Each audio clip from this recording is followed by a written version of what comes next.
Chapter 261 Madness. Asar. Avita knelt down to call out to his close friend. Asar wearily opened his eyes, drenched in sweat, but that somewhat foolish-looking smile had reappeared on his face.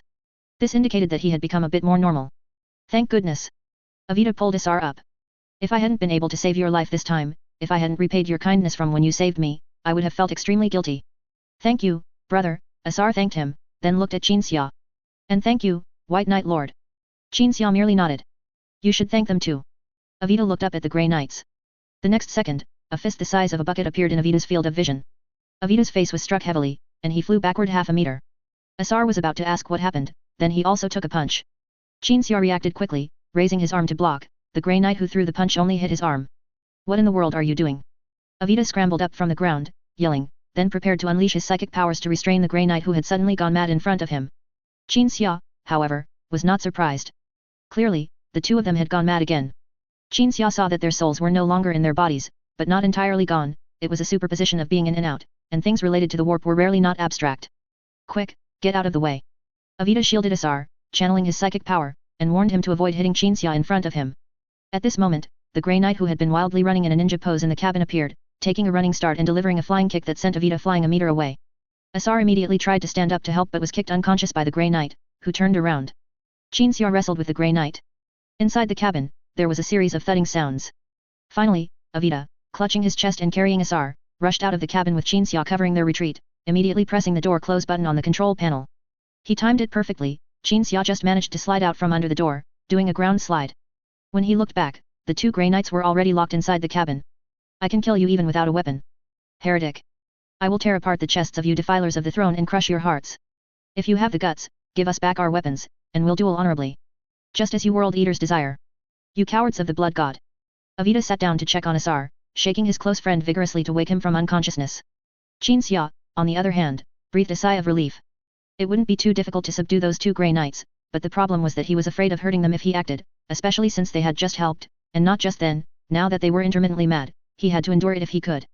Thinking this, Qinxia looked at Asar, who had been shaken awake by Avita, and seeing that he was recovering quite well, he said, now that you're healed, do you want to return to Prospero of the 15th Legion and let your Primarch help you with your illness, or stay and observe the situation, or do you have other plans?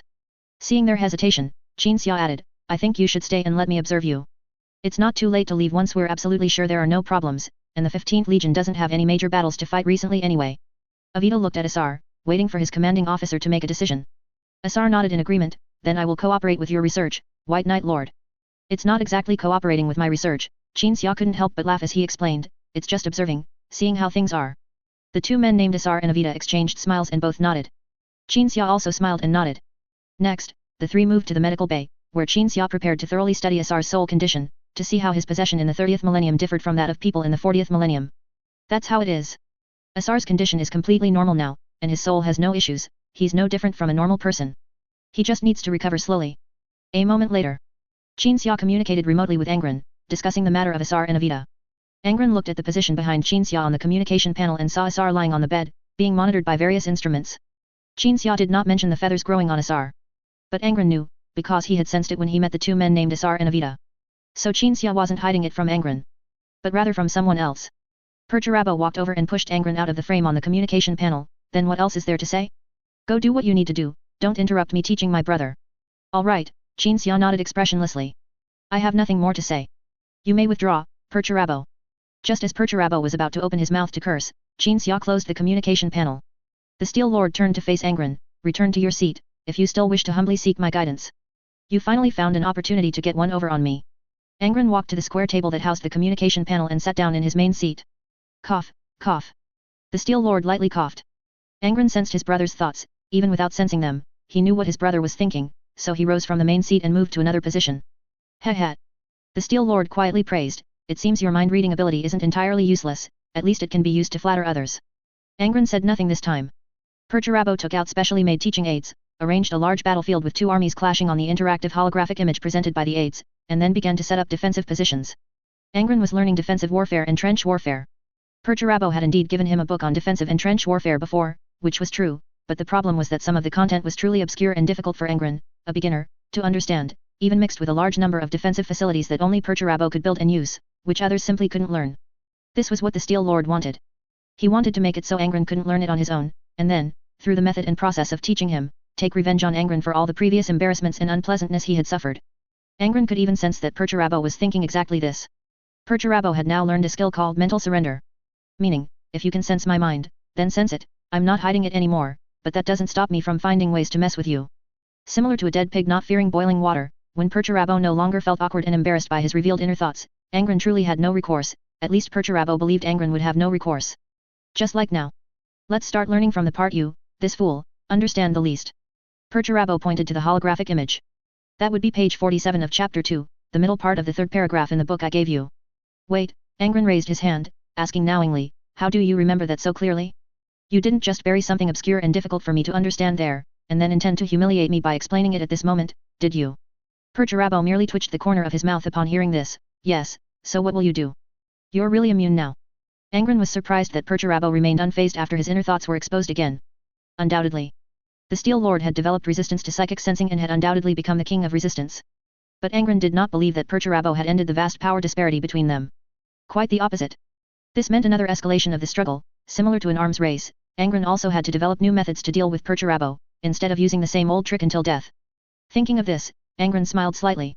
Your wicked smile can't even make me feel nervous or afraid anymore, Perturabo thought. Angron heard Perturabo's thoughts and thought to himself, just you wait. Perturabo began to explain the purpose of the defensive facilities he had invented. Those defensive facilities were designed to be intricate and complex so that enemies couldn't discern their purpose, only Perturabo could understand them. He now began to explain them to Angron. Similarly, anything that wasn't clearly written down was explained by Perturabo. Angron listened silently like a student. Occasionally, he would be scolded by Perturabo. I estimate you are the most foolish among all our brothers. Perhaps father should have given you a good brain instead of a hateful ability, so that you could at least understand the purpose of this thing I invented, instead of asking questions like an idiot here. Has your brain been damaged by the anesthetic? I heard you received anesthetic twice, that damn thing must have caused irreversible damage to your brain. Are you unable to understand what I invent? Do you not use it? I admit my inventions are indeed obscure, but that's not an excuse for you to justify that you're not foolish. Perturabo did not grow increasingly smug as he spoke these words, and Angron silently and obediently endured the scolding. He couldn't figure out whether Angron had truly realized his own foolishness or was secretly plotting something. Until Perturabo finished explaining, from when the fleet entered the warp to when it exited the warp, no one knew how much time had passed. Ha! Angron yawned. This action displeased Perturabo, as it made Angron seem like he wasn't paying attention. What kind of person is Dorn? Angron suddenly asked. Perturabo frowned. Upon hearing the name Rogel Dorn, he became tense, but he didn't know what Angron was thinking. Angron was smiling internally. A fool slightly stronger than you, Perturabo said with a gloomy face. Is that so? How come I heard he's much stronger than me? Angron leaned back in his chair, looking up at the ceiling. I heard he commands a legion that is also skilled in siege warfare and defensive warfare, known as the immovable stone. He builds defenses that cannot be broken. Sorry, I was distracted just now because I was thinking about what would happen if your legion and Dorn's legion met. Will what you are teaching now be useful? Every word Angron spoke made Perturabo's face grow darker. Perturabo had heard of that brother named Dorn and had conversed with him. Also skilled in siege and defensive warfare, also famous for tenacity, as the saying goes, fellow tradesmen or rivals. I will easily dismantle his defenses, Perturabo said. How so? Angron asked. My legion is stronger than his, and my creations are more advanced and perfect than his, Perturabo said, chest puffed out. If my legion and Dorn's legion were to engage in battle, I could crush them within 3 hours of the start of the conflict. Really? I don't believe it, Angron said. Perturabo was momentarily speechless. Because he truly didn't know how to prove it to Angron. He also didn't know that what he should be thinking about wasn't self-proof. But then again, since you two haven't fought, how could I possibly know who is stronger? Angron added. But I can at least be sure of one thing, in terms of teaching, Dorn is more competent than you. I heard from a certain brother that Dorn is a great educator. Nonsense. Perturabo slapped the new desk he had built for Angron, roaring, what kind of educator is he? A stubborn stone. His emotional intelligence is appallingly low. Angron paused. He realized that everything Perturabo had said so far wasn't just private gossip about a certain brother, but genuinely what he thought from the bottom of his heart. He truly believed that Dorn was inferior to him, and that the idea of Dorn being an educator was pure nonsense. He was merely stating a fact. Perturabo himself thought so. I don't believe it, Angron shook his head. I see you have no patience at all. Go back to your iron blood with no windows, I'm not learning anymore. I'll find other brothers to learn from in the future. I'll teach you. Perturabo took a breath and frowned, this time I'll be more patient. No, I won't learn, Angron shook his head. Then I'll rewrite the book I gave you before, and you can learn it yourself. Is that acceptable now? Perturabo added. Angron showed a reluctant expression, pondered, and then nodded, I can reluctantly agree. Perturabo snorted. This time, remove all those things you invented. You encrypted them with too many illusions. I've never learned how to create war machines, so how could I possibly learn? Angron stood up and said. Besides, I'm not your 4th Legion's Primarch, and I can't lead your legion in battle. What's the point of having me learn from inventing an electronic component? Give me some theoretical substance. No more digging pits for me this time, understand? Angron's voice grew louder and louder, like a reprimand. But Perturabo still endured it, because he really didn't want Angron to go learn defensive warfare from Dorn, and he had indeed gone too far, truly affecting their brotherly relationship. Did you hear me? Angron repeated his question. Perturabo was silent for 2 seconds. Then. Understood. Will you still dig pits for me next time, and then find an opportunity to scold me? No. Was I wrong? I was indeed a bit excessive. Why are you still talking nonsense? Chapter 262, Iron Sister. The fleet continued its voyage towards Nuceria. Angron was learning the knowledge Perturabo imparted without reservation, while Qinxia was studying the conditions of Avita and Asar. A major war involving several legions had just concluded, now there was no fighting, only peace and relaxation. The navigator of the Unyielding Resolve charted the shortest route to Nuceria, which passed near the Eye of Terror. However, at this time, the Eye of Terror was not yet called the Eye of Terror.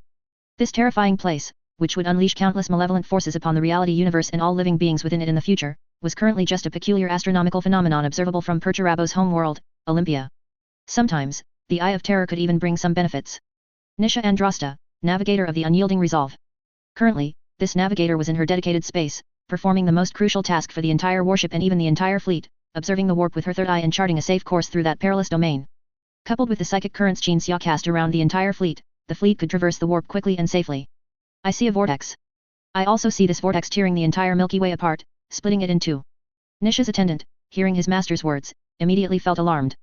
Navigators might experience hallucinations during navigation, and these hallucinations were extremely fatal. The navigator was akin to the thread sustaining everyone's life during warp travel. If this thread broke, the fate of others was unimaginable. But just as the attendant was about to report this matter, Nisha showed no reaction, merely continuing to observe the entire warp with her third eye. I see a bird, Nisha said. A crow flew out of the warp vortex and landed effortlessly on the bow of the Unyielding Resolve, as if alighting on a tree branch. Then the crow looked at Nisha. For now, do not pass through there. Do not pass through that vortex you see. From what I know, a storm has recently appeared there.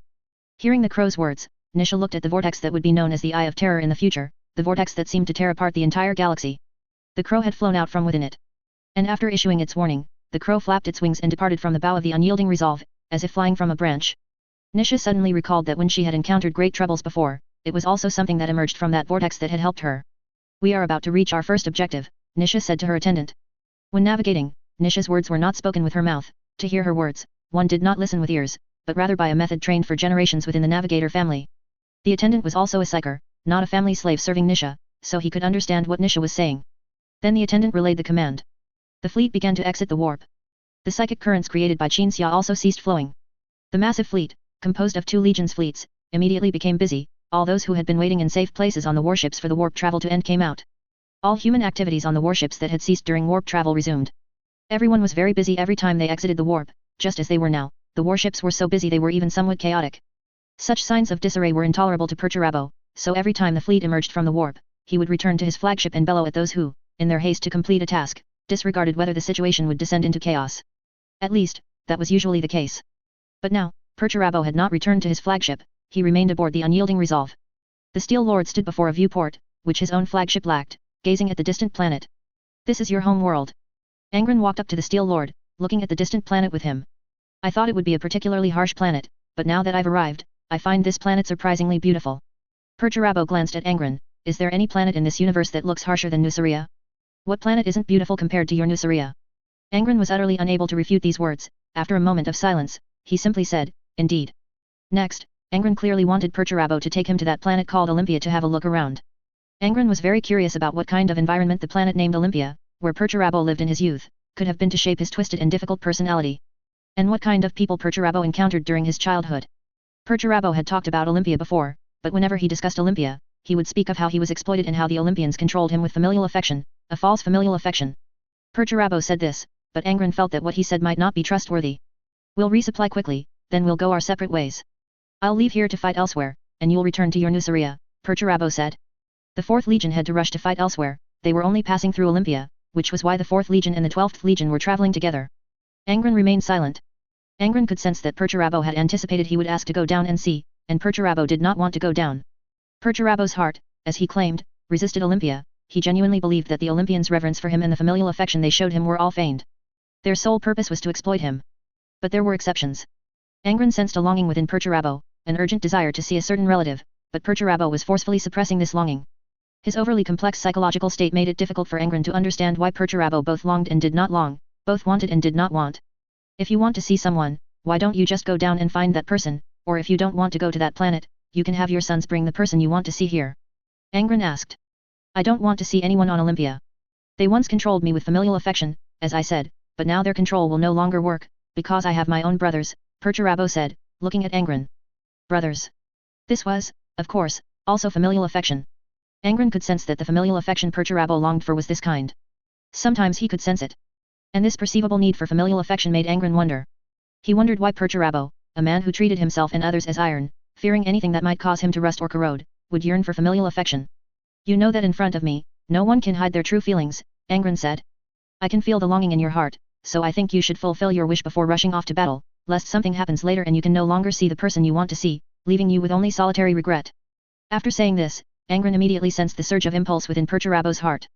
At the same time, Perturabo also had a hint of worry in his heart. He feared that he would next display a weak side, and this weakness would be observed and exploited by those with ulterior motives. Go, Angron said. I won't disturb you. Perturabo pondered for a long time, and finally nodded. You come with me. The Steel Lord said. A moment later. Despite Perturabo's initial refusal to go to Olympia, the person Perturabo wanted to see was brought aboard the unyielding Resolve flagship. Angron arranged the meeting place in an ornate room. When the two primarchs pushed open the door, the person Perturabo most wanted to see at that moment appeared before them. It was a woman. She appeared to be around 30 years old, with very fair skin and a figure no different from an ordinary woman. Her appearance and demeanor conveyed that she was a gentle and kind person. At the same time, the woman had excellent bearing, indicating that she had lived a life of comfort and had not endured hardship since childhood. Perturabo.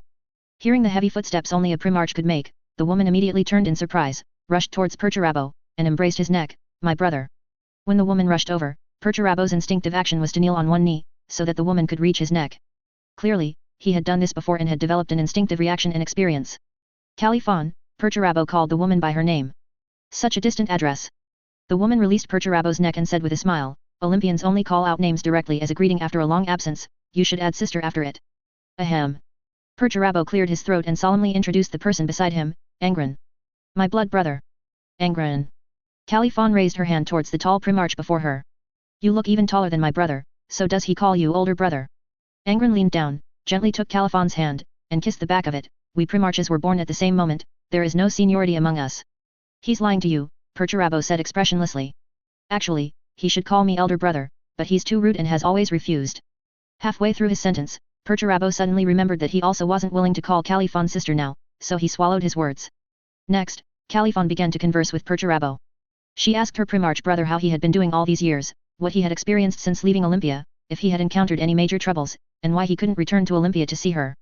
Califon was the daughter of Perturabo's adoptive father. Perturabo, like all primarches, was launched from Terra and landed on a strange world. The young Steel Lord was relatively lucky, he did not land on a planet similar to Nuceria. Although the environment of Olympia was not ideal, it was not a place of good governance and prosperous civilization, but a ruler on the planet was willing to adopt Perturabo. Perturabo's adoptive father clearly adopted Perturabo for profit, as he saw Perturabo's potential, but this adoptive father treated Perturabo as his own child, sincerely and wholeheartedly. However, Perturabo felt he was being used, until one day the Emperor arrived, and Perturabo felt, this is my father, and then happily followed the Emperor away from Olympia, taking the 4th Legion to conquer the Milky Way. Angron had heard of these things, whether from Qinxia or Perturabo himself, he had heard of them, but only in very general terms. Therefore, Angron had previously been unable to ascertain whether Perturabo had a greater problem or his relatives did, but now, having met Califon, Angron was absolutely certain that, at least in Califon's presence, Perturabo was the one with the problem. Angron could sense Califon's inner feelings. This ordinary woman deeply loved Perturabo, admired his ingenious technological inventions, and considered Perturabo her family.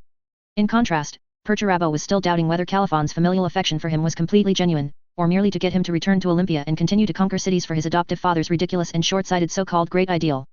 Facing Califon at this moment, Angron fell silent. He didn't let the Steel Lord fall into an awkward situation again. For instance, by directly exposing what Perturabo was thinking, or by saying something that would embarrass Perturabo. Having spent time with Perturabo, he already had a basic understanding of his personality, so he would absolutely not expose Perturabo's inner thoughts in front of Califon now, because Califon was just an ordinary person. Perturabo was prone to lashing out in anger. When someone could fully suppress Perturabo in terms of both combat and psychology, Perturabo would be someone with a somewhat comedic demeanor. But if someone could only suppress Perturabo psychologically, then that person would be directly beaten to death by an enraged Perturabo. So Angron merely remained silent, preparing to say what he wanted to say in a private, face-to-face setting with Perturabo, and in a tactful manner. I know. Can you stop saying so much? I'm not an idiot, nor am I a little kid. Perturabo began to grow impatient with his sister's various admonitions. Califon, having grown up with Perturabo, knew that Perturabo had taken all her advice to heart, so she said no more. She covered her mouth and chuckled softly, then took a drawing from her bag. Califon handed the drawing to her brother. What is this? Perturabo opened the drawing and glanced at it. All right, it's another one of your impractical, fanciful scientific fantasy creations. I've told you before, these things you imagine have no value, other than being difficult to implement. Angron leaned over and saw that the drawing in Perturabo's hand depicted an aerial city with a steampunk style. That steampunk style was clearly Califon's preference. In Perturabo's opinion, such an aerial city wouldn't be particularly difficult to realize, he could simply install a gravity generator. However, the prerequisite for doing so would be not maintaining the steampunk style, nor allowing the steam-spewing equipment to be the primary power source for the platform. Just putting a shell on it wouldn't do, Perturabo felt that would be too perfunctory. Angron perceived these thoughts of Perturabo and realized that while Perturabo complained incessantly, he was still earnestly trying to help his sister realize this concept. Please, brother, Califon said, pressing her hands together in a prayer-like gesture. The people in the frequently flood-prone region of Olympia have my guarantee. I promised them that they and their descendants would never again live under the threat of floods, as long as my all-capable brother returns. Please, don't let your sister lose face in front of those people, okay? I don't want people to say that the eldest daughter of the monarch's family just spouts nonsense all day, or that she brings a group of female companions home to drink, doing nothing productive. Perturabo raised a hand to interrupt Califon, who was growing increasingly agitated, and said gruffly, I'll help you fulfill your promise. But you have to remember not to make promises to others so casually next time, after all, I can't always have time to return to Olympia. Oh, you're so good. Califon tilted her head, looking at her brother with gratitude, her eyes narrowed into slits, joy overflowing. Perturabo snorted coldly and turned to leave the room. Califon waved goodbye behind him. After walking out of the room with Perturabo, Angron asked Perturabo, that floating platform, can you build it? The problem isn't whether I can build it, but how much more of my time Califon's absurd, fanciful ideas will waste, Perturabo said coldly. But have you considered that if you can truly bring a sky city to the people of a flood-ravaged region, fulfilling your sister's promise to the locals, you would be saving the people of an entire region, saving all the people and their descendants in that region? Angron said. But Califon will gain prestige through this, and I'm just a provider of inventions and creations, the people won't be grateful to me, Perturabo said without looking back. But you don't actually care who they're grateful to, Angron perceived. I can sense that you are very happy that your inventions and creations can help those people. You even wanted to help others through inventions and creations for a long time, rather than killing them. You believe you can build a perfect ideal world through your intelligence and talent. At this point, Perturabo stopped walking. But in the end, he said nothing, just nodded, indicating that he did indeed think so. However, it was merely a thought, who doesn't have an ideal? When I was still in Olympia, I often realized Califon's fanciful ideas just like this. For example, I once built a giant steam robot, that was the first time I made something for someone else. Perturabo continued walking, reminiscing at the same time. I also once built her a land battleship. No. To be precise, a land cruise ship. But I never built her a war machine. Sometimes I wonder myself. I feel like she's using me just like my adoptive father did, exploiting my talent and genius in invention and creation. But if that were truly the case, she should have asked me to build terrifying war machines, not just big toys. Listening to Perturabo, Angron recalled the emotions he had perceived in Califon earlier, and some things hidden deep within her mind. You two have a very good relationship, Angron suddenly said to Perturabo. She loves you very much, treating you completely as her own younger brother, but I don't know how your other family members view you, because I haven't met them yet. Now I envy you even more. Because the Emperor's gift to you is not a tormenting talent, but a powerful ability of invention and creation, of bringing something out of nothing. But I am very fortunate to have something that you also have, and that is siblings who are not blood-related but are as close as kin, and a father who can shelter me through my vulnerable stage. Angron spoke these words from the bottom of his heart, and after Perturabo heard every single word of every sentence Angron spoke, he still turned his head to look at Angron, somewhat dazed. The Steel Lord seemed to want to ask something, and then it seemed that the words he wanted to use to ask for the truth were stuck in his throat. In the end, Perturabo just said, you have the ability to see into people's hearts, you have the ability to see into people's hearts. In Angron's perception, Perturabo had already realized that Califon's familial affection for him was completely genuine, so he was surprised again and again, recalling every little detail of his time with his sister. In these memories, the adoptive father became the bad guy, while Califon developed genuine affection for the cool kid named Perturabo, whom her father brought back, so this sibling relationship was not exploitation. Floating city. Big toys.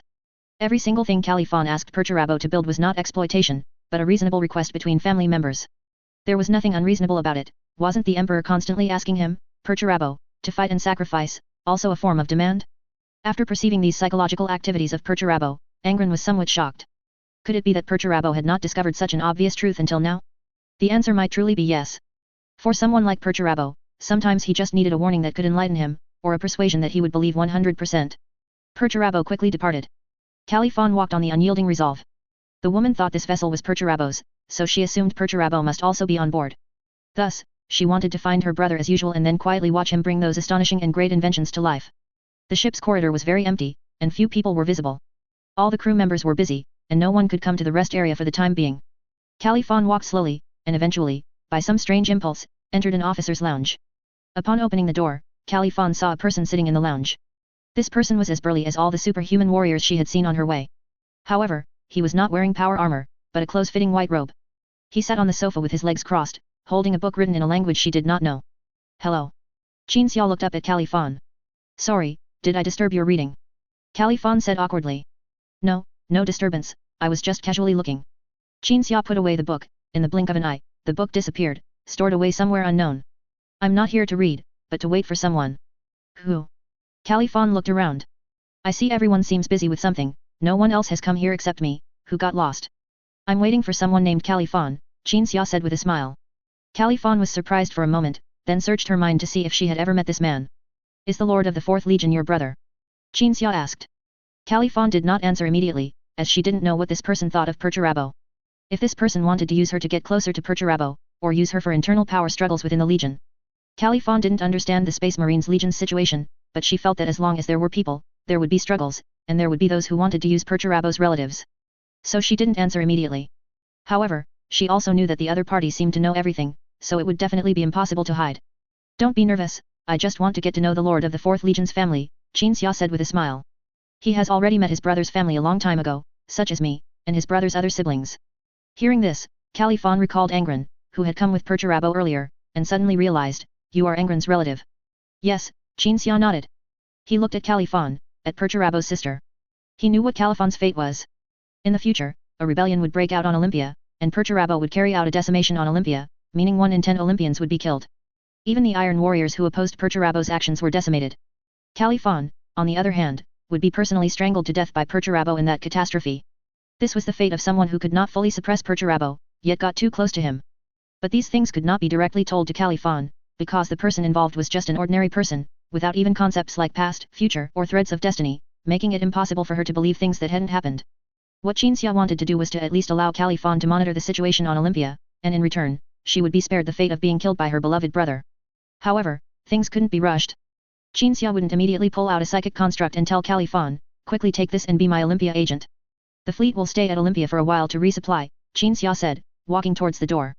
You can spend a bit more time with the Steel Lord on the ship. If you have any difficulties, just tell anyone you need to contact the White Knight Lord. Also, the Steel Lord is not on the Unyielding Resolve right now, he's on the 4th Legion's flagship, conducting research to realize your imagination. Chapter 264 Ideal. On the Iron Blood. Perturabo and the Trident stood in the Steel Lord's personal invention chamber, facing various parts that had just been smelted. Danjiok looked at the parts in front of him, some as tall as a space marine, others as small as a few millimeters, utterly bewildered. The Steel Lord occasionally invented things, Danjiok had known this since he was promoted to a Trident. But these parts. Danjiok had some engineering experience and could tell that their processing craftsmanship was the most perfect that the 4th Legion Warsmiths' war factories could produce, but from the style and intended use of the parts, they would form something incredibly backward yet exquisitely beautiful. If Perturabo could choose beauty over practicality, then this flagship wouldn't still lack a single porthole. My lord, are we building a steam engine? A Trident asked. Upon hearing steam engine, Danjiok immediately frowned, wondering what new madness the Steel Lord was up to. Yes, a steam engine, Perturabo said. Just like the painting style of those parts, a style that utilizes and develops the steam engine to its utmost extreme. This extreme has been unprecedented in human history, and now there is a Lilith, and that Lilith is me. Why would you want to build something like this? Another Trident asked. He knew this was absolutely not an idea the Steel Lord could have conceived himself, Perturabo should despise such things. A creation that completely disregards practicality for the sake of a unique artistic style should be worthless in the 4th Legion. Commissioned by someone, Perturabo answered straightforwardly. Then that commissioner is a fool. Such an absurd thing. Someone responded. The person speaking was entirely on Perturabo's side. He suspected the Steel Lord had once again been put in an awkward position by the Primarch of the 12th Legion, and due to their Primarch's unique and unreasonable strange abilities, Perturabo couldn't refuse. This was being constrained by others. The 4th Legion was already dissatisfied. Perturabo remained standing with his arms crossed, expressionless, and pondered for a second. His nostrils flared, and then this transcendent being, designed by the Emperor with transcendent vitality, exhaled hot gas heated by his body temperature from his nasal cavity, as if a steam engine were emitting steam. I feel the same way, Perturabo said. That trident bowed. But some words can only be said by me. Perturabo suddenly roared, lunging at that trident. One of the most elite warriors of the 4th Legion, in the second his optic nerves transmitted the Steel Lord's mountain-like robust body to his brain, was grabbed by the throat by the Steel Lord and sent flying like a rag doll discarded by a child.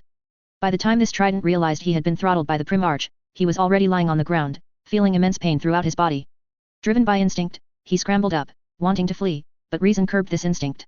Danjiok wanted to plead for his comrade, but before he could speak, Perturabo, who was about to charge again, stopped, paced in place for 2 circles, and then gave up. The trident stood up, lowered his head, not daring to say anything more. After another unprovoked beating, Perturabo returned to the parts he had ordered others to forge and began assembling. Time passed, and Perturabo assembled a machine. During this process, the others just stood there watching, no one daring to interrupt Perturabo. After completing the assembly, Perturabo stepped back 2 paces, examining the steampunk-style device he had created. This was an engine, many of them would be built and then installed on a large platform. Its primary power source was the digestion of coal to produce steam, and the steam would drive an energy generator to power an anti-gravity device. Perturabo would have preferred to build a simple and practical engine directly, rather than going in circles, consuming vast amounts of coal to drive an energy generator, but Califan's ultimate goal was this, and Perturabo felt he had already promised Califan to realize her vision. But Perturabo also grasped the key point, which was the steampunk style. As long as it looked steampunk, its internal workings didn't matter at all.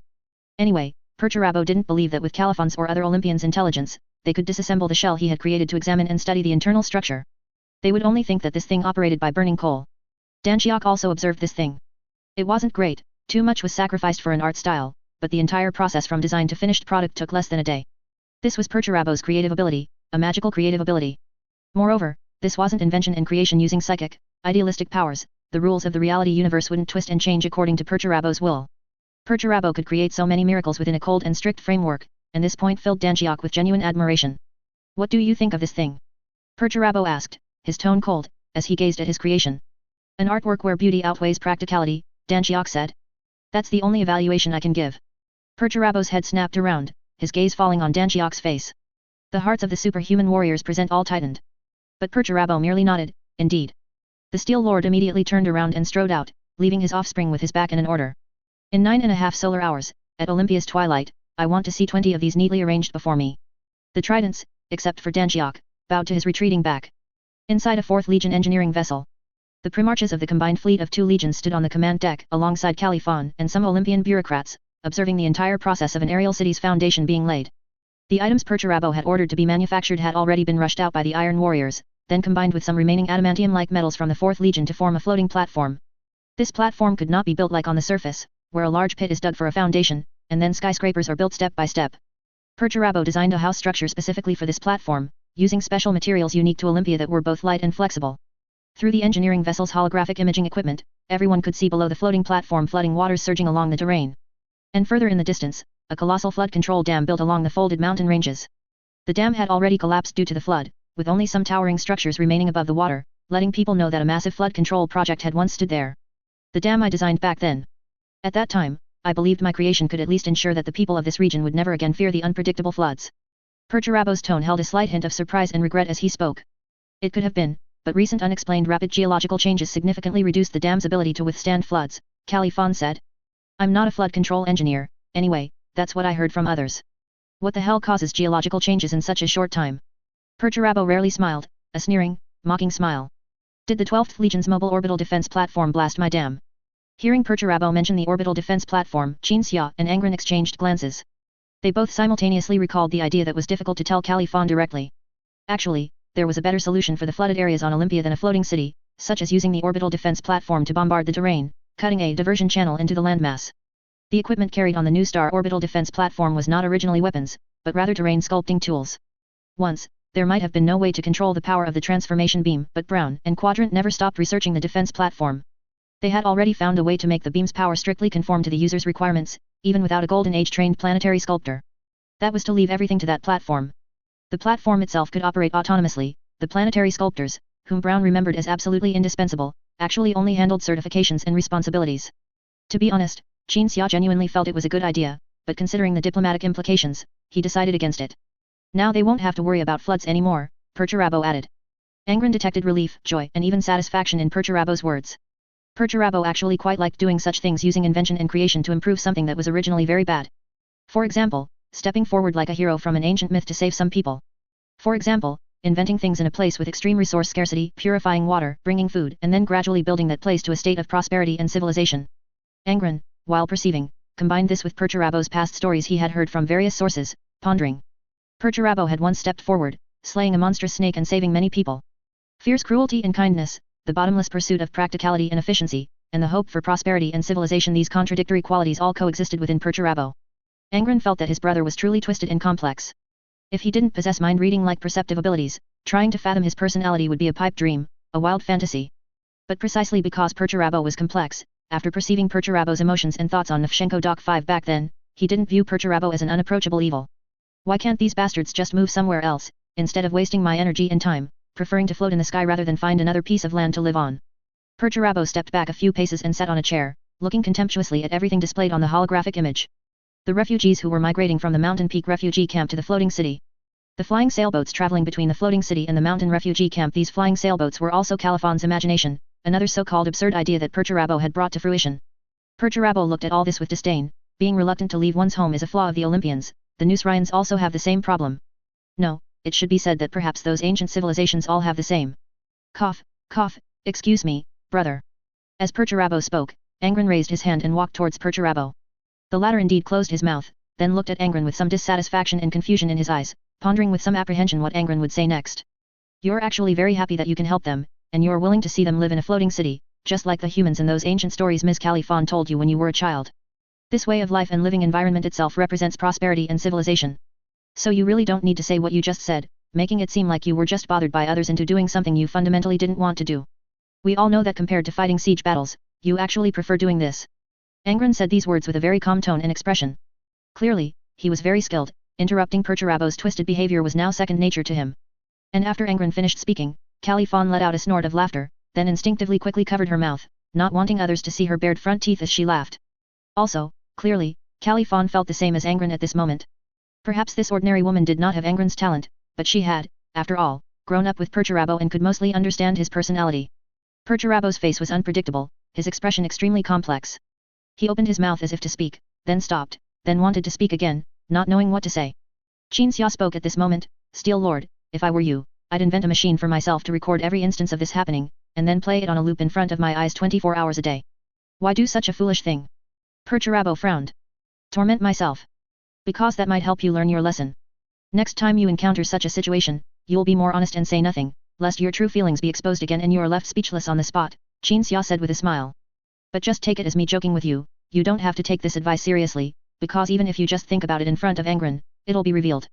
Perturabo turned his head away and muttered to Califon in a low voice, my bastard brother's talent is too unreasonable. Unreasonable? Qinxia and Angron exchanged a smile. Compared to your personality, this ability is still traceable. Perturabo was about to get angry when Angron interjected, seriously, brother, you should be more honest. Because not everyone has abilities like mine. If you are always not honest enough, others will misunderstand you, and these misunderstandings, accumulating over time, will lead to big trouble. Perturabo said nothing. Califon looked at her younger brother and nodded. In a moment of silence, Perturabo stood up and left. The destination of our two legions is not Olympia, let's press on as soon as possible. Can I come with you? I've never left Olympia, and I want to see the world beyond Olympia, Califon requested loudly. Consider it the lifelong wish of a short-lived mortal. Don't even think about it, don't even mention it. Perturabo walked away. I slept in these past few days, slept until after 10 tonight, got enough rest and wrote a chapter. Normal updates tomorrow.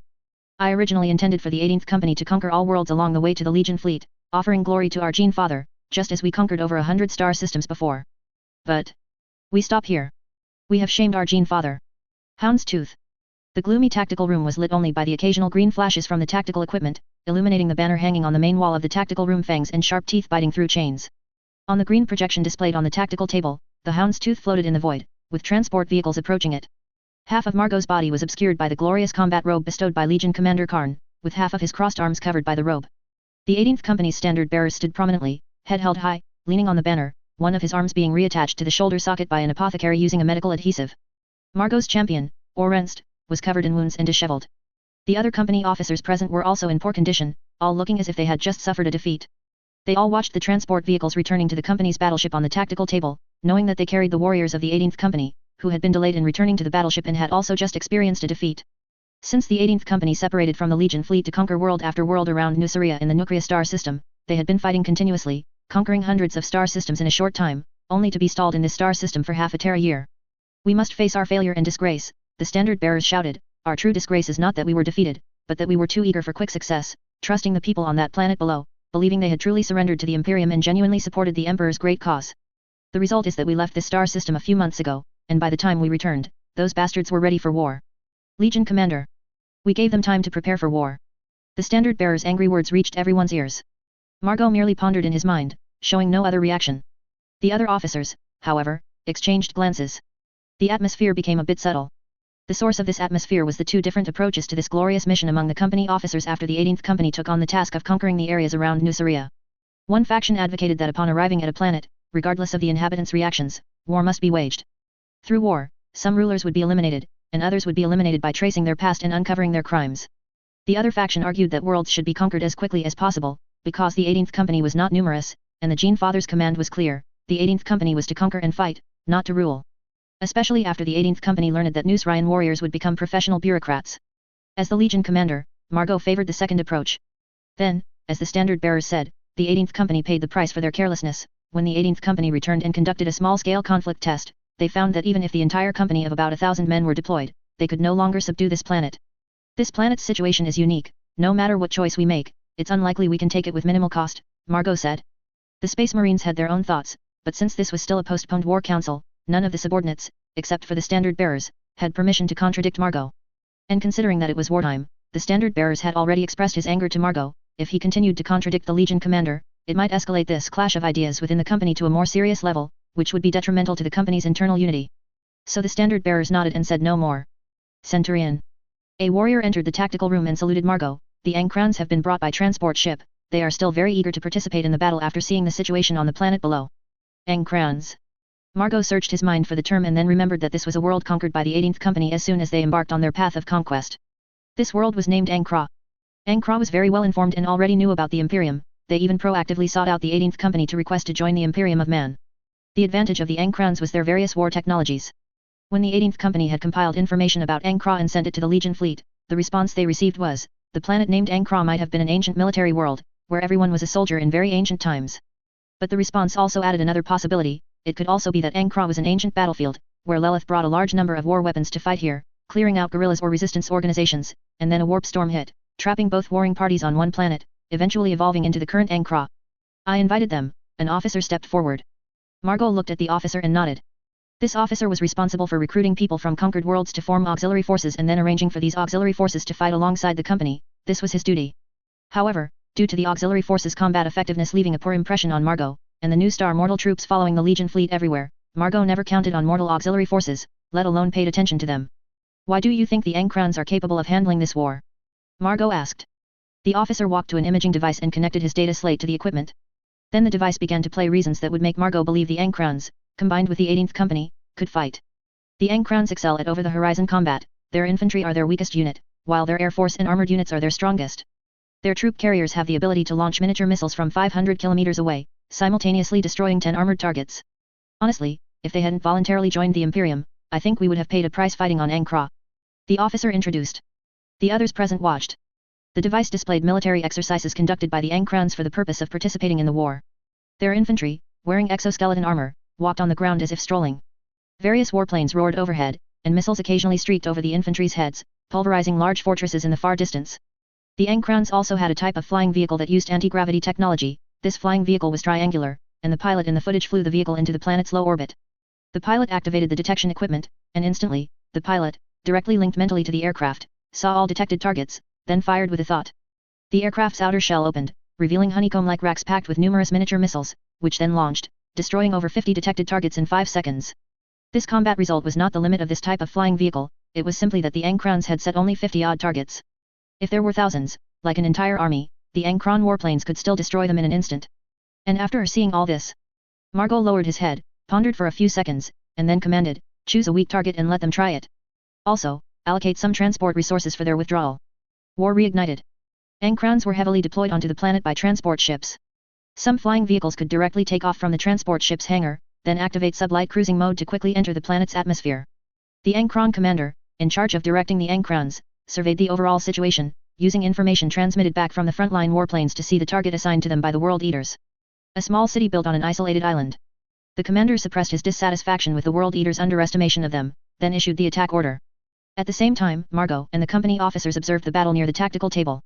Their first wave of targets is all the defensive facilities in the city, the standard bearers said, just like ours before. Due to information sharing, the projection on the tactical table displayed the targets to be destroyed in the Angron commander's planned first wave of attack.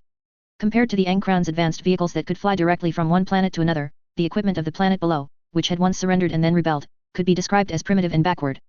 Their soldiers had no exoskeletons, wearing only cloth military uniforms. They barely had any armor, the gun emplacements on the city's fort-like walls were much larger than tanks, and some of the artillery pieces that hadn't fired during the Space Marines' failed assault were even the size of a medium Titan.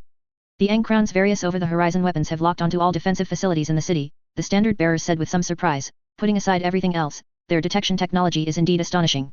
Perhaps we should find a way to apply and promote their detection technology. In the projection displayed on the tactical table, all locked targets were enclosed in diamond-shaped boxes. Whether it was the defensive facilities on the city walls, the warriors on the city walls, or the small fixed weapons used by the warriors, all were locked on. The Angron aircraft swarm was hovering in low orbit, with one unarmed warplane detecting information for all friendly warplanes and then helping them lock on. The aircraft swarm acted as a single entity, each warplane and its pilot were not fighting individually but were assembled like components, forming a more powerful weapon. Their detection technology is indeed astonishing, Margot agreed with the standard bearer's idea. Everyone continued to watch. The aircraft swarm opened fire. All warplanes launched a large number of missiles, which then flew towards the city with trajectories that defied physical common sense. Meanwhile, the soldiers in the city didn't even know that an attack was heading towards them, nor did they know that their faces could be clearly captured by the Angron's most advanced reconnaissance drone, observed like animals in a zoo, every move and simultaneously on camera in the eyes of the Angrons and the World Eaters. If everything went smoothly, the aircraft swarm's first volley could destroy the city's defenses and kill all military personnel inside, all within the mere seconds it took for the missiles to detach from their racks and fly to their targets. The soldier in the city, observed by the reconnaissance drone, stood up because he heard a whistling sound. The soldier stood up and saw countless missiles falling like rain from the sky. The soldier was expressionless, putting on his goggles and watching. A light barrier appeared in the sky, and then all the missiles struck that light barrier. A flash of light, almost blinding the soldier, appeared, followed by the roar of explosions reaching the city wall, and then the piercing sound of alarms. Alarm vehicles drove through the city streets, blaring alarms from their loudspeakers. Then all the soldiers and civilians in the city gathered and headed to their assigned combat posts. Do the Angrons not know the enemy has void shields? Margot asked the officer responsible for liaison with the Angrons. They know, and they had a countermeasure, which was to slow down the missile's speed just before impact, but it seems to have had no effect, the officer replied helplessly. Order them to withdraw, Margot commanded. Events unfolded as Margot had expected. The planet below possessed a large number of void shields and also the technology to manufacture them, in fact, their void shields were even more advanced. To destroy a city protected by void shields, there were only two methods. First, use enough firepower to directly overload the void shields. The company tried this method, the battleship bombarded for a month, but it was useless. Second, exploit the void shield's characteristic of not blocking non-high-speed objects, directly bringing personnel inside the void shields to destroy their core. The Space Marines tried the second method, they couldn't get in. Margot believed the Angron's eagerness to participate in the battle deserved respect, so he arranged this attempt, whose only cost was the missiles launched, and then issued a retreat order to allow them a dignified withdrawal. Yes, the officer transmitted the retreat order. Request aid from the Legion, Margot looked at the standard bearers, this planet is covered in void shields. The only way to conquer it and ensure they don't rebel again is to airdrop a sufficient number of ground troops inside the void shields to destroy them. The standard bearers saluted and went to send the request for aid. Margot returned his gaze to the tactical table. The Angrons were still persistent, they were unwilling to withdraw and continued their attack attempts. They had somehow acquired some amphibious vehicles, loaded with soldiers and tanks, approaching the island city protected by the void shields across the sea. The island had only one landing point, a beach covered with anti-tank obstacles and barbed wire. Overwhelming defensive firepower was projected onto the sea. The Angron transport vehicles approached the beach under fire, and the infantry, who originally weren't supposed to be on the front lines, began clearing the anti-tank obstacles and barbed wire under the cover of tanks. Soldiers inside the city operated ancient weapons, whose only remaining virtue was reliability, from the city wall facing the beach, sweeping those attempting to break through the beach.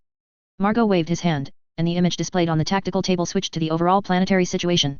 The projection of the entire blue-green planet was marked with dense red indicators, each representing an island floating on the sea and a city on that island protected by void shields.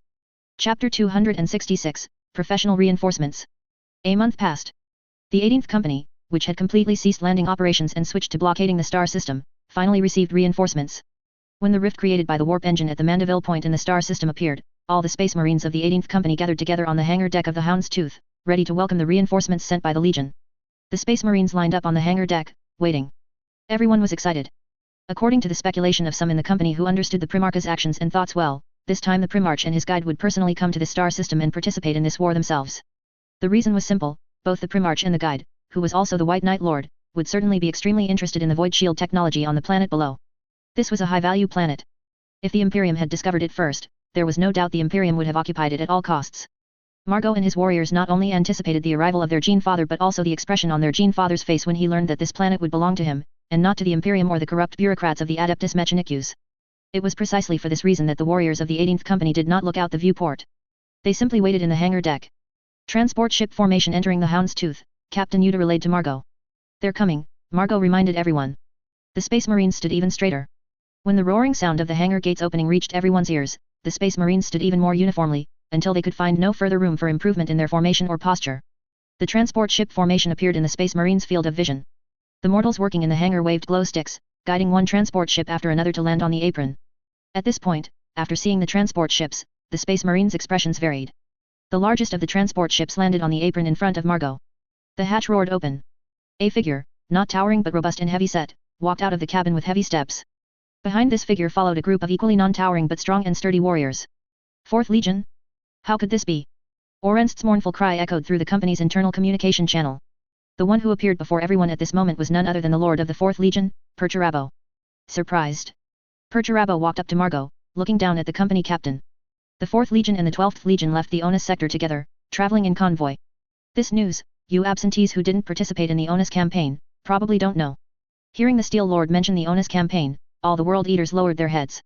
The Onus campaign was a battle against orcs, a battle in which the Emperor and several legions participated, but the 18th Company was absent because it had been dispatched on a crusade. This couldn't be called a disgrace, as the 18th Company was executing the Gene Father's orders. It could only be described as a regret. If I were you, I'd be very grateful to the Master of the 4th Legion, Perturabo said.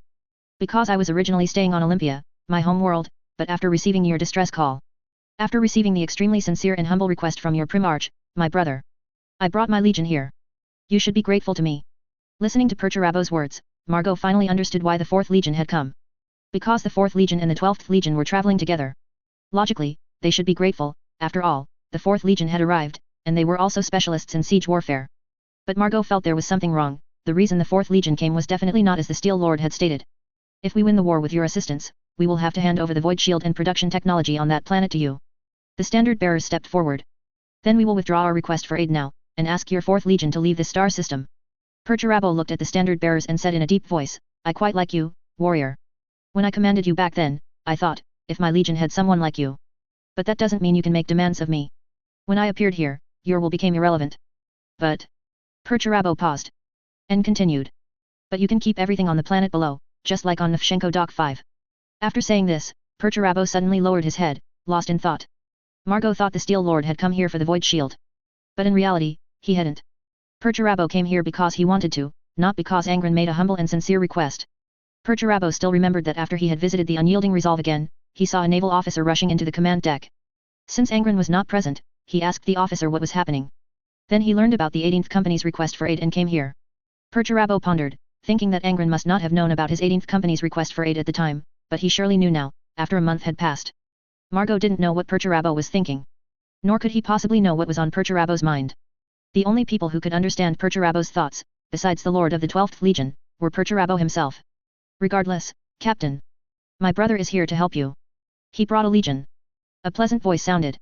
Margot looked in the direction of the voice and saw the woman who, after the Iron Warriors made way, walked to Perturabo's side. Perhaps you won't welcome his arrival, but you do need help, and my brother arrived just in time, Califon said to Margot. Margot nodded, yes. Perturabo looked at Califon, dissatisfaction appearing on the face beneath his helmet. He was very displeased with Califon, both for the way she addressed him in front of outsiders, which made him, Perturabo, seem inferior, and for Califon ignoring his previous, clearly rejected suggestion of traveling with the fleet. But Perturabo thought of Angron's words and said nothing. He couldn't be frank. He could only manage not to speak when he shouldn't. Be careful, lads. Warhammer champion Orent's rough voice came from beneath his helmet, like a voice processed by a poor-quality electric microphone from ancient Terra, a noise created by a human mouth and faulty communication equipment working together. I hope the Gene Father explicitly told the 4th Legion not to levy a tithe on our 18th Company. After telling this ill-timed and humorless joke, Orentz laughed heartily. Everyone remained silent amidst Orentz's laughter. Orentz's laughter gradually ceased. Everyone acted as if they had heard nothing, turning and walking towards the command deck. Margot walked beside Perturabo, discussing the war situation. Dan Chiok came to the 18th Company's standard bearers and reminisced with him. People passed in front of Orentz. The Steel Lord, naturally, gained command. Margot and the Tridents, as senior officers, acted according to Perturabo's orders and participated in pre-war meetings. Just one planet has held you up for so long. Just one planet. Perturabo stood with his hands behind his back, looking disdainfully at all the information displayed on the tactical table, a smirk on his lips, clearly looking down on the defensive capabilities of the planet below. Normally, Margot would have thought Perturabo was just looking for an excuse to scold the 12th Legion, as Perturabo often did this in the past. But now, Margot believed Perturabo was speaking the truth. In front of the 4th Legion, the defenses of the planet below were simply not considered strong. Aside from the Void Shield, everything else on that planet was extremely backward, not just weapons and equipment, but also tactics. The combat environment consisted of artificial isolated islands, making it difficult to establish deep defensive lines. In the eyes of every member of the 4th Legion, who excelled at siege warfare, any Xenos or powerful enemy they had previously fought, known for their defensive tactics, were far stronger than the rebels here. We are assault troops, Margot responded after a moment's thought, and we are under strength. Then you should have bypassed it, Perturabo said. My brother didn't give you a death order, telling you that you must take such a planet, did he? Why is it that a single company of yours is undertaking a crusade mission? You are merely vanguards, not conquerors, just as in previous wars, your 12th Legion has always been used as an assault vanguard, not the main force for sieges. Margot didn't want to explain too much to Perturabo, an outsider. Because due to their numbers, the 18th Company could only leave 1 or 2 people to garrison a conquered world, and the various star systems already conquered were the largest territories the 18th Company could take. If the company didn't stay here, they could only find a cool place to wait. For the sake of the company's reputation, doing something was always better than doing nothing. Be practical. Perturabo scanned every officer of the 18th Company. Less talk about glory, merits, and all that honorable stuff. Be practical. The Steel Lord emphasized loudly again. If you are few in number, conquer fewer places, and first consolidate the places you have taken. Don't pursue something that cannot be achieved. Your 12th Legion will never be as practical as my sons. Perturabo subconsciously looked at Dan Chiok. The Iron Warriors stood tall and proud. The 4th Legion was a practical legion, although they also valued honor and such, they would never do anything ostentatious for the sake of honor. But in Margot's opinion, the 4th Legion's pursuit wasn't actually practicality, they were just desperately pursuing something other than glory. They pursued the completion of the Primarch's and the Emperor's commands and sought recognition. In this regard, they were even more extreme and worked harder than the 12th Legion. Operation, Perturabo leaned over, supporting himself on the edge of the tactical table with both arms, and ordered in a muffled voice, you know what to do. The Iron Warriors present saluted and then left the tactical room. Perturabo didn't even need to personally plan an offensive, even the most ordinary warrior among the Iron Warriors knew the most effective combat methods from countless similar wars. An enemy whose only advanced technology was the Void Shield, and whose other aspects were even more backward than Terra's ancient 2K period, simply wasn't worth the Iron Warriors devising a separate strategy for. This planet is very strange, Perturabo focused on the planet's condition rather than the Legion's. They possess advanced Void Shield technology, yet their scientific technology is so backward. My Legion has already begun preparing for the attack, while they still hide under the protection of the Void Shield like turtles in their shells, showing no reaction. Margot nodded, we suspect this planet was once a Void Shield production site. Their population is sparse and scattered across various islands on the ocean surface. Each island is a city-state, and they do not have a unified ruling entity, only in extreme circumstances do the various city-states gather to discuss matters. Like deceiving you, making you think they were conquered, and then leaving time to activate the Void Shield before starting the war. Perturabo asked with a laugh. They can actually do something like that together? A bunch of city-states. Margot nodded again. The people on that planet were mysteriously unified. Perturabo straightened up, staring at the tactical table, falling silent. The 4th Legion's various weapons specifically designed to bombard Void Shields had already been deployed towards the planet. Other units within the Legion were also preparing, they could soon launch a lightning-fast aerial assault, and engineering units could even establish landing points and positions within the enemy's Void Shield cities. After staring for a while, Perturabo suddenly asked, they are equivalent to rebels, right? Margot frowned, not responding. But Margot knew that, according to the standards set by the Imperial War Committee, this planet was undoubtedly rebellious. Because they had accepted Imperial rule, and then one day killed the officials sent by New Star and started a war. But the question was not how to define this war, but why Perturabo asked such a question. What we need to plan is not war. The Steel Lord pointed a finger at the planet's surface. City and population data popped up. We should plan a thorough conquest that penetrates to the very marrow of the local people. We will brand the fear of the Imperium and the dread of rebellious acts directly onto the local people, allowing this regret to be inherited like a gene, making them feel shame and remorse for their current actions for generations to come. The Steel Lord's words sent shivers down Margot's spine. The reason Margot was horrified was not the implied meaning of slaughter in Perturabo's words, but that Perturabo's intended actions would be intolerable to the Lord of the 12th Legion. The 4th Legion could simply leave after doing this, but the 18th Company would be left to deal with the mess. Margot wanted to dissuade him, but Perturabo wouldn't listen, immediately beginning to plan. Chapter 267, Rust. Drop pods carrying space marines and armored forces slammed into the planet's oldest and largest city. In the city's central area, the space marines killed every soldier they encountered, then established defensive positions. Void shields were generated within the void shields, though they were small, serving only to protect the Iron Warriors and World Eaters 18th Company warriors fighting below. Experienced Iron Warriors, under the command of warsmiths, attacked the city's transportation routes, directly cutting off supply lines for wall defenses that warsmiths could identify at a glance, as well as buildings that might be used as supply storage for defensive battles. The attack did not only come from the sky, but also from the sea. Iron Warriors and human forces approached the beachhead under the cover of large tanks equipped with void shields. The Space Marines completely ignored obstacles like barbed wire, providing covering fire for each other as they charged through the hail of bullets, clearing out small strongpoints one by one. Titans were also deployed, tearing out all the large turrets. The 4th Legion conducted the landing operation with astonishing efficiency. City defenses crumbled one after another, cities were captured, and void shields were seized. This was the Iron Warriors' attack efficiency even with Perturabo's new order that void shields must not be destroyed, imposing restrictions on them. When the war was almost over, the Iron Lord was still planning a scheme to brand the fear and regret of rebellion deep into the souls of the local populace. This plan was nothing more than slaughter and the spreading of fear. This might make others think the 4th Legion was similar to another legion that preferred to operate in the dark, and whose primarch enjoyed assassination, but in reality, only the methods were similar. In any case, to reconquer rebels, spreading fear and slaughter might not be the best method, but it was certainly the simplest and most efficient, though it would leave some hidden dangers. We should kill some people, but we should not slaughter, Margot tirelessly advised Perturabo. Execute the rulers of each city-state, and keep the war's impact from expanding as much as possible. If my primarch were here, he would do the same.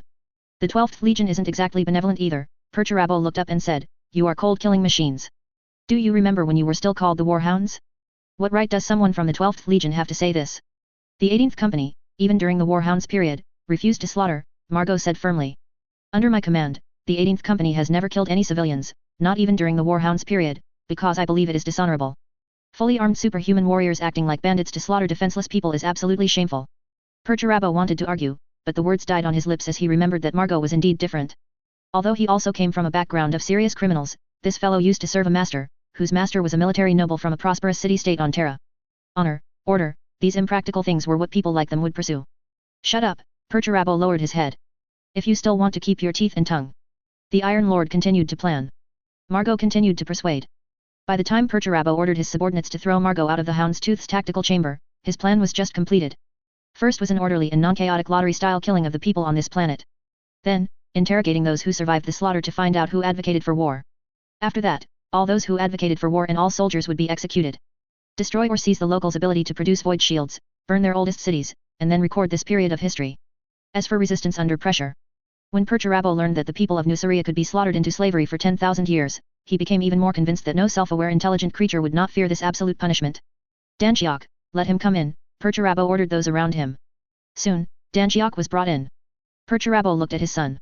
He recalled how Angron had once said how iron-hearted Danchiok was, and how just. Precisely because of this, it was the best. Collect the void shields and put them in the iron blood, Perturabo commanded. Then, once the 12th Legion fleet arrives, hand them over. We still have to continue traveling together. Danchiok saluted. Then execute this plan, Perturabo sneered, reaching out to pick up the suppression plan he had written on the data slate. For those who surrender, I will provide assistance. For rebels, I will deliver cruel retribution. This plan belongs to the latter. But at this moment, the Iron Lord hesitated. Angron seemed to stand beside him, watching him. Perturabo had this feeling, but he knew it was an illusion. Angron was not the Emperor, at most, he could only read the minds of nearby people, not see things from such a distance. So, to be precise, it wasn't Angron watching Perturabo, but something else. You are incorrigible, Angron said, Perturabo. They are rebels. Perturabo said. If they were willing to surrender, or at least not kill the administrators sent by Nuceria, but instead send those people out, this planet would not face the fate I have arranged for them. They deserve to be treated this way. Otherwise, no one will approve of your rule. How can you rule them, Angron? Just because you are a primarch? In their eyes, you are just an alien freak. You need to conquer and rule them with something else. I am helping you. In the Iron Lord's perception, the Angron who was watching him also responded after hearing this. How are you helping me? What right do you have? You have the ability to read minds. Can you distinguish between rebels and those who were coerced? What else can you do besides slaughter? Kill, kill, kill, still kill. To your sons, your enemies, you have no other recourse than to vent your coldness and harshness. In defensive warfare, you are my teacher, but in governance and rule, you are like a high knight. A reminder, on Nuceria, the term high knight is the worst insult to a ruler. I won't even bother to explain the various insults and curses it implies. Angron's rebuttal sounded very harsh. This was not Angron's typical speaking style. So, after hearing these as if in a hallucination, Perturabo realized he was talking and debating with himself. Because this harshness and coldness were his own flaws, Perturabo himself was aware of this problem. Wavering between clear cognition and unconscious action, choosing between good and evil, or Primarch. Danchiok spoke up, reminding him. Perturabo was pulled back to the reality outside his thoughts. What does that have to do with me? Perturabo said inexplicably. Danchiok frowned. Angron is skilled at perceiving hearts, he knows who hates him and who is hostile to him. Good, very good. Then let him deal with these messes himself. One day, when his unstable rule runs into problems, and those who fear no grace but only slaughter rise up, he will realize how big a mistake he made, and for how long he made it. Perturabo paced back and forth as he spoke, then smashed the data slate with the punishment plan on it. Danchiok still stood in place. The Iron Lord roared in anger, go execute my orders. Seize those damned void shields from those damned people, and bring them back. Iron blood. Perturabo, wearing a loose robe, walked around the corridor corner and entered a room, observed by the saluting gazes of several of his sons. The room's door was made of black alloy, its style as cold as the corridor. But inside, the room was a relatively cozy place, perhaps compared to the unyielding Resolve's rooms, it looked like a prison, but everything must always be viewed in comparison. Califon sat in front of the dressing table, seeing her brother enter the room through the mirror. Is the war over? Or are you no longer willing to fight for those who don't appreciate you? Califon did not know the Legion's situation. She only saw that the 18th Company World Eaters warriors, including Margot, were not friendly towards her brother, not welcoming him like they would reinforcements. What do you know about matters between legions? Perturabo walked to the room's porthole and stood with his hands behind his back. The Iron Lord was silent for a moment, then raised his hand and touched the surface of the porthole, which displayed a starry vista. Then the porthole changed into a wall, and then into a landscape of a metal city. This so-called porthole was just a simulated projection device, this room wasn't even on the port or starboard side, so how could it have a window? Now, the device displayed the scene outside the room, the upper deck hangar of the Iron Blood.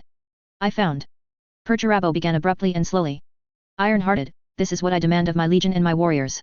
I believe I have lived up to my own demands. But later I found that not only could those useless people not achieve it, but I myself seemed to be less and less able to. I used to be able to. Upon hearing these words, Califon looked at her brother standing in front of the porthole in the mirror with some confusion, but she couldn't understand what he meant. She knew nothing of the Legion's affairs, she was only confused, after seeing the expressionless but not malicious faces of the Iron Warriors, how these people were nothing like the brothers she remembered, yet still claimed to be his sons. But it was precisely Califon's temporary lack of understanding that allowed Perturabo to continue. I always wanted to be as cold and tenacious as iron, so I could complete every task my father gave me. Perfectly complete them. But now I find I can't do it. Still listening, Califon asked, confused, when did father give you tasks? I'm talking about the Emperor, not your father, my adoptive father, Perturabo frowned. Califon nodded, picking up her makeup brush and skillfully outlining her eyelashes. Oh, you continue. Perturabo was silent for a moment, then continued, I feel like I've rusted. Do you understand what rusting is? It's when a piece of metal rusts because it's been exposed to wind and rain for too long, and then it's finished, it can't be used anymore. I feel like a rusted piece of metal. But what rusted me wasn't the wind and rain, but the utterly lawless power of my terrifying brother. In front of him, I have no secrets to speak of. When a person's deepest thoughts can be dug out and exposed to the sun. It's terrifying. Having said this, Perturabo had said all he wanted to say. He didn't even want Califon to understand what he was saying. As for his evaluation of Angron, Perturabo didn't know what his evaluation would be. He found Angron terrifying and dangerous, which came from his heart, but he truly couldn't treat Angron as an enemy, so he couldn't form an evaluation. Califon was also not very clear about what had transpired between Angron and Perturabo. It was only after hearing that theory about rusting, about metal, iron, and such. Califon slowly turned her head to look at Perturabo, her expression complex as she said, you are a living person. Why would a living person pursue becoming a piece of metal? I can understand what you mean, that the metal you speak of is a kind of quality. But you are a person, first and foremost a human being, with emotions, thoughts, and self. How could you possibly become a piece of metal? After speaking, Califon patted the metal table in front of her, a person should not pursue becoming something like this. The pursuit of the unyielding and cold qualities of steel can only ever be a pursuit, merely unrealistic self-demands. Hearing this, Perturabo seemed somewhat dazed. Califon's words made him fall into deep thought. He had once questioned himself in this way, questioning whether his ideas were unrealistic, whether his demands on his sons were fanciful and impossible to achieve. But he had only habitually questioned himself then, rather than truly believing that this idea made sense. Yet now, Perturabo found that he actually agreed with his sister's words a little. Perturabo felt that perhaps he really had some problems, yet also felt he had no problems, ultimately attributing this questioning to Angron. He suspected Angron's ability had a brainwashing effect, but he also felt his suspicion was baseless, merely an incompetent, lie-like self-protection. Finally, Perturabo spoke again, but I can no longer abandon what I pursue and what I have built. I cannot change my mind on a whim. No matter what I think, my legion and I can only continue to develop according to my original vision. Califon shrugged. Perturabo walked out of the room and ordered his sons outside. Have Danshiok send the void shields to the Hound's Tooth. We are leaving immediately, we will not wait for the 12th Legion fleet to travel with us here. We part ways. I took a leave of absence for a few days, slept for a day and a night, then stopped the sleep aids, and got enough rest. The most crucial thing is that a friend reminded me that my lack of motivation for everything might be related to cutting carbs. So I started eating carbs again, had 3 meals of fried rice, and found my spirits much better. I no longer feel weak or uninterested in doing anything. I've been a carb-chosen person since childhood, the kind who feels uncomfortable eating ribs without rice, so I thought about quitting carbs a while ago. Now that I think about it, that's really when I started feeling bad. I truly never thought that a person's mental state could become so listless just from cutting out carbs. The 4th Legion actually went to help the 18th Company. I thought they had left without saying goodbye. On the 12th Legion's side, Qin Xia sat cross-legged on the ground, his eyes closed, using his psychic abilities to connect with the star speakers in the 18th Company and aboard the Hound's Tooth cruiser, conducting long-distance communication based on the warp. Thus, Qin Xia learned everything that had happened so far from the 18th Company's star speakers. A month ago, the 4th Legion suddenly broke away from the fleet and proceeded in another direction. At first, Qin Xia and Angron both thought Perturabo had gone mad again, or that he had figured something out and then left without a word, heading directly to the new war zone assigned to him by the Emperor. Although they had known about the 18th Company's distress call at that time, Qin Xia had not connected Perturabo's departure with his legion from the fleet to the rescue mission. My strange brother actually went to help my descendants. Angron was also present, listening as Qin Xia, with his eyes closed, spoke of everything he had just learned. Although he knew Perturabo had gone to help, Angron showed no joy on his face, only surprise and some concern. No need to worry. Qin Xia knew what Angron feared. The 4th Legion did not engage in slaughter, they merely took down that rebellious world, then loaded a void shield onto a piece of it and left it behind. After that, they still left, heading in another direction, parting ways with us. Angron frowned slightly, wondering what was wrong with Perturabo now. He left the fleet silently and inexplicably, only to go and help. After helping, he left again without a word, this time parting ways and no longer traveling together. Just leaving. Angron only felt that Perturabo's personality was truly unfathomable, to the extreme. Even he, without close contact with Perturabo, could not understand Perturabo's thoughts. His twisted habit has merely resurfaced. Qin Xia finished understanding the situation, opened his eyes, and there was no helplessness in his gaze, only the calm of I knew it. We will return to our Nuceria, prepare ourselves, and then proceed with what we most want to do. Forge a Nuceria sector. Angron smiled, his eyes gleaming with anticipation. A star system centered on Nuceria. This was something Angron had discussed and agreed upon with Qin Xia long ago, it was also his wish. A stable territory that could supply troops and resources would provide crucial assistance to the 12th Legion on their path of transformation. This assistance would enable the 12th Legion to become proficient in everything, not just in assault and fierce attacks. What a stable territory could provide was the material foundation. For example, if the 12th Legion wanted to conduct siege warfare, they would need not only the Titan Legion dispatched by the Imperium but also artillery, armor, and countless other subdivided items. Without a material foundation, the 12th Legion could not become proficient in siege warfare. Similarly, establishing a civilian Astartes system also required a stable territory to provide a material foundation. A stable territory would provide food and industrial products, and in necessary circumstances, resources could be diverted to a barren planet. Without these foundations, an Astartes civil official solely responsible for managing a planet could not bring about substantive change. In short, this is why Angron was looking forward to creating a star system centered on New Star. He needed to lay the foundation. Star system, territory, Qin Xia's gaze gradually deepened. He thought that if nothing could prevent the Horus heresy from happening, then a Nuceria sector and a future Ultramar, if they could unite, would be a force capable of changing the situation. This was looking at the matter from the grand perspective of the human race, seeing the benefits for all of humanity. And if not viewed from this grand perspective, when Angron established a vast interstellar governing entity, he would have the right to sit across the table from the Imperium, negotiating and demanding certain things. Qin Xia knew well, that some of the influences and changes he brought to the 12th Legion and Angron, while undoubtedly absolutely correct in the long term, would still appear somewhat rebellious in the eyes of others in the short term. If pressure from the Imperium came down, the existence of a great Nuceria would be able to withstand it. In silence, Qin Xia and Angron both pondered deeply. Although one was contemplating the present and the other the future, there was at least a silent consensus, the benefits of establishing a great Nuceria would extend to many, many people. Speaking of those two from the 15th Legion, Angron suddenly mentioned their two guests, Avita and Asar. After they return to Nuceria with us, what is the probability that the mutations in their bodies can be cured? Qin Xia did not answer immediately. Asar and Avita were currently in the fleet, preparing to go to Nuceria with the fleet. Qin Xia's initial reason for keeping them was not only to study and analyze the mutation disease of the Thousand Suns Legion but also to genuinely see if Nuceria's biotechnology could have even a slight positive effect on the Thousand Suns condition. But after this period of analysis, difficult. Qin Xia thought of the analysis results. The flesh mutation problem of the 15th Legion is caused by warp factors. The reality structure on Nuceria is relatively stable, at most, they can only delay a SARS disease progression by a few days there. Avita has no mutation. Angron stroked his chin, then said after thinking, then let them stay and try. The treatment methods on Prospero might not be as good as Nuceria's. Indeed, otherwise, how could the 15th Legion have earned the title of Thousand Sons? Qin Xia nodded. As they discussed this, the covering on the cabin's porthole slowly rose. When the covering, used to block the terrifying sights of the warp, rose, it meant that the battleship had entered the reality universe from the warp. Although they had not yet reached their final destination, humans, born in the reality universe, could finally breathe a sigh of relief in their familiar environment, like fish entering the ocean. Qin Xia didn't care where the fleet was, he felt right at home in the warp. Angron merely no longer felt the gaze of an eye in the warp. He had a sense of melancholy and loss, as if something had been cut off. As Angron silently pondered why he felt melancholy and loss, Saline, who had hurried into the cabin, loudly reported something, drawing Angron's attention back to the reality universe. During our recent voyage, the navigator suggested we quickly exit the warp and wait for a period, Saline said. Then we arrived in this star system, which has not yet been discovered by the Imperium. Here, there are human factions capable of faster-than-light warp travel, and they contacted us before we exited the warp. They claim to know what has happened in the galaxy and are aware of the Imperium of Man and the Primarches. They wish to join the Imperium. Qin Xia listened for a moment as Saline reported this. This matter was unremarkable. The Great Crusade of humanity was like this, it wasn't that Space Marines legions had to clash fiercely with local rulers wherever they went, fighting to the death, and then bringing a planet under the Imperium's jurisdiction. A considerable number of planets surrendered at the mere sight of them. This planet before them was simply another one that surrendered at sight. Handle it according to standard procedure, Angron commanded. Saline saluted. Half a solar hour later, a Stormbird gunship flew towards the surface of the Azure planet below. There were some Space Marines in the gunship.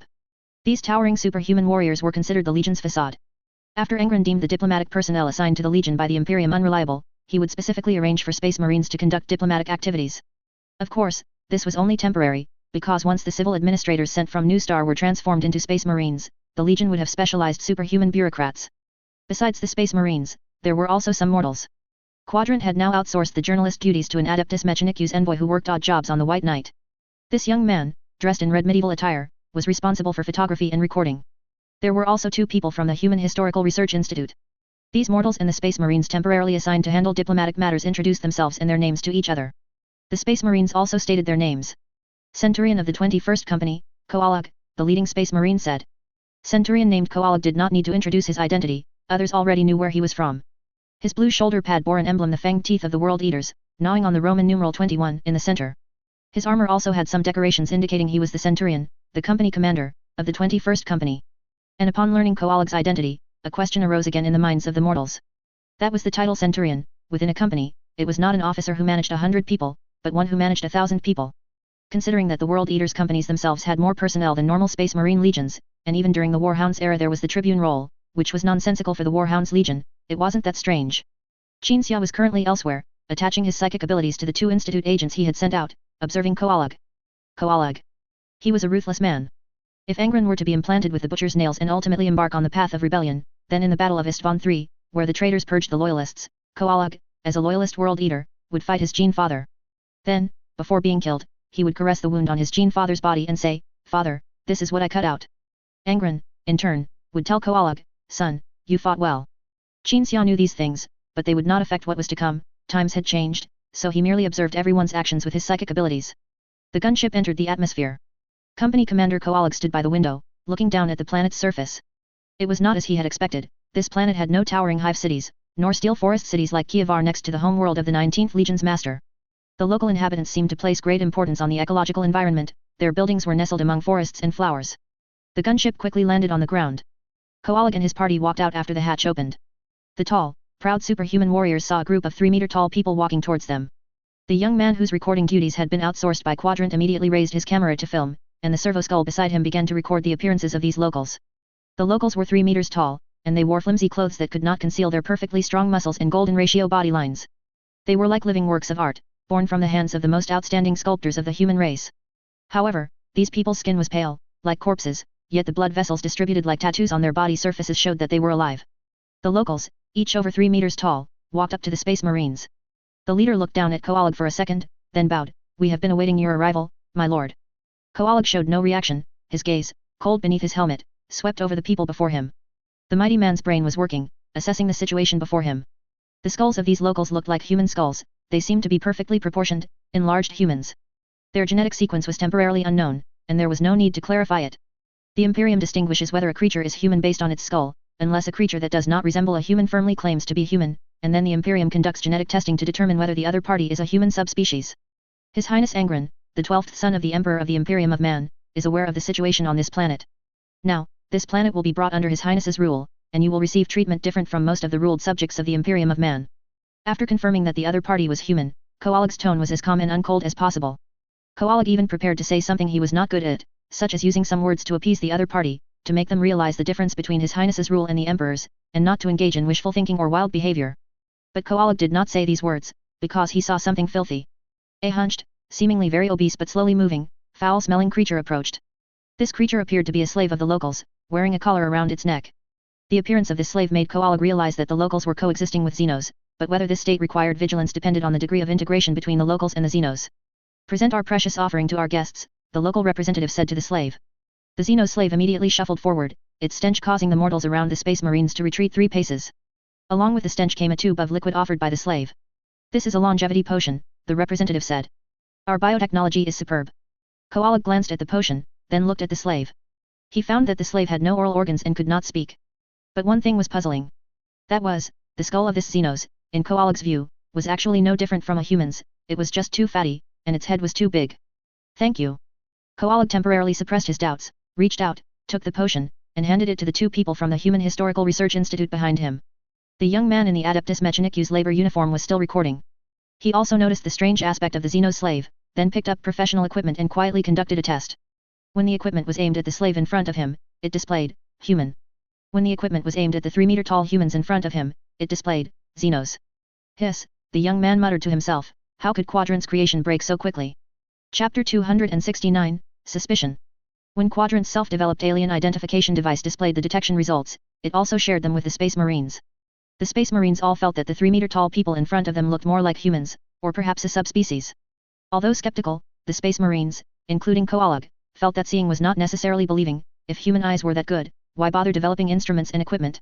However, Koalik said nothing to avoid alerting the enemy, only remaining vigilant and ready to draw his chainsword axe at any moment.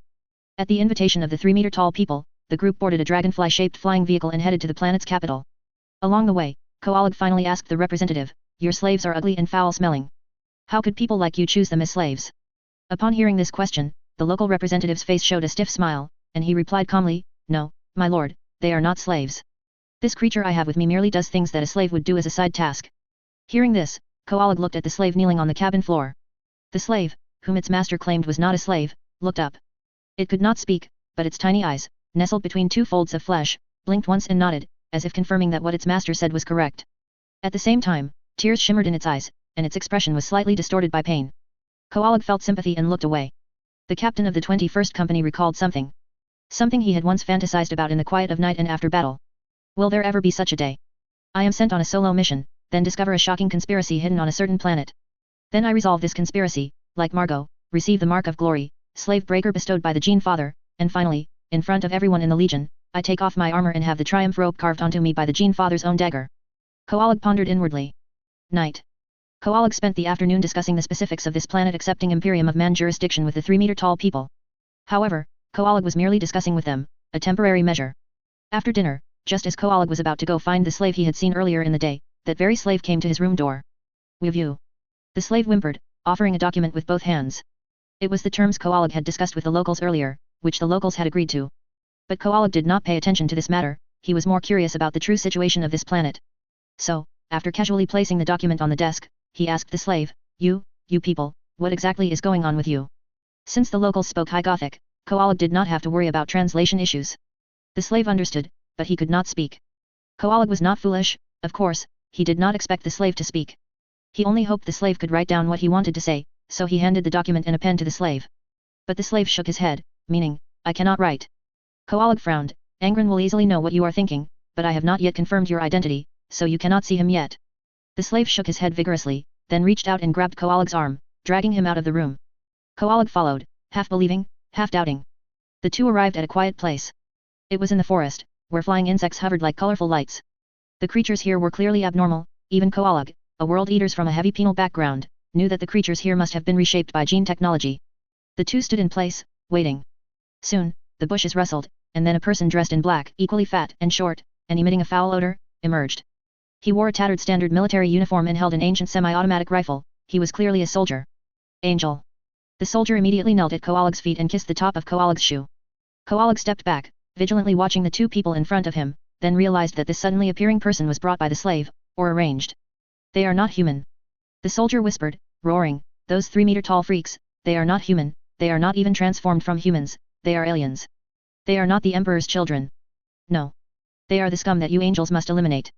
The soldier's words left Koalag feeling bewildered. The other party's choice of words was strange. Angel. Koalag realized this was a term for space marines like himself. But the words Imperium of Man, Emperor, and Alien are common words, yet only common within the Imperium of Man's territory. Judging purely from the vocabulary, this soldier, who looked like an alien, seemed like someone who had been ruled by the Imperium of Man for many years. They even spoke High Gothic, and it was very standard. Koalag recalled that he had only heard such standard High Gothic on Terra. A star system not yet discovered by the Imperium of Man, a group of people who could not possibly have seen people from the Imperium of Man before. How did they learn these terms in the common language of the Imperium of Man? Koalag grew more and more confused. The soldier took a deep breath, gradually calming down from his excitement, then explained, people like us. At this point, the soldier pointed to the slave who had brought Koalag here. People like us are all human. We weren't like this a few thousand years ago. Back then, we were no different from normal humans. Then one day, those creatures came. They occupied our world and transformed everything on it, including us. They possess astonishing transformation technology. They can make themselves infinitely close to humans in appearance and possess the strength to wrestle tanks with their bare bodies. That's what the legends say. Our lifespan is only a little over 30 years, so I cannot be sure which parts of these orally transmitted legends are true. Those guys kept my compatriots in captivity. Only a very small number of people could escape, and then, like me, organize resistance forces in the desert, pick up weapons, and shoot at those aliens who raise and transform us like livestock. Koalag raised a finger, interrupting the soldier's narration, and then asked, a legend, But that doesn't explain why you know of the Imperium of Man and the Emperor's existence, and why you use the common language of the Imperium of Man. Because of a prophecy. The soldier replied, but his answer was vague and inexplicable. Our leader had a dream. In the dream, a man told him to rise up and resist. The man told him, lead your compatriots around you in resistance, and I will open the path to freedom for you. Persevere, until one day in the future, my messengers descend like angels and save you.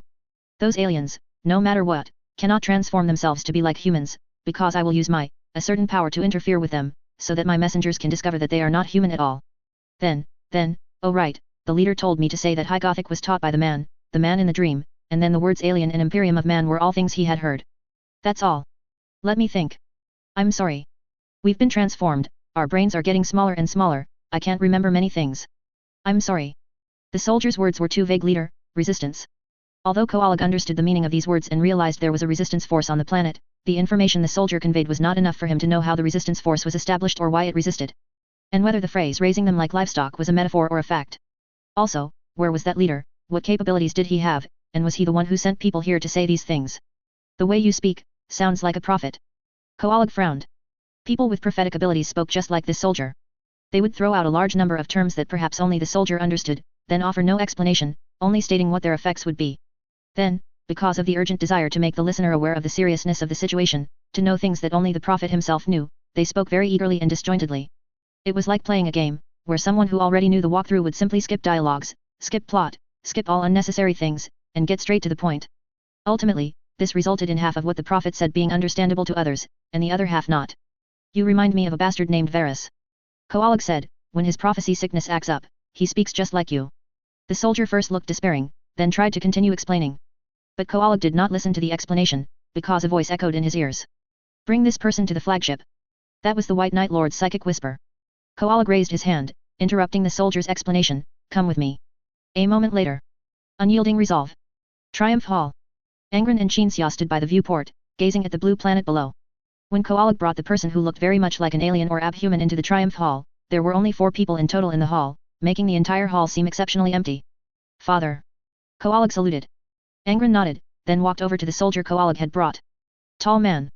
The soldier exclaimed, my leader mentioned people like you. Please allow me to organize my words properly and repeat what the leader told me. Angron smiled and shook his head, then knelt down and grasped the other's arm. The soldier's words were swallowed, and his expression became relaxed, calm, and comfortable. That was the manifestation of Angron absorbing emotions and perceiving the mind. No explanation needed. No conversation needed.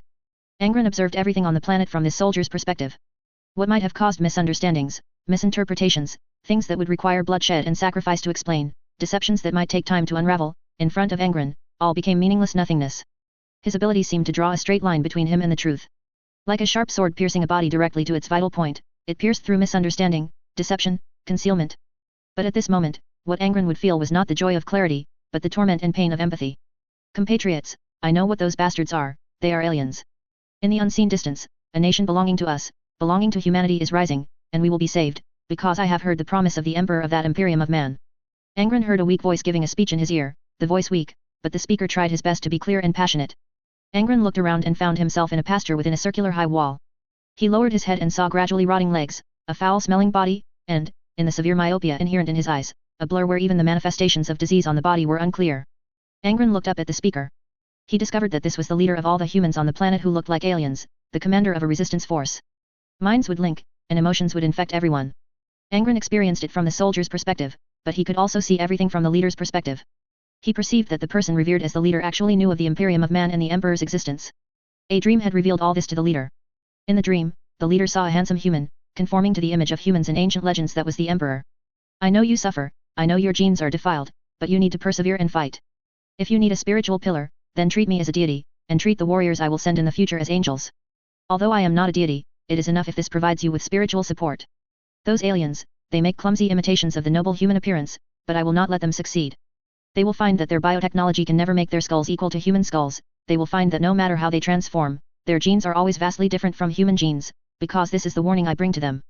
Remember, no matter how ugly you are still human, the most resilient and intelligent species among the stars.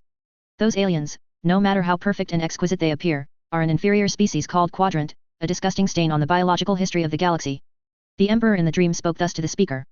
But in Angron's perception, the Emperor said nothing, he merely projected psychic energy and made the other person feel that he had said these things. Angron truly did not expect the Emperor to know about such a distant place, and even project psychic energy to influence someone here. But up until now, Angron still had not perceived the full picture of the situation. He still did not know why he saw many people living in pastures, did not know why that speaker was sought out by the Emperor, nor did he know the exact situation of this planet. But as one person's past feelings and emotions connected with another, and then more and more people who had formed bonds and connections had their past emotions and feelings linked together, Angron perceived that these emotions and memory-laden feelings formed a storm. He was at the very center of the storm, as if forcibly infused, and knew everything on a macroscopic level. Chapter 270 The Emperor's Mercy. In ancient times, there was a planet named Auros. In modern times, during the era when warp storms destroyed faster than light travel, the people of Auros lived an idyllic life. Because they possessed advanced medical technology, their average lifespan was long, and they lived well. Until one day, grotesque Xenos, typically 4 meters tall and of myriad appearances, descended upon Auros in their bioships. They achieved victory through their powerful biotechnology and their modified bioweapons. When humanity thought they had come to conquer, their gaze fell upon humanity itself. Their application of biotechnology and their advancements in it were not a sudden inspiration, but rather a blessing obtained through the worship of a certain deity. They needed souls. Humans were then herded and bred by them. Everything Angron perceived pieced together what he was now sensing. The emotions left in the reality universe by the souls and obsessions of those who had already died caused Angron pain. He experienced the suffering of every casualty in the war, such as being torn apart by bioweapons, enduring the torment of physical deterioration caused by viruses, and the fear and suspicion of the living about what the Xenos might do next in the war. Angron thought this was everything, but it was far from what he was about to perceive. The Xenos herded humans and then, after a certain period, would kill them. However, they were not satisfied with merely consuming souls, they also used biomodification technology to alter the biological structure of humans, allowing them to better serve as soul providers. Every human on this planet had diseases from the moment of birth. For example, excessively high blood sugar, protein, and fat content, enlarged internal organs. This was why they appeared obese and stunted, and emitted a foul odor caused by their diseases. Humans formed a resistance. The person who received enlightenment from the Emperor led many people from a single ranch to break out. They formed a resistance army, engaging in resistance that posed little threat to the Xenos. The suffering of the people converged. The fear and torment they endured. These formed an emotional storm.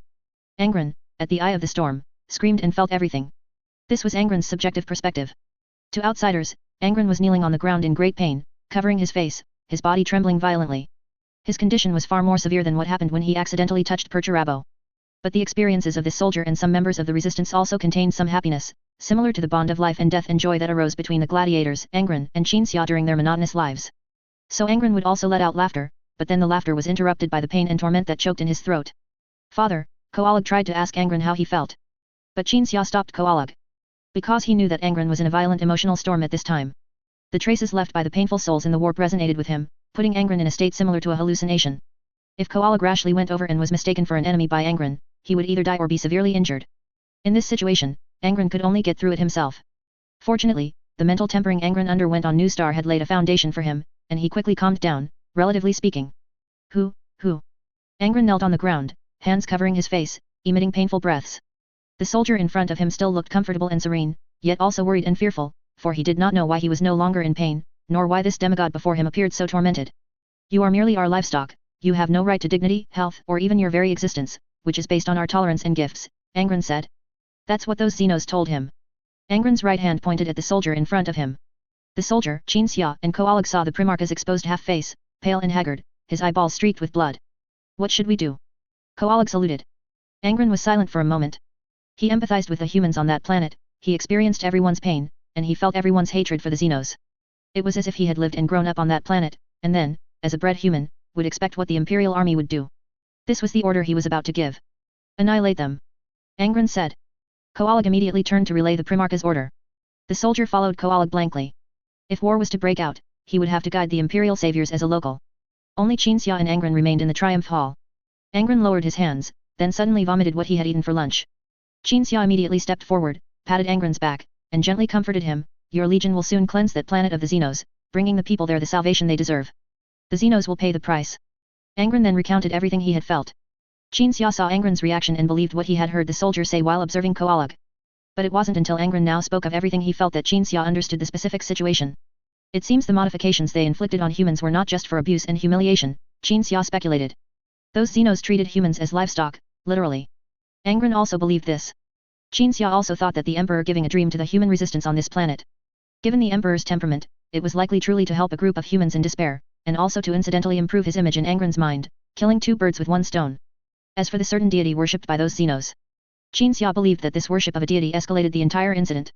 Originally, these Xenos might have just been unremarkable Xenos, one of those discovered and annihilated by humanity during the Great Crusade. But now, this could be the beginning of a certain dark god's encroachment on the reality universe. Similar to the Hrud and Slaanesh.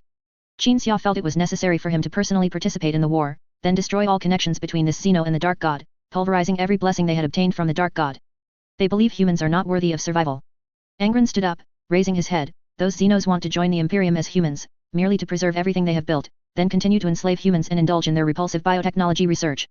At this moment, an alarm sounded from outside, echoing into the Triumph Hall. It was an alarm to muster all armed personnel. Soon they will know why humanity can rise again after falling into the abyss, Xia said. Alarm bells echoed throughout all the warships in the fleet. Space Marines moved in groups towards the hangars, while assault units from assault legions like the 8th Assault Company headed for the drop pods. Various heavy tanks used by Space Marines rumbled past infantry columns, heading towards the hangars. Because the war order was given so hastily and urgently, the assembly and preparation of mortal soldiers would take some time, so they would not participate in the first wave of attack. But other mortals, those piloting Night Titans, could join the war with Xia. They were members of the Night Legions. The Night Legions were established by Xia in the later stages of the Nuclear Uprising War, with the purpose of training individuals capable of piloting Night Titans and having these individuals fight as a legion, like soldiers, rather than as families. In the previous Onus Sector campaign, the Night Legions were dispersed to support various planets under orc attack, but now with only one planet as the battlefield, they would no longer be scattered. The Space Marines quickly assembled and quickly began the war. Koalag, clad in Terminator armor, along with the company's champion and standard bearers, protected the soldier who could guide the Space Marines. As the main force, everyone in the 21st Company and other main forces that would directly attack the Xeno capital region were teleported down. Accompanied by the light flickering from the ancient void shield on the unyielding resolve, many souls departed their bodies, traversing the warp, appearing precisely where the void shield controller wished them to go. The 21st Company appeared near a city block. When these superhuman warriors appeared, some Xenos on the street had not yet reacted. Men and women were walking on the street as if strolling. But soon these Xenos reacted, letting out roars, their bodies erupting with astonishing strength, pouncing on the Space Marines at extreme speed. Then, they were shattered by bolter fire. Xenos, die. Koalag strode forward, leading the Terminators of his company to the forefront. The short and clumsy soldier followed awkwardly, his weapon looking like a fire poker, of little use against those Xenos, let alone fighting alongside the Space Marines with such a rifle. He could only be a witness, excitedly witnessing the day of great revenge. The soldier saw the Xenos' intricately built defensive positions in the distance being eliminated by drop pods descending from the sky and the warriors who burst out of them. The Space Marines appeared so suddenly in the Xenos' most important settlement that the modified biological bioweapons that the resistance had been facing didn't even have time to be deployed. The Xenos' only reliance was the tall defensive walls they had built along the terrain. The resistance once believed that even if they could one day eliminate the Xenos, they would ultimately be unable to break through the tall walls the Xenos had built. The soldiers speculated on what methods the Imperium would use to attack that place. Then, in his vision, an expanse of ice and snow appeared in the distance, followed by the ground trembling, and a towering war machine slowly emerged from the ice and snow. A person stood on the curved back armor of that war machine. When that war machine began to charge, more smaller war machines ambled out from the ice and snow, numbering over 1,000. They advanced in groups. Undoubtedly, the Xenos' poorly engineered high walls would absolutely not be able to stop these war machines. The soldier watched as the gigantic war machine flickered, then appeared in front of the high wall, and pierced through it with a single spear thrust. He cheered for this.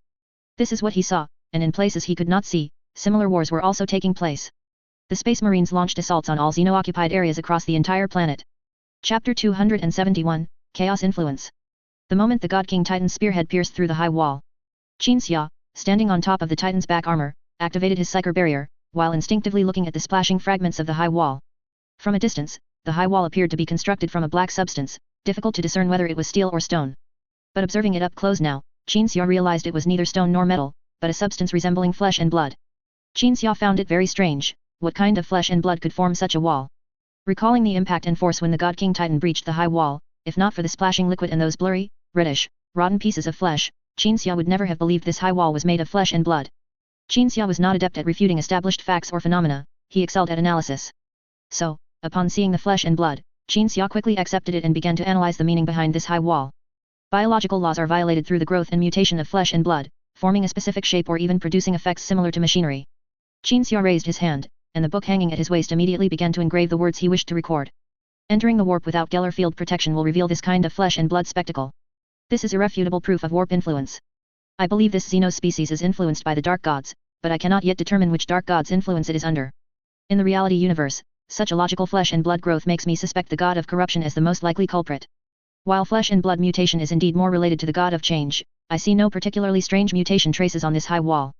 Having recorded this much, Qin Xia turned his head to look at the breached high wall. Flesh and blood were entirely used as a material in this high wall, the bones and veins crisscrossed like rebar in construction, resembling an architectural form that mimicked metal using biological materials. This is why Qin Xia said he did not see any particularly strange mutation traces. Qin Xia recorded every thought in his mind in the book at his waist. And that book was not some random knowledge carrier he found, nor was it a classified document carrier he pieced together, mimicking the later Imperial Church's use of holy parchment or similar materials. It was a book crafted by the Emperor himself. This book could instantly display the most suitable psyker abilities a psyker could use in a given situation. Qin Xia did not consider this function particularly useful, he felt the book itself was more valuable than this function. It was crafted by the Emperor himself. Qin Xia knew that in later eras, any item originating from the Emperor's hand held sacred power, including but not limited to exorcism and invoking the Emperor for direct intervention. Therefore, when Qin Xia decided he must record his experiences dealing with chaos to aid those who would also face chaos in the future, no knowledge carrier was more suitable than a book crafted by the Emperor himself. Did the Emperor give me this book intending for me to use it this way? Qin Xia suddenly wondered. This book was a gift from the Emperor, how could it only have the single, rather useless function of displaying suitable psyker abilities? It was known that the Emperor understood chaos, knew of the god's existence, and was aware of warp influence. So perhaps this book truly was intended for recording knowledge on how to combat chaos. However, Qin Xia also realized that this conjecture had many illogical points. Ultimately, he concluded that the Emperor had simply given a rather useless gift, without thinking too much about it. The Emperor now was not the God Emperor of the future. Qin Xia stopped thinking and urged the God King Titan to stride forward. Destroy all Xenos constructs we can see. Qin Xia heard a majestic yet cold voice in the communication channel. That was the Night Legion's internal communication channel, and the speaker was the Legion commander of the Night Legions. The Legion commander merely reiterated Qin Xia's pre-battle orders after the Knights had fully breached the high wall, using this method to deepen every Night Titan pilot's awareness and understanding of the mission objective, and then to fulfill Qin Xia's command. Qin Xia's command was to destroy all Xenos constructs. The Legion, possessing thousands of Night Titans, dispersed into small groups upon entering the city to execute Qin Xia's destructive orders. Within the current Imperial territories, families possessing Night Titans would refer to a combat team of knights piloted by retainers and nobles as a Night Company, or simply name the squad according to noble titles. But within the Night Legions, Night Titan combat teams had only one simple name, a squad. A Night Squad consisted of 5 Night Titans. One miniaturized God King Titan, meaning a gun knight, which held a long spear and shield and stood less than 10 meters tall. One knight, wielding a chainsword and a weapon capable of firing melta armor-piercing beams. 2 knights, responsible for close combat and guarding, protected 3 knights of the same specifications. These knights had towering bodies, were covered in heavy armor, and had heavy weapons embedded in their 2 arms. Small caliber gun barrels extended from armor seams all over their bodies, used to fire large caliber heavy machine gun rounds and grenades. They ignited flames around themselves, bombarded the strange Xenos-built structures with heavy cannons, then strode out through the flames, their small caliber weapons sweeping everything organic visible in their visors. The Night Legions led the way, leaving a path covered in ash after their fiery destruction. Space Marines rushed in from outside or descended in drop pods, scanning and clearing any remaining elements. This included, but was not limited to, Xenos hiding underground and certain items that miraculously escaped being incinerated by the Knights. I thought they had even modified away their emotions, but they still feel fear, Qin Xia suddenly remarked in the communication channel. The Xenos were scattering and fleeing. The human offensive was too sudden and too swift, they had no time to organize defenses or counterattacks. The Xenos screamed and ran wildly. Only a few bolder Xenos dared to look back while fleeing. Then it would see the God King Titan leading the charge, dragging a glowing white energy trail, its long spear resting on its shield, and weapons extending from armor seams all over its body firing at every living thing in all directions. Behind that colossal war machine were bipedal war machines striding through flames and thick smoke. These war machines, like humans, had 2 arms, 2 legs, and a head. Upon seeing these sights, the Xenos would suddenly recall the absurd and ridiculous threats that emanated from the mouths of the modified humans they had consumed.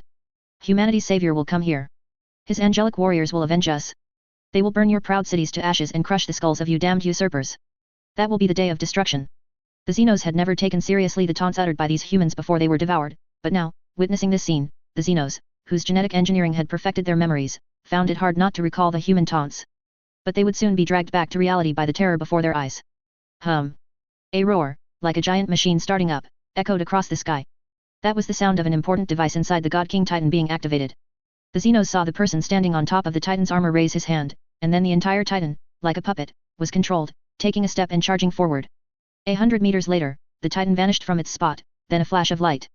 The God King Titan flickered into existence ahead, racing down the city's wide, flat central avenue, then leaping up, thrusting its long spear through a towering building at the end of the road, landing amidst splashing debris and sliding back dozens of meters. The path the Titan had traversed was left with only ice and snow, and the Xenos that had been inadvertently crushed by the war machine as it ran. Qin Xia observed everything with his psycher vision. His gaze penetrated the surface, going inside. He saw a labyrinthine environment beneath the building he had just destroyed, as if it read, "I have an important place here, a sacred site, come in quickly. Bypass this building." Qin Xia looked up at the towering giant tower before him, now shattered and reduced to ruins by the Titan. "Bypass it, I will deal with this place." The Night Titans bypassed the ruins and the God King Titan, with billows of smoke and flames accompanying their forward march, these materialized fires of war burning onward. Xenos constructs still have a certain degree of research value, especially Xenos with such advanced biotechnology.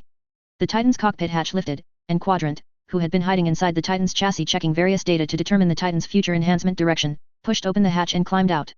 As Quadrant waited for Qin Xia's response, Qin Xia walked to the raised hatch and kicked both the hatch and Quadrant back down.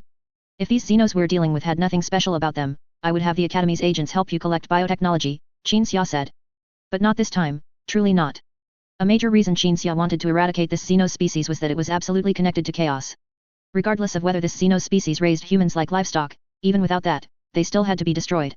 This place was no longer very far from Nuceria, and it would clearly become part of the future Nuceria sector. Regarding the chaos influence appearing here, any mercy would be leaving a bomb for the future Great Nucria. "Stay in the Titan." Qin Xia walked to the edge of the Titan's back armor and jumped. He didn't directly jump down from a height of 25 meters for a cool Gaia Earth destroyer landing, instead, he jumped down half a meter and landed on steps made of translucent white energy. With each step he took, a step would form beneath his feet. Qin Xia slowly descended, while observing the Xenos remaining in the vast ruins. The Xenos used this place as a refuge, and whether they reacted quickly or had just emerged from underground, few of them died when the high tower collapsed. Hundreds of Xenos were still alive. These Xenos stood in the ruins, also looking at Qin Xia. They looked up at Qin Xia, but not with submissive gazes, rather, it was an arrogant pride with their heads held high, and a smugness that questioned whether their opponent had lost his mind. "Their bodies are exceptionally skilled in combat," Quadrant reminded Qin Xia. "This is information obtained from the Space Marines, they can tear off a Space Marine's armor with their bare hands and then kill the person inside." Qin Xia listened to the reminder and silently walked down. After his feet touched the ground, all the steps extending from the Titan's armor to the ground shattered, turning into ice crystals falling from the sky. "Considering what these damned things have done. If I shot them from a distance, it wouldn't be satisfying enough," Qin Xia said, taking the long spear from his back. The weapon, crafted by the Primarch himself, hummed the moment it was grasped. That was not due to any unique forging power of the Fire Dragon Lord, but because it used a unique metal that could easily penetrate armor. But Qin Xia reversed his grip and plunged the long spear into the ground. The Xenos exchanged glances, then charged. The fastest Xenos reached Qin Xia in the blink of an eye, and as it threw a punch, Qin Xia grabbed its arm. The Xenos frantically tried to pull its arm free, but in the next second, its head exploded, and its entire body was compressed uncontrollably until the 3-meter-tall body was reduced to a sphere less than a centimeter in diameter, falling into Qin Xia's hand. Facing the Xenos charging from all directions, Qin Xia flicked the sphere. At this instant, the Xenos seemed like chess pieces grabbed by an invisible hand. The unseen hand grabbed them and arranged them in a straight line. All Xenos had their spinal cords pierced by the sphere compressed from a fellow Xenos body. Although still alive, they were all paralyzed. When the pastures near the city are opened, Qinxia used his psyker abilities to project his voice into the Xenos' minds. My kind will rush out of the pastures and come here. Imagine everything you will live to experience then. Killing the Xenos was not Qinxia's objective. When all the Xenos lay on the ground, only able to open their eyes and breathe, Qinxia stepped into the ruins and found the path to the underground. Some space marines had just finished clearing this area, and they followed Qinxia into the underground without a word. Among these space marines, Qinxia even saw Evita. The World Eaters formed two lines, with Terminator armored warriors leading the way, and the others following behind. Qinxia and Evita walked side by side at the back, and Qinxia couldn't help but ask, "Didn't I tell you and Asar to wait on the ship? You don't need to participate in the battle, you just need to be observed and receive treatment." "I don't need to be observed or receive treatment, I haven't mutated," Evita responded to Qinxia's question with his psyker ability. "Then you accompany Asar for treatment and observation," Qinxia said, shrugging. "Why did you come?" "Oh. So that's it." Qinxia suddenly understood. Evita must have realized that this Xenos species had particularly powerful biotechnology, so he wanted to collect some Xenos technology to see if it could be used to treat the 15th Legion's flesh mutation defects. Qinxia didn't read Evita's mind, but he knew this guy must have been thinking that. And if anyone from the 15th Legion, including Magnus, were present, they would also come down to search for things they deemed useful. "I admit, that is indeed the case," Evita said. "Please let me try. Asar has been showing signs of mutation again recently." "Then go find." "This isn't possession this time, believe me."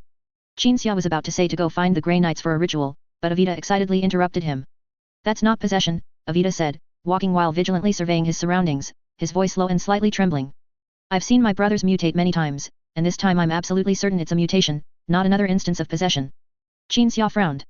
Evita wanted to continue explaining, but the sound of the World Eaters firing ahead caught his attention. There were still many Xenos underground. They had set up defenses in this labyrinthine area, made of the same flesh and blood material as the city walls. The Xenos who had time to prepare used living weapons. This reminded Qinxia of the Tyranids. The Tyranids also used living weapons, similar to biological entities shaped like guns that fired biological ammunition. However, the style of weapons used by the Tyranids and these Xenos was different. I woke up late today, so 2 chapters, each about 4,700 characters. Chapter 272, Harmful Hope. Evita raised a barrier, intercepting the biological projectile shot at the World Eaters, then lifted his other hand, and the psychic lightning he unleashed instantly cleared all enemies in front of him. Against organic enemies, psychic lightning was a simple and highly effective attack method. At the same time, Evita's power showed the World Eaters present the strength of a psyker, but they only glanced back at Evita before continuing to advance. The World Eaters' Legion was not without think tanks, but unlike the Thousand Suns, most of their members were not psychers. "I found something," Evita said to Qinxia, lowering his hand after effortlessly killing a group of enemies. "On the battleship, I saw some things. I didn't just come down on a whim. I saw those Xenos." When someone who can foresee the future tries to explain something complex, their speech becomes disjointed. Qinxia raised his hand, signaling Evita to take his time.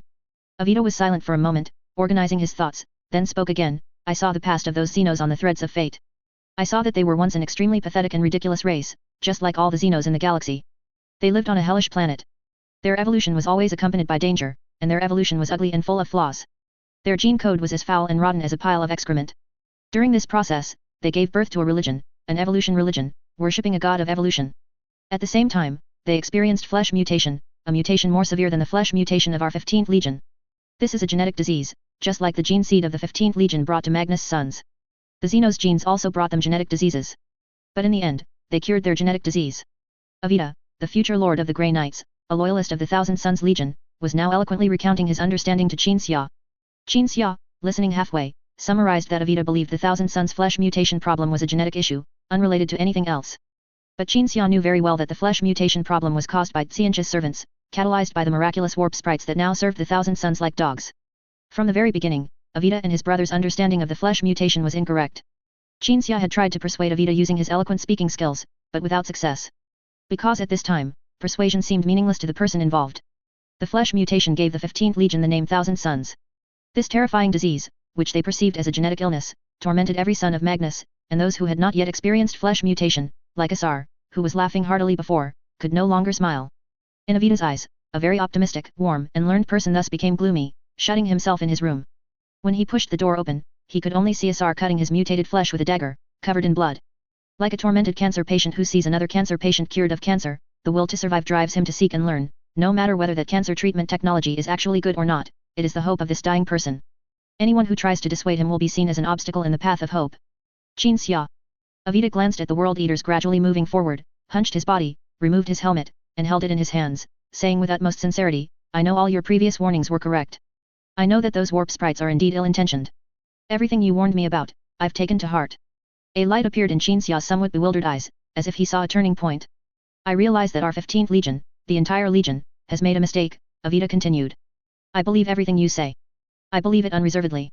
Once I've treated my brother Asar's mutation, and we return to the Legion, I will immediately try everything to persuade my Gene Father, to persuade my brothers, to be vigilant against the warp from now on. If my Gene Father, if Magnus doesn't believe what you told me and what I relay, I will publicly denounce him at the Academy. Hearing Avita say this, Qin Xia became somewhat bewildered again, already anticipating what this person would say next. But can you please not take away and store the technical data on how the Xenos treated the mutation? Avita, still hunched, looked up at Qin Xia, pleading urgently and sincerely, just let me see it, even a glance, at least let me see their approach. Let me see a glimmer of hope. Please. Not just Asar, my brothers are waiting for the day their genetic defects are cured. Those who are still alive are in a sunless place on Prospero, waiting for death, just like lepers who were cast out of cities or villages to await death in a certain place, long, long ago when humanity had no way to cure leprosy. Qin Xia did not intend to keep or store any of that Xeno civilization's technology. Unlike some ancient forbidden technologies, ancient ritualistic spells, the biological technology used by this Xeno race was more like a pure product of chaos. Evil relics or spells used to summon demons can also be used to control and expel demons. Some ancient forbidden technologies, unrelated to chaos, but related to artificial intelligence or overly powerful ancient weapons, were therefore prohibited. Qin Xia would keep these. But for technology entirely based on chaos power, Qin Xia would treat those things with an attitude akin to burning books and burying scholars, because their continued existence, even if they couldn't corrupt him, served no purpose other than waiting to see the light of day again and corrupt others. Qin Xia looked at Avita, unable to think of a way to persuade him, until he realized that for a cancer patient, pathological analysis and persuasion requiring a degree of rationality were worthless. He nodded. Avita sighed in relief. Qin Xia strode past Avita and the World Eaters, past the Xenos attempting to intercept the attackers. He fully used his psychic power to influence the minds of everyone, including Avita, so that they could still see him. Then Qin Xia hurried deeper into this labyrinthine hellhole. A moment later, Qin Xia himself had already reached the deepest part of the underground, while in the eyes of Avita and the others, he still remained by their side, slowly advancing with them. This was the Xeno race's holy ground. The sanctuary of the evolution cult, as Avita called it. The statue of the god worshipped by the Xenos was within, and every clue within the holy ground would reveal to Qin Xia what kind of god the Xenos truly worshipped. But Qin Xia did not rush into the holy ground. Instead, he leaned against the wall, deep in thought. He recalled Avita's attitude just now. Qin Xia now only felt helpless, not wanting to criticize Avita at all, nor wanting to say that the 15th Legion members were short-sighted or stubborn. Because Qin Xia put himself in their shoes and thought that if someone he cared about had a genetic disease, and this disease was related to chaos, and then there was a chaos technology that could potentially cure them, he might not make a different decision than Avita. The person involved is not necessarily confused, but definitely anxious. And in this era, talk of the dark gods, of chaos, of demons, these words seemed like utter nonsense to someone instilled with firm belief in the imperial truth. The Thousand Sons might not have the imperial truth belief, but they had witnessed the true warp, and they would believe that the warp they saw was the real one. Qin Xia pondered, and concluded that in this era, apart from the emperor himself who created the imperial truth, probably no space marines or primarchs would truly believe in the existence of the chaos gods and demons. Sigh. Qin Xia let out a long sigh. When revealing the truth cannot persuade a person, the persuader can only feel powerless. Qin Xia recalled his first conversation with Avita. He was very angry then, thinking, how dare you not believe the truth I'm telling you. But now he had no anger left, feeling that he had instead become an obstacle between a group of terminally ill people and what they considered hope. I want to help them, if I can, if I have the ability to cure the 15th Legion's disease, Qin Xia thought. Then he took off his helmet and scratched his head in distress. After a moment of silence and thought, he silently put his helmet back on. After a psychic blast shattered the gate in front of him and the defenders inside, Qin Xia stepped into the holy ground. It was just as he had seen it with his psychic vision from outside, only clearer and more detailed. For some reason, some things here appeared blurry to Qin Xia, even less clear than to the naked eye. Qin Xia stepped on the fragments blown apart by the psychic blast, advancing through the Xenos' blood, which glowed with the beautiful color of red crystal.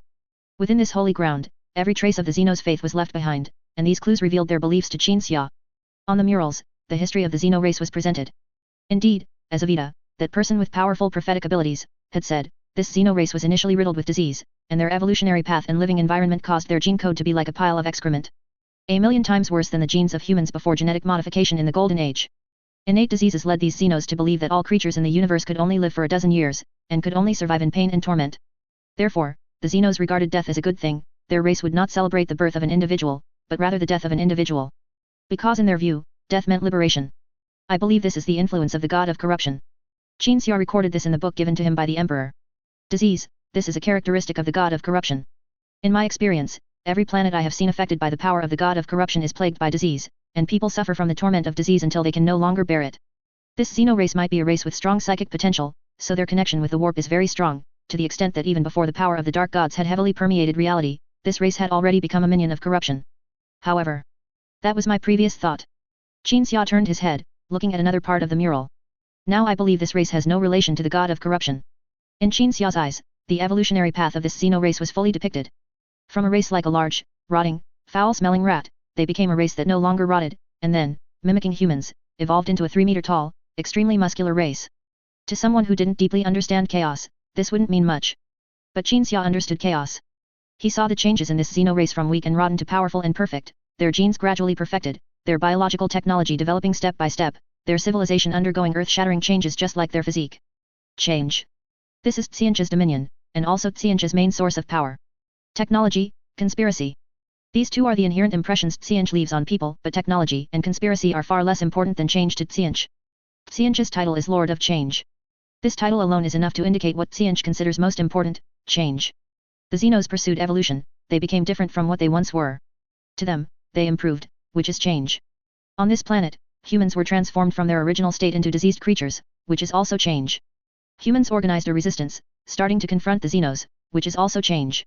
One day, humans arrived, and Space Marines directly gave the now arrogant Xenos a thorough beating, then slaughtered them all, which is also change. As long as things take a turn and change, Xianzhe benefits and he will actively promote change.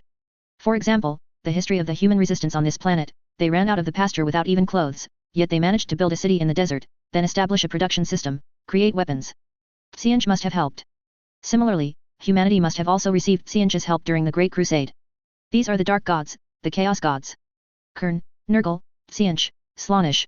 The four gods have no stance, no good or evil, they will bestow great power upon the weak to overthrow the strong, and they will also bring blessings to the strong to enslave the weak. They do not distinguish between good and bad, simply because the related concepts that constitute them, either intentionally or unintentionally, exert influence on reality. Even uprisings and innovations benefit Xianzhe, Qin Xia thought. This was what he found most frustrating. Even bringing about change for an oppressed people benefits Xianzhe. Qin Xia's gaze shifted from the wall to the statue. The grand pedestal of the statue was empty. This further confirmed to Qin Xia that the Xenos worshipped Xianzhe, not Nurgle. Xianzhe is formless, ever-changing, he is neither like his demon servants, who resemble birds, nor does he have a definite appearance, so his followers cannot establish a clear image for him.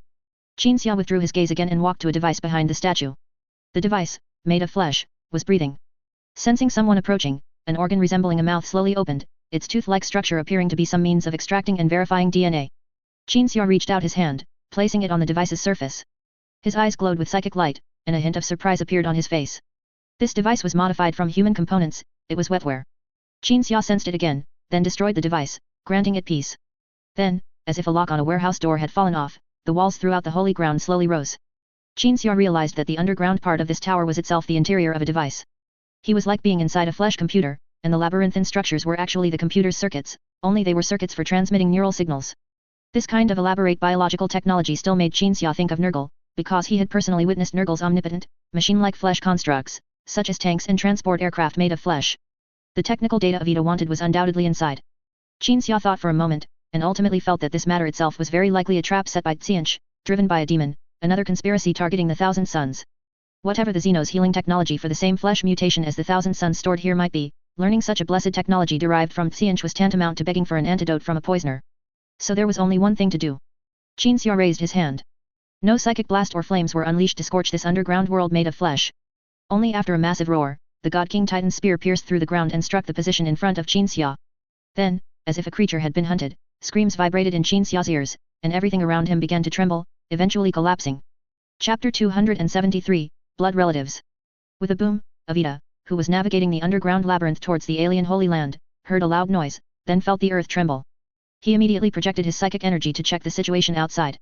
The God King Titan remained in the posture of thrusting its spear into the ground. Avita witnessed this, and also saw the God King Titan slowly withdraw its spear from the ground. The scorching spear appeared crimson, a sign that its energy had reached its peak. The area where the spear had pierced was already molten, and the biomaterials, which could withstand artillery shells, had not been completely destroyed, turning into a substance flowing like molten iron. Qin Xia. Despair gradually appeared on Avita's face. He did not see the God King Titan shattering the alien Holy Land with that spear, nor the biocomputer within the Holy Land that he had prophesied would contain the technical data for reversing flesh mutation. What he saw was the complete eradication of any possibility for his close friend, Asar, to be cured, and the prospect of his legion brothers, including himself, living in constant fear of flesh mutation. Qin Xia influenced the minds of others, making them believe he had never left. But upon seeing the God King Titan destroy everything ahead, Avita was able to react and realize what had just happened. I destroyed it, Qin Xia said honestly. I just looked at the so-called technology that could cure flesh mutation, which you mentioned, and it's essentially sacrifice, seeking help from warp entities. You could just directly ask your warp sprites for help, the method is no different anyway. Avita was furious. Catch 99 people, squeeze out their blood, refine it into a drop of soul crystal, then give the crystal to the sprites, and let them enchant it. This so-called technology is that evil and simple. Qin Xia was giving his final explanation. He no longer believed that words would have any effect on the 15th Legion members, so he merely stated it coldly. Avita recalled his brother's current state. I haven't tried this technology, I can sacrifice aliens. And you destroyed my hope, you freak among psychers, you destroyed my brother's only hope. Qin Xia remained silent. You don't care about Asar's fate at all, we were merely chance acquaintances, Avita continued. After you found those lunatics to ward off evil for my brother contracted a true flesh mutation this time, and you didn't even know about it until I found you. You don't care about any of this. Why do you pretend to care about the 15th Legion's affairs? Care about Asar's matters? I thought too much, we didn't have any real connection to begin with. It's enough that you helped me once. At least for those 2 insane shamans, I should thank you. Avita paced painfully, his voice trembling, but he tried his best to keep his voice calm and continuous, to maintain the dignity of an intellectual. Qin Xia listened silently. He knew Avita's current state of mind, a state of hope being cut off, which is why Avita would be angry, would make a fuss, but there were some things he couldn't agree with. Avita gradually fell silent. Are you done? Qin Xia asked calmly. Avita did not respond, only vaguely feeling that this was the calm before the storm. If I didn't care about your lives, would I have immediately taken you to be treated for possession? Would I have wasted so much breath explaining how dangerous the warp is to you? I told you the source of flesh mutation, but you didn't believe me. Now you still want to use the alien's sacrificial technology to treat your brother. I heard about you back then, knew you were an extraordinary person, a skeptic who questioned everything, but those people, damn it, didn't tell me you were also a madman. You don't even believe people who are fellow humans and fellow psychers, but you believe the miraculous prophecies brought to you by your damned warp sprites, and you believe these damned aliens who raise and devour people like livestock. What your legion is bound to isn't some sprite, it's an evil warp entity, I told you that. Speaking of this, Qin Xia remained expressionless, tapping his head. Are you, like, messed up here? Hey. Tell me, do you have to wait until the Great Crusade is over before you go see a brain doctor, and then you will become the normal person I know? Qin Xia finished these words with an expressionless face from beginning to end. The torrent of insults Avita had expected did not descend upon him. Qin Xia merely delivered his final admonition with calm indifference. It was like someone playing a lute to a cow, calmly and gracefully playing the last note, then patting their backside and walking away. My sprite has protected me countless times, saved my soul from danger countless times. Avita shouted. Qin Xia turned and left in silence. Through experience, he had come to realize that for psychers who could not see too far into the future, the truth of a distant future was more likely to lead to their incomprehension rather than their support. In any case, Avita was destined to be the first Grand Master of the Grey Knights. His fate would not be to fall into the abyss, so it was better to focus his energy on other people and matters. For example, saving key figures who could change the fate of legions, resolving crucial events, and getting closer to the Emperor for a talk. Or, for example, killing a certain bastard who loved to carve runes on bald heads. You monopolist of knowledge and technology! Avita roared. Qin Xia, with his back to Avita, raised his middle finger. Go back to Prospero and play with your warp sprites. Watching Qin Xia slowly disappear from sight, Avita slowly calmed down. A feeling of regret lingered in the Thousand Sun's heart. If you were here, you'd say what I just said was too much, Avita muttered. No, you wouldn't even be able to speak. Avita fell silent, sat against the wall, and began to ponder what he should do next. Then, the anger and unwillingness on his face dissipated, replaced by a sense of anticipation. My lord. An old, deep voice entered Avita's ears as a crow flew through the wall and landed on Avita's arm. That was Avita's guardian sprite. I have obtained the technology you desired, like Prometheus stealing fire, the crow said. The moment the alien's abominable Holy Land was destroyed by the Titan, I obtained what you wanted. Avita immediately extended his hand. Give it to me quickly. The crow did not immediately obey its master's will but instead advised, but, my lord, as the White Knight Lord said, the technology used by the aliens to cure flesh mutation does not conform to the imperial truth, it requires sacrifice, rituals, and souls, and is not about synthesizing chemical drugs in a laboratory. I know, Avita nodded. I think you should still be cautious, the crow said again. This is witchcraft, not warp technology with clear principles. I know, Avita confirmed repeatedly, give it to me. Only then did the crow's head nod up and down, I merely obey your will. 1 hour later. Avita helped the 12th Legion capture 2 alien strongholds, killing some alien leaders who had successfully organized an orderly resistance. Then, as a guest general, Avita returned to the unyielding resolve, preparing to take everything he needed and depart, leaving the 12th Legion's fleet. As a man of culture, Avita had nothing much to take, he had arrived with little, and while with the 12th Legion's fleet, he had freely read the books Jinxia had made available to outsiders in the library. The only thing he wanted to take with him was his superior and close friend. What's that sound inside? It sounds like something hitting metal. As Avita walked down the corridor to the room assigned to him on the White Night, he saw many sailors gathered in front of the room's hatch. At the same time, he could hear banging sounds coming from inside the room. Avita's face immediately darkened. He gently pushed aside the mortal sailors blocking his way, squeezed through, then took out his keycard and opened the door. The hatch quickly slid open automatically to the side. The not-so-small room was dark, with multicolored pus emitting a putrid smell on the floor, and some flesh structures that looked like chunks of meat or tentacles. As the mortals were startled by the sight, Avita quickly pulled the hatch shut. "Brother!" Avita walked through the room, calling out, while illuminating the entire room with his psychic energy. The thing hidden in the room sensed the light and quickly turned around. Avita saw a monster approximately 3 meters tall. Armor and wildly growing flesh structures were fused together. Its appearance was indescribable, as it was constantly changing, with eyes appearing and disappearing or flowing all over its body with the mutating flesh. The monster was holding a knife with its only relatively normal-looking hand, vigorously cutting its own body tissue. Avita was horrified, but he quickly forgot how horrified he was. The monster let out a scream. Avita realized that the other party had become photophobic, so he quickly dispelled the psychic light. "Asar!" Avita called out, fumbling in the dark. He couldn't see anything in the room because there were some secretions floating in the air, like the secretions of an octopus that sprays black gas instead of ink, obscuring vision like a smoke bomb. Then Avita received a response. "Brother!" A weak voice emerged from the monster's body. Knowing that his brother still retained his sanity, Avita let out a long sigh of relief and asked, "Can you move? I'll take you out of here. I found a way to cure you. This method is a bit unorthodox, but at this point, we have to try." "What method?" The monster approached Avita, its flowing eyes looking down at him. "Are you going to shoot me with a melt gun?" Asar asked. Avita didn't know how to answer, he thought Asar wanted to die, so he began to consider how to persuade him to accept treatment. After saying that, Asar laughed, clearly making a joke. "I can't believe you can still crack jokes at this point," Avita said. "I can imagine what your expression would be like if you weren't in this state grinning like an idiot, thinking you tricked me. Haha." Asar let out 2 dry laughs, using the sound to cover throwing the dagger he had been using to cut his flesh onto the ground. Avita heard the dagger fall. He didn't need a prophecy to know what Asar had been doing in that room since the sudden onset of flesh mutation, constantly self-mutilating. Just like most of the Thousand Sons who developed flesh mutation, they hated their sudden mutation, feared it, and wanted to survive at all costs. Asar, though optimistic, wasn't so optimistic that he feared nothing. "Actually, I honestly feel like I'm beyond saving," Asar said. "This is just an early symptom of mutation. Half a solar day ago, I was still normal, and then I turned into this monstrous appearance you see now. I wasn't like this even an hour ago when the White Knight Lord's friends came to examine me." "There's hope," Avita said firmly.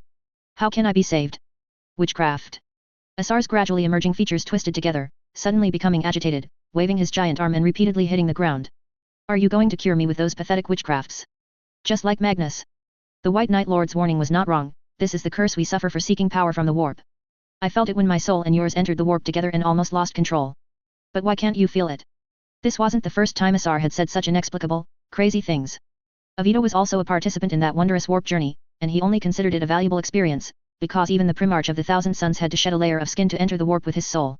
"Whether it's witchcraft or whatever, I have to save you," Avita said stubbornly. "When I had flesh mutation, you tried everything and took great risks to contact our Primarch to save me. And when I first joined the Legion, you were the one who trained me, taught me knowledge, and taught me how to use warp power. The flesh mutation back then was different from now." Asar roared. Magnus had indeed cured a mutation once, but that method became less and less effective later on. Avita was aware of this. "We are brothers, we are both the children of the Prospero Lord. Perhaps we had no relation whatsoever before, but now we use the Primarch's gene seed, and from then on, our blood is linked. So don't say those things. I am not immortal now, and I cannot abandon my blood brother again when facing a crisis." Asar hesitated, then fell silent, his terrifying body swaying up and down. Chapter 274, Treatment. The room door opened. As light streamed into the room, the sailors outside, drawn by the strange sounds, saw Asar's horrifying appearance. The sailors either gasped in fear or stared at Asar with a mix of horror and morbid curiosity, like observing an animal. Asar had strong self-esteem, Avita knew this, so he felt angry at these mortals who were gawking like they were observing an animal. But some of these sailors had brought Asar food when he was confined, or had cared for him during the period when he was possessed. So Avita didn't curse or attack these mortals, he merely pulled a bedsheet off the bed and draped it over Asar. The bedsheet couldn't fully cover Asar's massive, mutated body. Asar was also afraid of the hallway lights. Just then, all the lights went out. The Alina sisters, wearing night vision goggles, approached. The sisters also carried instruments to check Asar's condition. Since Asar's mutation began a day ago, the two had been regularly checking on him to ensure he remained at least rational and wouldn't go mad, cause destruction, or kill people. This was all they could do. And now, when the Olina sisters arrived, they happened to see Avita and Asar, so they had the quadrant shut off the lights in this section of the corridor. Thank you, Avita said, still gripping the bedsheet on Asar's body, instinctively wanting to keep his brother from being exposed to the two women wearing night vision goggles. At the same time, he was very grateful to the sisters, as their order to turn off the lights prevented the sailors from continuing to observe Asar and also protected Asar from being burned by the light. You're welcome, Olina said coldly.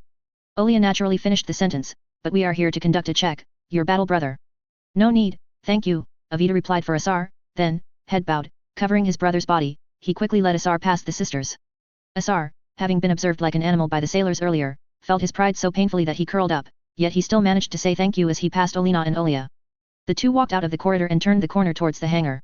The lights here were also off, but some people had still come to join the fun. Don't crowd here, Olina said. Go do what you were supposed to be doing, Olia said. All the sailors scattered like puppets controlled by someone. But some officers remained. It wasn't that they could resist the psychic powers of the Olina sisters, but rather that they had originally come to watch the show. Leave here, Olina and Olia said again. All the officers also scattered. Avita helped his brother, bowed his head in thanks, and then led Asar all the way to the hangar. The lights in the hangar absolutely could not be turned off, so Avita said to Asar, it might sting a bit later, but I'll get you into the cockpit and back to our cruiser very quickly. All 9 of Asar's newly grown heads bobbed up and down. The two slowly walked the path to the hangar. Soon, they found themselves trudging through snow. Avita looked up and saw Qinxia emerge from the snowstorm. Qinxia said nothing, merely glancing at the snowstorm behind him. Avita immediately led Asar into the snowstorm. On the other side of the snowstorm was the 15th Legion battleship that Avita and Asar had boarded. This battleship had rushed them to the Onus sector for urgent reinforcement, and now it would take them away. Avita guided Asar into the ship, and Qinxia opened the teleportation directly into a deserted warehouse inside the ship, where there was no light and no one would disturb them. Asar could finally breathe, tearing off the bedsheet, and all 20+ noses on his body inhaled deeply. Avita turned to glance at the snowstorm behind him, then walked back. Qinxia, who was about to wave his hand to disperse the teleportation gate, looked at Avita and seemed a little bewildered. White Knight Lord, Avita said, placing his hand on his chest and bowing, what I said on the surface earlier was too much. I understand that you don't want to monopolize knowledge, but rather that you have your own beliefs, and I have mine. When two beliefs conflict. In short, the most terrifying conflicts in this world are not those born of self-interest, but those that arise when two different beliefs clash. I understand, Qinxia nodded. If I were you, I would also be terribly anxious. Rationality is a pursuit, not a quality any of us currently possess. Avita bowed again. He stepped back 2 paces, preparing to return to the ship, but then suddenly had a question, stopping to ask, why exactly are you helping us? Hearing this, Qinxia was silent for a few seconds, then gave the answer he hadn't thought out, but simply found difficult to articulate. There are many reasons. A large part of the reason is that I am preventing a monumental tragedy from happening. And another part of the reason is that I cannot stand by and watch someone suffer uncontrollably. Perhaps it's because I lived in communal settings since I was young, or perhaps it's because everyone I saw growing up lived difficult lives, or it could even be the education I received as a child. In any case, that's how it is.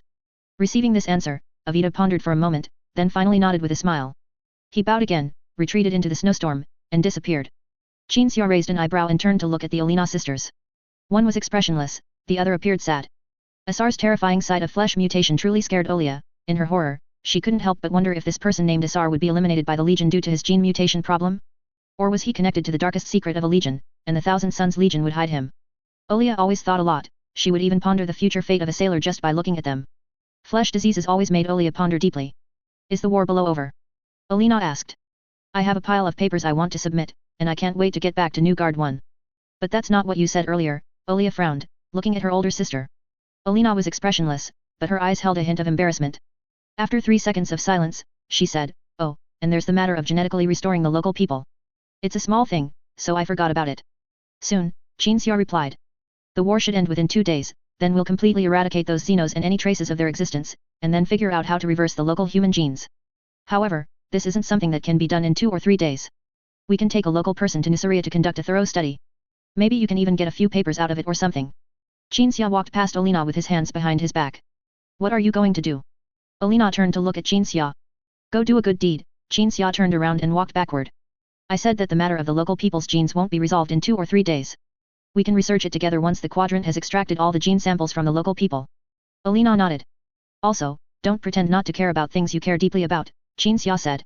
We spend all our time analyzing how twisted Percherabo's personality is, and I think you're not far behind. Olina frowned, How could my personality be like the Primarch of the 4th Legion? That's absolutely impossible. Ha, Qin Xia gave Olia a helpless smile, then said to Alina, goodbye, Perturabo. Watching Qin Xia gradually walk away, Alina looked at her helpless sister. Olia shrugged, don't overthink it, your situation isn't as severe as Perturabo's. Qin Xia went to the library. As usual, the White Knight Lord sat cross-legged on the ground. He closed his eyes. The next second, Qin Xia's soul broke through the confines of his physical body and entered the warp. In the warp, where there was no distance or time, Qin Xia, already familiar with the soul projections of Avita and Asar, instantly found their projections. Their 2 projections shone like lighthouses. Malevolent warp entities were closing in on their projections, but some crows could be seen driving the warp entities away. The flesh mutation was not caused by those warp entities or crows, this gene seed defect was indeed Xianxu's doing, but the influence had already been exerted and could not be undone. Qin Xia had not come to treat the gene mutation, he was merely observing Asar's soul projection, and was constantly ready to do one thing. This thing was that if Asar's physical body could not withstand the flesh mutation and eventually died, and his soul was no longer anchored by the physical body and ascended into the warp, if the situation was not right, he would accelerate the annihilation of Asar's soul. Qin Xia had a premonition that Xianxu might use Asar for something, his intuition even told him that this Xeno species was part of a conspiracy set up for Asar. Therefore, Asar's flesh mutation leading to his death, his soul ascending into the warp, and being annihilated would be a release, but if his soul fell into Xianxu's hands, he would be unable to live or die. Qin Xia had no solution for the flesh mutation, the only thing he could do was make Asar's death a release, which could also be seen as compensation for crushing Avita and Asar's hopes on the surface earlier. What's going on? Qin Xia was suddenly attracted by a disturbance, zooming in his view and staring intently at the 15th Legion battleship, which was sailing alone in the warp. On the battleship, Asar was bound by chains, restrained in the center of a strange ritualistic pattern. Around him were 99 Xenos. Qin Xia didn't even know when Avita had captured so many Xenos. Avita himself stood beside Asar, holding an exquisite dagger in one hand and an empty syringe in the other. Stop! Qin Xia rushed towards the battleship, but was blocked by a Geller field. He had never tried to break through a Geller field without his physical body entering the warp. The Geller field seemed like glass, isolating Qin Xia's consciousness outside. Qin Xia tried every possible way to break through the Geller field, but these attempts were like tapping on glass, the sound and movement were very difficult to transmit inside the glass. Unless he planned to directly crush the ship with psyker power from the warp, there was likely no way to break through the Geller field while ensuring the battleship remained undamaged. And what do I do next? Avita asked the crow perched on his shoulder. According to the data I read from that biocomputer before it was destroyed by the Titan, you should kill these sacrifices one by one, the crow said. I have no understanding of this ritual, my lord, please be careful. Avita nodded, manipulating the dagger in his hand with psyker power. The dagger pierced the Xenos one by one. 99 Xenos fell to the ground at the same moment, but they didn't bleed much, only their souls flowed onto the ground, eventually rushing into the very center of the ritual pattern. Place the syringe on it, the crow said again. Avita immediately placed the syringe in the center of the pattern. The souls of those Xenos gradually contracted and condensed, finally converging into a single drop of golden liquid that penetrated the syringe's casing and entered its interior. Avita grasped the syringe, looking at the vibrant liquid flowing within, and was instantly filled with a feeling of tears welling up. Avita once again saw hope. A materialized hope. Qin Xia used a Titan to destroy the biocomputer in the Xeno species' sacred place, and his familiar entered the sacred place at the moment before the biocomputer was destroyed, stealing the technology to cure flesh mutation. At least one thing Avita disagreed with Qin Xia on was that trusting a familiar was wrong. As Avita said, the little familiar had helped him countless times, asking for nothing in return, not even praise, because warp entities are born from a concept, they only seek to fulfill the concept they embody, not to gain profit. Indeed, if it weren't for the familiar's quick thinking this time, he would never have found a way to cure Asar. Brother, Avita said, walking up to Asar, it might hurt a little, but compared to the mutation, it's bearable. Don't inject me with that. Asar was already unable to move, feeling himself anchored at the very center of the ritual, with only a vague consciousness left to offer vague resistance. You're afraid it's unsafe. Avita straightened up, looking at the medicine in his hand. Ultimately, he decided that this Xeno creation might indeed not be very safe. Is there any way for me to mutate as well? Avita looked at his crow. Then I can inject myself with a little, and see if it can really cure the mutation. Actively embracing flesh mutation. The crow also looked at its master. That seems best. Avita wanted to ask his familiar how to make himself mutate. The familiar immediately gave a silent answer, a ritual. Asar looked at his closest friend and subordinate, and with difficulty said, "Give me the medicine." Avita hesitated for a moment. Asar suddenly roared, using strength he had never before displayed, extending a tentacle to wrap around the medicine and plunge it into his own body. I'm probably going to die, Asar thought. Because he saw his life flash before his eyes, he saw his soul gradually detaching from his mutated body. Some horrifying and indescribable things appeared in the sky above his head. That was the malice of the supreme heaven. Asar wondered why he felt Qin Xia's words were true. Because when his psyker power almost went out of control, what he saw was everything that was now above his head. He couldn't describe it, couldn't even see it clearly, only his intuition as a psyker told him it was harmful. Let me be a lesson. Asar lowered his head, looking at Avita, who had a blue bird with 2 wings perched on his shoulder, let me be a lesson. Avita looked puzzled, and just as he was about to step forward, a golden psyker shockwave spread out from Asar's center. The ship's engines, void shield, and Geller field all went offline. The released shockwave temporarily isolated the countless horrifying things above Asar's head. Avita was thrown back by the impact, falling to the ground. The crow on his shoulder also flew off, but transformed into a blue bird upon landing. Chapter 275, Last Resort. Qin Xia, who had been anxiously waiting outside the Geller field, finally managed to enter the battleship. But this was not a good thing, because the Geller field and engine malfunction meant the battleship would be paralyzed in the warp, and defenseless at that. At the same moment, Avita crawled up from the ground, and seeing the surrounding situation, immediately raised a barrier to defend against the impending invasion of warp creatures. My lord. Bluebird stood up and rushed towards Avita, standing behind his master and releasing Psyker to assist Avita. Avita glanced at Bluebird. From a crow to a large bird with 2 wings on its back, holding a scepter, and covered in blue feathers, this transformation was truly astonishing. Avita felt something was wrong, but he was in a hurry to get to Asar's side. A warp creature had already targeted Asar, and at the same time, Bluebird had helped him first, and he knew this was his own spirit transforming, so he didn't react immediately. As Avita supported the barrier and rushed towards Asar, Bluebird suddenly extended a sharp claw and pierced Avita's heart. No blood flowed out. No wound appeared. It was as if 2 objects had overlapped in an impossible way, the sharp claw and the chest merging together. Even so, Avita was still in too much pain to utter a sound. He could still feel something being destroyed by his spirit, but it wasn't flesh and blood, armor, or equipment things visible on the surface. Instead, it was his soul, consciousness, or something similar, that was being destroyed. My servant. The barrier Avita maintained instantly dissipated, and he gasped in pain, looking at his servant in disbelief. The spirit who had saved him many times, taught him many things, and even told him stories and tucked him in when he first joined the Legion. A smile appeared on its twisted face. Servant? You should call me Lord of Change. Then, some information flooded into Avita's mind. It was a showy revelation of the truth.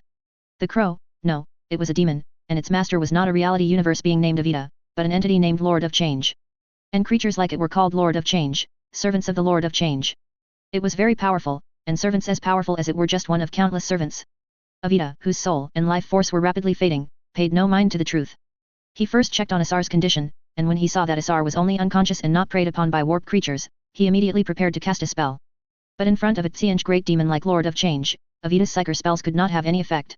Do you remember that I taught you? The terrifying voice of Lord of Change was accompanied by a triumphant cackle. Avita racked his brains, trying to escape, but everything happened too quickly, too suddenly, almost in an instant. At the same time, the loss of his soul and life force prevented him from maintaining his sanity. But an asteroid falling from the sky smashed the great demon and the battleship together. The sharp claw was pulled out of Avita's heart, and the latter, exhausted, fell to the ground. He struggled to raise his head and saw Qin Xia's back.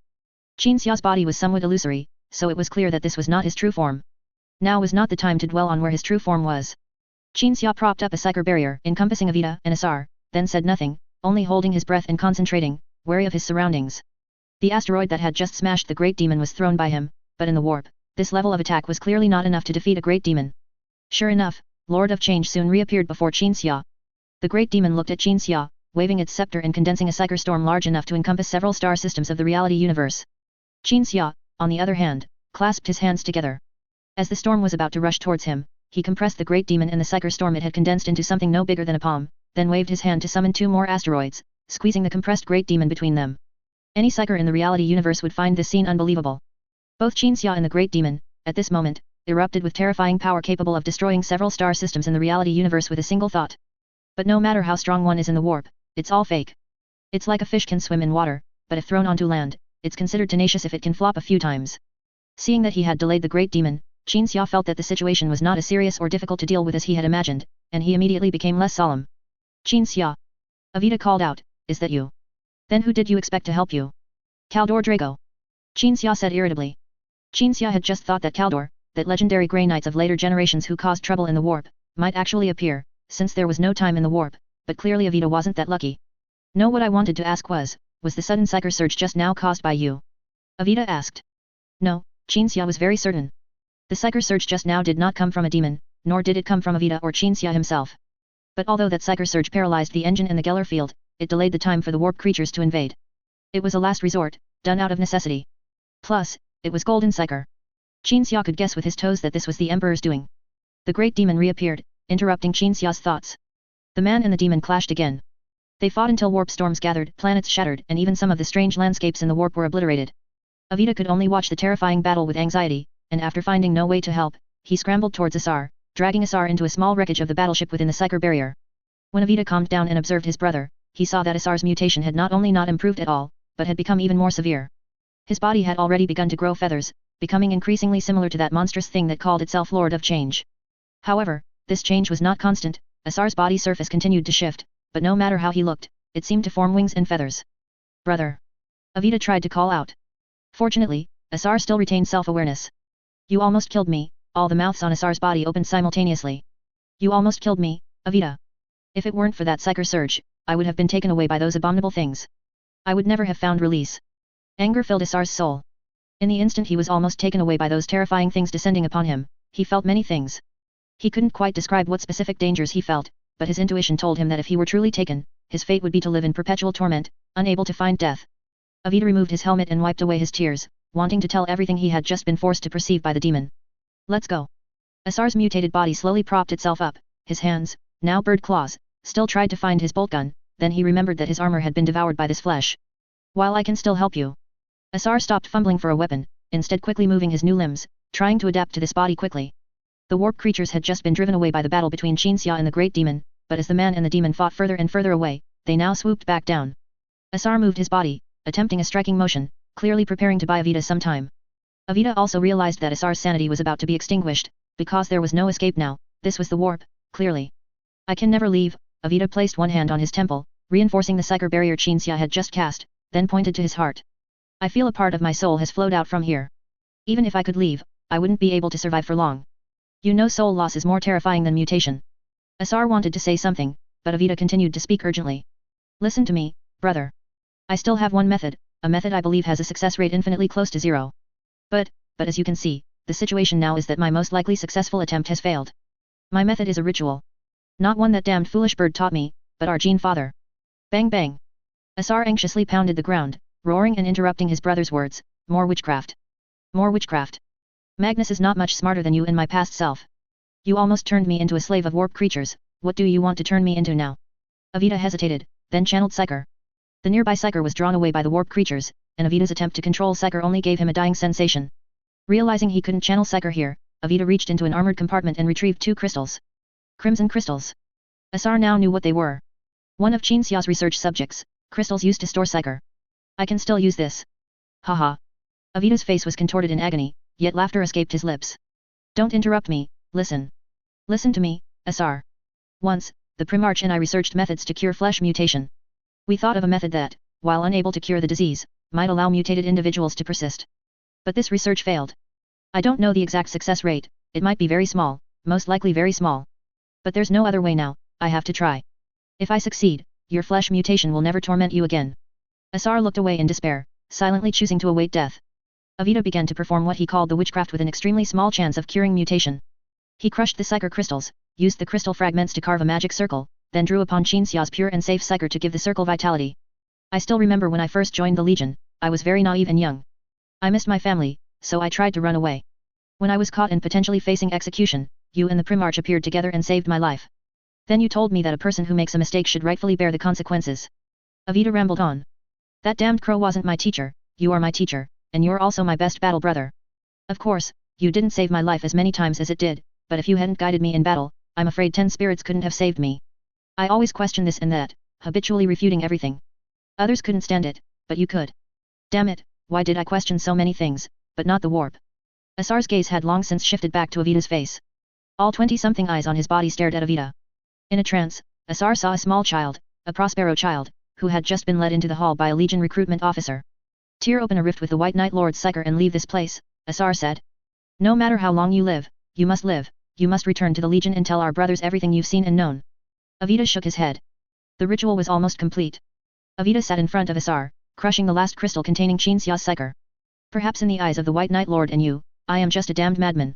I just want my brother and superior to survive. Avita took a deep breath. I made a mistake, I won't make excuses for myself. I even think it's possible that I catalyzed your flesh mutation, because that damned crow demon was always beside us. Everything I did destroyed your body, and almost led your soul to a fate more terrifying than destruction. Now I will make amends for all of this. Asar looked at the white light emanating before him, frowning his non-existent brows. What exactly do you want to do? Give you my body, Avita said. This is the effect of the ritual. I believe this ritual fails because one party is unwilling to give up their body. Hearing this, Asar was too stunned to speak. Avita used Psyker to try and complete the ritual, but no matter how he tried, it wouldn't succeed. He said urgently to Asar, I have no way to leave alive, even if I leave I won't live long. I don't want to become someone with a damaged soul, one day unable to control my own bodily functions, dying mad and without dignity. Don't let me have such an end. Asar's enormous head slowly lowered.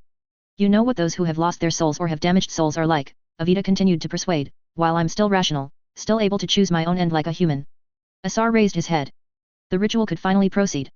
After Qin Xia's pure white Psyker was exhausted, Avita and Asar opened their eyes simultaneously. Avita stood up, looking painfully at Asar, who had mutated into a mountain of flesh before him. Don't leave my brief life to them. The eyes on Asar's body looked at the warp creatures frantically assaulting the barrier, please. Avita. Avita knelt down, took a deep breath, and tremblingly raised his hand. No, you are Avita, Asar said. Don't let others know about your affairs, otherwise, when the time comes for the witchcraft we foretold to be forbidden, you will be scrutinized or even eliminated by the Imperium. Avita slowly nodded. Do what you can do, Asar spoke again. Don't leave me here, leave me to them. Avita took a deep breath. Flames consumed Asar's body. The soul detached from the mutated shell, and the warp creatures and demons surged towards the soul.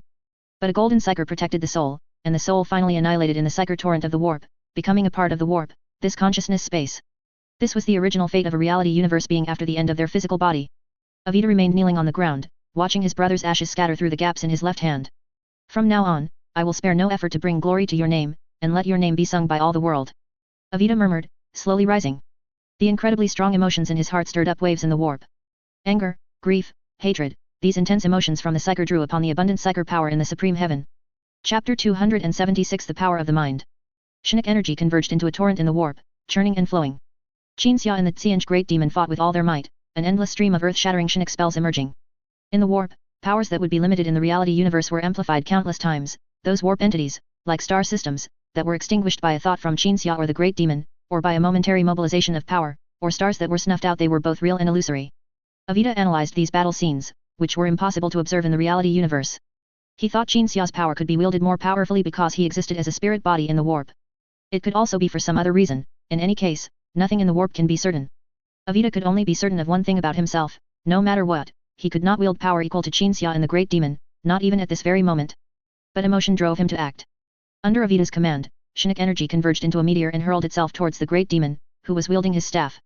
The Great Demon noticed the movement behind him and then, without any expression or reaction, used a method that Avita could not understand or see clearly to dismantle the attack. Avita was incredulous. The Chinook meteor he had just formed was what Avita considered to be the strongest attack he could create. In the reality universe, he couldn't even unleash a thousandth of that move.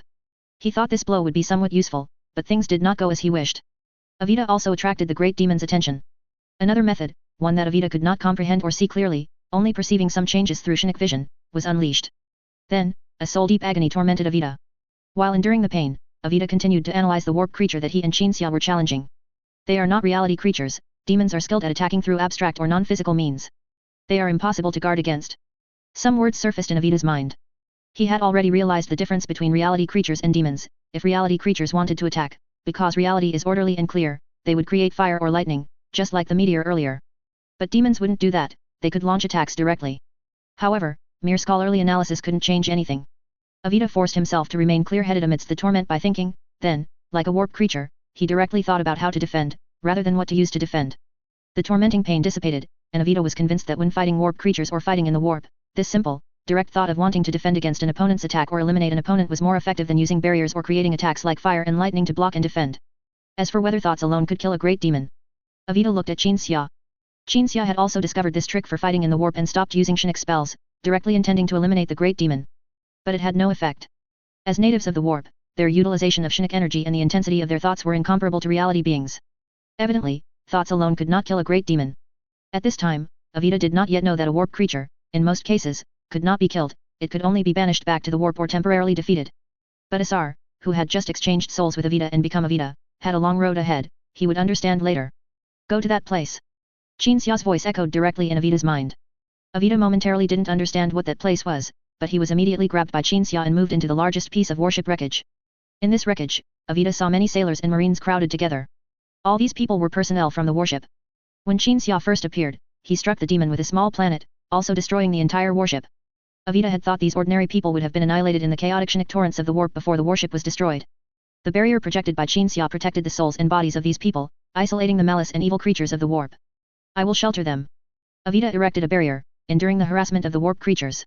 Qin Xia temporarily didn't need to worry about the mortals, which allowed him to free up some energy to deal with the Lord of Change before him, and also increase his chances of winning.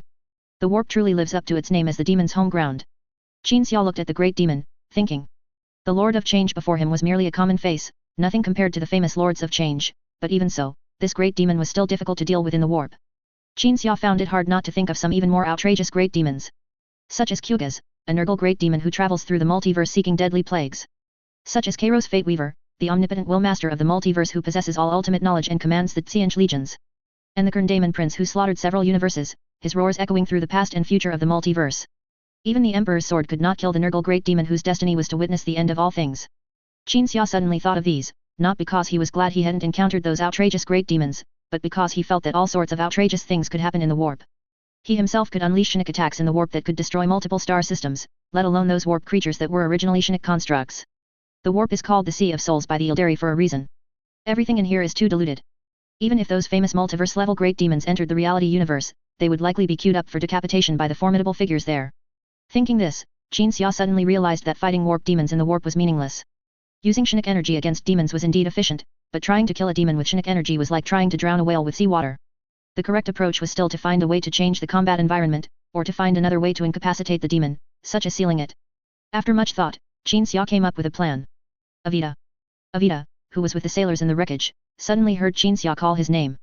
It was a calm call, neither hurried nor slow, as if victory was assured, or as if something needed to be conveyed. Avita urgently wanted to understand the meaning in that call, anxiously watching Qin Xia and the great demon engage in an incomprehensible and unobservable struggle.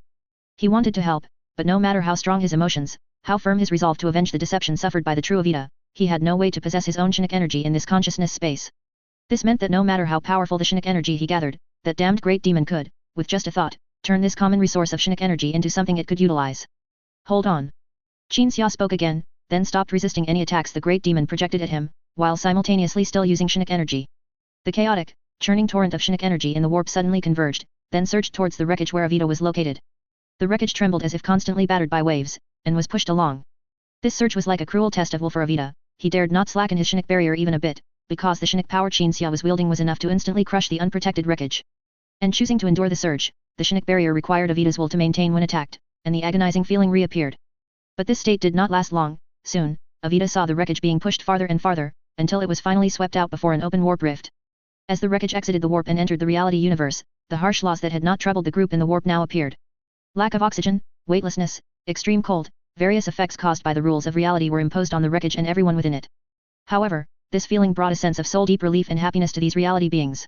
Although this was certainly not a narrow escape or a flight to safety, compared to the warp, the reality universe, no matter how cruel it was in their eyes, still felt like home. Implement emergency procedures.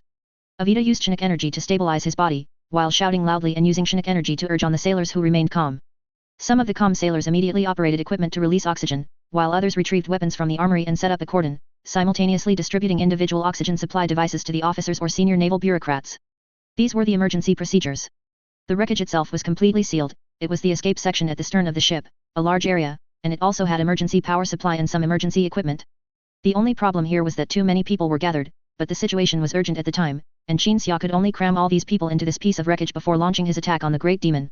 After a brief period of chaos, the order that exists in the reality universe infiltrated the wreckage. The chaotic scenes and situations all disappeared. Avita observed his surroundings with Shinnok vision, intending to teleport into the opened rift, but he found that the rift Qin Xia had torn open had completely closed. The star system was not uninhabited, nor was it without people. There were some industrial planets here. Qin Xia's use of Shinnok power to tear open a warp rift would undoubtedly lead to the influx and infiltration of Shinnok energy, causing the entire star system to experience small-scale or large-scale Shinnok awakening events depending on whether the star system's reality structure was stable. One psyker after another would suddenly awaken on the planets, unaware that it was caused by the sudden opening and closing of the rift in the star system, and the diffusion of the infused warp Shinnok energy weakening the reality structure. The Imperium might purge these suddenly awakened psykers. Or perhaps the 15th Legion would come here and shelter these people. But Avita couldn't think that far or that much. His emotions urged him to go back and help, while his rationality constantly emphasized his helplessness, telling him he could do nothing at all. After several attempts, Avita, realizing he couldn't open the rift, could only remain in a state of bewildered anxiety. It was like someone who disconnected during a crucial final battle in a game, wanting to help but unable to do anything, wanting to do something but only able to fret anxiously. In the warp, Qin Xia and the Lord of Change engaged in a conceptual struggle, akin to close combat. They attacked each other, simultaneously crashing through a putrid green planet amidst a swarm of warp creatures. The planet shrieked as it was pierced by the two beings, then slowly rotated its body, spewing out green, foul-smelling gas, using the gas's propulsion to flee into the distance. The Lord of Change clumsily swung his staff, striking Qin Xia, while with a thought, he created distance. The Chinook clash between the two sides pushed all nearby warp creatures to extreme distances. Nearby strange warp terrain structures like land, mountains, rivers, and oceans were pulverized and reshaped into a structure resembling a ring of stars. All of this was Chinook energy. Chinook energy encircled the two celestial-like entities like a star ring. Qin Xia and the Lord of Change. They might be incredibly close or infinitely far apart, but they faced each other, fighting a Lord of Change in the supreme heaven. The great demon paced, preparing for the next clash. If you do not change your foolish actions, then this will be the most foolish persistence and obsession in your fleeting life. Qin Xia channeled Chinook energy, but not for defense or attack, and at the same time said, your mockery is merely the clamor of a future loser. Even language and thoughts could create ripples and exert influence in the warp. The Chinook energy gathering behind the two beings became even more immense. In the eyes of Qin Xia, a reality being who had to visualize and understand everything before him, he and the Lord of Change before him were like two ants in terms of volume, while the Chinook energy gathering behind them, in terms of sheer mass, was like a 10,000-meter tsunami. In reality, two ants could never stir up a tsunami, but in the warp, the tsunami-like Chinook energy, like the environment they were in, allowed itself to be kneaded and shaped at will. Get ready. Standing beneath the glowing white Chinook tsunami, Qin Xia beckoned to the Lord of Change before him. He had already formulated the plan to deal with the great demon, and had secretly prepared earlier, now only the execution remained. Embrace your future and destiny as a loser. Chapter 277, Demonic Essence. Aminos. Develop 9G. Holy crap. So cruel. While the concept erasing battle raged in the warp, in the reality universe, on the White Knight, in front of Qin Xia's physical body. The Olina sisters, Brown and Quadrant, who had noticed something amiss, gathered to observe Qin Xia's condition. Qin Xia sat cross-legged on the ground, his eyes vacant, his expression exaggerated. He was muttering incomprehensible things. He's lost his soul, Brown said. During the Nukria Uprising War, he used to get like this. Sometimes he'd scold anyone, sometimes he'd mistake others for someone imaginary, and sometimes he'd be like this. Brown reached out, wiped the drool from the corner of Qin Xia's mouth, and shrugged helplessly, talking nonsense. Olia looked worried. Olina was expressionless, her arms crossed in front of her, leaning against the door frame. Quadrant also showed no reaction. Shouldn't we tell the Primarch about this? Quadrant suddenly asked. The Primarch is leading the gladiators in cutting down Xenos below. 10 minutes ago, he even asked me if Qin Xia was coming, Brown said. Anyway, he's just his soul leaving his body and entering the warp. He'll be fine after a while. I do know he gets like this, Olia said anxiously, but it's been an hour since I found him like this and called you guys. He's never been in such a long state of confusion before. Brown thought about it, and it was true. But as a stone man, he truly didn't know how to make Qin Xia's soul return to his body now, or how to check what was wrong with Qin Xia. Although the Olina sisters were natural psychers, their psychic talent was not strong, and they probably hadn't detected anything just now. White Knight Lord, New Star God King. This state is rare, Olina suddenly spoke, walking to Quadrant's side and casually snatching the recording device from Quadrant's hand. If we record his current state now, we can show it to him when he wants to insult one of us in the future. Olia was quick-eyed and quickly snatched the recording device back. Olina smiled coldly, not trying to take the device back. How did you guys discover he became like this before? Brown suddenly remembered something and asked. He doesn't like to show this soul-lost state to others, so he's usually alone when it happens. I can't say for sure. I just had a sudden whim and wanted to come over and take a look, Olia replied. Brown lowered his head in thought, then said, okay, one of you and your sister stay here, since you're psychers. Then one of me and Quadrant will also stay here. No matter what happens, since he didn't lock himself up, he definitely doesn't want to lose contact with others.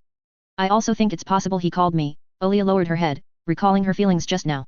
I feel like he wanted me to help bring something. Why do you say that? Quadrant asked curiously. What caused this feeling? Experience or inspiration from past interactions with the White Knight Lord, or habitual thinking, or just pure conjecture? Olia shook her head, a feeling my sixth sense gave me.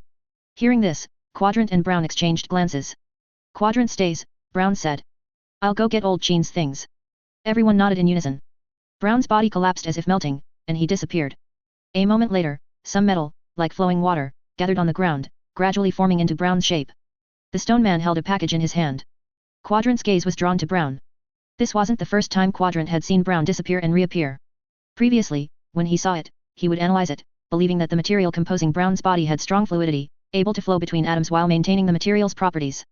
Therefore, Brown had just flowed along the battleship's structure, flowed to where Qin Xia kept his backpack, and then flowed back with the backpack. In short, Qin Xia's things were brought over. So little. Olina looked at the package. I thought you'd drag the God King Titan over too, since most of his things are in that machine's cockpit. The Titan has so many things in its belly, how many have you seen him use? Brown placed the package on the ground. I found this in the library. As the package was placed on the ground, one item suddenly floated out and landed in Qin Xia's hand. Seeing this, everyone suddenly realized that Olia's sixth sense was indeed correct. Qin Xia really wanted her to help bring something. Buddy, say thank you to your best partner and friend, Brown said, squatting in front of Qin Xia. Aminos. Qin Xia repeated the nonsense he had said before. Everyone's gaze fell on Brown, their eyes expressing their thoughts. What does that mean? Brown frowned in thought. Of course, he didn't know the answer, but as an ancient senior, it was truly inappropriate to lose face in front of these youngsters. So Brown answered very seriously, an ancient human language, meaning thank you, buddy, you are my best partner and assistant, among all my good buddies you are the best, stone men are indeed humanity's peak invention and creation, truly amazing. After speaking, Brown remembered some of Qin Xia's verbal tics and added, oh, and you have to add awesome at the end. Olia raised an eyebrow, looking helpless, as if her face was saying, are you serious? Olina, not getting the correct answer, turned her head away in annoyance. Quadrant's head rotated 90 degrees rapidly, his face, replaced by various artificial devices, directly facing Brown, his two electronic eyes also watching the stone man.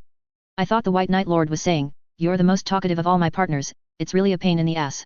After speaking, Quadrant was amused by his own thought and let out a laugh as cold as his voice. Ha ha ha ha ha. Quadrant was met with everyone's silence. By the way, what was that thing? Brown changed the subject, pointing at the glowing object in Qin Xia's hand. An Eldar Prophet's item, capable of binding souls, Quadrant answered the stone man. But it looks like, the White Knight Lord has modified it. Events in reality and the warp were not synchronized. While it took some time for the people in reality to understand what Qin Xia wanted to convey, Qin Xia had just finished his harsh words to the great demon when he felt that the power of the Eldar artifact, which once belonged to an Eldar prophet, could now be used by him. That pitiful prophet from the Tuantar Ark world, tormented by prophecy and pushed towards extinction, decided to make a last-ditch effort before dying, binding the souls of his kin within an artifact. The souls of his kin, like nourishment, were consumed by the torment of being burned, providing the prophet with protection from Slaanish's attention and also immense power. Qin Xia studied this item. Although he truly couldn't figure out the principle of this Eldar artifact, through continuous attempts, some of the artifact's functions were understood and usable by him, and he also added some self-created functions. Well done, the great demon also sensed something new in Qin Xia's aura. Using an artifact from a race of complete failures to deal with me, although this is an outrageously foolish and unbearable idea, I must say, the emergence of such an idea is dramatic enough to somewhat please my master. Both sides were accumulating power, not yet making a move. Qin Xia became silent at this point. Because, to be honest, he wasn't 100% sure whether the power of that Eldar artifact would be effective against the great demon in front of him. The energy originally used for bickering was now entirely focused on thinking and judging the artifact's efficacy. After careful consideration, Qin Xia still decided to test his plan through practice. Even if the test failed, if he, without a soul projection, wanted to escape, the great demon in front of him would have no chance of catching him. Having made up his mind, Qin Xia calmed his thoughts. The great demon's accumulated psychic power grew more and more immense. Finally, when this psychic power, mixed with the concept of attack, surged towards Qin Xia with destructive might, Qin Xia released psychic power to counter it, gaining time and dodging the attack, then used the Eldar artifact on the great demon. Qin Xia didn't understand the manufacturing principles of the Eldar artifact. After all, Eldar thoughts were too complex and their technology too advanced, and due to their racial characteristics, their creations often couldn't be thoroughly studied by other races. But any intelligent creature would make associations, and through association, Qin Xia could roughly guess the principles of some of the Eldar artifact's functions. For example, binding souls was essentially using psychic power to draw disembodied souls into the artifact, and then consuming them as fuel. So Qin Xia's goal was to bind the great demon. It was not easy to destroy a great demon, but it was relatively easier to seal one. Great demons were different from souls, but as creatures born from the warp, they had some commonalities with non-real entities like souls. When Qin Xia used the Eldar artifact with this idea, attempting to bind the great demon briefly flickered, then quickly broke free from the artifact's influence. The attempt failed. However, this attempt was not without gain. In the instant the great demon flickered, Qin Xia sensed that the great demon's power was immense, and the Eldar artifact he used had limited capacity. After realizing this, Qin Xia adjusted his strategy. The second clash began. The great demon's attack made Qin Xia's soul tremble. After a brief moment of mental disorientation and trance, he quickly counterattacked. The battle between them, as always, involved direct attacks or damage to the opponent, while simultaneously applying defense or interception, like a clash of two fantasies. But within this clash of fantasies, there were also substantial attacks. After Qin Xia used psychic power to harm the great demon, he tried again to bind the great demon into the Eldar artifact. It still failed, but what he sensed again told him that a certain part of the great demon had been weakened, as if a large object had a portion cut away, its volume reduced. This gave Qin Xia hope. They continued to attack and harm each other back and forth, constantly battling, until Qin Xia finally realized the time was right and tried again. The great demon still wasn't bound into the Eldar artifact. Just as Qin Xia had predicted. The Eldar artifact could never directly bind this Lord of Change as a soul, because demons were different from souls, only sharing a slight commonality. And every demon was a part of its respective dark god, which was why they were powerful and immortal. Such an existence certainly wouldn't be sealed by some Eldar artifact whose name wasn't even known. But Qinxia had already given up the delusion of a quick fix during his attempts. The Lord of Change was not entirely sealed, but a part of it could finally be torn from its hold by Qinxia and sent into the Eldar artifact. This part was both power and essence. The Lord of Change didn't realize what Qinxia wanted to do. A reality creature temporarily possessing a part of its essence would only lead to a result favorable to it. It would appear around this reality creature, like a form of mitosis, and then accompany him forever until he died. And after completing this, Qinxia's face showed a smile, no longer serious. See you in a bit. As soon as he finished speaking, Qinxia's soul instantly left the warp and returned to his body. Qinxia, who was sitting on the ground, suddenly opened his eyes wide, startling the people who were observing him. Clear the lower deck. Qinxia shouted, giving the order, then disappeared directly into the sudden blizzard without further explanation. Chapter 278, Demon Slave. The order was received and relayed. The bottom deck of the White Knight was quickly cleared, and the routes leading to it were held by armed personnel within the warship. Any sailor was warned, attempting to access the bottom deck would result in immediate execution. A part of the warship was cleared, yet some individuals could still appear on the bottom deck. Qinxia was the first to emerge from the snowstorm, fully armed. Then, from the suddenly appearing snowstorm, the thinkers who had been helping the Battle Brothers eliminate Xenos on the surface, and the thinkers who had been doing certain things on the White Knight, all appeared around Qinxia in a state of confusion. The thinkers did not understand what had happened, but they instinctively realized there was a mission and obeyed the command. Besides the thinkers, 2 Grey Knights also emerged together from the snowstorm. Everyone gathered. I cannot explain anything for now, we fight first. Qinxia held up the Ildari artifact. After the battle, I will explain everything to you. The thinkers all nodded. The 2 Grey Knights were still in a state of madness, their reaction to Qinxia's words was to laugh and shout. Qinxia placed the Ildari artifact on the ground and then used his psyker abilities to carve a ritual circle. Some forbidden items collected earlier now came into use. If the 2 Grey Knights were still sane, they would have been surprised to find that the ritual circle Qinxia was carving was for summoning a demon. Summoning a demon is not easy. Firstly, the summoned demon must have appeared in the reality universe before, and the reality structure of the summoning location must not be stable. Secondly, one must possess traces of this demon left in the reality universe. For example, the demon's relic, true name, or some item it carried. Qinxia had none of these, and even if he did, he wouldn't know how to use them, because the Lord of Change was just a common face, and Qinxia knew nothing about it. But fundamentally, those relics, true names, and items were merely mediums that could link the ritual and spell to the demon. Qinxia possessed a medium far superior to any relic or true name, the essence of a demon.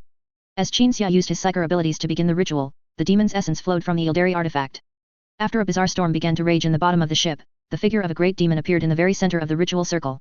The great demon seemed dazed, it couldn't believe that someone would willingly summon it into reality. It had wanted to come to reality to cause trouble but struggled to find an opportunity to break through the veil. However, when the great demon clearly saw its surroundings, it immediately felt that something was wrong. The thinkers surrounded it, some psyker spells were already brewing, and a psyker giant stood up behind 2 of the thinkers. You. The Lord of Change was about to say something when it was suddenly struck in the head by the psyker giant's fist. Psyker lightning, flames, the psyker giant's attacks, a barrage of diverse attacks rained down on the great demon. These attacks in the reality universe could only kill an enemy, or slightly turn the tide of battle, or cure a not-so-serious illness. They were vastly different from the psyker power shown in all the previous skirmishes in the warp, yet they were exceptionally effective. The great demon's body was blasted into the air. It tried to counterattack but could only release a plain blue flame, then it was hit in the mouth by the psyker giant and sent flying by a sudden shockwave unleashed by a think tank. Just now in the warp, the power to effortlessly destroy everything with a mere gesture was completely lost. The Lord of Change, who could eliminate countless living beings with a flick of its hand, was now beaten to the point of having no power to retaliate. While it was true that the great demon had just entered the reality universe and hadn't yet adapted to its body, the biggest reason was that its power manifestation in the reality universe was far inferior to that in the warp. In this situation, Qinxia didn't even need to act, he just stood by and watched. Ha ha ha ha ha. Inappropriate laughter reached everyone's ears. The 2 Grey Knights saw the great demon being ganged up on, and they laughed like children watching a funny scene. The great demon, which had been accumulating power since the start of the beating and could finally unleash a powerful psyker spell, made an effective counterattack. A blue shockwave emanated from the great demon, pushing back the thinkers. The great demon's eyes fixed on the Grey Knights. These 2 mentally unstable madmen had clearly become the great demon's target. Regardless, kill 2 first. With this thought, the great demon swiftly lunged at the Grey Knights. The distance between them closed to within 5 meters. The smiles on the faces of the 2 Grey Knights vanished simultaneously, and their nostrils flared twice. The stench of a demon. Sanity returned. The 2 Grey Knights quickly reacted to the charging great demon. One of them turned and retreated, placing a hand on his companion's shoulder to provide psyker assistance, while the other swung his fist downwards. Invisible pressure slammed the great demon to the ground. As the two Grey Knights simultaneously retreated to create distance, explosions and flames appeared out of thin air on the great demon's body.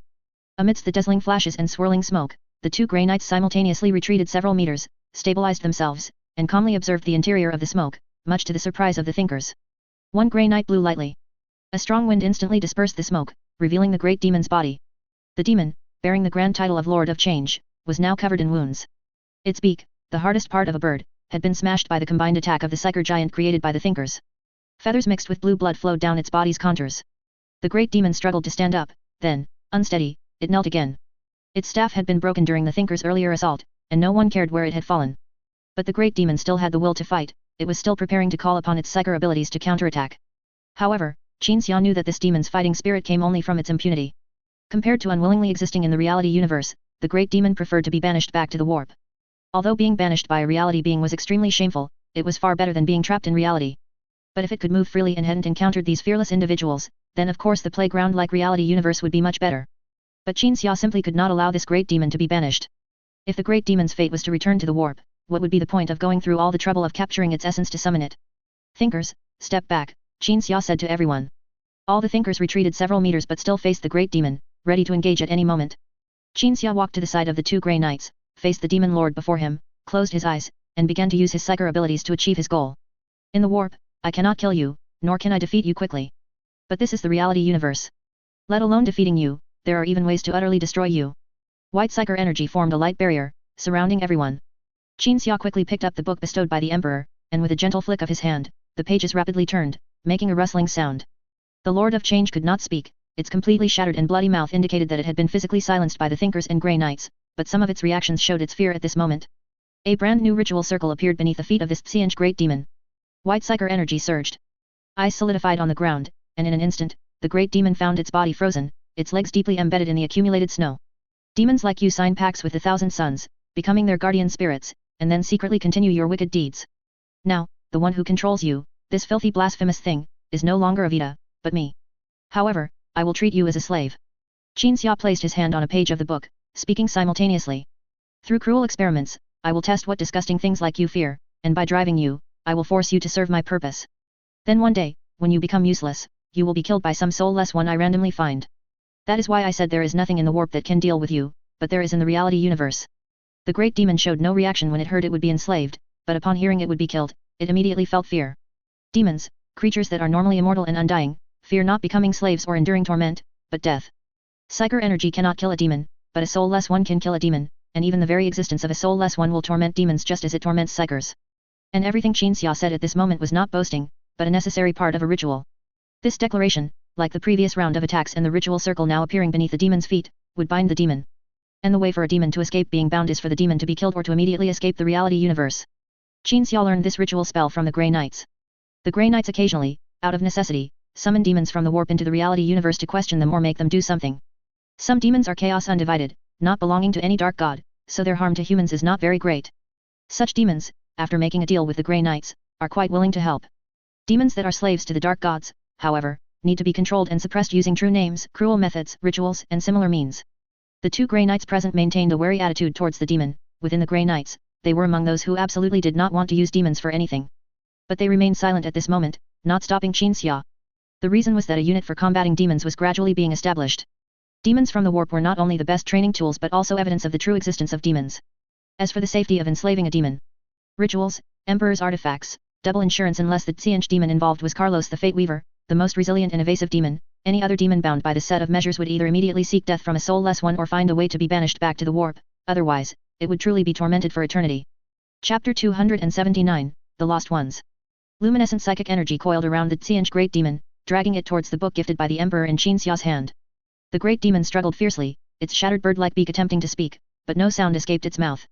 It tried to use psychic transmission to speak, yet found its voice blocked by Qin Xia's psychic abilities.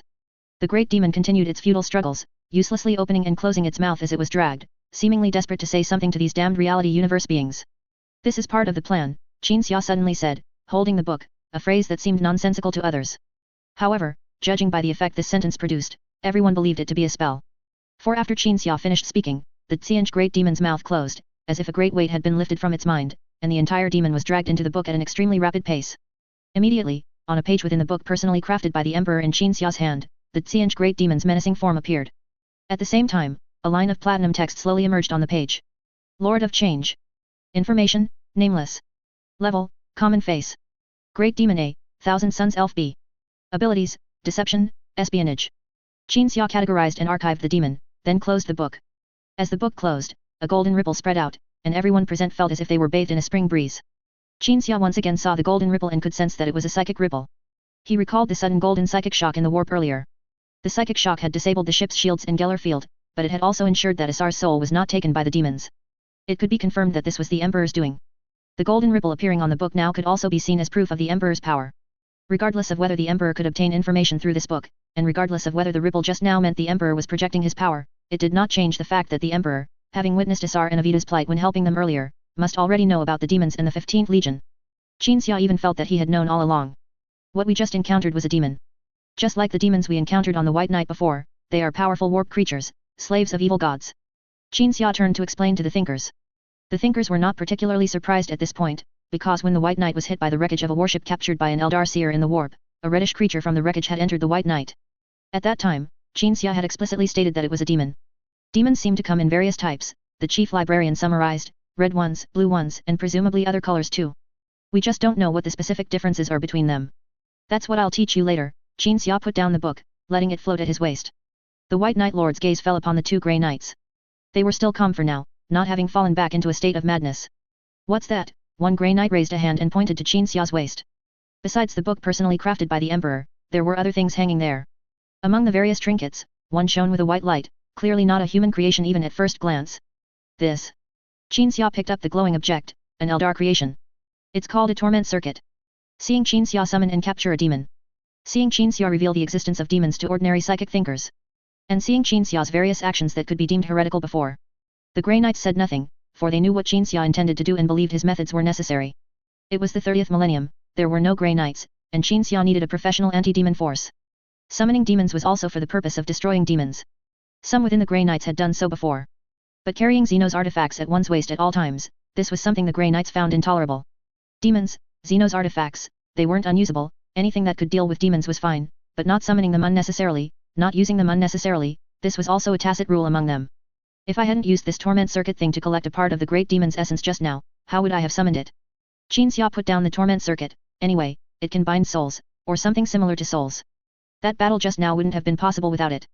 The two Grey Knights exchanged silent glances, then sighed in unison. Whatever. Anyway, no one can control you, and no one can control us. The Grey Knights said in turns. Our comrades, our mentors, they are all not here. Two madmen who have lost everything and suffer from intermittent mental illness are aimlessly passing their days in an era that does not belong to them. As they spoke, the Grey Knights used their psychic powers to shield everyone except Qin Xia, preventing anyone else from hearing what they were saying. Qin Xia listened silently to their words, then realized that they were very confused and lost. It made sense, two people from 10,000 years in the future had arrived 10,000 years in the past, only to find that everything was different from the history they remembered, and everything they knew had vanished. Qin Xia also thought of himself. He had never been lost or confused. As soon as he arrived in 30K, he knew what he had to do: reverse Angron's tragedy, reverse that dark, fallen, ignorant, and terrifying future. However, Qin Xia didn't think he was particularly strong or incredibly adaptable. He knew it was because he understood this era more than the Grey Knights, and he also had ambitions that others would consider fanciful, which was why he didn't seem as lost. Whatever, the Grey Knight repeated. If something like this happens again, come call us, the other Grey Knight said. Qin Xia nodded to the two of them. The Grey Knight silently turned and stepped into the darkness. Send them back, Qin Xia said, but not to the warehouse. I've arranged a unique bedroom for them. Kamas knows where it is. Kamas, the youngest among the thinkers and the one gifted with the sacred shield Terminator armor and Grey Knight weapons by the Grey Knights, stepped forward, saluted Qin Xia, and then escorted the two Grey Knights to their new residence. After watching the three disappear from sight, Qin Xia looked at Chief Librarian Varese. Varese stood tall and proud, as always. The two looked at each other in silence for a moment. Just as Varese felt a flicker of doubt and a hint of awkwardness during their gaze, he suddenly saw Qin Xia beckon him closer with a finger. Varese immediately leaned in, listening intently. Come with me to retrieve Avita. The massive wreckage was still drifting in the void. Tens of thousands of people were crammed into a single piece of wreckage. Although it wasn't yet at the point where people were piled on top of each other, the backup oxygen was being consumed at an extremely rapid rate. Officers and soldiers wore individual oxygen supply devices, holding weapons aimed at the ordinary crewmen who were huddled together. The crewmen sat on the ground, gathered together, looking with fear and a hint of covetousness at the individual oxygen supply devices worn by the soldiers.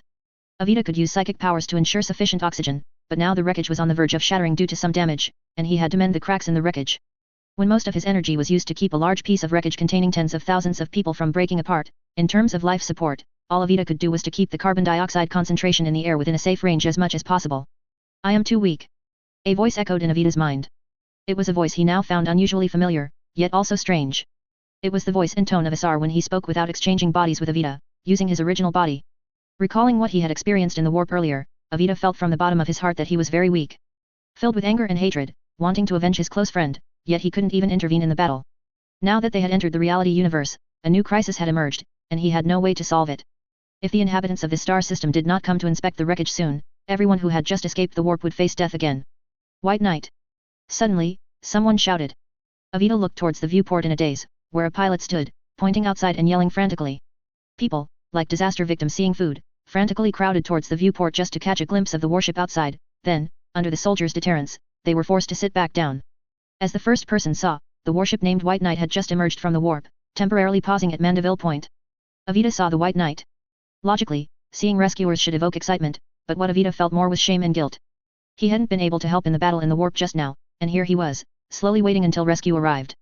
It's the White Knight. Avita shifted his attention from his mental exhaustion to the others, saying in a way everyone could hear, it is the guide of the 12th Legion Primarch. He has come, we will not face the fate of suffocating to death in this wreckage. Everyone cheered. Avita looked towards the White Knight. The White Knight quickly approached the wreckage after exiting the warp. At the same time, Avita also saw in his psychic vision that Xia stood on the command deck, his right hand pressed to his temple, his left hand stretched forward, releasing psychic power with all his might. Snow swirled through the command deck, and luminescent psychic light erupted from Xia's eyes. Then the wreckage was dragged, actively moving towards the White Knight. Avita habitually analyzed the situation. When the wreckage was thrown out of the warp just now, the rift Xia opened not only allowed the wreckage to pass through but also allowed the psychic energy from the warp to pour into reality. The reality structure of this star system was weakened, which was why Xia could directly drag such a large piece of wreckage closer to the White Knight. However, Avita thought, even if Xia were not in such an environment where the reality structure was weakened and filled with psychic energy, he would still be able to use psychic power to prevent everyone in this wreckage from facing the danger of suffocation. This wreckage could probably last in this star system until the end of time. Why is he so powerful and special? Avita asked himself inwardly. Although he had a strong interest in Xia before, this was the first time Avita intently asked himself such a question, one that currently had no possible answer. Avita then thought. If the 1,000 Suns could be like Xia, at least they wouldn't be misled by those damned warp demons, at least they wouldn't attract warp creatures just by casually casting a psychic spell because their soul projections shone so brightly. In his thoughts, the wreckage was dragged to the side of the White Knight.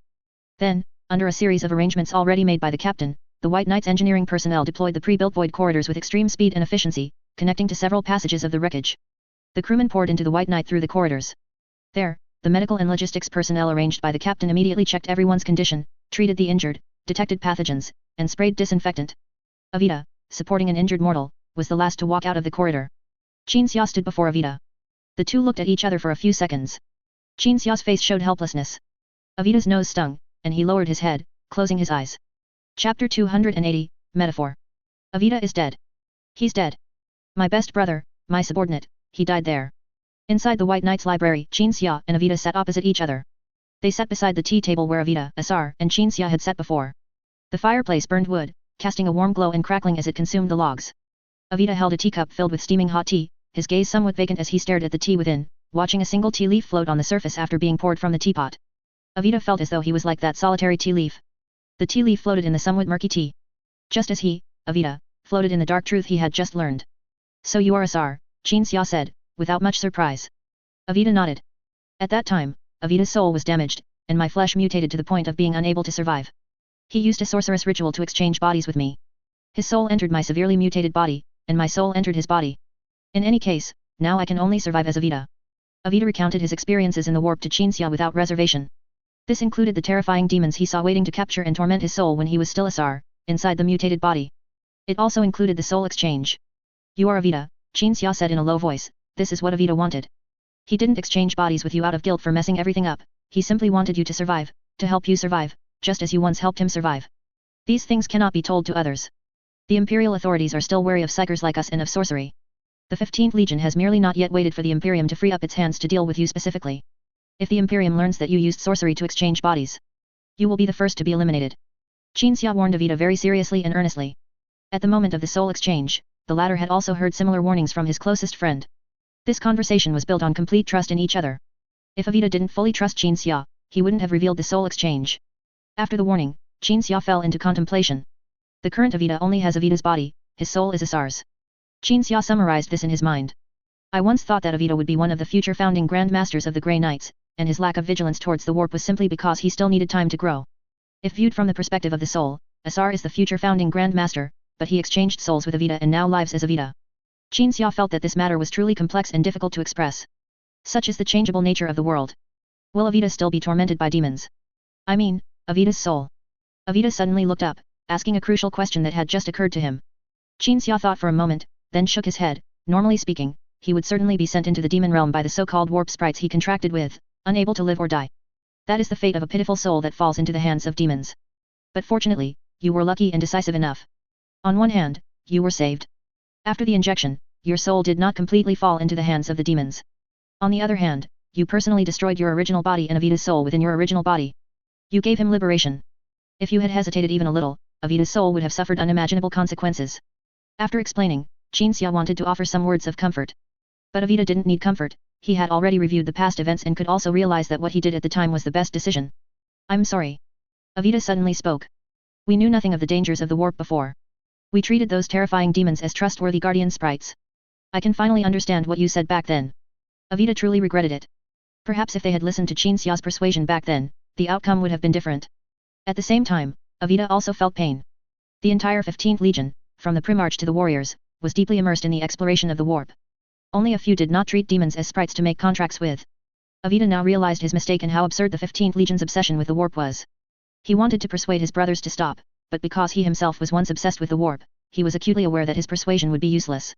That feeling of knowing everything, yet being powerless and watching everything slide continuously into the abyss.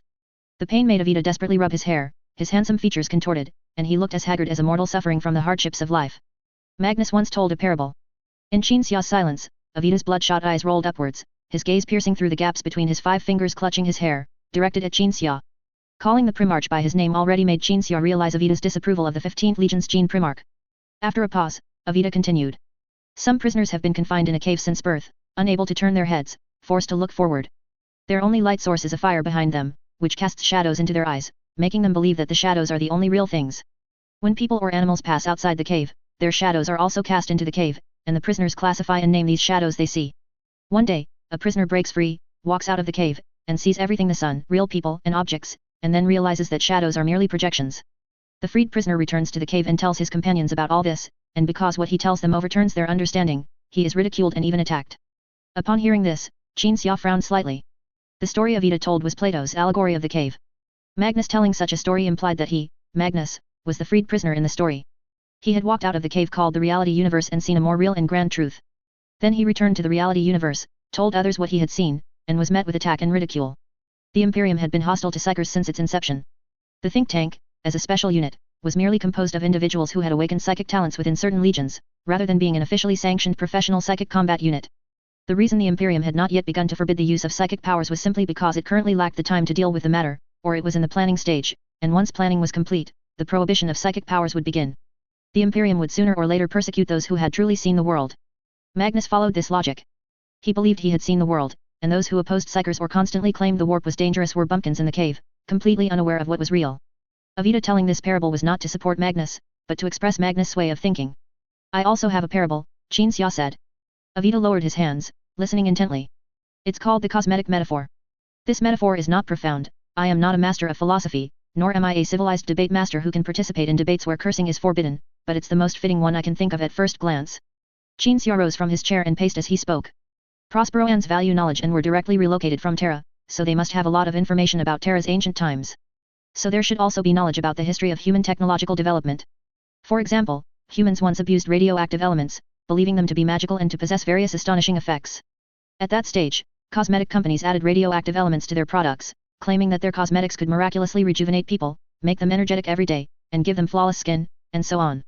Then cosmetics with added radioactive elements became bestsellers. Along the way, people constantly raised questions, claiming that the latest research showed radioactive elements were extremely harmful to the human body, but these messages were suppressed by the cosmetic companies. As he spoke, Qin Xia returned to his seat, picked up 3 teacups, and stacked them one on top of the other. Under Avita's gaze, Qin Xia pointed to the top teacup. When cosmetic companies added radioactive elements to their cosmetics, they might not have known the harm, but as humans researched radioactive elements, they learned, but chose to conceal it or hire people for public relations in order to make money. Qin Xia pointed to the bottom teacup. These are the users. In the process of using the cosmetics, they gradually found themselves losing teeth, losing hair, until eventually their bones glowed. Radioactive elements were destroying their bodies. Hearing this, Avita could guess some things. The 3 stacked teacups, the top one represented demons, those disgusting things that deceive humans. The bottom teacup represented people who had already fallen into misfortune. Like his dearest friend. Avita looked at the teacup in the middle of the top and bottom ones. Qin Xia pointed to the middle teacup, it represents those who were attracted by the magical radioactive elements when atomic theory was born. They were immersed in atomic punk fantasies, focusing only on the magical aspects of radioactive elements while ignoring their harm. They especially wanted to try related products, like the cosmetics I mentioned. The difference between these people and those who have already fallen into misfortune is that they are on the path to misfortune, joyfully stepping into danger, until they realize they are completely ruined, but it's too late, with no cure or salvation. Qin Xia placed the top teacup on the table. These are the demons, the evil creatures in the warp. They just want to trick you and profit from it. Qin Xia picked up the bottom teacup and placed it on the table. These are the people who have already fallen into misfortune, like your closest friend, those in the 15th Legion who were killed by flesh mutation. Finally, Qin Xia picked up the middle cup. This represents those who have not yet reached rock bottom, and it is also the situation of your Primarch, Magnus, one who holds naive fantasies, believes he has discovered something extraordinary, whose only understanding of the warp is that he still doesn't understand the warp, possesses nothing but courage, and plunges headfirst into a trap from which he cannot extricate himself. Just like people who first used radioactive element cosmetics, they found themselves energized, their skin more radiant, unaware that this was merely a sign before their bodies were completely destroyed by radiation. Every sign they now consider a positive change is a premonition of their future inescapable doom. After hearing all this, Avita nodded in agreement. He also realized it. The only difference between Magnus and those in the Legion who had already fallen into misfortune was that Magnus had not yet fallen into misfortune. And the reason he hadn't fallen into misfortune was that the demons wanted to play the long game. What should I do then? Avita asked. This was what puzzled him most. Once everyone had a common understanding, the reason was not difficult to explain, but the challenge was what an individual in the 15th Legion should do next. You have seen demons, and I have also captured that demon, Qin Xia slowly began. When necessary, I hope you can stand up and accuse Magnus. Your testimony, combined with the evidence I've gathered, will be enough for Magnus to receive his just punishment. Will the 15th Legion be utterly condemned by the Imperium? Avita immediately asked. He feared that if he stood up and accused the Legion and the Primarch's actions, the 15th Legion would be destroyed by the Imperium. Qin Xia immediately replied, if people like you can unite and jointly accuse Magnus and some of the Legion's actions, the 15th Legion will still be preserved. This is a political necessity. Avita lowered his head. The only way he could think of to unite others was to find those who had already begun to suffer flesh mutation, or those who were skeptical of the Legion's actions. There were people in the Legion who opposed Magnus, but they were too few. I understand your feelings, you don't want the Legion to be destroyed. Qin Xia continued.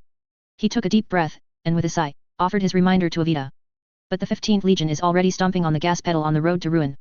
Chapter 281, Future Accusations. The 15th Legion was already hurtling towards its demise. This sentence kept echoing in Avita's ears.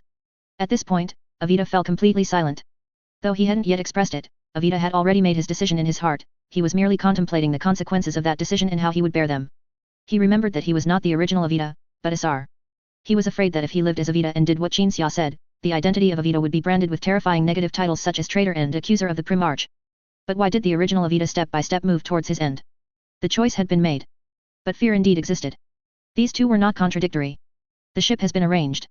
While Avita was silent, Grand Librarian Tethys entered, bowed to Qin Xia, and reported. The captain helped coordinate a transport ship, which would carry Avita away from the 12th Legion's fleet and back to Prospero. He had things he needed to face and deal with. When his best brother swapped bodies with him, flesh mutation was no longer the threat he had to face, the crooked path the Legion was now hurtling down was the real threat. Qin Xia silently motioned to Tethys that he understood. After Tethys left, Qin Xia said to Avita, actually, you have another choice, which is not to shoulder the rise and fall of a Legion by yourself. You are just an officer of the 15th Legion. 90% of the people in the Legion have more say than you. If anyone must bear the responsibility and guilt for the present and future of the 15th Legion, that person should not be you. Qin Xia felt that if Avita could live safely and then become the first Grand Master of the Grey Knights, that would be good enough. Then why do you bear these burdens? Avita suddenly retorted, although you have a high say in the 12th Legion, why do you alone try to stop everything about those terrifying things in the warp? From the very beginning, you tried to make us aware of the dangers of the warp. You obviously want to help us avoid disaster. Hearing this question, Qin Xia appeared to be in deep thought. But in fact, he had thought of the answer countless times already. I have seen the current light, so I fear and hate the future darkness, Qin Xia replied. Avita nodded silently, then stood up. Qin Xia also stood to see him off. The transport ship's captain was already waiting outside the library. He was about to carry Avita and the sailors from the destroyed cruisers away from here, back to the 15th Legion. Qin Xia stopped at the central transport passage between the library and the ship. Avita also stopped and slowly turned around. The matters just discussed were not suitable for direct revelation in front of so many people, so Avita rephrased it. Now I am also a member of the Human History Research Association, he said. This expressed his stance and determination. Avita had long decided that he would accuse Magnus in the future. He was now worried whether Qin Xia would change his mind, so he wanted to confirm it now. Qin Xia stood with his hands behind his back, pursed his lips into a smile, and nodded. Avita embarked on his return journey. Looking at the others back, Qin Xia wondered when the Emperor, who already knew about Avita and the others, would make a move against the 15th Legion. He obviously couldn't figure out a result, only hoping that the Emperor, who liked to play the long game, would make his move quickly. After seeing Avita off, Qin Xia went to the Unyielding Resolve flagship. When the White Knight Lord entered the command deck through normal procedure, he saw Angron and the gladiators were all present and fully armed. They were covered in the beautiful, glowing blood of aliens, clearly having just gone on a rampage on the planet, and their return also meant the war below had ended. As Qin Xia entered the deck, the gladiators noticed him. But no one greeted him, because the atmosphere on the command deck was not very suitable for a greeting. Yuechula and the others nodded in greeting, and Qin Xia stepped forward. Angron was gripping an alien by the neck, roaring furiously. How dare you send someone to beg me for mercy? How dare you? Angron's large hand gripped the alien's head. The 3-meter-tall alien was dragged by the Primarch to the viewport like a flimsy inflatable toy. With a thud, the alien's head was pressed against the viewport. The alien saw that half of the world below was burning, and the warship was using orbital bombardment to conclude the battle. Watch your kind cower in the bunkers, then be vaporized along with the bunkers by the lance. This is the punishment your entire species suffers. Angron said, applying gentle force, pressing the alien's head hard against the viewport. Amidst the sound of bones shattering, the Primarch slowly let go, and the alien stuck to the viewport, in a semi-comatose state. No one on the command deck spoke, as this was the first time they had seen Angron so enraged. Angron had been very angry earlier after feeling the suffering of the humans on the world below, so he issued an extermination order, but he had quickly calmed down then. His current rage came from having witnessed the human plight firsthand on the surface, and once again feeling the emotions of the people in the concentration camps called ranches. Can this planet still be inhabited? Qin Xia walked to the window and looked outside. Lance beams were continuously striking the southern hemisphere of the planet. Angron took a deep breath, calming his emotions. Humans cannot survive in those bombarded areas. Those aliens have a virus, specifically for humans. They released the virus when the cities fell. Besides the northern hemisphere's deserts and primeval forests, all other places are forbidden. Qin Xia nodded helplessly. Where is that resistance leader? Angron turned and asked everyone, I want to see him. The local human soldier who had come to the flagship earlier stepped forward. Then, before he could speak, Angron knew the fate of the resistance leader. The resistance leader, upon learning that the Imperium of Man's forces had arrived and were overwhelmingly defeating the aliens, died of a cerebral hemorrhage due to excessive excitement. The soldier had also just learned this when he returned to the resistance gathering point to convey the message. Angron learned all of this from the soldier's mind, and sat down in a daze, closing his eyes in silent tribute to the leader. You don't look sad at all, Yuechula turned and asked the soldier. The soldier shrugged, his face expressionless. People here are like that. We live to 20 or 30, and then we just die. If I hadn't just asked about your lifespans, I would have thought our species just lived to around 20, then our bodies rotted, our eyes went blind, and then one day we died. Everyone on the command deck fell silent. A moment later, Qin Xia spoke to the soldier, the reason for your short lifespans is due to artificially designed genetic defects, which prevent your bodies from self-regulating. For example, your blood pressure. I found you are in an extremely hypertensive state. Living until now is a biological miracle. Then can we still be saved, the soldier asked, or can the next generation be saved? Qin Xia nodded without hesitation. Undoubtedly, they could be saved. He could detect that these local people were not cursed by demons, and their health problems did not involve any mystical elements. To put it simply, it was like a game Qin Xia once played where humans were genetically modified by aliens and given a delicious trait. As long as genetic technology was advanced enough, these traits could still be removed, and the humans could be reverted. As long as the genetic defects had no mystical elements, it was manageable, otherwise, even the Emperor would find it difficult to save them. But we need time.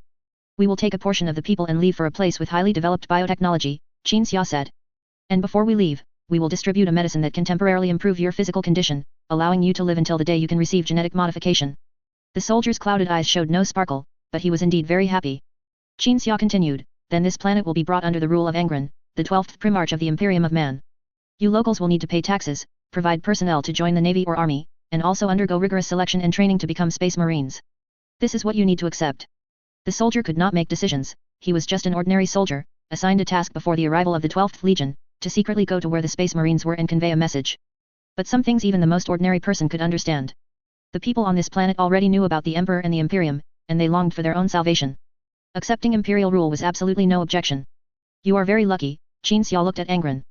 The Primarch empathizes with the suffering of others, so he will not be too harsh on you, nor will he exploit the resources and wealth of your planet.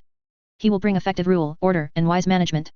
Angron, who had just experienced pain and anger, was a bit tired, and forced a smile at the soldier. The soldier returned the smile. Inside the White Knight's laboratory, Qin Xia, the Olina sisters, Brown, and Quadrant were researching drugs that could alleviate the physical condition of the locals. Angron was also in the laboratory, looking around, but not participating in the work. And besides Quadrant, the others only did a little more than Angron. Only Quadrant present had a profound understanding of biology, he was the main researcher. The health condition of the locals is not optimistic. In fact, if I were to change their physical condition, their body structure would not be able to adapt. At most, I can only extend the lifespan of the locals a little, extending it until they can receive genetic modification. But the premise is that New Star has a way to change their genes within 2 years. Quadrant said. Hearing his words, everyone felt that delaying for 1 year would be enough. Even if New Star's biotechnology couldn't completely solve the locals' genetic problems within a year, it could at least extend their lives until the day they could be changed. By the way, I really don't understand what the people of the 15th Legion are thinking. Brown handed the test tube in his hand to Quadrant. They rely so much on sorcery. Qin Xia had just briefly explained what he had done earlier, recounting Avita's attempt to use alien sorceress technology to treat Asar. Let's rephrase the question, why did humans in the Golden Age rely so much on warp technology? Qin Xia said. Angron was very interested in this question and immediately looked at Brown, waiting for his answer. Brown pondered for a moment and said, because warp technology can even achieve anti-entropy. A simple sentence could explain humanity's past reliance on warp technology. The 15th Legion feels similar to past humans. The warp is simply too friendly and useful to them, with only occasional dangers popping out to hit them over the head, Qin Xia said. However, Brown felt this could not be conflated, otherwise he would not feel incomprehension towards the 15th Legion's actions. Humans back then were aware of the dangers of the warp. Just like all regulations in human production activities, the understanding of the warp was paved with corpses. When humanity first created and put into use a warp engine, the terrifying things that happened on that experimental ship and the horrific experiences of the crew made humanity realize how dangerous the warp was, and they invented the Geller field. The 15th Legion, however, was different, their exploration of the warp was extremely reckless. But before Brown could express this disagreement, Qin Xia spoke again, they are struggling with the tragedy caused by their own mistakes. How can a living being calmly accept its fate of extinction? Hearing this, Angron nodded in deep agreement. The Primarch had not seen Avita and Asar many times, but each time he could feel what was deeply hidden within them. An extreme desire for salvation, a desire to find solutions to problems, and an absolutely unyielding desire to struggle. Realizing that they were discussing something that could not yield an answer, Brown changed the subject. What should we do when we return to New Star? Grandmaster Brown can organize a schedule for you. Bring about a revolution for New Star, for the star system around New Star, for the 12th Legion, Angron said. They will all undergo a transformation after we arrive at New Star. I have been planning this day and night for a very long time, from before the Onus campaign until now. Does New Star have a mysterious button that, once pressed, will change everything? Brown asked curiously. No, Angron shook his head gently, looking at Qin Xia, but he has everything I need to bring about change. Chapter 282, Everyone's back. The scorching sun shines on Nuceria. The sun in the sky is like a giant fireball. Under the sunlight, a boy sat on a stone, holding a pen and silently writing these words. Most regions of Nuceria are always hot, even the colors are hot, with red sand under the scorching stones, and red sand stretching from side to the horizon. Seeing his sweat trickle down his forehead onto the paper, the boy instinctively tensed up, because in this desert of scorching red sand, any flowing resource is scarce, even sweat and urine can be put to use. The boy put down his paper and pen and looked up ahead. His dozen or so peers were crawling and tumbling on the scorching red sand, wielding wooden swords or shields, attacking each other or raising their wooden swords to block. A middle-aged man, about 2.4 meters tall, stood like an unyielding rock nearby, his dark skin shimmering with a bronze glow in the sunlight, his bright eyes fixed on the children in front of him. Only when giving guidance on the children's sparring would the man speak, raising his hand to make some movements similar to swinging a sword or blocking. The children knew the man's name Inamaz. Among the children, a few who had received an education would also explain the story behind this name. Among the gladiators companions of Nuceria's 2 savior god monarchs, there was one named Inamaz. He was one of the 2 gladiators who did not choose to leave Nuceria with the god monarchs to conquer the void. The children's battle had lasted an entire night. It was now the morning of the second day. When a child finally sat down exhausted, refusing to continue sparring with the wooden sword, Inamaz raised his right arm and gave a thumbs up, rest. The children, who had just been sparring, gathered together. And the child sitting on the scorching stone also jumped off the stone, then limped towards the others. Very good, children, you did very well. Ono stood in front of the children, your endurance has qualitatively improved compared to before. Do you remember what I said? For a warrior, endurance is the most important thing. The children nodded simultaneously, speaking in unison, yes, teacher Ono. Inamaz also nodded, then a smile appeared on his face. This tall, sturdy man, like a bear, squatted down, took out a small insulated box from his pocket, and then pulled out a handful of candies from the box to distribute to the children. A moment later, some nomads appeared on the red sand desert, driving their cattle. The nomads came closer and distributed water and food to everyone present. The strongest man among them stepped forward, came before Ono, looked up at this old bear, and respectfully said, "Thank you for guiding the children of our tribe." Ono smiled and shook his head. It was nothing. The chief took off the bundle from his back and handed Ono the money inside, which had been obtained from selling cattle. Ono did not take the backpack, but only looked at these people with compassionate eyes. This desert was originally no man's land, even during Nusaria's old dark era. The nomads were not slaves, they lived in isolated places. Except for a few high knights interested in the wild nomadic men and women, no one would specifically come to this god-forsaken place to capture nomads as slaves. Furthermore, the nomads did not participate in the Nukria Uprising War, and there wasn't a single nomad in the World Eaters Rebellion. Because of this, these nomads were forgotten by the rulers of Nusaria, led by the current ruling officer. "I didn't come here for money." Ono pushed the backpack back, then looked at the children savoring the candy. "They have good talent and are very hard-working. If they can maintain their current training intensity and dedication after I leave, then they truly have hope of becoming professional gladiators." When they heard what Ono said, the children merely continued to savor the sweetness of the candy, while the other adult nomads showed expressions of pleasant surprise. Becoming a professional gladiator was the best way for these nomadic children to make something of themselves. Schools would not be built in the desert here, so the children had no way to receive an education and pass cultural knowledge exams to become bureaucrats on New Star or assigned to other worlds, nor could they work for those corporations. Becoming a professional gladiator didn't require much education. As long as the children became dazzling stars in the gladiator arena, they could gain wealth and fame, and lead their people to forever escape this desert. Or, they could choose to wear a laurel wreath and board a spaceship bound for the void, becoming a space marines, under the envious gaze and sincere blessings of everyone. But I think they should also learn some cultural knowledge. Ono said, "We Nusrians were once enslaved by the High Knights precisely because we knew nothing about what the High Knights possessed, treating them as gods and ourselves as sinners who deserved to suffer in eternal reincarnation." The chief nodded perfunctorily. These nomads had never been enslaved by the High Knights, so they didn't feel anything about what Ono was saying at this moment. "I've been here too long, it's time to leave." Ono extended his hand to the chief. The chief immediately gripped Ono's hand, but his eyes held a hint of incomprehension. He didn't understand why Ono was so unsettled, moving from one place to another like a homeless person, wandering around while teaching martial arts or knowledge. Even nomads would settle in an oasis for a long time after finding one. "Spartacus." Ono turned around and, under the gaze of the nomads, called out to the limping child, "Let's go."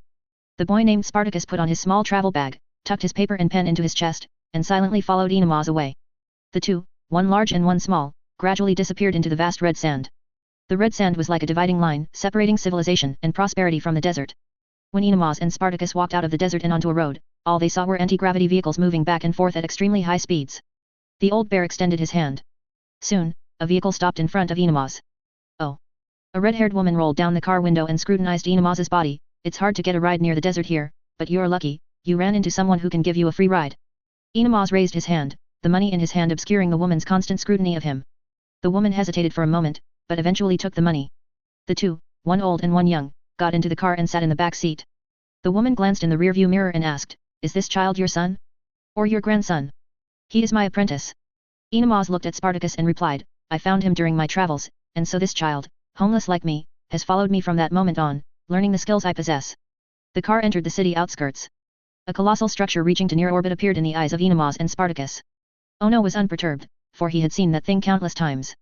Spartacus, however, was extremely curious, pressing against the window to examine the giant structure. That was Mahe City's orbital elevator. The orbital elevator. The woman glanced at the giant structure reaching the sky. Just because the people in the city revolted with the World Eaters during the Battle of Mahe back then, they've been getting paid while lying at home ever since.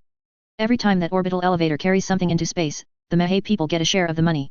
Saying that, the woman glanced at Ono in the back seat and asked with a smile, "Someone like you probably hasn't seen that orbital elevator up close, have you?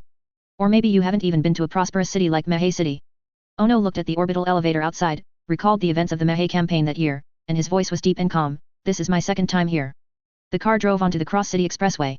The expressway, which accelerates anti-gravity vehicles, extends from the ground to the waist of the skyscrapers in the city. The expressway is not supported by pillars or some anti-gravity technology, but by load-bearing structures similar to sculptures. Those load-bearing structures depict everyone raising banners, gathering together, shouting angrily, and charging forward. This is to commemorate the Mahe City Rebellion. The end of the expressway is the central area of the city, and no words can adequately describe its prosperity. And in the center of those magnificent and beautiful buildings, at the heart of the huge square, stands a statue of a running child. This child, depicted in sculptural form, was the one who, before the Battle of Mahe City, when most of the city's people still misunderstood the rebellion, stood up and told the adults that the rebellion was not as bad as the propaganda claimed. Afterward, this child was hanged by the guards in the square as a warning to others. Ono bowed his head and closed his eyes in silent tribute. The vehicle stopped near the city center. Ono took Spartacus out of the car and came to the front of one of the most magnificent buildings. Looking up, Ono saw the words hanging on the building Crom Arch Bio. Ono then looked down and saw himself in ragged clothes, and Spartacus beside him, looking dirty from prolonged exposure to wind and sun. However, due to certain reasons, Ono was somewhat anxious, so he could only casually pat his tattered clothes and walk into the building. Everyone in the lobby on the first floor of the building directed their gaze towards Ono. These people scrutinized the old bear. Propaganda about those World Eaters' rebellion, gladiators, and god monarchs, these legendary figures, was everywhere on Newstar. But upon seeing Ono, the others simply couldn't connect this man, whose face was almost covered by his beard and whose skin was tanned like brass, with the tall and brave old gladiator from the propaganda. Even so, the receptionists and security personnel in the lobby did not step forward to throw Ono out. The receptionist stood at the front desk, curiously scrutinizing Ono. The security personnel stood by, observing. People who are mentally unstable, people who suddenly suffered a blow and fell from grace, and those who went bankrupt, these people would end up begging, but they wouldn't beg on the streets. Cities like Mahe City would have housing and free food. Furthermore, such people couldn't possibly have the nerve to just swagger into the building. And furthermore, in the eyes of the receptionists and security personnel, Ono also didn't seem like an ordinary person, and he hadn't caused any trouble after entering, so directly driving him out would not be appropriate. Who are you looking for? The receptionist smiled and stepped forward to ask. Crom Arch. Ono called out the name of the building's owner directly. I want to ask him why he insisted I come all the way here. You'll know if you look back. A voice suddenly echoed in the lobby, reaching Ono's ears. Ono looked in the direction of the voice, then froze. From the open elevator door, a group of people emerged. Behind the well-dressed Crom Arch were the gladiators, who were significantly taller than before, as well as Angron, who was always the largest person, and of course, Xia, who was the next largest. Sir? The receptionist asked when Ono remained silent. Everyone in the lobby had their perceptions interfered with by Xia's psychic power, so they couldn't see the scene. When did you all come back? I heard on the news that the fleet wouldn't arrive at Nuceria for a few more days. Ono immediately pulled Spartacus and walked over.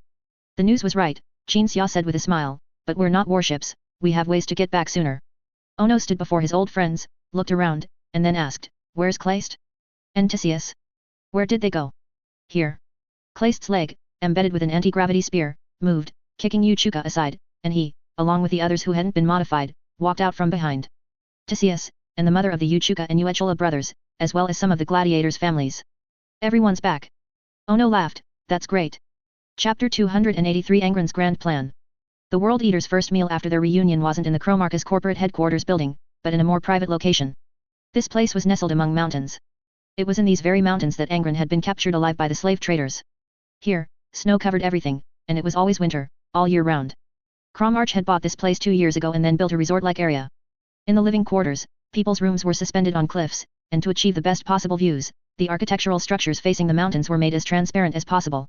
And in this cold place, artificial heat sources were everywhere, disguised as hot springs that couldn't possibly appear in these mountains, thus creating a peculiar experience. That was, the place one was in was incredibly warm, while looking outside, the snow-covered mountain wilderness was right below, and every sign there conveyed cold. Besides the living quarters, there were various other areas, but those who had just arrived hadn't seen anything beyond the living quarters yet. Everyone who came here received a room, to alleviate the fatigue of the journey before dinner. Xia was stunned for a moment after walking into his room. The hall of this room was larger than the entire library on the White Knight, and he hadn't had time to look at the bedroom and other areas yet, but he guessed they wouldn't be bad. The main point was that the room was brightly lit. When Xia walked to a certain spot, the lights in that area would quickly brighten, making the room, which was already illuminated by dim ambient lights, even brighter. If it were someone else assigned to such a room, they would probably think that the Crom Arch or the person in charge of the resort was being difficult, arranging a place with so many light sources that it would be impossible to sleep. But Xia wouldn't think that way. He was very satisfied with everything here. Standing by the floor-to-ceiling window, outside was the canyon part of the mountains, goose feathers of snow were falling from the sky, and some wild animals, specialized in living in cold mountain regions, were attracted by the light, looking up at the rooms on the cliffs in the far distance.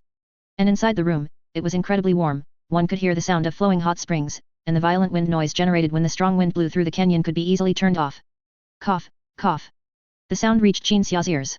He turned his head to look and saw the Crom Arch gently pulling open the door, and the person in charge of the resort stood outside the door. Are you satisfied with this place? The Crom Arch asked, leaning against the wall by the doorway, smiling. Of course. Xia nodded, then scanned all the lights in the room. By the way, how did you know I like bright places? I observed it, the Crom Arch said. Back in the cave, I noticed you'd get anxious every night, and later I found out the reason for your anxiety was related to the brightness of the lights. Xia smiled. He thought to himself that the Crom Arch truly deserved to be the most successful businessman, his ability to observe details surpassed many people's. This is a suite, the Crom Arch said, looking around. Sometimes my employees bring their husbands or wives and both their families, so the rooms had to be designed larger. Now it just so happens to be big enough for all of you. Qin Xia frowned slightly, not understanding what the Cromarch meant by all of you.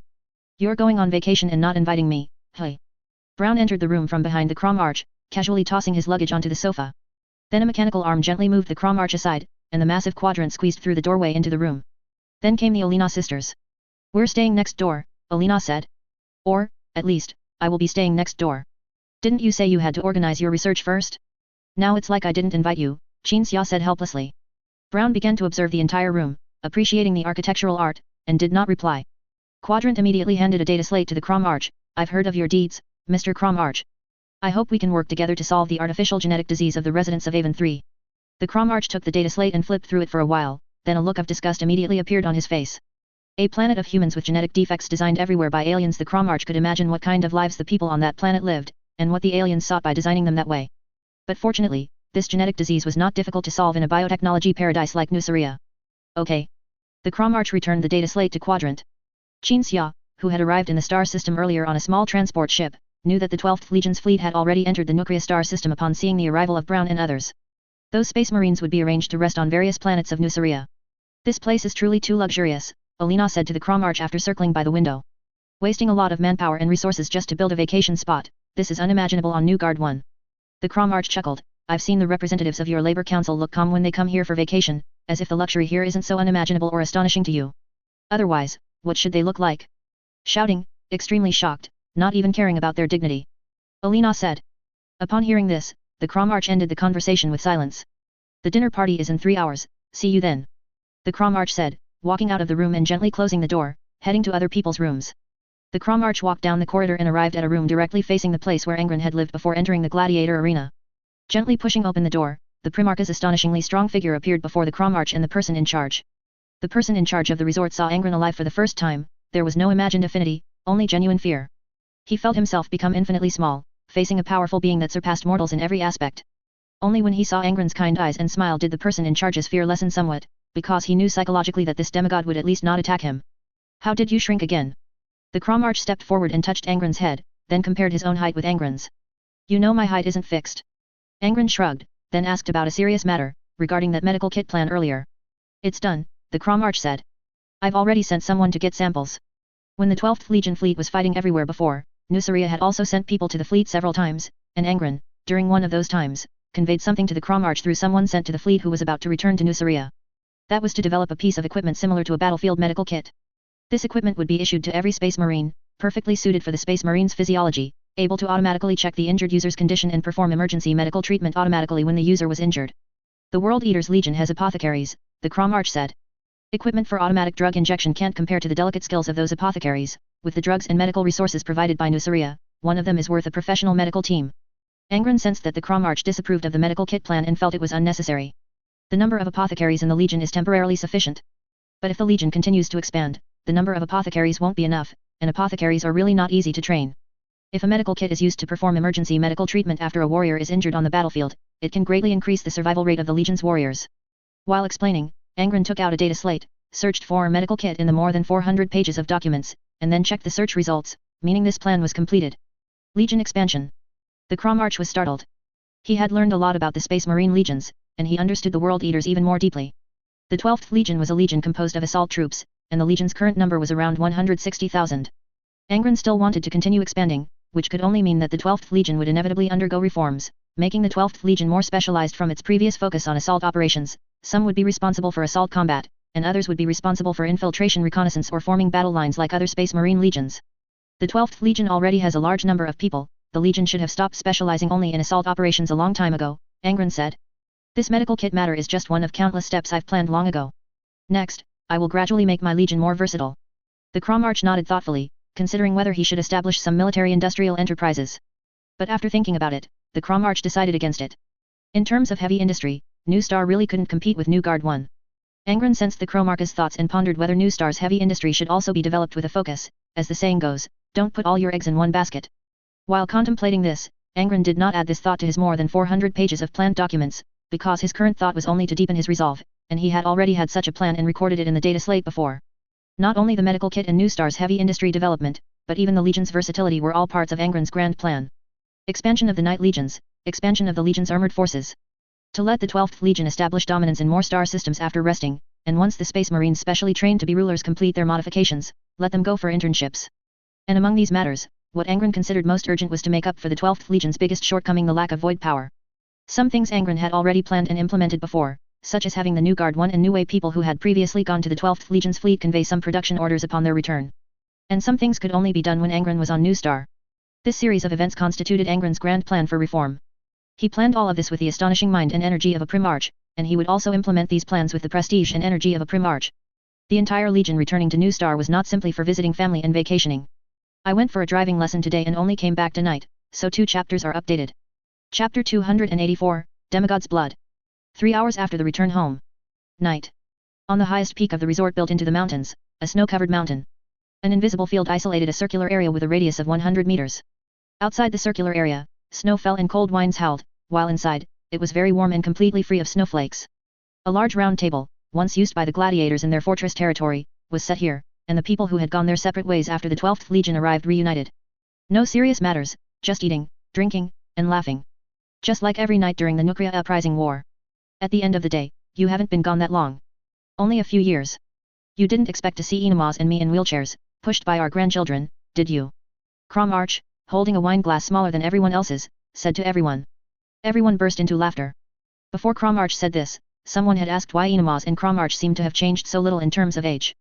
When we entered the star system by ship and began approaching New Star, Uechola said, I saw that the near orbit of New Star was full of artificial facilities, and when we landed, I also saw that the place was full of cities, much more prosperous than before we left. At that time, I felt as if decades or even hundreds of years had passed. An illusion, old brother. Uchuka laughed. Everyone burst into laughter again. No one was sure why everyone was laughing now, so to the non-gladiators attending the dinner, everyone seemed a bit strange, appearing foolish. But everyone was laughing because they were all together again. Every person in this group, which was born in desperation back then, felt happy just being together. Because when every gladiator present saw each other, they would recall the countless moments of fighting side by side and every glory they had won together. Honestly, the reason Ono and I don't look much different isn't entirely because you haven't been gone for many years, there are other reasons too. Cromarch glanced at Ono. Inamaz sat with his young apprentice, Spartacus. Having just trimmed his beard, he looked exactly the same as before, with no difference. As one of the older gladiators, he appeared even slightly younger in the eyes of others compared to their memories, but since everyone thought it was an illusion, no one brought it up.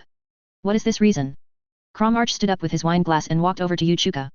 Back when Cromarch was using his brass sword to cut people, the youngest person in the group was Uchuka, because Uchuka was a child. But now, Uchuka was much taller and larger than Cromarch, and even the wine glass in his hand looked like a soup bowl. This was the benefit of becoming a Space Marines. You should also notice that you seem not to age. Cromarch said to the gladiators, but you might think this is the result of undergoing Space Marines modification surgery. Of course, I'm not saying Space Marines modification doesn't extend life, this kind of surgery will certainly extend your lifespan significantly. But after hundreds or even thousands of years, you will watch other Space Marines age, while you yourself remain full of vigor and as young as you are now. Upon hearing Cromarch say this, Qinxia remembered something. That is, the lifespan of Space Marines cannot be compared to that of a Primarch.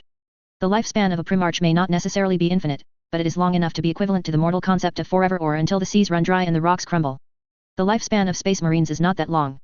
Qinxia knew that 10,000 years later, there was a Space Marines named Dante, who showed clear signs of aging, and this Space Marines named Dante was around 1,000 years old. The reason we are different is that we once drank Angron's blood.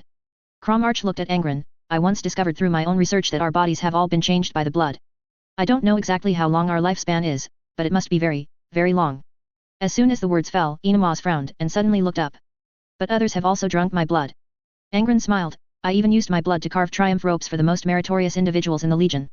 I suspected my blood would have a special effect at the time, but the Legion apothecary studied those people and found no change. At this point, Angron looked at all his brothers who had used his gene seed. The apothecary has also studied your bodies. Your bodies are indeed unique, but the specific reason is still inconclusive. Perhaps it is indeed as Cromarch said, related to your drinking my blood. The gladiators were all silent. Among the group of gladiators, the number of literate people could be counted on one hand. Cromarch, Inamaz, Qinxia, Angron, only these 4, and no one else with any scholarly knowledge. Therefore, most of the gladiators did not know what to say on such a biological topic. Then it seems your blood doesn't always bring special effects. Cromarch slowly nodded, but why is that? It's all blood from the same person, but when drunk by different people, it doesn't yield the same results. It's normal, because a Primarch must be related to psychic powers, and things related to psychic powers are inexplicable. Qinxia said at this moment. Cromarch looked curious. Xia was a bit puzzled that Cromarch, the owner of such a large company as Crow Biological, didn't seem to understand that Primarch blood might contain warp components. But upon closer thought, this puzzlement vanished. The reality structure here in Nuceria was not as weak as the reality structure in Olympia. This place was, after all, close to Ultramar, and there were no warp rifts nearby. The New Star people's understanding of psychic powers was merely that seems like witchcraft, which was not abnormal. Blood is not the key, Angron's thoughts are the key. Xia looked at Angron, pondering, perhaps at that time, he had a very strong belief, which was to let us live. Angron recalled his feelings at the time. Indeed. His thought at the time was, if these people he cared about were to die, then his best outcome would be to die with them. If these people lived, then he would live too. Amazing. Cromarch raised his glass. A Primarch is truly an astonishing existence. In my opinion, it's a demigod. Cromarch's statement was also the thought of most people on New Star. Angron was a demigod. Because in the religious beliefs of New Star, which were abandoned even earlier than the High Knights, the gods often resided high above the clouds, and only demigods would walk among mortals. I am just a biological engineering creation of a super biologist. Angron smiled, raised his glass, and then drained a large basin of wine. Cromarch no longer talked about the miraculous blood. Back then, when he discovered the changes in his body after drinking the blood through his own research, Cromarch gave an order not to spread the word, fearing it would bring negative consequences for Angron. It was only because there were no outsiders in this setting that Cromarch actively brought it up. By the way, have you found your daughter? A gladiator asked directly. No, Cromarch smiled bitterly and shook his head. I was once very certain I wouldn't find her, but at that time, I still didn't want to give up. Now, after a few years, I've exhausted all my methods, and that's when I truly feel despair and give up. As he spoke, Cromarch helplessly glanced at Xia. Back then, Xia helped Cromarch search for her, using psychic powers to trace bloodlines, rituals, and formations to calculate past and future, and even the Emperor's Tarot, which couldn't possibly work in this era, was used. The result was that she couldn't be found. I entered the gladiator arena to become a gladiator not because I was captured by a slave-catching team, but because I sold myself for money. Cromarch sat back in his original seat, still smiling bitterly. For 100 pieces of worthless copper with a pig's head of a High Knight stamped on them. Then, when I was taken away by the gladiator arena people, I handed the copper coins to my good brother, the doctor, to buy medicine for my daughter's illness. When we finally fought our way out of the gladiator arena after a rampage, I went to look for him and found that my good brother, the doctor, had died shortly after I first entered the gladiator arena. At this point, Cromarch shook his head, gradually falling silent. The people around patted Cromarch's shoulder. Angron perceived everything, and he didn't know what to do. From a Primarch's perspective, nothing was more helpless and distressing than this. After perceiving the emotions of those who had been genetically modified by Xenos before, Angron could still use anger to change everything, using extinction orders filled with fury to eliminate all Xenos on that planet, then bringing a portion of the local people, and finally letting New Star's transcendent biological technology reverse the changes brought by the Xenos. But there was nothing Angron could do about Cromarch's situation. He didn't know who to save. He didn't know who to kill. He didn't know what to do or where to go. Angron's eyes gradually welled up. He could passively perceive everyone's emotions, and the emotions of those he cared about most were the strongest in his perception. But amidst the many helpless feelings, Angron realized he could actually do one thing. It was just a temporary solution, not a fundamental one. Angron still did it. Cromarch immediately noticed the change. He felt the pain that had been troubling him flowing away. His mind became relaxed, and his emotions were no longer filled with immense suffering. Regret, pain, and sorrow had been pressing upon Cromarch's soul until this moment, tormenting him incessantly. A body nourished by demigod's blood could no longer develop illnesses, but within this body was a tormented soul, and severe insomnia and mental illness plagued Cromarch. And now, at least for a period after Angron absorbed the pain, Cromarch would no longer be tormented by these emotions. Angron, Cromarch's face showed an expression of immense relief, then he frowned. I've already adapted, you don't have to. We live and die together, comrade. Angron said. This was a phrase the gladiators often said to each other during the uprising. This phrase would be spoken after each person saved or was saved by another's life. It was a form of communication that needed no further words. We live and die together.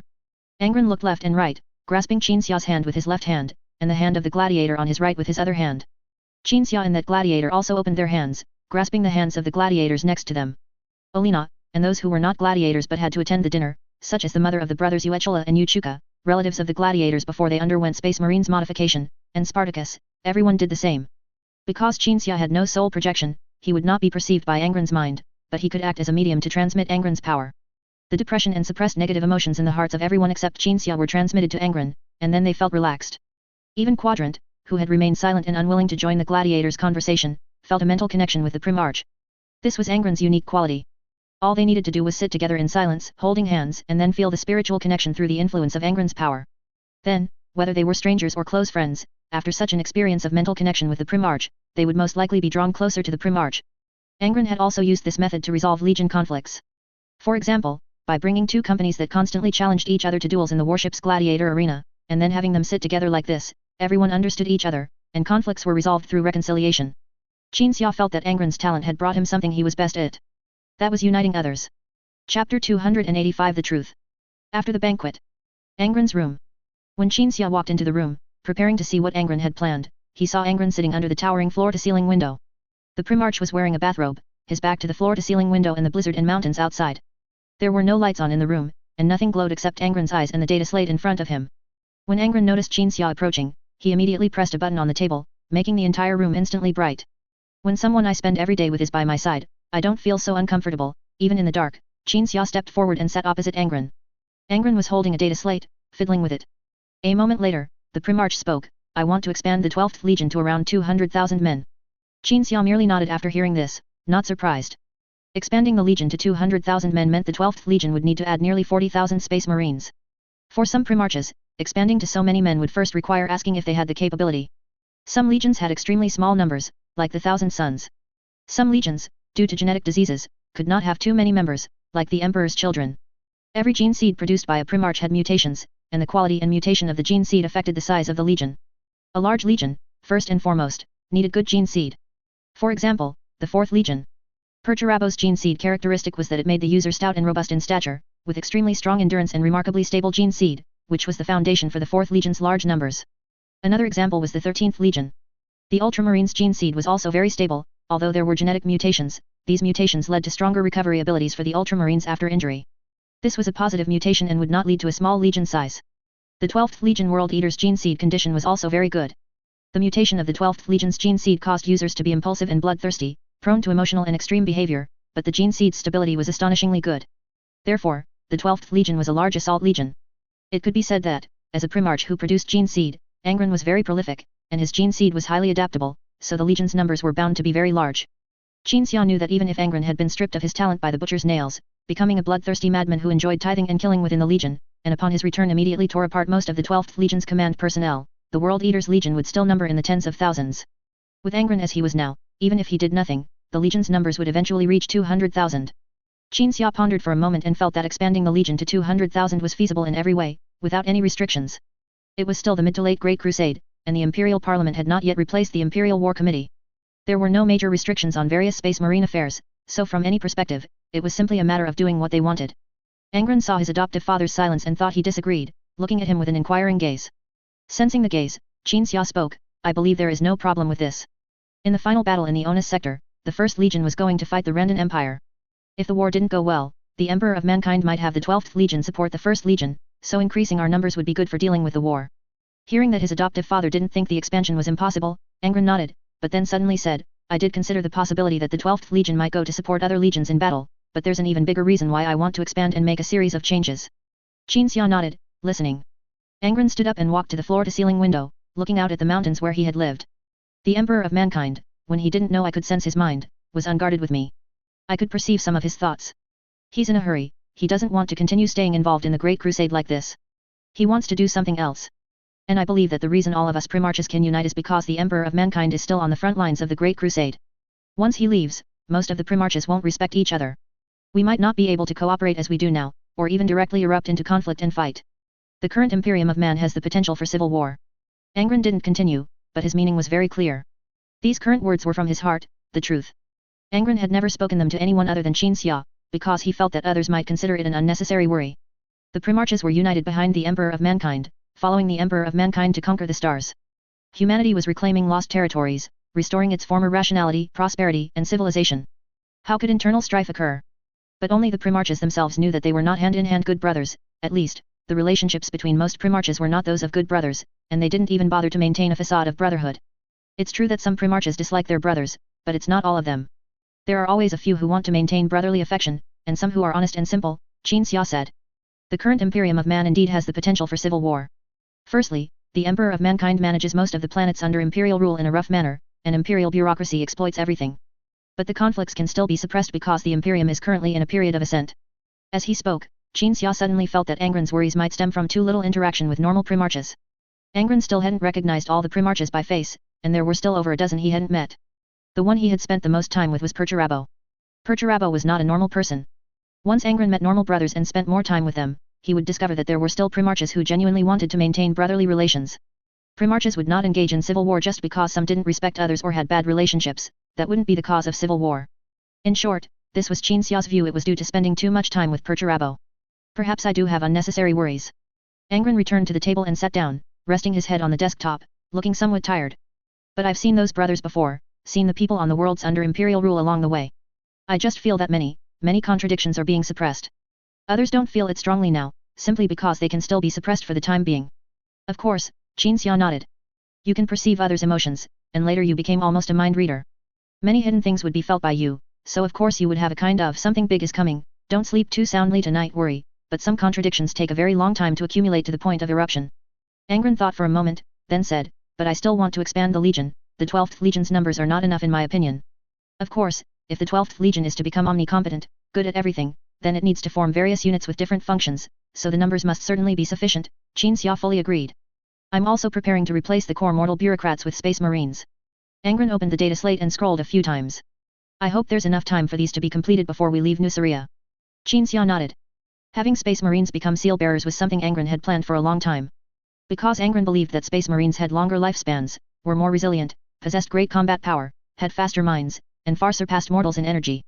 Moreover, most space marines also possessed a characteristic: they were absolutely loyal to their primarch. If the primarch said go east, they would never go west.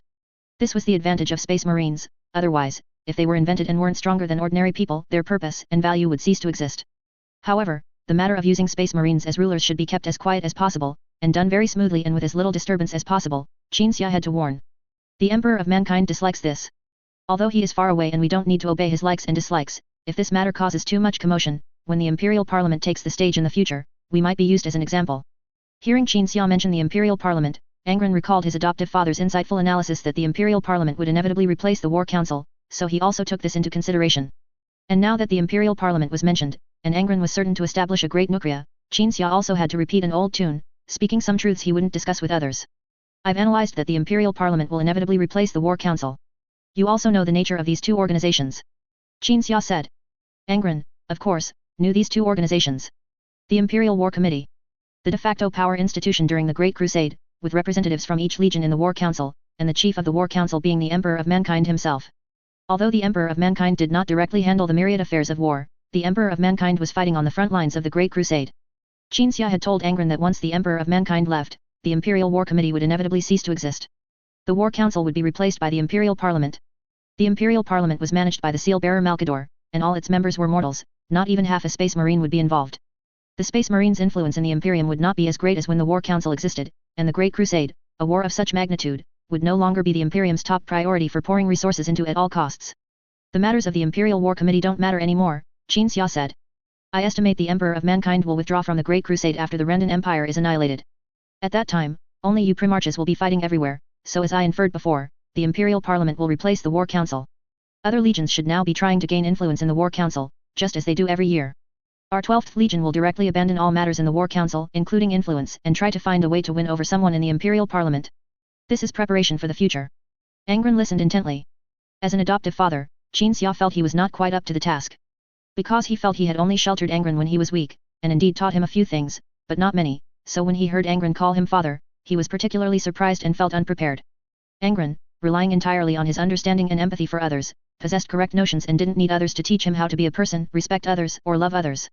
This was different from other primarches. But in the aspect of the current topic, Qin Xiao could teach Angron a great deal, and already had. As I said before, since you want to establish a great Nuceria, a place within the Imperium that can bring true prosperity and civilization, then you must deal with these imperial institutions. You cannot be like most other primarches who merely think about having some influence in the War Council and getting a few more tanks and warships. We have many things to do, not just what you said about expanding the Legion. We also need to expand our sphere of influence and bring more worlds under our rule. We have so much to do, so much that if it were me, I'd just slowly endure it, but you're different. You're a primarch, you have infinite energy and motivation. Qin Xiao said. Angron smiled and nodded, calculating in his mind, fortunately, these things can be done simultaneously. Then let's begin. Failed vehicle theory test 2, so I practiced for most of the day today. Can't take leave, so 2 chapters are updated. Chapter 286, Crimson. Nue 2 Moon. This place, once regarded by the Warhounds as the most glorious beginning, as the place containing the most precious experienced their first time fighting alongside their Gene Father and where they utterly annihilated the slavers who had enslaved their Gene Father, this place had just recently completed its renovation. The ancient ruins on Niue 2 were repaired, patched up, and repurposed as the Legion's garrison in the nuclear star system and its headquarters for discussions.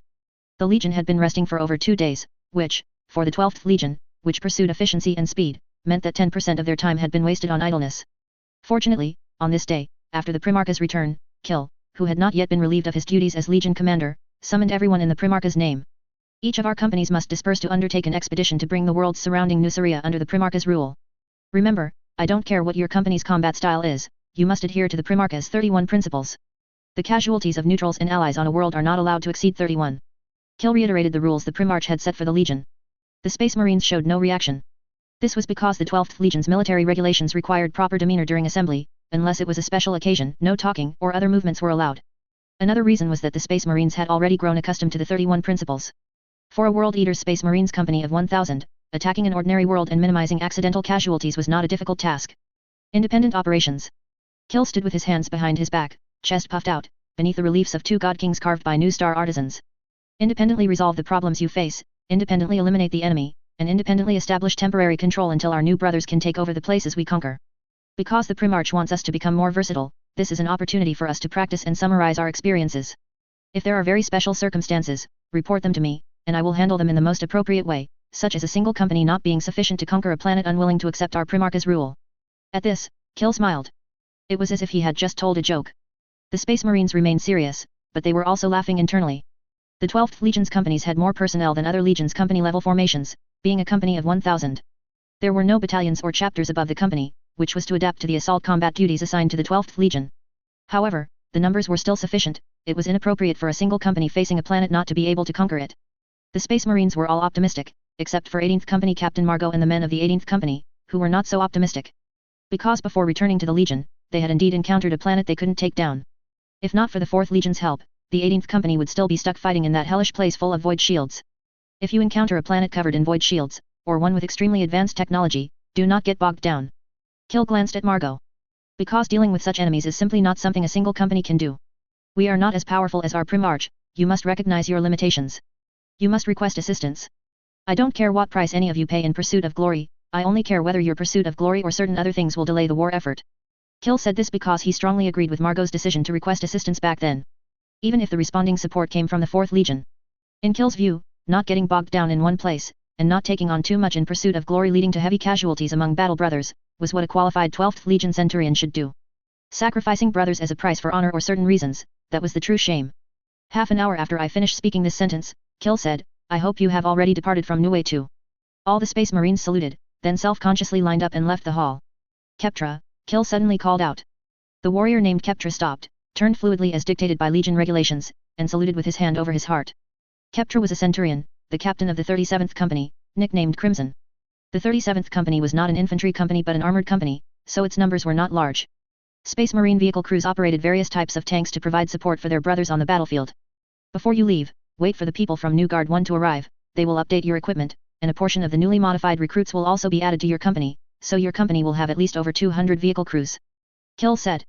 Keptra realized that the Primarch intended to expand the scale of the 37th Armored Company. Recently, the Battle Brothers had been discussing one thing, the possibility that the Primarch might make the Legion's duties all-encompassing. Now it seemed to be true. If the rumors were not true, then the 37th Company would certainly not be expanded to a scale of over 200 vehicle crews.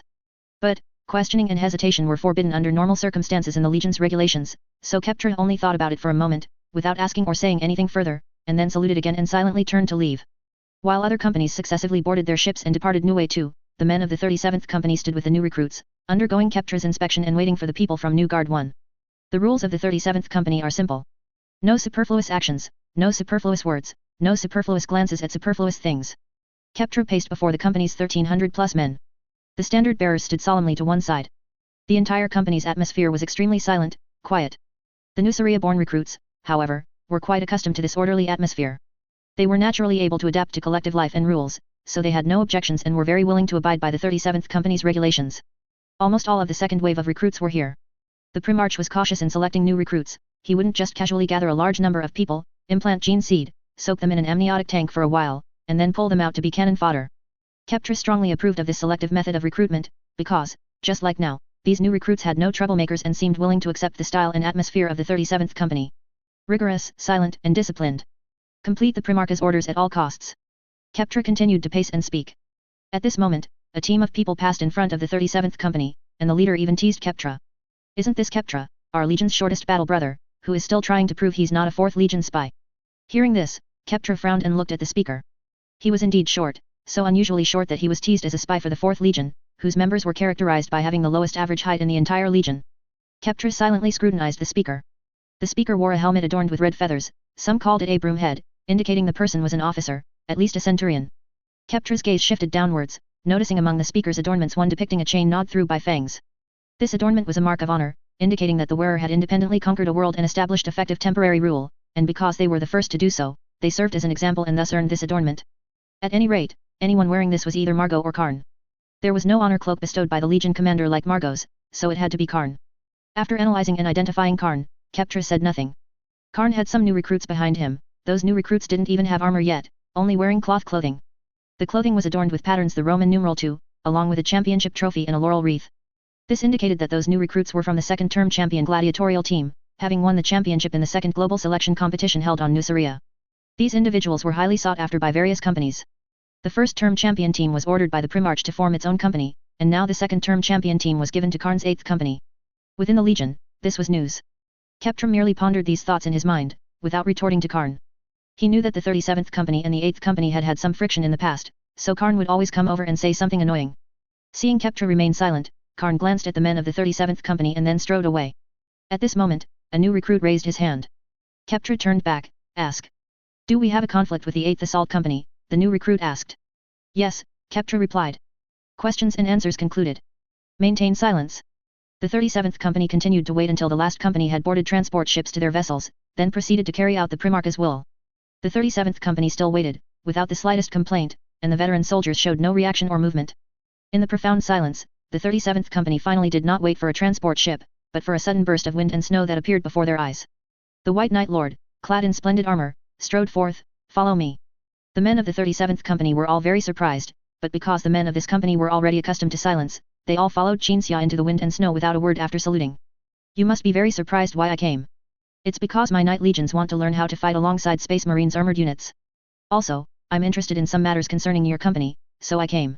Qinxia spoke as he led the men of the 37th Company through the aft section of the White Knight. This was the armored maintenance bay. Knight Titans and God King Titans were displayed here, with technical worker teams trained on New Guard 1 constantly inspecting and maintaining the Titans and Knights. Further ahead, the 37th Company's armored vehicles were also displayed and undergoing maintenance. Keptra noticed that the number of tanks was greater than before, realizing that these were tanks allocated by the Primarch to the 37th Company for new vehicle crews to operate. He just hadn't expected them to be allocated so quickly. The new recruits still needed training. These tanks have been in production for a while, Qinxia said, leading everyone to a new tank. This tank doesn't have a name yet. It's a tank designed and manufactured on New Guard 1, utilizing anti-gravity technology. Its defense and firepower are greatly enhanced, but its weight hasn't increased much. Advanced and affordable anti-gravity technology. A typical New Guard 1 creation. Keptra thought to himself. Your tank is also here, and it has also been upgraded, Qinxia said, looking at a tank painted crimson. Fair Bride, Keptra's mount, a Baneblade tank. The exterior of this tank was somewhat flashy, with various ornate decorations and reliefs. The men of the 37th Company had always wondered one thing, whether Fair Bride was truly Keptra's mount, or if he had designed it himself. Keptra didn't seem like the type of person to drive such a tank. Guide, may I ask a question? Keptra finally spoke, his face showing no change in expression. May I ask why you condescend to personally introduce the mission and our company's new equipment to me? After speaking, a hint of confusion finally appeared on Keptra's face. And Qinxia, looking at Keptra, suddenly broke into an exaggerated smile. Keptra became even more confused, until his superhuman warrior brain processed for a moment and he realized what Qinxia's smile represented. No. No, no, no. This is not appropriate. Chapter 287, a planet that seems impressive but is unclear. 2 weeks later. All the vehicles of the 37th Armored Company were advancing in formation across a steel plain. The Baneblade tank named Fair Bride rumbled through the iron filings, positioned at the very center of the formation, advancing surrounded by another 199 tanks and over 20 Knight Titans. Baneblade tank. Baneblade tank. Qinxia walked through the tank's hull, occasionally stopping beside a crew member, watching them manipulate the complex control instruments before them. The interior space of the Baneblade tank used by the Space Marines was larger than Qinxia had imagined. The entire war machine was practically a mobile fortress, with a total of 11 weapons and exceptionally thick armor. The Space Marines serving as crew members stood or sat at various operating positions. Meanwhile, Keptra, the company commander of the 37th Company, followed silently behind Qin Xia. Do you know what my two favorite war machines are? Qin Xia asked, turning around after muttering the name of the Baneblade tank for a while. Keptra shook his head. One is two-legged war machines like Knights and Titans, and the other is the Baneblade tank, Qin Xia said. I've already tried the former, but it wasn't until 2 weeks after our conversation in the hangar that day which is now that I truly began to experience something I like. Keptra nodded, saying nothing. It wasn't rudeness, but rather that not speaking unnecessary words was his nature. You know, I used to think the interior of this type of tank was very cramped, with all sorts of equipment filling most of the space, and personnel could only operate this behemoth in narrow, stuffy conditions. Now that I've come here in person, I realize it's not as bad as I imagined. Although I knew the internal structure of the Baneblade tank before, no matter what it is, if it's not seen with one's own eyes, there will always be cognitive discrepancies. Qin Xia said as he walked to the commander's position. This position belonged to Keptra, and it was currently empty. The commander's position had a weapon control console that could operate all weapons at all weapon stations, equivalent to having the highest driving authority. It could even control the tank's movement. This was somewhat different from Qin Xia's understanding, but perhaps this era's Baneblade had some special modifications, and since it was for the Space Marines, some special modifications were normal. Then Qin Xia sat down and used the control console in conjunction with the ancient but reliable periscope to observe the outside world. This is what it feels like to command a Baneblade. Qin Xia excitedly stroked the periscope, observing his surroundings. This bizarre planet was covered in steel. The local inhabitants were practically born with a holy iron body, they would construct large bunkers as cities, and wars would break out between cities, with the locals then driving tanks and similar war machines into battle. Due to the harsh environment of the steel plains, unknown sources of nuclear radiation were very severe. This directly led to the locals not using infantry in combat. This was a perfect battlefield for armored duels. A steel planet. Qin Xia's eyes moved away from the periscope, looking at the silent Keptra. What do you think this damned world was used for before? A planet specifically for producing metal, or a planet specifically for producing tanks? Keptra shook his head. He didn't know. I don't know either, but that's why we're here. Qin Xia reached out and pressed the joystick on the control console, adjusting the tank's speed. We will take this world and then figure out what's here. Regardless, the locals' excellent vehicle production and maintenance technology is a given fact. We can acquire a world skilled in maintaining and producing vehicles. Keptra nodded. Your 37th Company will likely be operating with me, my Knight Legions, and the think tank in the future. Qin Xia half closed his eyes, his right eye pressed against the periscope. You understand, combined operations, to maximize our legion's strength. There will no longer be legions composed of single assault units, nor will there be an armored company solely responsible for providing fire support. We'll have plenty of time together in the future. After observing the outside world for a while longer, Qin Xia turned back to Keptra, so you don't need to maintain a cool and serious persona in front of me, otherwise it will be very tiring. Keptra nodded again, indicating he understood.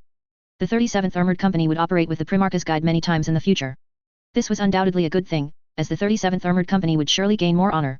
Keptra recalled that he had previously been surprised by the guide personally greeting him. At that time, he realized that the guide wanted to experience driving a tank, so Keptra felt that his ability to immediately grasp this point indicated that he and the Primarch's Guide had the potential for tacit cooperation. Believe me, I won't flip this tank. I've been learning how to drive this thing during our warp travel. Qin Xia said, so you don't need to stand here watching me. Keptra saluted, turned, and walked to a new recruit in the corner of the tank hull. This new recruit was operating a device used to display strategic information. Keptra stepped forward and adjusted the information display to a macro-strategic view, and a star map appeared. From it, one could see the real-time positions of all the companies. The position of the 37th Company and the Primarch's Guide was at the very edge of the Dominion Zone designated by Kill and Angron, specifically the northwesternmost edge. This was to be the future northwestern border of Great Nukria. Kill and Angron adopted a strategic measure of directly delineating an area and then conquering every world within that area. Angron primarily planned these operations, while Kill was only responsible for military strategic command when the Primarch was engaged in other more important matters. While observing the star map, Keptra noticed the 12th Legion's biggest problem: a severe lack of warships. When they left Niue 2, most Legion companies traveled on transport ships, with only a few main companies on warships. Even the unyielding Resolve, which should have been stationed in the Nukria star system to hold the line, had been sent out to participate in battles and provide orbital bombardment support to companies requesting aid. The White Knight was the same. Qin Xia had dispatched it to support others and transport a certain company to another battlefield.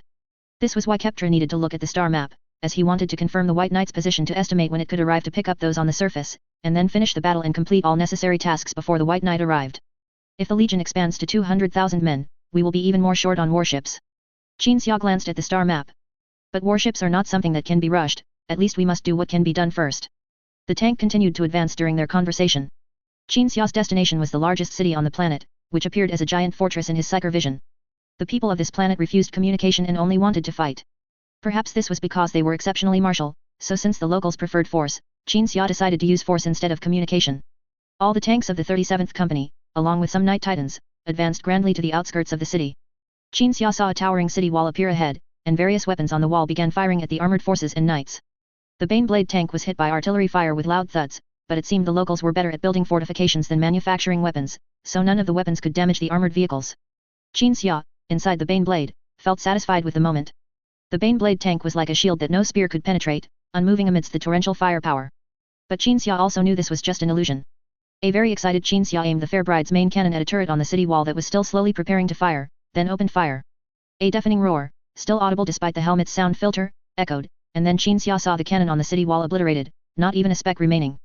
Even a section of the wall beneath the cannon was blown away. The locals' level of weapon technology, defensive construction, and armored vehicle manufacturing was actually not very good. This planet was just very impressive in its characteristics, otherwise Qin Xia would not have brought so few people here to fight a siege. Driver. Qin Xia picked up the communicator and called, "Drive forward." The driver received the order, and the tank began to move again, advancing towards the city wall. Qin Xia fired again, this time bombarding the city gate. That city gate truly looked like a medieval one, only it wasn't made of wood. This planet was all steel, the locals certainly couldn't get much wood. After blasting open the city gate, the armored forces swaggered forward. At this point, some tanks appeared. They used the streets, fortified with various defensive structures, as cover, intending to engage the attackers in urban warfare. As Qin Xia was about to use the main cannon again, the Baneblade tank's remaining 10 weapons all opened fire. The large-caliber ammunition from the bolters and heavy machine guns alone was enough to penetrate the enemy tank's armor. Tank after tank was destroyed. Only with the attackers intentionally holding back could the locals have time to escape from those tanks whose tracks or main cannons had been hit. Upon realizing that none of their attacks could deal with the extraterrestrial visitors before them, the locals ceased their attacks. These people didn't seem very resilient. Women and children hid under windows, peeking out, while men emerged from the house-like shelters and gathered together. They looked more like ordinary people whose peaceful lives had been disturbed, which exceeded Qin Xia's expectations. An easy, simple battle. Qin Xia muttered, "It's truly perfect as a way to experience the Baneblade tank." Keptra nodded. He thought so too. "How would you rate my tank driving skills?" "Commander of the 37th Company." Qin Xia asked with a smile. "All right." Keptra saluted expressionlessly, as honest as ever. "By the standard of a beginner among beginners, it's all right." Qin Xia forced a smile and nodded. Thinking about how he would be operating jointly with Keptra in every future war, spending long periods together, and even the possibility of the 37th Company being directly stationed on the White Knight. Qin Xia felt a headache coming on. After a long sigh in his heart, Qin Xia's upper body emerged through the newly opened hatch. Keptra noticed that while the Primarch's guide was very tall, he wasn't so tall that he could stick his head out of the hatch directly from the commander's position. The guide had changed his physique, just as he did when entering the tank, changing his size when passing through narrow spaces. This was a psyker.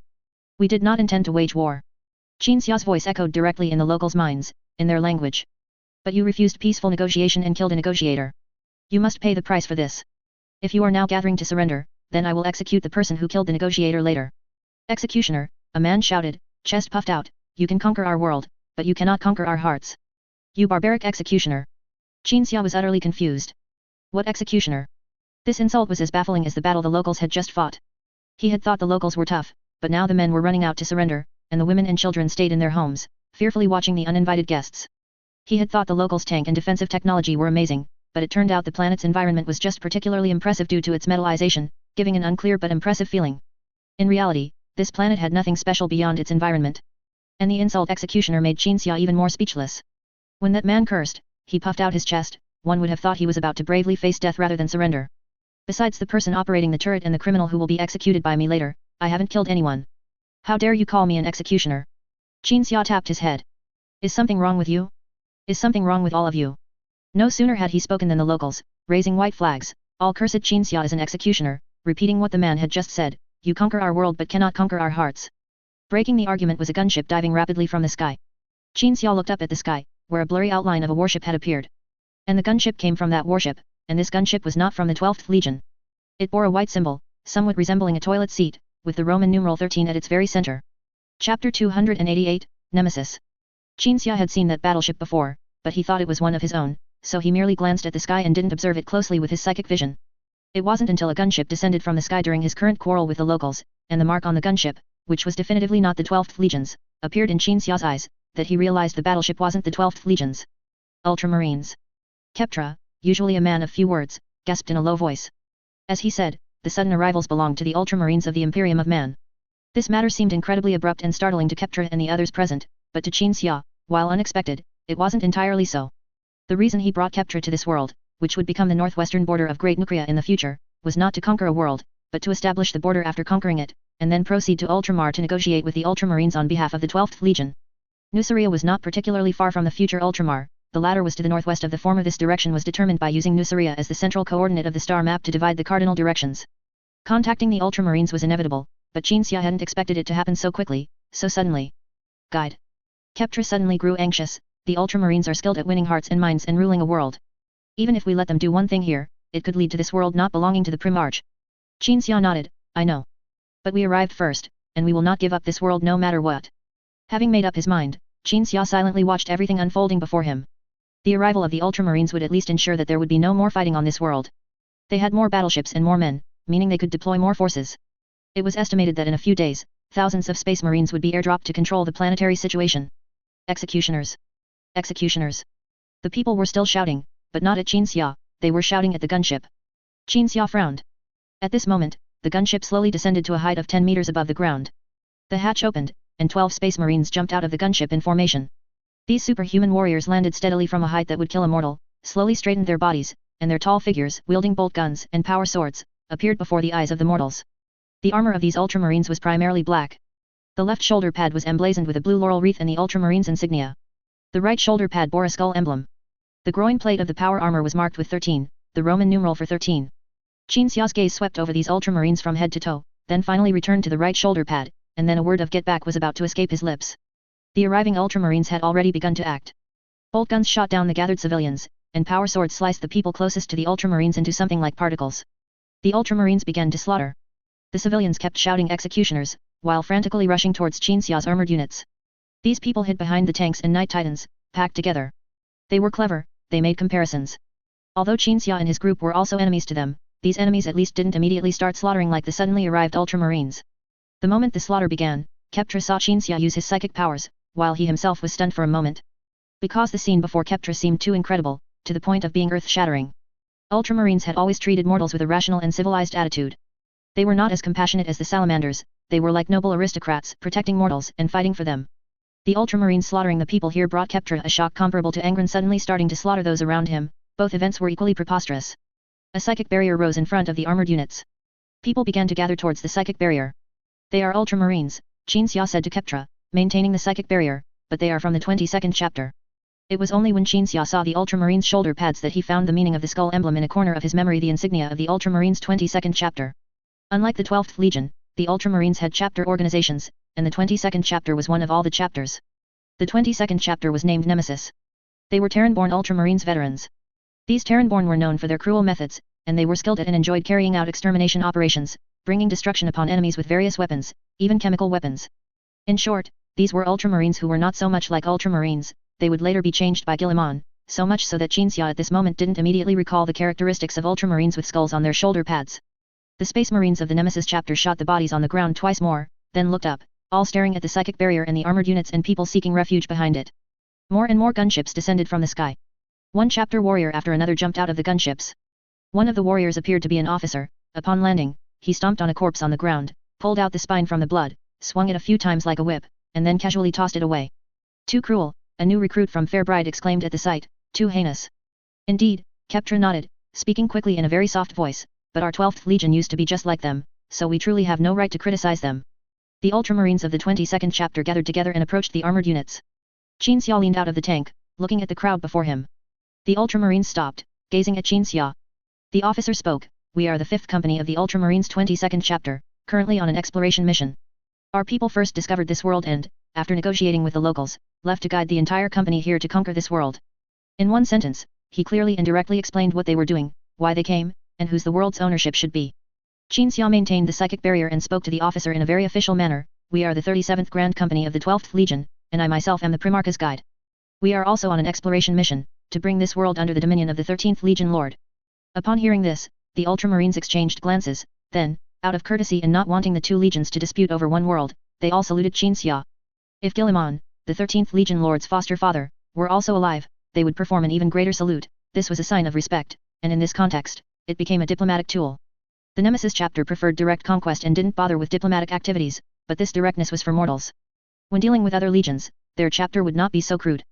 Do the Nusrians have a sense of first come, first served when disputing ownership of something. The officer removed his helmet, revealing a scarred, cold face. Anyway, as far as I know, the Terran-born of the 12th Legion do have that awareness. If we rigidly adhered to the first come, first served rule, we would still be enslaved by those wretches who first mastered ancient technology, Qin Xia replied with a smile. Regardless, when we arrived on this world, we saw no trace of your presence. You just appeared suddenly, descending from the sky as we attacked this largest city, and handsomely slaughtered some civilians. Civilians. The officer kicked a piece of a corpse on the ground, glancing at the civilians hiding behind the psychic barrier. They are a group of quasi-armed personnel. When 10 men from our company discovered this place and attempted to conquer them, they resisted, and then my men killed some of them, after which we called for the company to come and conquer this place. That is what happened before. Upon hearing this, Qin Xia wanted to continue speaking, but then realized that such an argument was useless, and that the other party might be stalling for time, so he spent a moment to consider carefully. Could this planet be given up? The answer was no. Because the 30-odd star systems within a dozen light-years of this star system were all unowned. Giving up this place would be equivalent to giving up a large area, and the future Nuceria sector would have a gap in its northwest. And since this world absolutely could not be given up, the rest was easy. Since we each have our own version. Qin Xia stood up from the tank named Fair Bride, stepped onto the tank's armor, and walked down to the ground along the ornate decorations. Then let's not try to convince each other.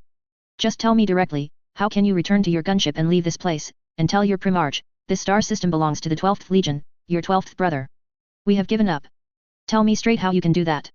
Facing Qin Xia's questioning, the Ultramarines exchanged glances, then moved a little apart, gripping their swords and bolt guns.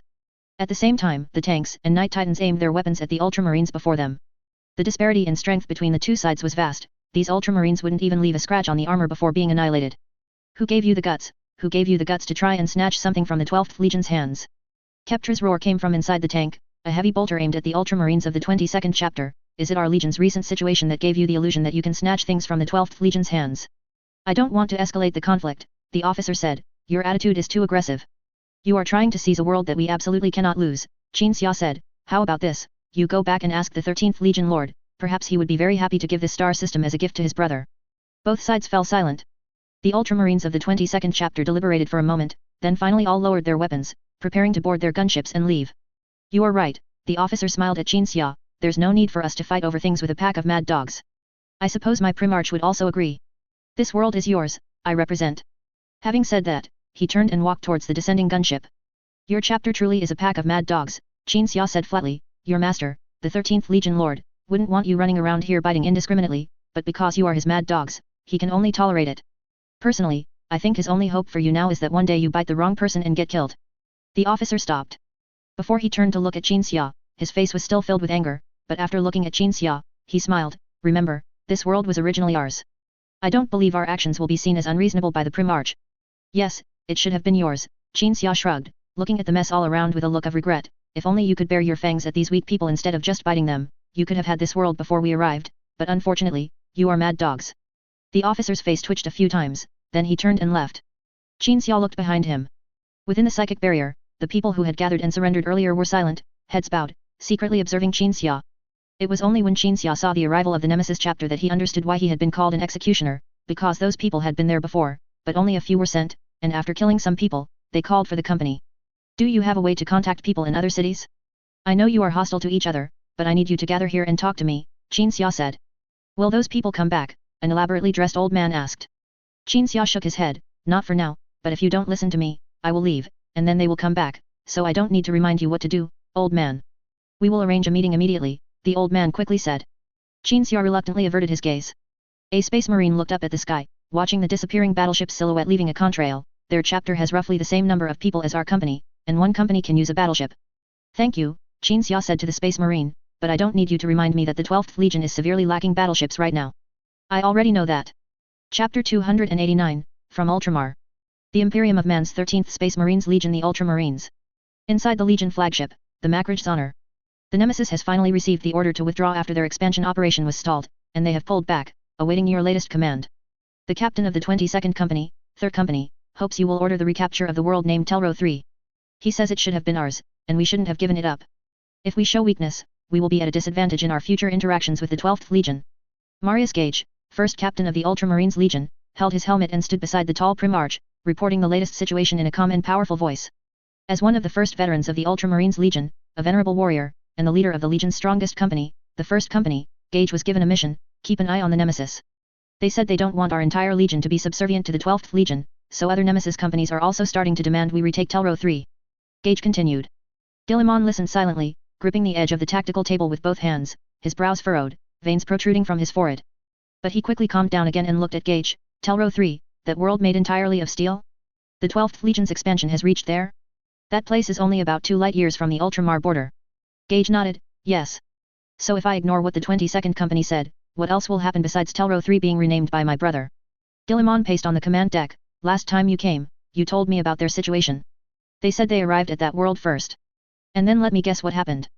They must have, like clerks in some department on Macragge, impatiently gone through a process, demanding the locals surrender. The locals refused, and then they started a massacre. After a massacre, they found they couldn't take the world, so they went back to their company, bringing the company with them. And then, they encountered people from the 12th Legion, and a standoff must have erupted between the two sides. I, as a Primarch, must thank them, at least they used their brains and chose to retreat. Gage neither nodded nor shook his head this time, because the information he had was very limited and insufficient to determine whether the Primarch's deduction was correct. But Gage pondered for a while, then felt it was highly likely. The Nemesis Third Company had exactly this habit. Who told them to do what other companies should do? Guilliman said again, tell them to come back. Gage nodded, but remembering the 22nd Company's repeated insistence on telling the Primarch, he spoke again. They stated that the Ultramarines might be at a disadvantage, in a weak position, in future interactions with the 12th Legion. Guilliman spread his hands with a helpless expression. Are they serious? Gage showed an imperceptible smile. The living environment of these Terran-born warriors in their childhood was too harsh and tormenting. They had to fight and kill for even a tiny bit of something, just like the Terran-born slave-owner warriors from the arid tribes in my 19th Brothers Legion. In their view, diplomacy is like the interaction between two low-quality people. If you don't bare your fangs and snarl, if you don't bravely fight, if you don't contend for every small gain, then you will ultimately be at a disadvantage in interactions, always having what belongs to you snatched away by others. Guilliman shook his head helplessly, signaling Gage that he could leave. Gage saluted, turned, and left, conveying the Primarch's message to the Nemesis. Nemesis. Guilliman looked at the mortal naval officer standing by. When a company named Nemesis appears in our legion, which fights for enlightenment, liberation, and reconquest, it's time to seriously consider whether the existence of this company is appropriate. The officer's eyebrows twitched twice. He looked at Guilliman somewhat blankly, then, after a moment of dazed, licked his lips and quickly pretended to agree, nodding slightly. Why don't you respond to me? Haven't you studied the Legion regulations? Guilliman asked sternly. The officer became nervous, his eyes darting around. He tilted his head and shrugged, then blurted out, perhaps. Haha. A smile suddenly appeared on Guilliman's face, and he laughed, gently patting the officer's shoulder. Just kidding, let's continue planning the route. The officer sighed in relief, shifting his attention to his specialized duties. Thus, routes were quickly planned. The routes extended from Ultramar beyond the nascent 500 worlds, reaching into an unmarked cluster of stars. Then, after the information was updated, a red area encompassing the stars appeared on the unmarked cluster, aligning perfectly with the blue area encompassing Ultramar. That red area was also marked with a name, Nuceria. The planned routes extended to Nuceria. Their starting points were star systems or worlds in Ultramar with starports. These systems either needed an input of goods or needed to produce goods and sell them elsewhere. Have the star speakers and navigators verify whether this set of routes is feasible. Guilliman waved his hand, and the star map on the tactical table was transmitted to the navigator's quarters. This would be a neither slow nor fast waiting process. The star speakers and navigators would calculate the applicability of each route, determine if the warp routes were stable, and if unstable, adjustments would be needed. Otherwise, forcing an unstable warp route would result in, at best, damaged warships. And safe routes would be anchored, used until the day they were no longer safe. Soon, a navigator personally went to the command deck to report the feasibility of the star map to the Primarch. All routes can be used as long-term routes. We haven't had any warp storms or other events that might affect warp travel for a long time. Guilliman nodded, then gazed at the navigator. The navigator also looked at Guilliman. They stared at each other for a long time until the navigator felt somewhat awkward before Guilliman reacted. The Primarch crooked his finger. The navigator leaned closer. The Primarch bent down and, in a very low voice, as if telling a secret, said, "Take my ship to Nuceria." The navigator looked helpless after hearing this. "I can tell you're in a good mood today." "Good observation." Guilliman smiled. "If you can get us to Nuceria safely, I'll be in an even better mood." On the other side, Dazia City. In the center of the city stood a towering, high-rise building, its surface engraved with scenes of every victory that determined the outcome of the Nucria Uprising War. This was the most authoritative place in Nuceria. Qin Xia, who had just spent a week rushing back to Nuceria, lay on the sofa, legs crossed, eyes closed, resting. Angron sat nearby, flipping through information about Ultramar. And the ruling officer, whom Angron had chosen when he left Nuceria, stood by, appearing somewhat anxious compared to the leisurely attitudes of the two divine lords. A few days ago, a ship from Ultramar entered Nuceria, and the Ultramarines and mortal diplomats from Ultramar expressed friendliness, and informed them of the impending arrival of the Lord of the Ultramarines himself. Then Nuceria began preparing for Guilliman's visit. The ruling officer's anxiety at this moment stemmed from Guilliman's impending visit. Regarding that iron world, with all due respect, I still think you were a bit too forceful. The ruling officer smiled helplessly. Perhaps we could have used other means to delay this matter until the Ultramarines arrived. So what will be the impact if I scold them away? Qin Xia lay there, not even opening his eyes. Will Primarch number 13, in a fit of rage, drive his legion to attack Nuceria just to vent for that bunch of bloodthirsty warmongers? That's unlikely, the ruling officer said. I'm just worried that the status of the 22nd Company within the Ultramarines is unclear. What if they are deeply cherished by the Primarch? At this point, the ruling officer recalled the Blood Drinker Guard composed of gladiators, just like the Blood Drinkers. If they jump off a gunship and start a massacre, it must be my fault, my influence on them. Angron tapped his head. This is something that would only happen if I had truly been implanted with the butcher's nails back then. My talent might cause those around me to become tyrannical. Angron could sense the ruling officer's state of mind. The ruling officer was someone who was confident and composed in areas he was good at and prepared for, but would become flustered when faced with sudden incidents or unfamiliar, unprepared situations. He had never done diplomacy before, so he was very anxious now. Coupled with the fact that Ultramar was right next to the future Great Nucria, and there would inevitably be many interactions between the two sides, everything happening at this moment was of great significance and far-reaching impact, so the ruling officer was inevitably anxious and worried. Qin Xia couldn't sense the ruling officer's state of mind, but he could analyze it. So he used a few words to reassure the ruling officer, then ended the topic. This is indeed our first time doing diplomatic work, but there's really no need to overthink it. Are we going to have to set up a third kind of contact protocol, and you give me 3 options, the first being that we open our arms and welcome the Ultramarines, the second that caution is always wise, and then the third being an extreme option. No need for that. We're not two completely unrelated space factions meeting for the first time. In fact, we've known about the Ultramarines for a long time, and they know about us. So, relax. Even after Qin Xia said that, the ruling officer still felt uncertain. He sat aside and began to plan every detail of the diplomacy. He racked his brains, trying to make everything extremely thorough, considering all possible situations. And after a very detailed and meticulous planning, the ruling officer gradually calmed down, just as he was calm when facing all previous matters on this world. By the way, you didn't prepare a contingency plan before? I told you there was an Ultramar next door. Qin Xia said. I thought the 12th Legion had already met the Ultramarines, but there was no movement from Ultramar, and they didn't send anyone to communicate. I thought the relationship between the two legions was particularly bad, the ruling officer said helplessly, and then all the contingency plans I made were defensive ones. Qin Xia was about to speak when a space marine walked in and loudly reported, the Ultramarines' flagship has appeared at the Mandeville point of the star system. Upon hearing this, Qin Xia looked at Angron, Angron looked at the ruling officer, and the ruling officer looked back at Qin Xia. The three exchanged glances, then immediately rose and walked out of the room. As they descended in the elevator, Qin Xia saw the view outside the elevator's transparent glass. Hundreds of meters below was the plaza of Dizia City, a plaza so vast that it needed to be described by its topography rather than as a mere place. In the center of the plaza was a magnificent statue. The base of the statue depicted many individuals dressed as guards, prostrate on the ground, their black iron faces bearing vivid expressions of fear left by the artisans. Above the guards were kneeling high knights, with soldiers holding blades to their necks, begging for mercy in panic.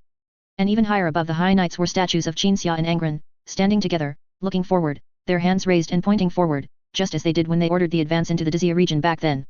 Beneath the colossal statue were the parade formations arranged by the ruling officer, as well as the diplomatic personnel ready to welcome and receive the Ultramarines.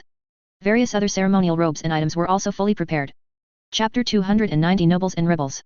A transport ship, adorned with gold trim, laurel wreaths, and the Ultramarines Legion symbol, swooped into the atmosphere. In front of the transport ship was the grand welcoming ceremony about to commence on the surface, while behind it was the magnificent silhouette of the massive ship, Makraj's honor. Civility and prosperity were the outward traits of the Ultramarines. They appeared splendid, yet not as ostentatious as the Emperor's Children Legion, giving off a sense of being civilized and respectable people. The transport ship slowly descended onto the designated landing pad in the plaza. The hatch quickly lowered. Orderly footsteps emanated from within the hatch. Qin Xia and Angron stood side by side, watching the Ultramarines emerge from the transport ship's hatch. They were the Victrix Guard. Their distinctive feature was their helmets. The lower half of their helmets resembled outstretched eagle's wings. Angron gently elbowed Qin Xia. I can't believe I didn't think of such a good decorative idea. Guilliman has a knack for it, Qin Xia whispered. But we don't need to pursue extravagance and coolness. After all, they are space Romans, and we are space gladiators. A bit of roughness suits our style. Angron nodded. After all, the Victrix Guard had emerged and stood to the side. The true key figure was about to make his entrance. Extremely heavy footsteps resounded, and accompanying those footsteps, a Primarch walked out of the cabin. That was Robert Guilliman. Guilliman, clad in magnificent blue power armor, with the sword hanging at his waist, one hand on his belt and the other on the sword hilt, walked out with his head held high and chest puffed out.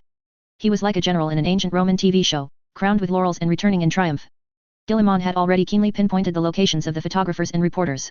After stepping out, he stood still for a few seconds, facing the reporters and photographers, giving them an equal opportunity to capture his image. This was not a display of vanity, but rather a tolerance and cooperation with journalists. After all, reporters couldn't just jump out and rush in front of Guillemon to snap photos, as that would block Xinxia and Angron. Primarch! Primarch! Primarch! The people on both sides of the plaza began to enthusiastically welcome Guillemon's arrival. People jumped and raised their hands, trying to appear as overjoyed as possible. These people had never seen Guillemon before, let alone heard of his deeds, so they naturally didn't have much respect or enthusiasm for him. But they had to maintain this overjoyed attitude because it was part of the reception ceremony. Xinxia looked at the arranged people. They were jumping, raising their hands high, with expressions of excitement. After watching for a while, Xinxia suddenly felt a sense of déjà vu. My brother. Guillemon, accompanied by the Victrix guard, walked over, extending his hand when he was still a dozen meters away from Angron. Angron also stepped forward, grasping Guillemon's hand, and then the two Primarch brothers embraced each other. After the embrace, Guillemon raised both arms, gripping Angron's hand with one, making Angron also raise his arms. Thus, the photographers present captured the scene of the two Primarches raising their arms towards the crowd, as if cheering and declaring unity. Xinxia felt that in terms of diplomacy, Guillemon was indeed far more skilled than Angron. Angron hadn't even realized he needed to raise his arms with Guillemon for the photographers. Angron thought it was just the two of them meeting, chatting, and then discussing business. Only when the people present had taken their photos and the diplomatic process continued did Guillemon say to Angron, I have heard of your deeds. You accomplished an uprising on a harsh planet, overthrew the barbaric old nobles, and brought civilization and liberation to the slaves of a world. Indeed, Angron nodded. Guillemon then bent down and extended his hand to Xinxia, 13th Legion Lord of the 12th Legion.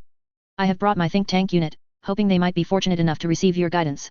Xinxia shook Guillemon's hand. It is also my honor to exchange experiences with your think tank unit, 13th Legion Lord.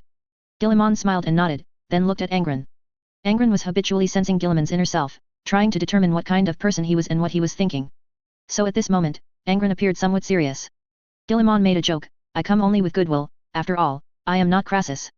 Angron understood that his 13th brother had made a cultural reference. It referred to a place called Rome in the extremely distant past on Terra, where Rome practiced slavery and trained gladiators. One day, a gladiator named Spartacus led other slaves in an uprising, and Spartacus was eventually killed by a Roman general named Crassus. Xinxia had told this story after the Mahe city battle. Where are the Crassuses? Angron pointed to the sculpture in the center of the plaza. The statues of guards and high knights, combined into a shameful display, either crawling or kneeling, were the Crassuses. Rebels are always worthy of respect, Guillemon said, looking at the sculpture. At this moment, the ruling officer stepped forward and said to Guillemon and his entourage, the Primarch has arranged the best accommodation for his brother. Please follow me. Guillemon nodded and left with the ruling officer. At this time, visitors needed to go to their accommodations to arrange some things, store some items, and then attend a dinner party a few hours later. This was the process. 1 hour later. Ruling officer's office. Xinxia and Angron sat on the sofa as they had before Guillemon's arrival. At this time, the ruling officer was accompanying Guillemon on a tour and had not yet returned, so only the two of them were in the office. What do you feel about Guillemon? It's complicated to explain. Angron recalled the details of their previous meeting and what he had sensed from Guillemon. First, he could confirm that Guillemon knew about his ability to sense others' inner thoughts, and from his conversation with Korux, he knew that this ability used to only sense emotions but later evolved to sense inner thoughts. Guillemon knew this ability was evolving. This might be why Guillemon didn't guard his inner thoughts. Guillemon consciously chose not to be guarded, not even having the weak pretense like Perturabo, and directly showed his true self. However, Angron suspected that this was also because Guillemon's psychic powers were not strong enough, and he truly had no way to block his perception. Then, after the meeting, Guillemon began to think about the planet full of steel. That planet would be given to Angron. This was Guillemon's thought, he didn't say it aloud at the time, but that was his intention. He decided it in an instant, and this instant was perceived by Angron. Angron recounted what he had perceived up to this point, then frowned and said, I also perceived the reason why he made such a decision. He thinks Ultramar will eventually be targeted by the Empire or others, and then pressure will fall on him. He clearly wants to establish a nation within the Empire, and such an action will likely attract some punishment or hostility. Then he thinks that if a great Nukria is established, then he won't be the only one bearing the hostility and pressure from others, so he is naturally happy to give that steel planet as a gift to me. Hearing Angron say this, Xinxia nodded without surprise. Guillemon was indeed a friendly Primarch, but he was also an extremely excellent ruler. It was not surprising that he would have the idea of letting Angron help share the pressure, and it was not surprising for him to engage in some calculations as the Lord of Ultramar. At the same time, I can also perceive another part of the reason. He truly wants to express a friendly attitude, also thinks the Nemesis Legion did wrong, and wants to help me out, so he's giving up that steel planet. Angron continued. There are both considerations and calculations for his own benefit, and also goodwill, just like other Primarches or ordinary people. At this point, Angron recalled his past perceptions of everyone's inner thoughts. They were all this complex. Just as Xinxia had said back then. Humans are complex multi-valued functions, Xinxia said. This is actually very normal. Angron nodded, then added, also, I think Guillemon is indeed a very good person, like a, how should I put it, if the High Knights were competent rulers, like those described in ancient Terra's legends about wise emperors and enlightened rulers, who have obligations to their subjects, pursue glory, and so on. Guillemon is such a person, he is a noble aristocrat, a competent ruler. He believes that if he holds power, he should bear obligations, rather than using that power to manipulate those he rules. Hearing Angron's words, Qinxia also felt a sense of agreement. Guillemon was a very good ruler, a noble aristocrat. Compared to the High Knights, one was in the heavens and the other in the earth's core. However, Qinxia also felt that the High Knights of Nuceria were truly too inferior, these people simply had no awareness of being rulers. Compared to these insects like the High Knights, even the Imperial Parliament seemed wise and benevolent. Let's talk business. Qinxia sat up from the sofa, looking at Angron very seriously. Tonight, we need to finalize many agreements or treaties. Angron thought so too. When Guillemon arrived, he also had a moment of thinking about what he wanted to gain. To sign a friendship treaty with Nuceria, exchanging what they had. Ultramar was prosperous and wealthy, so it could provide money. Nuceria had just been established, and a galaxy-spanning tax system was only in its trial phase. Places other than Nuceria were not as wealthy, so Nuceria could provide advanced technology. What Guillemon wanted most was to introduce Nuceria's advanced biotechnology. The reason was simple. Guillemon believed that Nuceria's biotechnology could increase the average lifespan of people in Ultramar's 500 worlds by 10 years, and also reduce the casualty rates of space marines and Ultramar's mortal auxiliary forces. But there's one thing I must remind you, Qinxia suddenly became even more serious. That is, we must be careful, not to bind Nuceria and Ultramar together. We are, after all, two legions. If it turns into a situation where we rise and fall together, it will give the Empire and other Primarchs the impression that we have formed an alliance. At that time, no matter what Guillemon does, we will only have one choice, to join him. Even if we claim neutrality, no one will believe us. Angron was quite surprised to hear such a warning from his foster father, because in his impression, his foster father was the one who had the best impression of Guillemon. He had repeatedly mentioned Guillemon himself, and the 500 worlds that Guillemon had built, implying that he should see it as an example, and even suggesting a direct alliance in the future. But now, I mentioned before that we should ally with Ultramar, but later I thought about it, and normal diplomacy is fine, don't directly tie us together. Qinxia lowered his voice, becoming even more serious. You haven't met most of the Primarchs yet. I think with your ability and talent, you will definitely unite many Primarchs around you in the future. This can still be explained by handling interpersonal relationships well. But if one Ultramar and a future Great Nucria come together and bind themselves, if I were Malkador, on the day the Imperial Parliament came to power, I would target you and Guillemon first. Upon hearing this, Angron instantly understood the stakes involved. He could also think of such a simple matter, but he didn't believe, like Qinxia, that he would unite Primarchs in the future. Angron genuinely felt that among his brothers, the normal ones were few and far between, and he always felt that most of those brothers were truly difficult to deal with. That's all I need to tell you, Qinxia said. By the time of the dinner, you should know what attitude to take. Angron nodded vigorously. Today, the Gladiator Arena in Dizia City is a bustling entertainment area, where gladiator stars are invited to compete every month.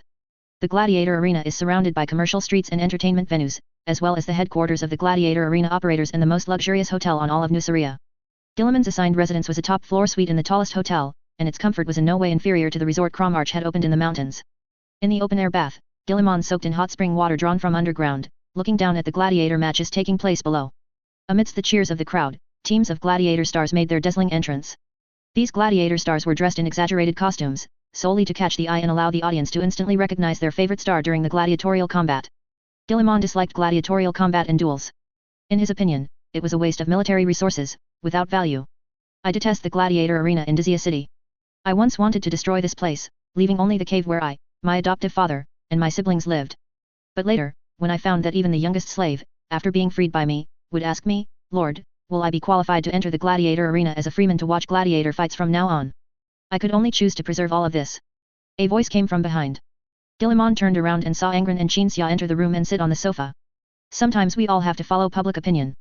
When people crave gladiatorial combat as much as they crave theater, we can only accommodate them. Guillemon stood up from the bath, stepping out of the hot spring, but education brings civilization, and civilization changes people's minds. After their minds change, they will question the past. Angron thought for a moment and said sincerely, you are a truly civilized man, brother. Only a civilized environment can shape civilization. Guillemon gently shook his head, sat opposite Angron, and picked up a wine glass filled with wine. And in the pre-Nuceria era, I saw no trace of civilization.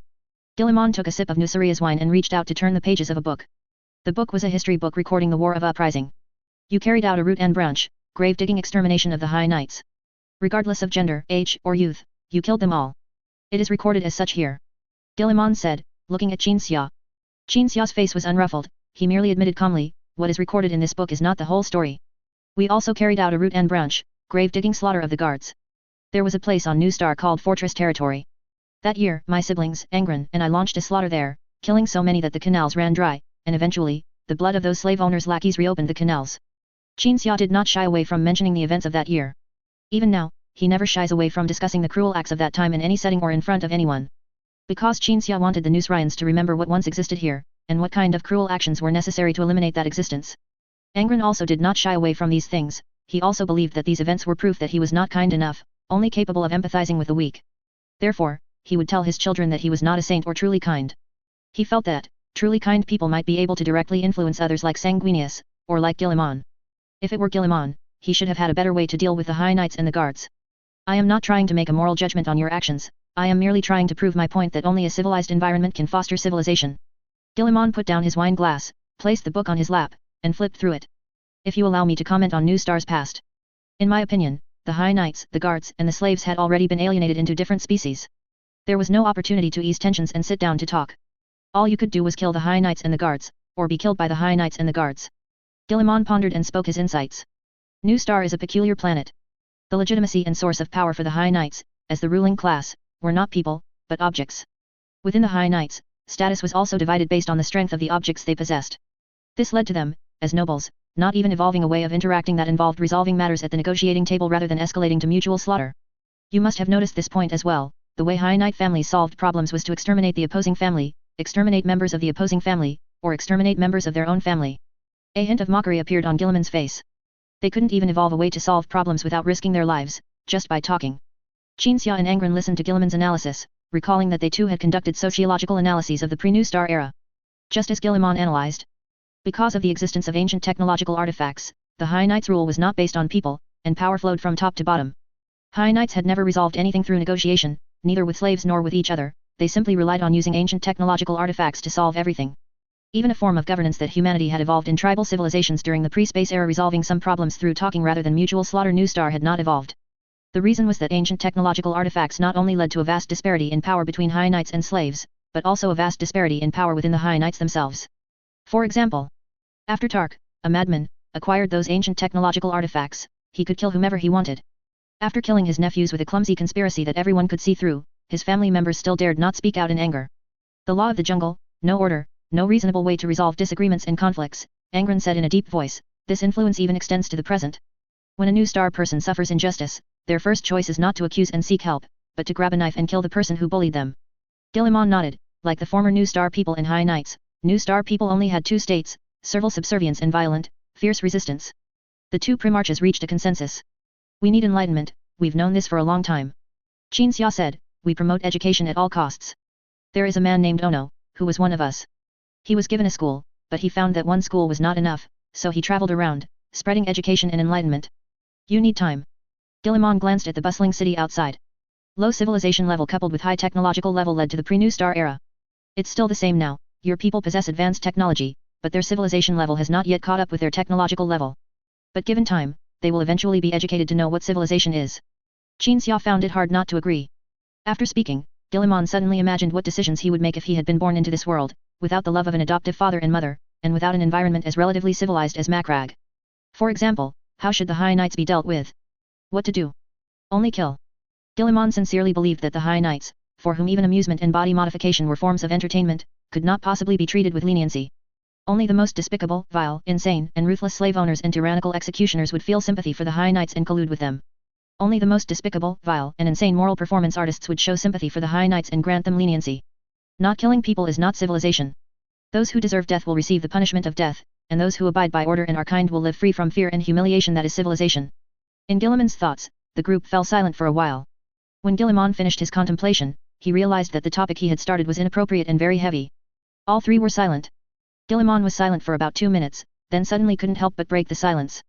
Now, he should use some light-hearted suggestions to liven up the atmosphere again. After all, this was a brotherly reunion, not a bitter complaint session.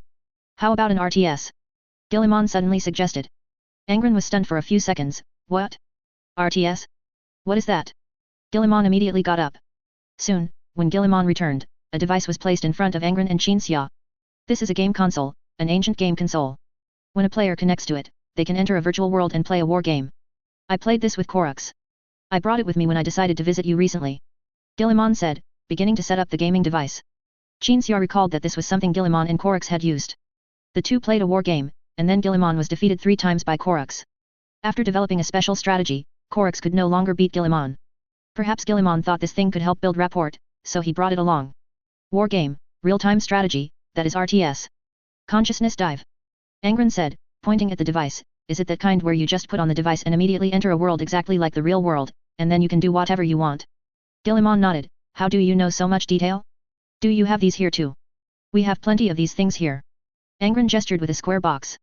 We use this to treat mental illness, but if patients use it too much, they develop a new mental illness of reality disintegration. Guilliman looked at the device in his hand, was silent for a few seconds, then gave a wry smile. I have to say, New Star is indeed a good place in some respects. The device was gradually set up. Guilliman pulled 3 cables from the device. Angron stepped forward, Qinxia also stepped forward, and Guilliman last. The 3 connected to the device together, entering a illusory, non-real world. A logo written in an ancient language appeared. Then the 3 appeared on an open wilderness. Welcome to customizable war games. Here, you will play the war game most suitable for you. A loud prompt boomed like thunder in the sky. Then came a very fast and quiet disclaimer. This game will automatically generate game content based on players' brain information. Any resemblance is purely coincidental. Additionally, this device is in its initial version and has a probability of causing epilepsy and reality disintegration issues. Please play under the guidance of a private medical AI. After the fast, tongue-twisting disclaimer, a row of game options appeared before the 3. Guilliman clicked a few times with practiced ease, then looked at Angron, smiling. Angron sensed Guilliman's thoughts. Guilliman had come prepared. He had originally intended to use this war game to build rapport, and after just discussing Nusaria's heavy past, Guilliman was using this game to lighten the mood. Angron also really wanted to play this game. Especially, he wanted to see how Guilliman's and Perturabo's fighting styles differed from those of his other brothers, and what he could learn from them. Let's begin. Angron looked at Qinxia, then at Guilliman, and nodded vigorously. I will attack in my psychic state. Qinxia took a deep breath, ready. Guilliman nodded, looking forward. A huge loading box popped up. 1%, 2%, 6%. The 3 fell silent again, waiting for the loading box to reach its end. Chapter 292, Assault and Strategy. The loading bar finally reached its end half an hour later. The device began to generate the troops for all players. Behind Guilliman appeared the Victrix Guard, along with the very standard Space Marines formations of the Ultramarines, such as companies, chapters, combat squads, and then dreadnoughts, the armored forces of the Ultramarines, and so on. But Angron still immediately fixed his gaze on the Victrix Guard. Nothing else, because the handsome design of the Victrix Guard left a deep impression on Angron. And behind Angron, the 12th Legion gradually appeared. The device generated troops according to the thoughts it read, so what was generated was not Angron's still in planning omnipotent version of the 12th Legion, but rather the assault version of the 12th Legion. The gladiators surrounded Angron, each of them behaving exactly as Angron remembered, silent in battle, standing in tight formations, occasionally looking left and right. Each person wore a helmet, so their eyes couldn't be seen, but every turn of their heads, wherever the crimson tactical visors shone, these could all become clues for the gladiators to interpret each other's intentions. It seems everything is normal. Guilliman scanned everyone in the 12th Legion, then his gaze fell on Qinxia. Behind Qinxia appeared a row of white knight think tanks. Then another row appeared, and then another, until the number of thinkers ultimately exceeded all of the 12th Legion combined. Guilliman was momentarily stunned. When did you make a cheat to spawn Mars soldiers? You even know about Mars soldiers? Qinxia was taken aback. There are some records of previous players in this game. When they played, they would speak some ancient languages, and the term Mars soldiers was among them, Guilliman said. It seems it was used to describe troops that inexplicably RESP'd. There must have been cheats at the time, and I learned the word cheat from player records as well. Alright. Qinxia looked back at the thinkers, this should be a program error. Qinxia perceived that this device used psyker technology and could not read his thoughts, so he used his psyker abilities to influence the device and generate so many thinkers. This was just an attempt. With a thought, Qinxia instantly made tens of thousands of thinkers disappear, and then dozens more RESP'd. See, that's normal now, Qinxia said. Guilliman nodded, and the heart he had just raised fell back down. Prepare for battle. An extremely loud voice echoed through the clouds. But the battle did not start immediately, the voice began to introduce the players like an announcer. Ultramarines. Warriors. Gooey Guilliman. Hearing this voice, Angron was instantly stunned. He recalled the day in that damned gladiator arena when he first had to compete with a group of innocent people for the right to live, to survive in the abominable event called Demon's Tier. At that time, the High Knight, as the host, would announce it this way, drawing out the words, as if he would have an epileptic fit whenever he said a particular word. But Angron was not so immersed in past memories or pain, he quickly returned to normal after realizing the situation was different now. World Eaters. Eaters. Angron. Behind Angron, everyone generated by the system adopted a cool pose, as if performing a stage play. Qinxia. The 12th Legion's first psyker. Don't believe it. Ask Lando Egg of the Iron Warriors. Behind Qin Xia appeared Lando Egg of the 4th Legion, who had already sacrificed himself in the previous mission. No problem, Lando Egg nodded. It was the first time Guilliman had seen such a special announcement. He even wondered if Qin Xia had played this game before and unlocked special entrance announcements or something. Qin Xia had simply shaped everything that should have been shaped by reading memories with psyker abilities. Additionally, this ability could be used for other things, such as spawning Mars soldiers anytime, anywhere. Prepare. Begin. The environment where the three were changed, from a wilderness to the void. Both fleets appeared simultaneously near Mandeville Point. Even naval personnel were generated as low-performance NPCs, though they were the kind that wouldn't be copied one-to-one, including appearance and intelligence, according to the player's memory. Qin Xia appeared on the command deck of the Unyielding Resolve, instinctively using his psyker vision to observe the other side of the star system, seeing Guilliman's vast Ultramar 500 Worlds fleet. In contrast, their own fleet was pitifully small. This game's balance is just too poor. Angron walked to the tactical table, leaning over to examine everything needed for strategic judgment. What fairness is there in a game that simulates real war? Qin Xia also walked to the tactical table. Just as the Lord of the 12th Legion was about to begin his planning, he suddenly perceived Guilliman's thoughts. At that very moment the two were not far apart outside the game device, so he could perceive Guilliman. Guilliman was brainstorming. A literal brainstorm. His thoughts were as vast, fierce, and rapid as a storm. Analysis of the current battlefield situation, analysis of what the 12th Legion might do next, comprehensive deployment plans for the Ultramarines down to the company level. These proceeded one after another, and occasionally simultaneously. Few people could make Angron feel uncomfortable and pressured just by thinking, not even Perturabo, who was most skilled at defensive battles requiring comprehensive strategies, had Guilliman's storm-like thinking. The Primarch's thoughts were all very fast, and they could all do many things at once. But some Primarch's thoughts were even faster, and they could do even more things, like Guilliman.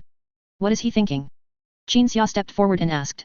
Angron rubbed his temples, took a moment to recover, and gradually adapted to Guilliman's thinking. I don't know where to begin. Guilliman's thoughts brought pressure to Angron, but as Angron gradually adapted to everything he perceived from Guilliman, Guilliman's thoughts were no longer a source of pressure, but an advantage. As the commander of the Ultramarines in the game, Guilliman's thoughts were unilaterally transparent to Angron, meaning Angron could obtain any intelligence without needing to conduct any reconnaissance. Angron wanted to tell Qin Xia about this, but just as he was about to speak, Qin Xia already knew that Angron would inevitably be able to perceive Guilliman's thoughts. Come on. Qin Xia tapped the Ultramarines fleet displayed on the tactical table with his index finger knuckle. What fairness is there in reality? Angron immediately analyzed Guilliman's thoughts and formulated corresponding countermeasures. Guilliman arranged for a frigate to detach from the fleet first, opening a path to an asteroid belt in the star system. Angron perceived that Guilliman did this to lure the 12th Legion's scarce warships near the asteroid belt, and then send out a small number of warships to bombard the 12th Legion fleet. Because of the existence of the asteroid belt and the 12th Legion's warships, which were not very good at void combat and would not be equipped with the most advanced fire control systems provided by the Adeptus Mechanicus, the 12th Legion's warships might exchange fire with fewer enemy ships near the asteroid belt for a long time without yielding a result. And then, it would be an encirclement. Angron dispatched a fast attack cruiser. The 12th Legion implemented the assault doctrine in all void combat. This specially designed attack cruiser had weak firepower but maximized speed, igniting rocket propulsion, advancing at full speed, heading straight for the frigate, and easily destroying the frigate Guilliman had sent after first occupying the area near the asteroid belt. But this frigate itself was a probe sent by Guilliman. He wanted to know the difference between the 12th Legion's fleet and the information he had heard from intelligence personnel. Angron also knew that this was a probe, otherwise Guilliman would not have sent only one frigate, but he just wanted to react immediately to prevent himself from being one step behind, and then making mistakes step by step. Brother, are you cheating? Guilliman suddenly sensed something was wrong.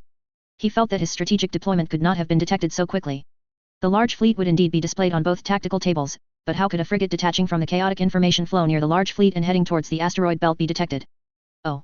I was too engrossed, I forgot that we're standing next to each other in reality, Guilliman said. Angron did not answer, because he perceived that Guilliman had not just discovered this one-way transparency of information. What Guilliman was thinking was that since the 12th Legion's fleet was not strong and they were fighting in the void, he had to give Angron an advantage, otherwise Angron might feel that he had traveled all this way just to defeat him. This is a passive ability, it can't be turned off, Angron said. Your talent is indeed powerful. Guilliman smoothed his hair back inside the Macrage Zoner, then continued to think. Guilliman entered the brainstorm state again, capable of conceiving countless strategies in an instant. Angron felt overwhelmed, because Guilliman began to mix invalid junk thoughts into his own thinking, just like counterintelligence activities used to deceive opponents on the battlefield. After painstakingly filtering the effective parts of Guilliman's thoughts and devising his own reactions, Angron suddenly gave up thinking. Why should I compete with Guilliman in an area he excels at? This thought surfaced in Angron's mind. Angron, suddenly feeling enlightened, no longer reacted according to Guilliman's perceived strategies, nor did he look at any deployments or changes on the battlefield. The reason was that Angron had realized that the best way to deal with a superhuman strategist who excels at making comprehensive plans in a short amount of time is not to compete with that superhuman strategist to see whose brainstorm is stronger, but to directly break all methods with brute force. To directly charge over and turn all of Guilliman's meticulous preparations into smoke. All ships, charge. Angron waved his hand and gave the order. Upon hearing this command, Qinxia was silent for a second, then praised loudly, "Well done." He had originally wanted to remind Angron what Guilliman's weakness was, but now it seemed unnecessary. Guilliman's weakness was overthinking too much, he would panic when faced with sudden events. This Primarch's characteristic, and the Ultramarine's characteristic, were the same. The Ultramarines would also find it difficult to cope once they encountered unexpected situations. Korix had defeated Guilliman 3 times in war games this way. Angron and Qinxia exchanged glances, both nodding. Then Qinxia teleported back into his White Knight. Angron, on the other hand, turned to the expressionless, wooden-like naval officer beside him and ordered, "Armor me." The 12th Legion fleet began to charge directly towards the Ultramarines fleet. Guilliman had considered every choice the 12th Legion might make. He wouldn't fail to anticipate that Angron, as a Primarch of an assault legion, would directly order an assault. However, he hadn't anticipated that Angron would make such a decision so quickly. He had originally expected a period of maneuvering, perhaps 1 or 2 rounds. Then Guilliman suddenly realized something: when thoughts are transparent, it's only a matter of time before one's weaknesses are detected by the opponent. He heard that Perturabo greatly resented Angron's ability, and now, it was clear why Perturabo resented such an ability. After a brief moment of distraction, Guilliman continued to brainstorm, preparing for the impending assault. Chapter 293, Slaying the General. The Ultramarines fleet began to adjust to the 12th Legion's anticipated, yet surprisingly swift, assault strategy. Every warship in the massive fleet began to change position under Guilliman's direct command. The 12th Legion fleet rapidly approached, soon entering the engagement zone. Weapons at the bow of the ships had already begun to project firepower at each other's warships. The unyielding Resolve's void shield was incredibly robust, leading the charge and deflecting most of the incoming fire. This warship, custom-built for an assault legion, had itself been adjusted, making trade-offs in speed and defensive capabilities. On a ground battlefield, an emphasis on defense would lead to heavy equipment, which would be detrimental to an assault, but in the void, only the speed of a brick combined with the strongest void shield could allow a warship to enter the vicinity of an enemy ship without being shot down on the way. However, even a flagship's void shield, no matter how thick, had its limits. Guilliman ordered all warships to concentrate fire on the unyielding Resolve, and soon the unyielding Resolve's void shield began to overload, eventually dissipating. But as the next light spear was about to strike the unyielding Resolve's armor after its void shield overloaded, a sudden burst of dark purple energy erupted, blocking the light spear. More and more attacks began to target the unyielding Resolve, now unprotected by its void shield, but similarly, they were all intercepted by the suddenly appearing energy. How is this possible? Guilliman stood by the Macragezonner's viewport, watching the constantly shimmering dark purple energy outside. He felt that this thing was like close-in weapon systems, not intercepting in all directions like a void shield, but rather intercepting wherever an attack was coming from. This was not what a void shield should be capable of. But in fact, this was a void shield.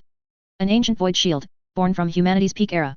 It utilized technology that future generations could never hope to decipher, possessing astonishing efficacy.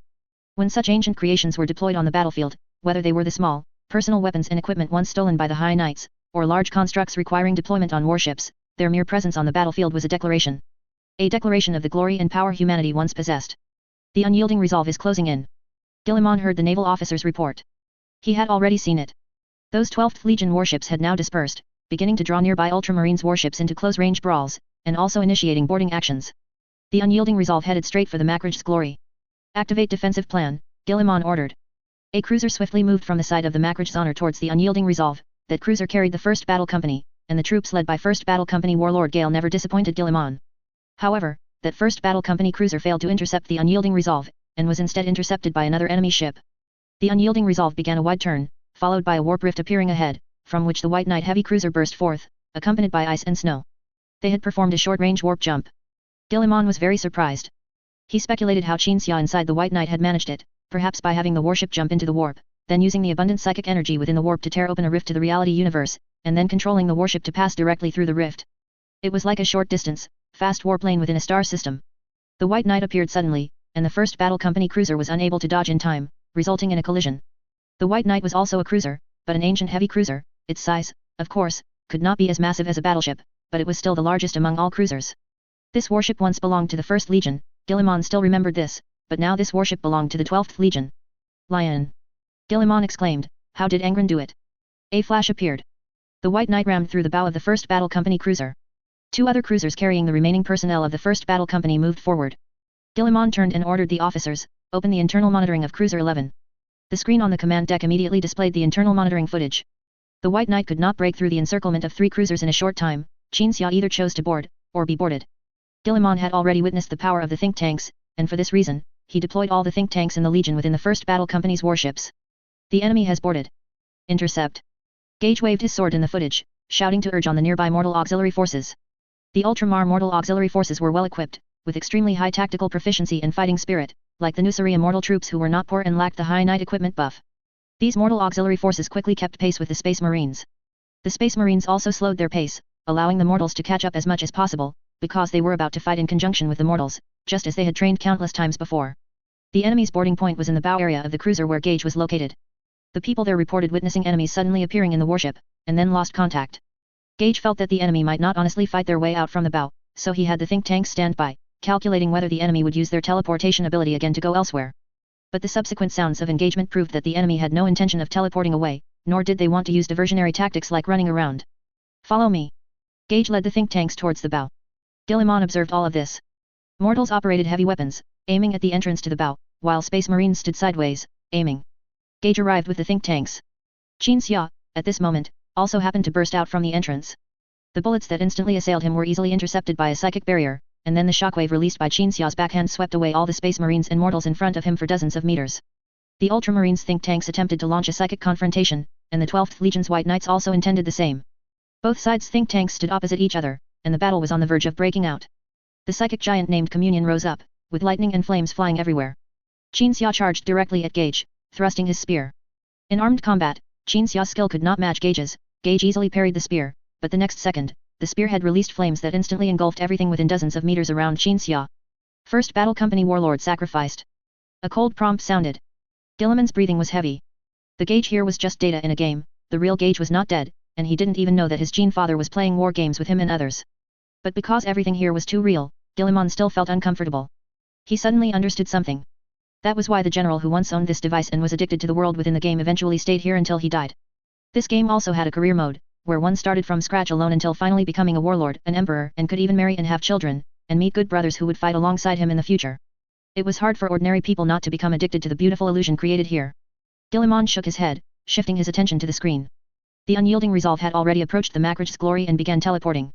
However, what Guilliman didn't know was that Angron did not use the Void Shield's teleportation function, he directly ordered the use of boarding torpedoes and similar means to board the Makraj's glory.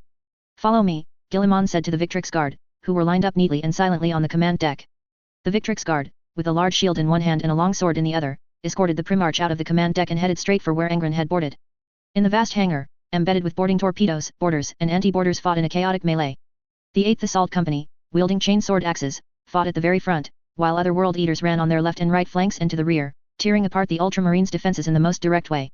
The Thunder Warrior World Eater named Hal was incredibly powerful, no Ultramarines could survive in his hands by the time their weapons clashed for the third time. That powerful physique brought astonishing explosive power, coupled with Hal's unparalleled combat skills. But even so, Hal still strictly adhered to the combat regulations, not vying for glory with comrades, nor charging forward rashly, he stayed wherever his company was. Angron charged to the front, swinging his chainsword axe at the Space Marine directly facing him. For a moment, he hesitated, but when the chainsword axe cut open that Space Marine, he did not feel the pain, despair, or other emotions of the opponent before death. But it was still too real. The Space Marine, cut in half at the waist, lay on the ground, picking up a grenade. It was the first time Angron had experienced such combat where he did not perceive the intense emotions of the dying before their demise. Careful.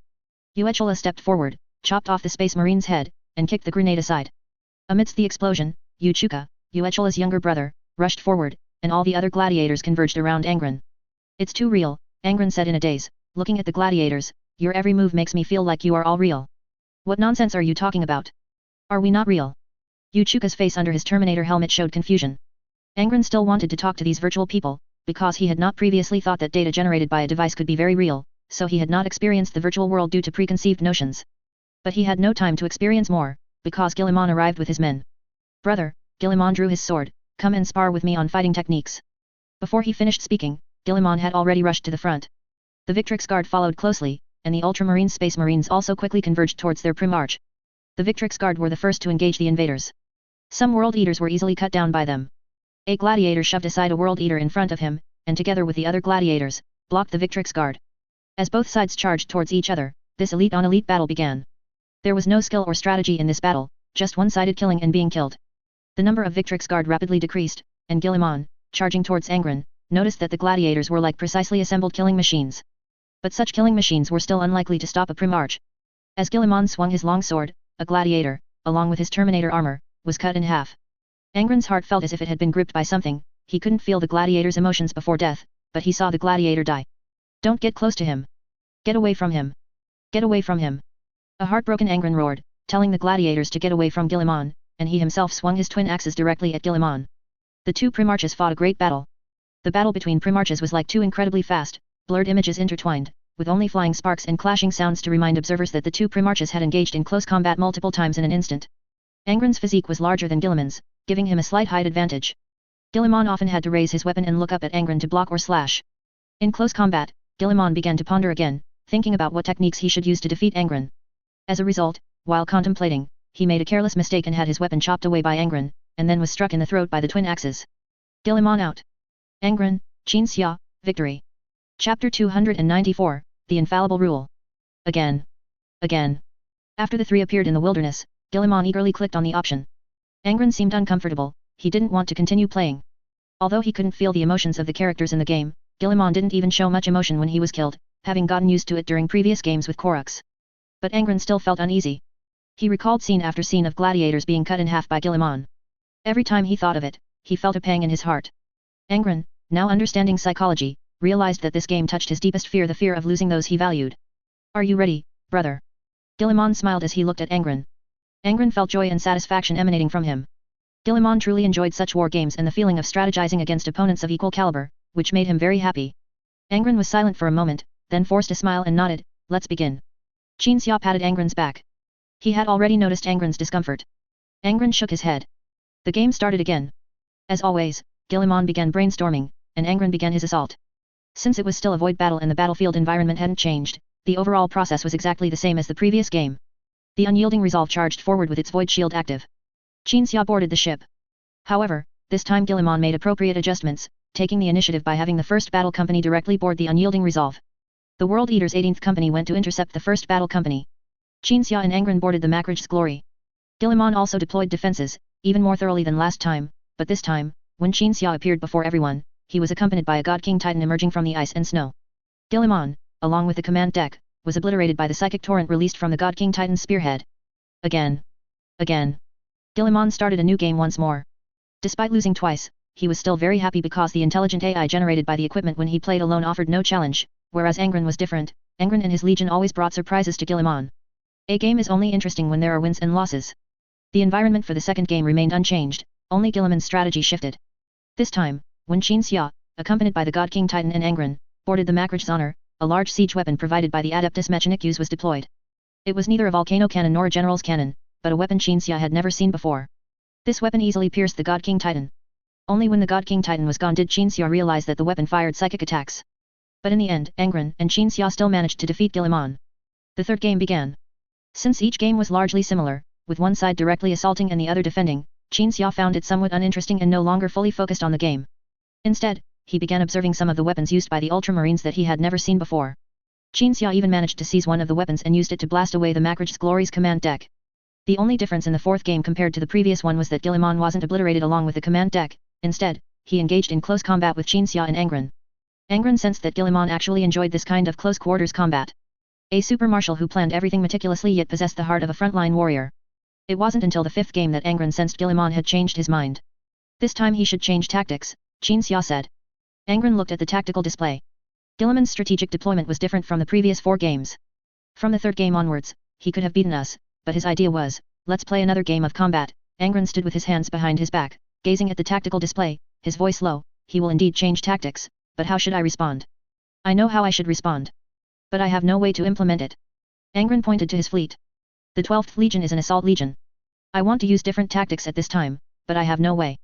For example, if I wanted to use armored units to intercept the Ultramarines' armored units, Captain Keptra of the 37th Company doesn't have enough tanks and personnel. Even if we reinforced him before, it's not enough. I want to implement a tactic, but I lack the material basis to implement it. As he spoke, Angron was very helpless, thinking that this was why he had to be determined to change the 12th Legion's original combat style. Just do your best, Qin Xia said. Angron nodded slowly.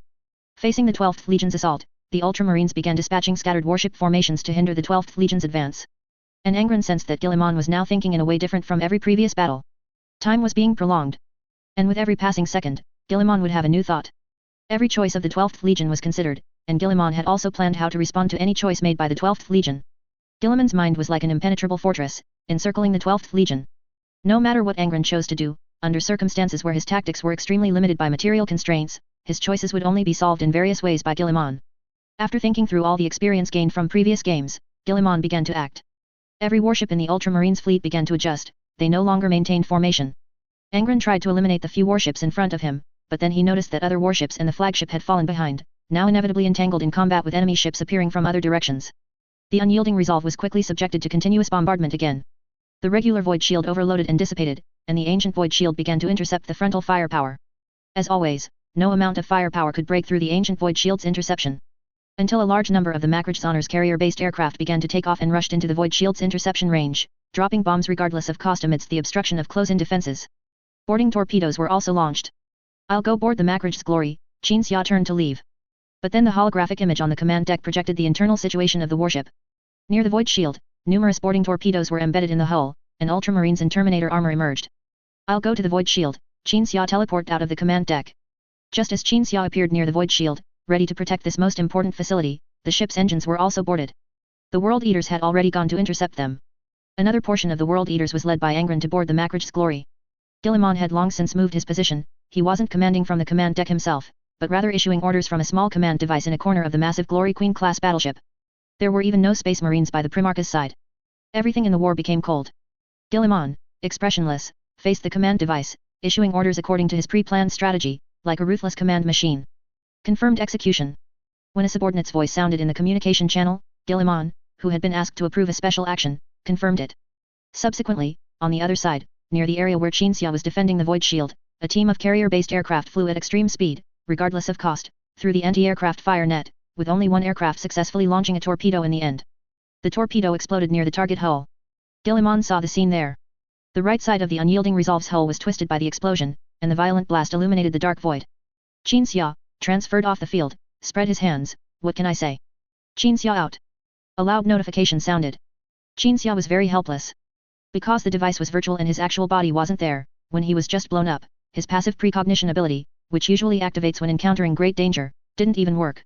Angron was still fighting until he broke into the Macrag's command deck, only to find Guilliman wasn't there.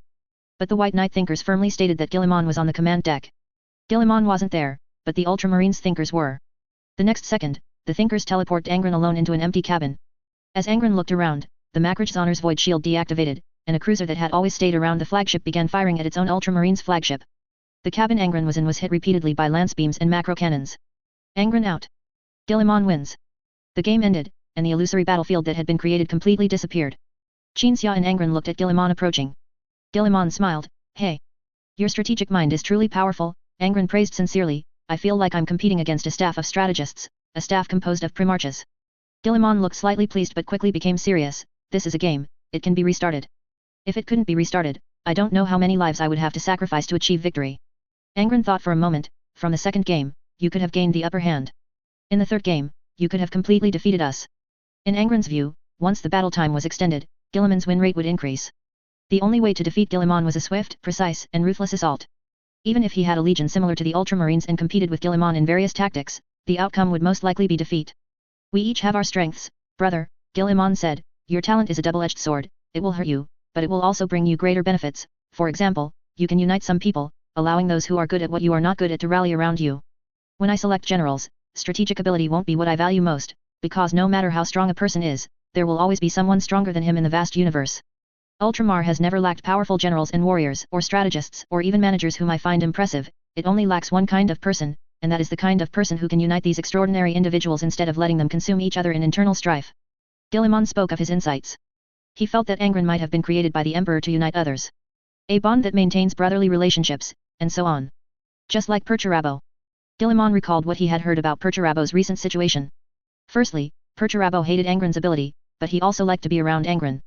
Angron was not good at defensive warfare or positional warfare, let alone inventing powerful technological creations. But what did that matter?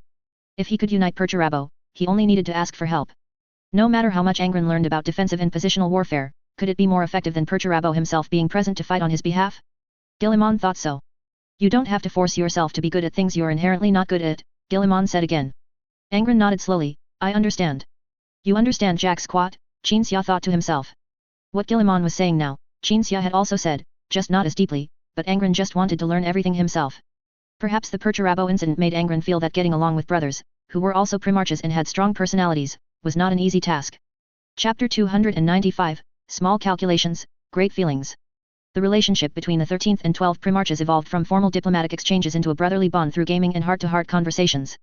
Some matters were difficult to discuss as the 13th Legion Lord and Lord of the 12th Legion, but when interacting as brothers, they could be brought up casually. A brief silence marked the end of the previous topic. Then Guilliman leaned back on the sofa, like a monarch on his throne. He considered this posture to be very casual, relaxed, and even undignified. Angron also adjusted his sitting posture, leaning back, reaching for his right leg to cross over his left, and tilting his body slightly.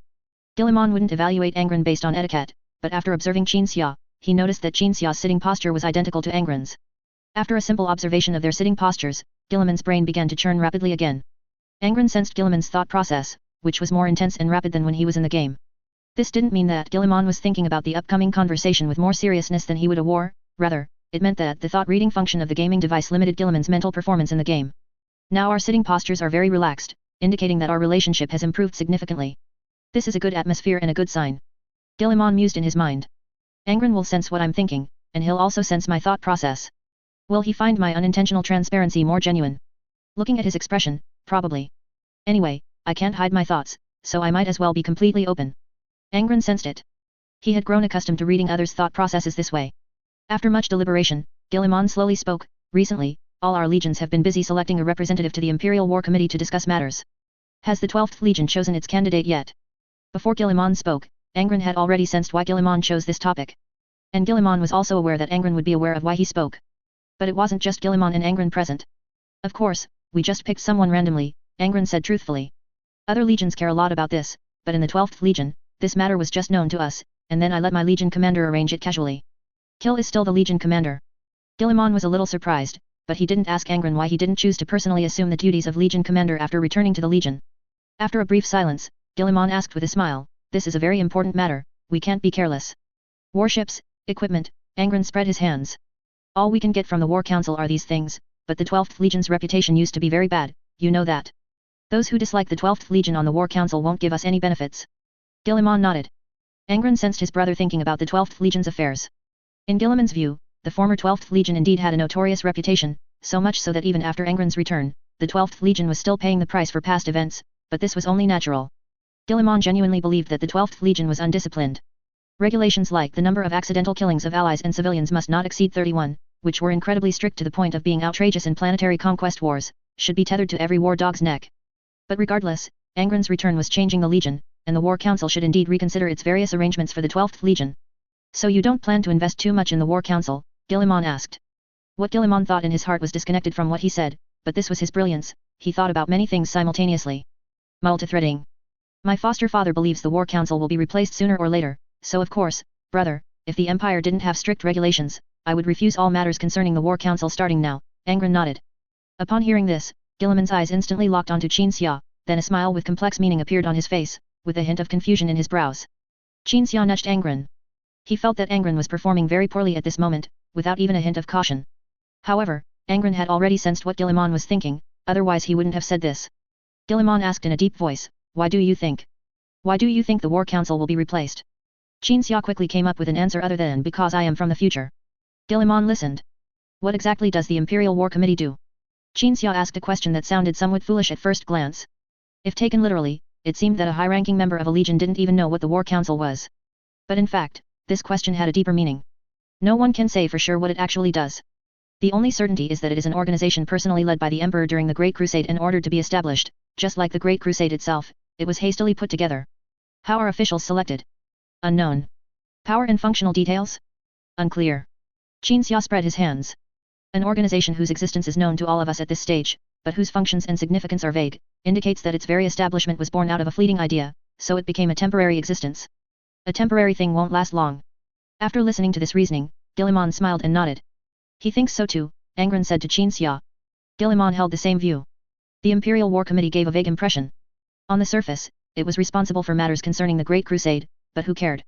The legions listened to the primarchs, and the primarchs either did the work themselves or listened to the Emperor. Managing resource allocation? The Adeptus Mechanicus supplied most of the resources.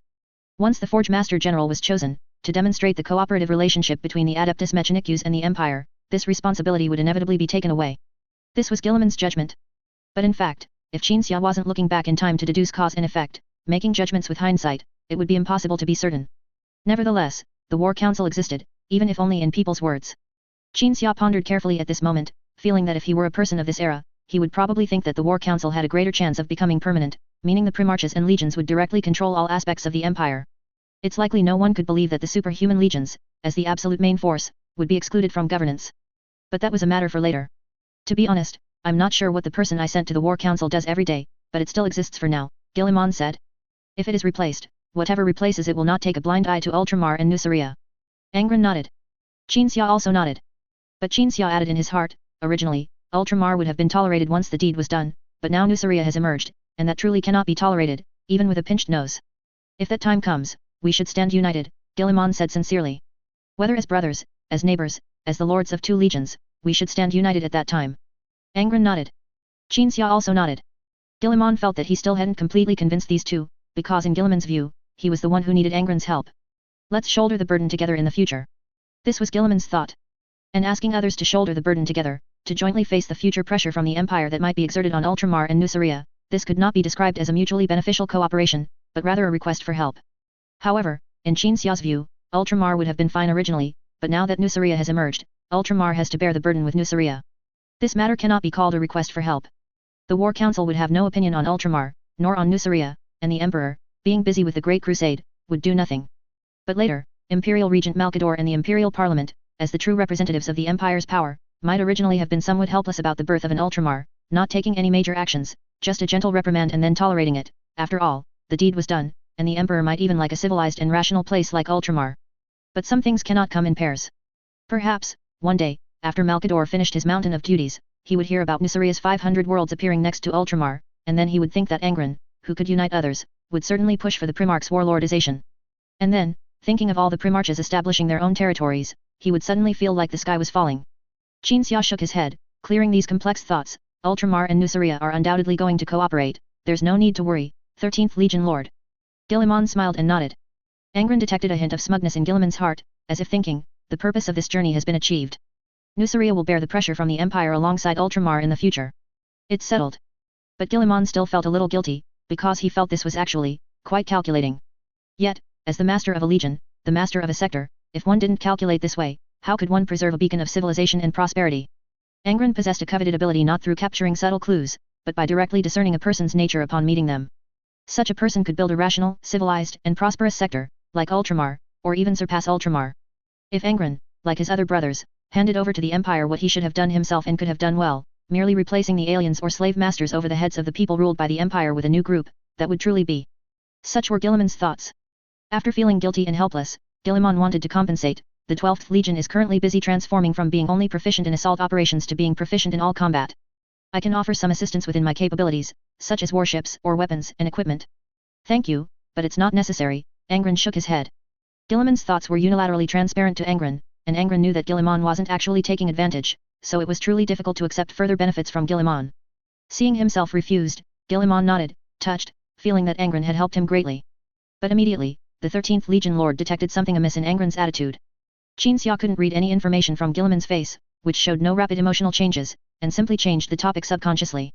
I don't know why, Lord of Ultramar, Qinxia said with a smile, but when you appear here, there's always a feeling that the course of events shifts from a war movie to a power struggle. This is a characteristic of intelligent beings, Guilliman smiled back. Those who consider such non-war behaviors or struggles for self-interest to be shameful will ultimately only watch as the people and worlds they once followed suffer under the Empire's oppression, and when their people are on the brink of death, they will cast gazes of hatred that are completely contrary to their former admiration and respect. This is why Ultramar can maintain its prosperity and civilization, Qinxia said to Angron, then raised his wine glass filled with wine. Guilliman and Angron also raised their glasses. The three clinked their glasses, and wine spilled from the cups onto the table, forming a depiction of the two fortresses that would stand unyielding and protect billions of humans on that stormy night in the future of the human race. Chapter 296 Mechanicum Fleet. The next day. After a pleasant evening with Guilliman, Angron received the council representative from New Guard 1. In a simple room more accustomed to the people of New Guard 1, the Primarch's massive body sat on a sturdy chair. It was left behind by Perturabo. On their way back to Nuceria, the 4th Legion had swept away like the wind to support the 18th Company, and then for some unknown reason, chose to part ways, but a chair was left behind as proof that Perturabo had once lived on the unyielding resolve for a period of time. Angron sat quietly in the chair, his eyes fixed on the council representative before him. The representative had snow-white skin, a tall and shapely figure, and a very beautiful face. Such were the people of New Guard 1. The people of Nuceria often used the legendary elves to describe the people of New Guard 1. But Angron's attention was not on the representative's appearance, nor on what the representative was saying, but on his own thoughts. Early this morning, a document was delivered to Angron. It was a document from the Adeptus Mechanicus. A Mechanicum fleet wanted to pass through the Nucria star system in hope that Nuceria could provide supplies. The Adeptus Mechanicus had always had a poor attitude towards others. The person who delivered the document claimed that the visitors had given this information in a commanding tone, and then refused to answer where they were from. Since your departure from the Nucria star system, New Guard 1 has been producing warships and transport ships. To date, we have produced 12 transport ships and 7 cruisers, which is the maximum production efficiency we can achieve while exerting our utmost effort. According to your orders, most of our production capacity has been invested in producing weapons, equipment, armored vehicles, and aircraft, serving your plan to reorganize the World Eaters Legion. The representative spoke. As a Primarch, Angron could also multitask, so even without focusing on the report, he remembered what the representative said. Just follow my plan for production, there's no need to adjust the production plan for the shortage of ships, Angron said. The representative nodded. With nothing else to report, the representative stood up and bowed. After Angron nodded, the representative turned and walked out of the room, heading to the ruling officer to discuss New Star's supply of civilian industrial goods to New Guard 1 for the year. The latest warships produced by New Guard 1 were already in service, but they were still severely insufficient. The Legion still needed a large number of warships, and this large number meant there was no end in sight, as the World Eaters were still expanding. Other conquered and orderly planets had also begun to recruit Space Marines recruits in their unique local ways. Weapons and equipment were manageable, but warships truly couldn't be rushed. I thought New Guard 1's production efficiency was very high. Kill, who was standing outside the door, watched the representative from New Guard 1 leave before entering the room. It's already ridiculously high, Angron said calmly. Look at how many years it takes the Adeptus Mechanicus to build a warship, and then look at them. Hearing the Primarch say this, Kill unhesitatingly changed his perception, thinking, indeed. As far as I know, Father, Kill said, stating what he understood, a portion of the Imperium's ships are self-produced, but only a very small portion. The vast majority of ships are manufactured by the Adeptus Mechanicus. Their production efficiency cannot compare to New Guard 1, but their scale is terrifyingly large. Even if it takes decades to produce one warship, hundreds of Forge Worlds operating at full capacity can produce hundreds or thousands. Angron did not speak. He knew that New Guard 1 had high production efficiency but was too small in scale. Kill didn't need to remind him of this. Some of the conquered worlds also had high productivity, and some were even more civilized than New Guard 1, but they had just been brought under rule and were still integrating with Nuceria, learning how to operate as a whole. So, it was too late to compensate for production now. How many warships do you think the Legion would need in the most extreme circumstances? Angron asked. I mean, enough to make do.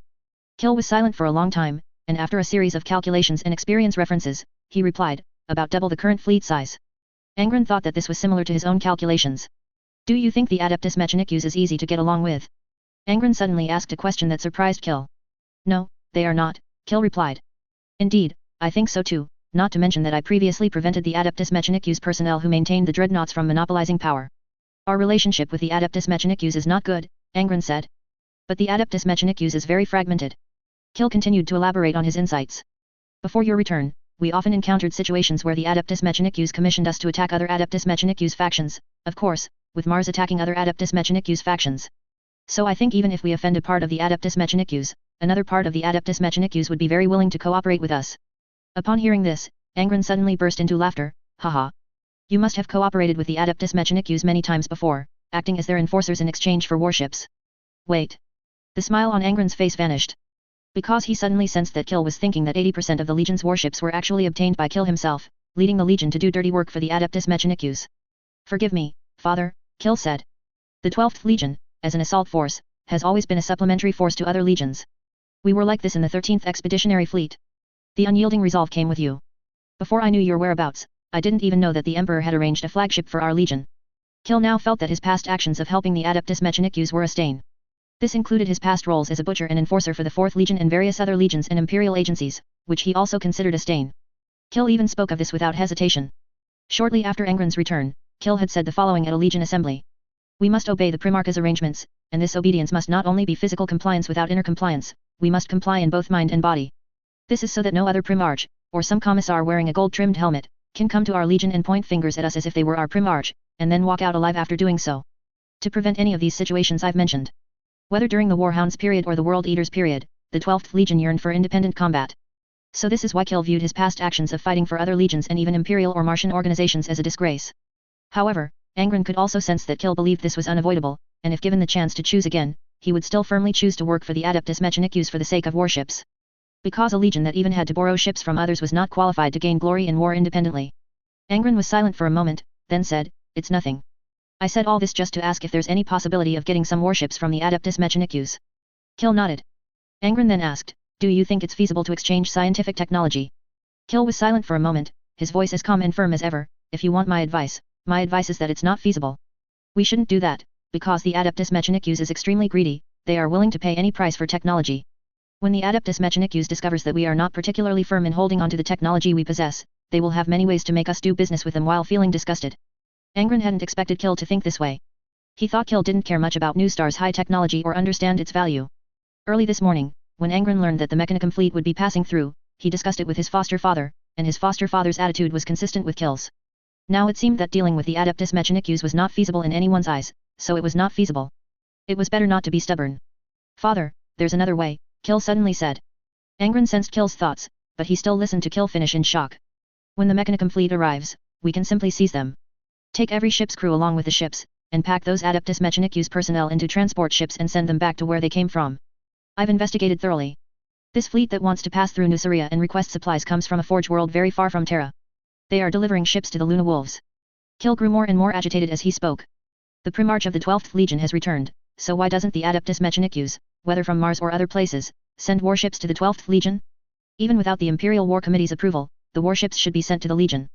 They have ignored our entire Legion, ignored you, they should be punished by us seizing what was rightfully ours from their hands." Kill was usually the most peaceful one in the Legion. But this time was different. Kill's plan, though premeditated, was indeed impulsive and ill-advised. And this impulsiveness stemmed from anger and dissatisfaction. Kill was very displeased with the Adeptus Mechanicus. Before the Primarch's return, it was understandable that the 12th Legion didn't have many warships, as they were merely supporting other legions as assault force cannon fodder. But after the Primarch's return, it was still like this. The dignity of the Lord of the 12th Legion and the entire Legion was ignored by those damned artificial octopuses. "You've really been planning this for a long time, haven't you?" Angron frowned. He sensed that Kill had long been contemplating whether to simply seize a Mechanicum fleet. Kill had even carefully considered whether this was rationally feasible. First, the Legion once had an opportunity to replenish warships, the Adeptus Mechanicus should have provided some, but the leader of the Forge world the Legion visited at the time claimed that the production plan for those warships was delayed. So, they wrote a contract, promising to deliver more warships 20 years later. Although this matter would likely be unresolved, Kill had this contract, even if the Mechanicum fleet passing through Nuceria did not belong to the Forge world that signed the contract. Second, the Legion indeed urgently needed warships. If the Imperium noticed this, even if they were seized, as long as there were no casualties or loss of scientific and technological data for the Adeptus Mechanicus, the consequences should not be severe. Furthermore, while the term Adeptus Mechanicus sounds like a description of one faction, the Adeptus Mechanicus is actually very fragmented, with some listening to Mars, some opposing Mars, some wavering between Mars and other Adeptus Mechanicus factions, and some even outright declaring other Adeptus Mechanicus factions as heretical and themselves as the true ones. Their internal conflicts were also extremely fierce. It was not uncommon for them to fight until their heads broke and oil flowed. The 12th Legion once received a commission from a Forge world to casually slaughter a local Forge world in a certain war zone during the chaos. All of Kill's calculations and plans were clearly perceived by Angron. "This is not good," Angron said before Kill could explain in detail. "To be honest, I also think that if we really seize them, it would probably cause a stir and then be unresolved. However, stealing is not good behavior. I will think of another way." Angron still didn't want to seize the Mechanicum fleet, just as he didn't want to accept Guilliman's gift before. Kill, on the other hand, was wondering if the Primarch's clear statement, "I also think that if we really seize them, it would probably cause a stir and then be unresolved," was an implication or merely a statement. Sensing this thought, Angron stood up and looked down at Kill, warning him very seriously. "When the Mechanicum fleet arrives, we will provide them with supplies, then have them, under supervision, leave equivalent compensation and then leave. Some compensation equivalent to the material supplies. The New Star bureaucrats will calculate what items are equivalent. This is a trade, not an act of seizure." Kill was sure the Primarch truly didn't want to seize them, and reluctantly nodded. "I will find a way for the warships." Angron sensed Kill's thoughts, which were concerns that the Legion might not receive warship supplies, and that the Legion's reorganization plan would be stalled. Without a solid material foundation, how could the Legion build battle units, each equivalent to a small legion? "I will find a way." Angron repeated. "I have a moral teacher named Inamaz, he and my foster father taught me how to possess morality. Once, when I was very hungry, I instinctively snatched food. I could sense how hungry others were, and I wanted to help them satisfy their hunger, but I just couldn't resist snatching, I just wanted to fill my own stomach first. Later, I was educated, and I realized that this was immoral behavior. My foster father made me and all the gladiators sit together, sharing everything on the table like civilized people, instead of snatching." Listening to the Primarch's words, Kill realized his mistake, bowed respectfully, and then, after the Primarch nodded, exited the room. Chapter 297, The Transaction. The Adeptus Mechanicus fleet is coming directly to Nuceria. Is there such a good thing? What kind of ship delivering boy? Inside the White Knight's library, the White Knight Lord, standing by the window, suddenly turned around and looked at Kill, who was standing ramrod straight, holding his helmet. After his recent meeting with the Primarch, Kill pondered for a moment and finally decided to approach the White Knight Lord to discuss the Adeptus Mechanicus fleet. Kill no longer held out hope for a robbery, but he still wanted to mention it. Sometimes, it's like this, knowing something is impossible but being forced into a corner, one suppresses hope while simultaneously holding onto it to try their luck, a highly contradictory state of mind. Should we rob them? Kill asked. No one is particularly clear about the situation of this fleet. If it can be confirmed later that they are not from Mars, then there will be no more concerns. Robbery. Qin Xia slightly tilted his head. Kill nodded. No, no, no, no, no, of course not. Qin Xia walked from the porthole to the desk beside Kill, slowly sat down, and said, if our human race could only obtain things by robbing, we would still be climbing trees in some primitive jungle on Terra. Kill looked puzzled. You were a military noble before becoming a space marine, you should understand, Qin Xia said. I was a military noble. I was born with everything in my territory. The only things I desired but couldn't have were those I had to seize through war, Kill replied calmly. Upon hearing this, Qin Xia directly explained, we have plenty of things the Adeptus Mechanicus wants. I'm not talking about technological data or ancient technological relics, we must hold on to those even if it costs us our lives. But besides those, we also have many things that can be used for trade. Kill felt that the Primarch could not have failed to consider what the White Knight Lord was saying. Now, after his meeting with the Primarch, Kill carefully considered it and realized that the Primarch's unwillingness to trade might be because he believed the Adeptus Mechanicus would not be satisfied with small items, they might be coming for ancient technological relics and STCs. Thinking this, Kill spoke, I believe the Primarch's unwillingness to trade with the Adeptus Mechanicus is due to his concern that their appetite is too great and they won't be satisfied with just a few tradable items. Of course. Why else would they come here? Qin Xia said. Kill was stunned for a moment. Honestly, I find this very strange. Where can't the Adeptus Mechanicus resupply? Why do they have to pass through Nuceria? Qin Xia looked out at the Nuclear star system through the window. Based on my understanding of the Adeptus Mechanicus, these people are probably here to probe, to conduct espionage or stir up trouble, trying to get something from us. After you arrived here and the Imperial War Committee collected your combat records, everyone knows what's in the Nuclear star system. The Adeptus Mechanicus being interested in this doesn't surprise me at all. Kill was still somewhat bewildered. Qin Xia's words contradicted themselves. First, he wanted to exchange things the Adeptus Mechanicus needed for warships, and then he said the Adeptus Mechanicus had ulterior motives. Qin Xia saw that Kill was somewhat bewildered by his words and thought that this Legion commander, a former military noble, truly didn't understand much about conspiracies. So he explained it in plain language. It's possible the Adeptus Mechanicus has come with a special purpose, but we can't do anything without evidence. We can't kill them, nor can we rob them. After all, they might just be here for non-military supply, and even if that possibility seems low to me, as long as there's a possibility, we can't assume they have malicious intent before they arrive. So we need to have two countermeasures. First, as I said before, we trade. We sell them living supplies, plus some things they desperately need and are interested in, such as medical supplies, advanced devices made with SDCs, like psychic link devices, or devices that allow people to enter virtual worlds. If they are unwilling to trade ships for them, then so be it. Let them leave under surveillance. Second, as I also said, if they have ulterior motives, they will definitely make a move. We monitor them, and once we have evidence, we directly detain the people in the ships, declare that they are conducting espionage, and then escalate this to hostile behavior. In short, we blow it out of proportion, making a big deal out of it. As Qin Xia spoke, he got up and paced back and forth. For example, if we catch them in the act of espionage, we immediately declare that they were sent by a certain Forge world to conduct reconnaissance, that this Forge world is plotting rebellion and wants to plant bombs on New Star.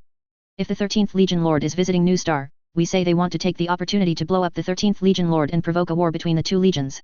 I know this sounds absurd, but by then, we will be in the right because we will have evidence of their espionage, and it's well known that some Adeptus Mechanicus personnel are dissatisfied with the Imperium. In any case, after I handle these matters, you will take your men to their fleet. Qin Xia stopped pacing and looked at Kill. Regardless of whether the fleet is from Mars or not, just seize the ships. Upon hearing this, Kill nodded, memorizing both plans, and then asked, even if they are from Mars, should we seize them? What if it escalates the situation? Coming from Mars isn't the same as coming from the foot of Olympus Mountain.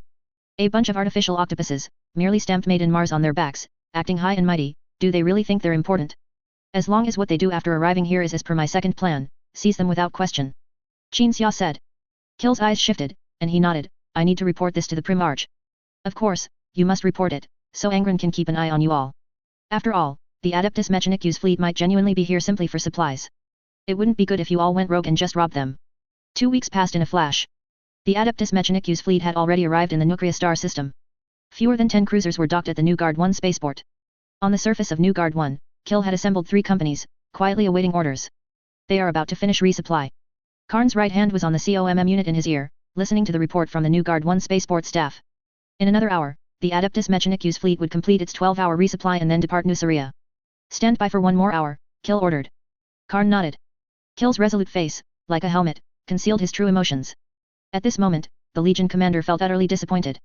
The Adeptus Mechanicus fleet had obediently entered the star system, obediently approached the spaceport, and then obediently resupplied, with no one even leaving their warships during the entire period. Regardless, things were developing according to the first plan given by the White Knight Lord. That is, the Adeptus Mechanicus fleet was entirely here for resupply. Even if the Space Marines jumped out and rushed in front of them, they could only say, "Have a safe journey." The diplomatic staff conducted a final negotiation. They refused any non-essential transactions. They left some weapons and equipment as compensation for the non-military supplies. The diplomatic staff believes this compensation is appropriate. They are preparing to leave. Karn continued to relay messages from the spaceport. Kill was silent for 2 seconds, then coldly said, "No need to report any more. We'll return to Nue 2 once they leave." Karn saluted and stopped relaying messages. A moment later, the data slate in Kill's hand suddenly vibrated. He immediately picked it up and held it in front of him to view. The communication program on the data slate was running, displaying a scene from inside a factory. The White Knight Lord was holding a data slate, sitting on a piece of equipment that looked like it had been hit by a meltabomb, but there was nothing and no one else around him. "Execute Plan 2, Qin Xia said. "But guide, they didn't." Kill's words trailed off halfway as Qin Xia used his psychic powers to make the data slate float in midair. "Brown," Qin Xia called out through the COMM unit, "deactivate these bastard stealth devices." Brown stepped out of the shadows, slammed something onto the ground, and then closed his eyes. Then, after a flash of electrical sparks, more than 20 modified mechanical beings, unrecognizable as human, appeared before Kill's eyes. "Under no circumstances let them leave the star system," Qin Xia instructed very seriously. This command-like instruction even echoed in Kill's ears several times. "If a force coveting the treasures we possess can enter the star system unimpeded and leave unharmed, then we will lose face, and Nuceria will become a paradise for those Adeptus Mechanicus who value technological constructs more than their lives.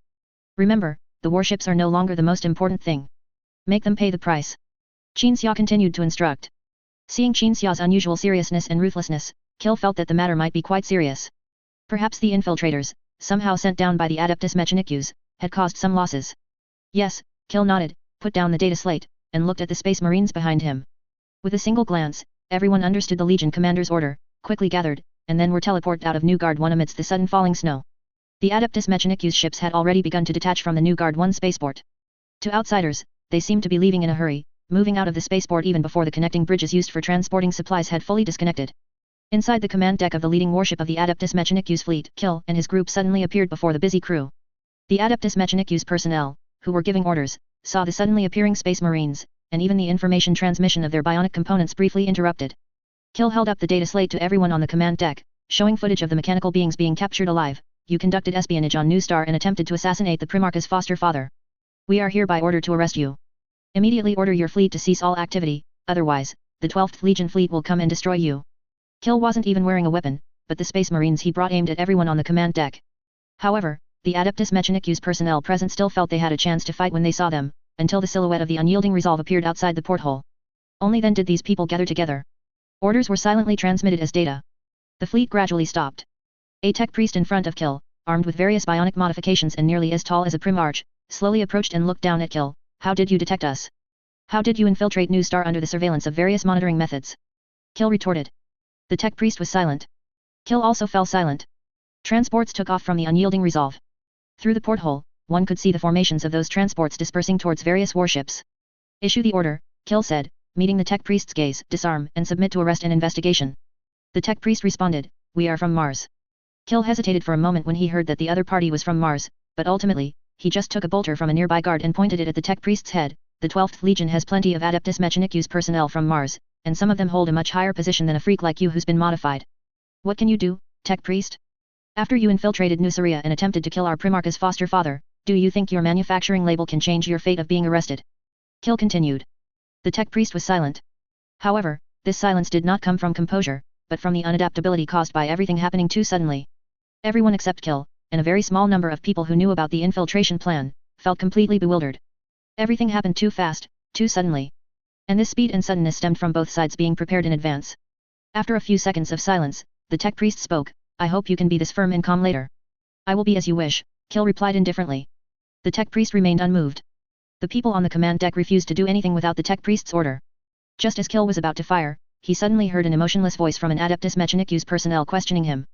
You do not have the authority to arrest anyone in this fleet. Refer to Article 22 of the Olympia Accords, concerning the handling of conflicts between Imperial and Adeptus Mechanicus personnel. Do you know the content of Article 22? Kill turned around coldly upon hearing these words and saw a person flanked by 2 squads of war machines, similar to Iron Men. Kill had previously learned about the Adeptus Mechanicus and understood the characteristics of their high-ranking members, as well as the meaning of their decorations. And the person flanked by the war machines had very unique decorations. After searching all his memories, Kill recalled who would wear these decorations. The content of Article 22 is that when a Forge Master General intervenes, any conflict or dispute is entirely suspended and reserved for formal discussion, the flanked person said coldly. Before you stands the leader of the Martian Mechanicus.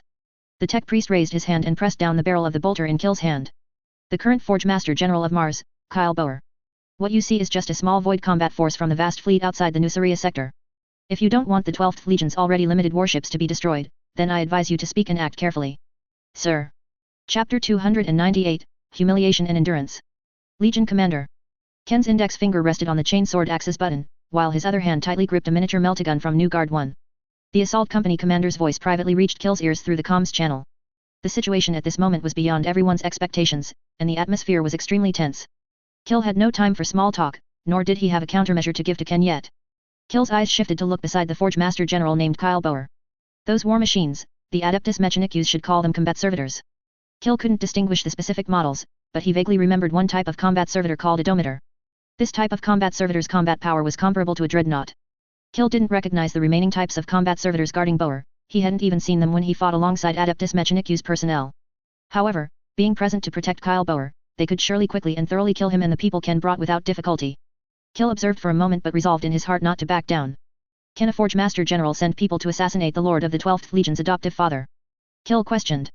We never intended to assassinate anyone. Don't overstate this matter. The guide said, we only conducted an investigation on New Star, an investigation into lost technology. We have documented records from before the investigation began, you cannot arbitrarily accuse us. No, you were assassinating. Kill said, I also have video recordings left by the original body guidance. Your biomodified biological weapons attacked him. Humph. A disdainful snort came from Kyle Boer's vocalizer. The guide, however, continued to converse with Kill. My reasoning device tells me that you are just desperate for money. You want to extort some warships, so you are blowing this matter out of proportion to the point where you can impound our ships. But if you crazy paupers could beg humbly instead of seizing by force, then we could bestow a few ships upon you. We'd rather execute you. Kill immediately retorted. After the guide and Kill's conversation, where each had their own logic, Kill didn't want to continue the meaningless argument, so he looked at Kyle Boer. Why is the Forge Master General here? Kill asked. The most surprising aspect of the entire incident was the appearance of Forge Master General Kyle Boer. Originally, the two plans were either to let the Adeptus Mechanicus resupply and leave, or to detain their ships. Regardless of whether the fleet came from Mars or another Forge world, as long as there was a reason, they would take them without hesitation. The calculation was that these underlings, if found with a reason to be robbed, would have no recourse, and the Imperium and the Adeptus Mechanicus would not erupt into conflict over a group of underlings. But the awkward part was that the Forge Master General was in the fleet. Kill thought for a moment, if he had known from the start that this was the Forge Master General's fleet, he didn't know how the Primarch and the guide would have decided, but he personally would have been undecided between acting or not acting. As for what to do next, Kill decided to find a way to solidify the claim that the Adeptus Mechanicus was intentionally assassinating. The 12th Legion could not bow down to any force. As the original body guidance, the White Knight Lord, said, if the 12th Legion, which possessed a large number of ancient technological artifacts, yielded at this time, then Nuceria would become the Adeptus Mechanicus's public restroom in the future.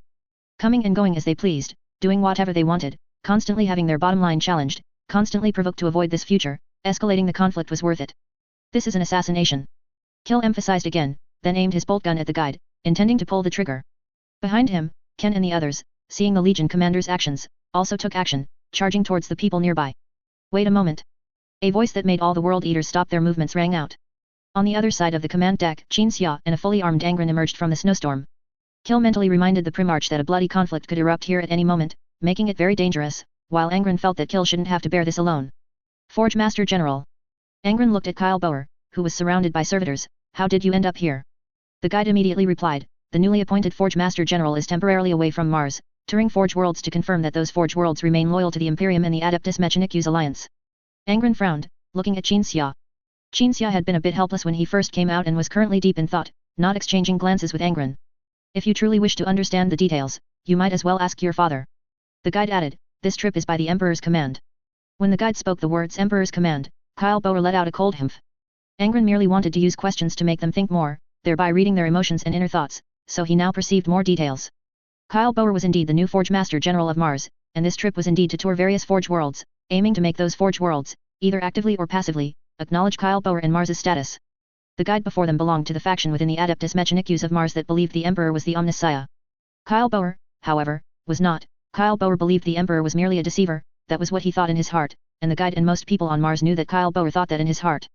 Yet, this individual was still elected to become the Forge Master General, and the Imperium and the Emperor undoubtedly stood by and watched him become the Forge Master General. In the past, Angron would have absolutely thought the Emperor was out of his mind for allowing a Martian who opposed him to become the leader of the Adeptus Mechanicus' Mars headquarters.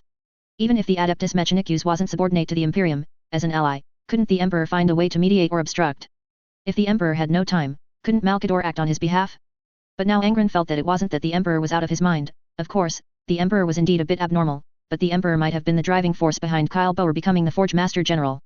The reason was also very simple. The Forge Master General was not the Emperor of Mars or Malkador of Mars, he was an opinion leader, representing a faction, a group. Kyle Boer was the representative of the majority, and allowing him to take office could unite most people in many Forge worlds, which was better than the Adeptus Mechanicus being almost fragmented and retail as before. Even if it was only a temporary unity, even if it was a unity harmful to the future. Primarch. The guide softly reminded Angron. Angron pondered for a while, and the people on the command deck thought he had nothing more to say. So, Angron paced back and forth, holding Widowmaker, just because the Forge Master General popped out, like a sandworm burrowing out of the red sand of Nuceria. I have to ignore your assassination attempt on my adoptive father, smile cheerfully, and send you out of Nuceria. The guide wanted to continue debating. Angron stopped, signaling the guide to shut up. I know what you want to say, that you weren't conducting an assassination, but I don't believe that. Having said that, the Primarch looked at Qin Xia. Qin Xia stepped forward, holding his spear inverted, and declared loudly, your servitors, teleported down by Psycheers, went directly to New Guard 1, New Star, and even into my battleship. If I didn't have the slightest vigilance against you tech flies, I would have been killed by the meltagun fire from your servitors. Qin Xia snapped his fingers. Several illusions appeared on the command deck. A person with half their body blown away, a fallen servitor, and traces of battle. Do you admit this is true? Qin Xia asked. The guide was silent, because it was true. The servitors weren't all thrown onto New Star in one go, nor did Qin Xia eliminate them in one place. Instead, he used psychic teleportation to constantly change locations, killing and taking away the servitor corpses. Does the Adeptus Mechanicus have control over the servitors? Qin Xia asked again. The guide nodded. Then, when your servitors were discovered and chose to fire meltaguns at me, was my life threatened at that moment? Qin Xia asked again. The guide remained silent. After several seconds of silence, the guide, Kyle Boer's mouthpiece, slowly spoke, but the factual outcome is that you were not harmed. We know where your armor comes from, let alone meltaguns, even macro cannons probably couldn't shatter it. Therefore, we did not disable the servitor's self-defense capabilities. Qin Xia glanced at the illusion of the sailor with half his body blown away that he had created, then pointed his spear directly at the guide. Are the sailors on the White Knight not human? But you have biotechnology that can heal him. The guide said. Qin Xia thought that this point was indeed correct, but his imposing manner didn't diminish in the slightest, still confronting the guide before him with hostility. Also targeted by the spear were the various types of servitors and Kyle Boer. The Adeptus Mechanicus personnel present also raised their weapons. Until the silent Kyle Boer slowly spoke, then what outcome do you and the Primarch desire from this incident? Angron did not answer immediately, sensing Kyle Boer's inner thoughts. This Adeptus Mechanicus fleet and its actions were themselves a form of probing, used to test whether the newly developed infiltration servitors could successfully complete their mission on New Star. Kyle Boer's presence was for what happened after failure. Because he believed that his presence as Forge Master General could quell the conflict, at least preventing an entire fleet from being slaughtered by the butchers of the 12th Legion. If that happened, who among normal people, besides a few madmen, would dare to send people to New Star again? I will detain and interrogate every one of you, and if you refuse, I will kill every one of you. Angron stood beside Qin Xia, raising his right chainsword axe and pointing it at Kyle Boer, including you, Forge Master General. This is impossible. This is a great humiliation. The guide suddenly threw open his red robe, revealing an integrated energy weapon on his chest. I will cover the Forge Master General's retreat, and then what awaits you is war. Shut up. Angron suddenly roared at the guide.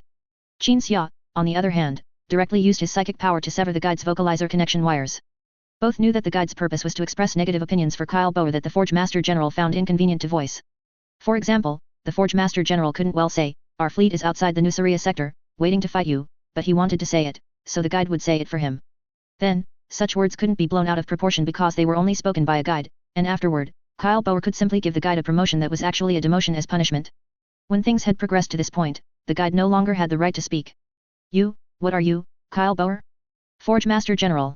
Do you think the Forge Master General is the Emperor of Mars? Do you think that even if I kill you, the Adeptus Mechanicus will wage civil war with the Imperium because of you? I'm afraid quite a few people want to see you die, so that the Adeptus Mechanicus can completely break free from the Imperium. Angron continued pacing, observing the weaknesses of the servitors.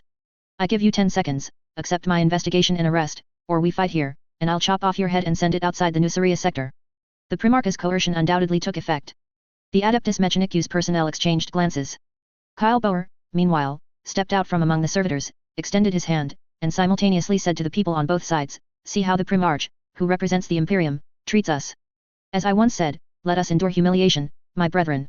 Kill stepped forward to shackle Kyle Boer. Then, a situation that most present did not understand occurred. Those Adeptus Mechanicus personnel, whom Angron perceived as utterly loyal to Kyle Boer, began taking photos, while the guide, who had been speaking for Kyle Boer but was actually more loyal to the Emperor, began to obstruct his colleague's photo taking. One of the tech priests, after taking a photo, handed one of the pictures to Ken. Ken took the photo and glanced at it, even imagining how this photo would be reported once it circulated. Adeptus Mechanicus Mars Forge Master General arrested. Chapter 299, each has their own desires. Those warships are almost certainly ours, let's keep them. I know this is sudden and feels like a storm is brewing, and at this moment, warships don't seem as important. At this moment, warships are indeed not that important, but this matter will eventually be resolved. We still have to fight and live, so do as I say.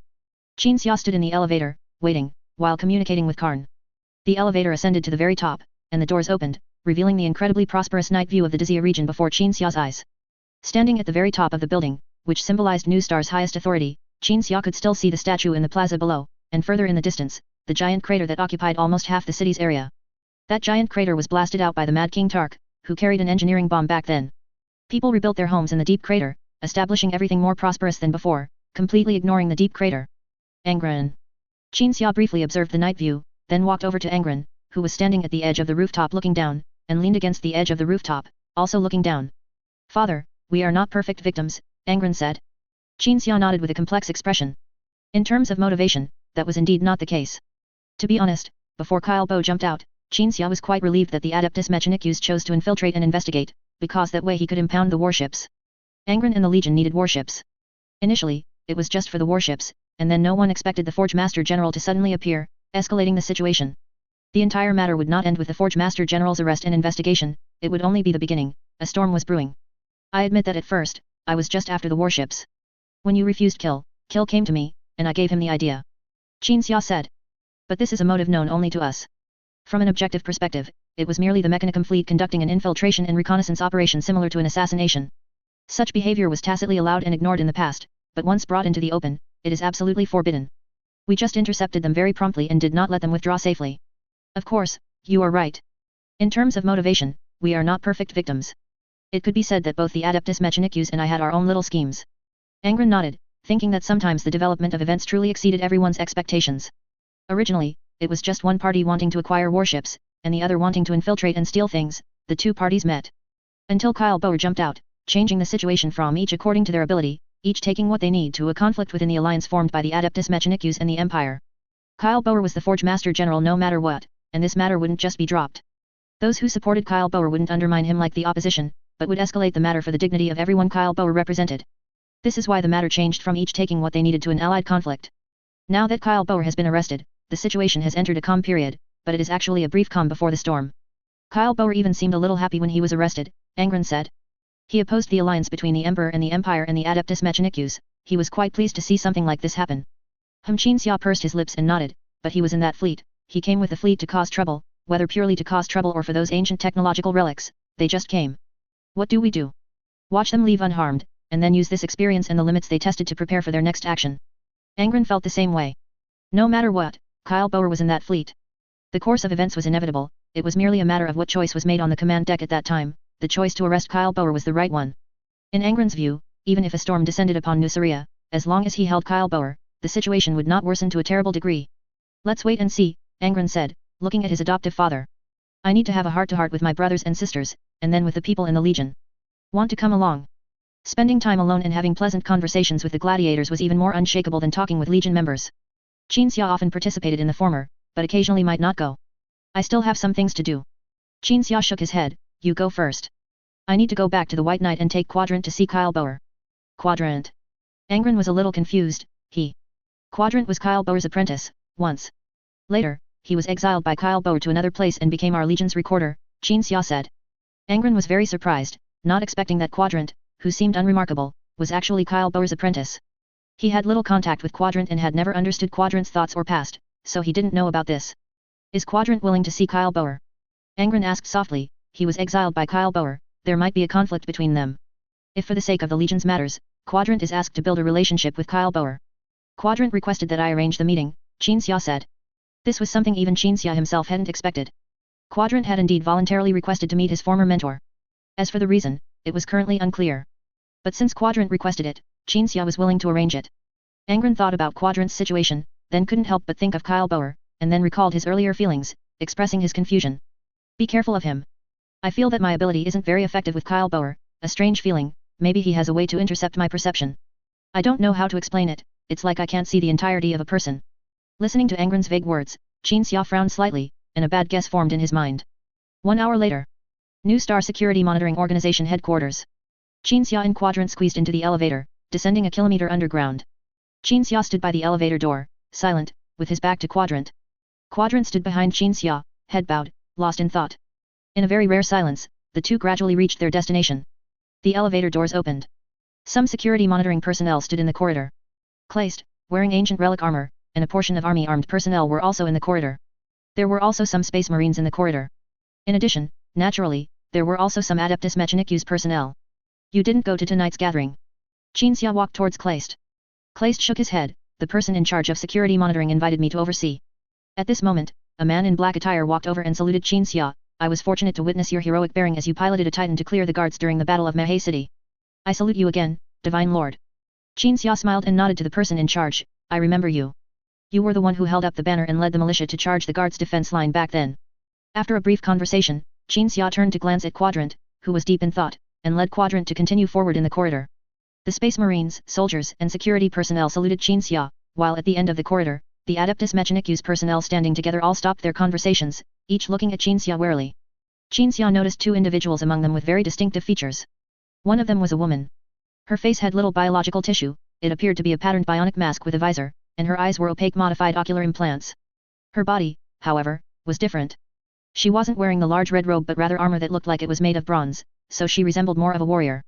Every structure of the bronze armor on her body was designed to accentuate her body's astonishingly beautiful curves, a slender waist, a full upper body, and tall, slender legs beneath a flared bronze skirt armor. As Qin Xia approached, he could smell a very pleasant perfume from afar. And standing beside this woman was a man. The man had a slender body, fair skin, very short hair, and delicate features. He also had many modified parts all over his body, but they were absolutely the opposite of the bulky body of a mechanicum like Quadrant. Without needing them to introduce themselves, Qin Xia knew their names. The woman was Zess. The man was Kane. The impression these two left in Qin Xia's mind even surpassed that of some primarchs with low presence. The moment he saw them, Qin Xia was momentarily transported back to a time before he entered this hellish universe. With the impression that the Adeptus Mechanicus were all a bunch of steel tentacle monsters, seeing these two characters appear on paper, he then felt the slight shock brought by a product of steel machinery mixed with slight Mary-Sue. Seeing Zess and Kane, Qin Xia couldn't help but look at Quadrant. Quadrant was just like the Adeptus Mechanicus in common perception, heavily bloated with various modified parts, with all sorts of treasures hidden beneath his large red robe, armed to be even more powerful than a space marine. Of course, this image also carried another meaning, a generic Adeptus Mechanicus. Nothing special, clearly just a minion. Cough cough. Qin Xia cleared his throat, intending to speak. He didn't want Quadrant to be pointed at by two high-ranking Adeptus Mechanicus officials in front of so many people and lose face. So he had to support Quadrant. However, just as his first words were about to escape, Zess and Kane stepped forward together and performed the gear salutation to Quadrant. Is he inside? Quadrant asked. Yes, Zess and Kane replied respectfully in unison. Quadrant nodded, gave Qin Xia a grateful look for arranging the meeting, and then entered the heavily guarded interrogation room. Qin Xia was somewhat surprised. He knew Quadrant was Kyle Boer's apprentice, but an apprentice was just an apprentice, let alone one who was out of favor and exiled to be a recorder. But Kane and Zess actually saluted him. Amidst his surprise and Zess and Kane's wary gazes, Qin Xia didn't ask further, accompanying Quadrant into the interrogation room. Qin Xia saw Kyle Boer sitting on the iron bed, cross-legged, head bowed, seemingly reciting a mechanical prayer. And when Quadrant entered the interrogation room, Kyle Boer showed no reaction either. On the surface, there was no reaction, but he spoke very quickly. Ilka, I knew you were here. When I came in, they dismantled all the devices on me to prevent me from escaping. That's when I knew you must be in the 12th Legion, and that you guided them in dismantling the things on me. Only you could do it. Anyone else would foolishly watch me bring a bunch of things that could destroy this facility into here. Kyle Bower's voice sounded more emotional than Quadrant's.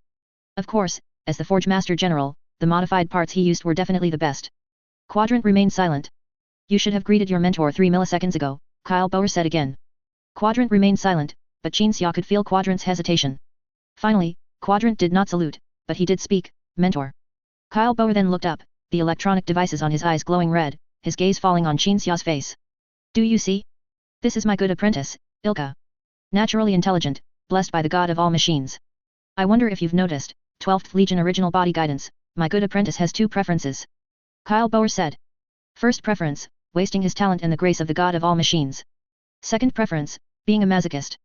Just like every rough modified part on his body now resists me, but he will still obediently call me mentor and offer a silent greeting laced with malice. Chapter 300, The Weakness of Biology. Oh, he likes to act like a jerk. Qin Xia glanced at Quadrant, then looked back at Kyle Bower. What does your mentor like to do? Let me guess. You like to stir up trouble, but that's not what you like most. What you like most is to spout venomous words like a big idiot to people who still have a shred of goodwill towards you, just like the worst kind of rotten kid in a family, who opens their mouth only to spew nonsense or say hurtful things that pierce the hearts of siblings or parents. Upon hearing these angry curses, Kyle Bower fell silent for a long time. After a long pause, the Forge Master General slowly uttered, as the adoptive father of a primarch and a high-ranking member of a legion, your speech lacks any grace. I'm not speaking to you as the adoptive father of a primarch or a high-ranking member of a legion, I said those things to you as Quadrant's close friend, Qin Xia interrupted. And you are not qualified to listen to me here as a Forge Master General, or to comment on anyone or anything here, because you are currently just a prisoner. If you were wise, you would realize what I can bring. Kyle Bower shook his head. What I can bring is not threat or destruction, at least not only that. That's the difference between me and those other prisoners. Hearing this, Qin Xia pondered Kyle Bower's intentions. The interrogation room fell silent. Kyle Bower, with his hidden motives, did not continue to insult Quadrant, but instead asked, when I told you to return to Mars in 4 months, why didn't you come back? Did you not engrave my words into your memory? How dare you not execute such an easy command of mine? You exiled me, Quadrant calmly replied. You personally signed the order, I know, so my logic processor determined that you exiled me and were disappointed in me. Indeed disappointed, but not exiled. Kyle Bower's mouth-mounted device flickered twice, but no sound came out, an indication of holding back words. Quadrant gazed at his mentor and continued, I still consider you my mentor out of respect. This judgment and behavior are driven by a complex biological emotion. My calling you mentor does not mean I will still obey your commands, or that I will leave my current position to be summoned and dismissed by you to continue my previous work. As he spoke, Quadrant suddenly recalled past events. Those past events were the source of what he called complex biological emotion. Quadrant had no memory of being picked up from the amniotic tank by a slave worker, no memory of all newborns being screened for genetic degradation by standard screening procedures, and no memory of the days after being injected with growth hormones to hasten maturity and then learning to walk amidst beatings. It wasn't until one day when he saw how newborns were born that he realized what he had experienced as a child. And after learning to walk, Quadrant remembered being sent to the factory with all other newborns. Not everyone had to go to the factory, some newborns who were pretty or seemed very intelligent were sent to be servants, while the rest had to labor in the factory. Mars was full of factories. Producing warships, producing titans, producing all sorts of miscellaneous things. Quadrant's memory of that factory was of thick smoke filled with the smell of sulfur in the air, vast and ancient black machinery filling most of his vision, and then molten iron or lava, like red lines in his vision, dividing the black into several parts. Child laborers toiled, day after day, year after year. The only ripple in their lives was when one day, a child laborer's organ was damaged in the harsh environment, then replaced with an artificial organ, and saddled with a debt owed to the mechanics. Returning to sleep at night, the child laborers entered a small room under the supervision of servitors. Quadrant remembered his room was a gap beneath a large mechanical device. The room wasn't big, but it could accommodate 48 child laborers. He and the child laborers would crawl into drawer-like bunks, then spend a night in the stuffy and claustrophobic space, waking intermittently from heat or thirst. Day after day, year after year, it was like this. Until one day. Quadrant would never forget that day. That day, he was holding a self-made air filter from collected parts, putting it on his companions, and it just so happened that Kyle Bower, who was not yet a Forge Master General but already held high power, came to inspect the factory. A child laborer accidentally walked in front of him, and his servitor began to beat the child. During the beating, the air filter was knocked out and flowed with nosebleed. Kyle Bower saw it, then stepped forward and picked up the filter. A delicate little contraption, implanted into the respiratory system with simple, crude modification surgery, interesting. Kyle Bower asked who made it, then followed the child laborer's gazes to Quadrant, trembling in the corner. After that, Quadrant remembered his fate taking a turn for the better. No more overseers' clubs potentially falling on his head at any moment, no more stuffy rooms where 48 children lived in drawers, no more tasteless starch food. A clean room for one person, an air filtration system, even weeds bought by Mars from the Himalayas on Terra could be seen in the room. And then there was learning. Quadrant remembered Kyle Bo would use a polyhydroxyaldehyde compound as a reward when he learned a certain piece of knowledge. When he began to practically learn the skills Kyle Bo possessed, Kyle Bo taught him hand in hand. Patience, calmness, tolerance. Just like Qin Xia taught the young, naive think tank, White Knight. It wasn't until one day, when Quadrant went to the factory to do something, and found that the overseers and people in charge of the factory where he used to labor bowed and greeted him, and the overseers fearfully apologized for their past actions, that Quadrant realized how incredibly lucky he was. As for the crude modification surgery he later underwent due to his insistence on humanity and biological nature, that was later. Hating this mentor was genuine hatred. After all, his original body was cut and discarded, and without biological signals to drive an ugly, bloated body, he could only soak in a tank and do nothing. But gratitude towards this mentor was also genuine, because the moment he faced Kyle Boer, it was the dividing line between the hellish and beautiful stages of his life. This was complex biological emotion. Quadrant didn't think that when someone faced a person like Kyle Bo, they could simply hate or be grateful. Look at you, Kyle Bo said. You're lost in memory retrieval again. Why can't you change? Do you remember how every time you fell into memory retrieval, I removed an organ as punishment? Even Pavlov's dogs can develop conditioned reflexes, but you don't. I call it the weakness of biology.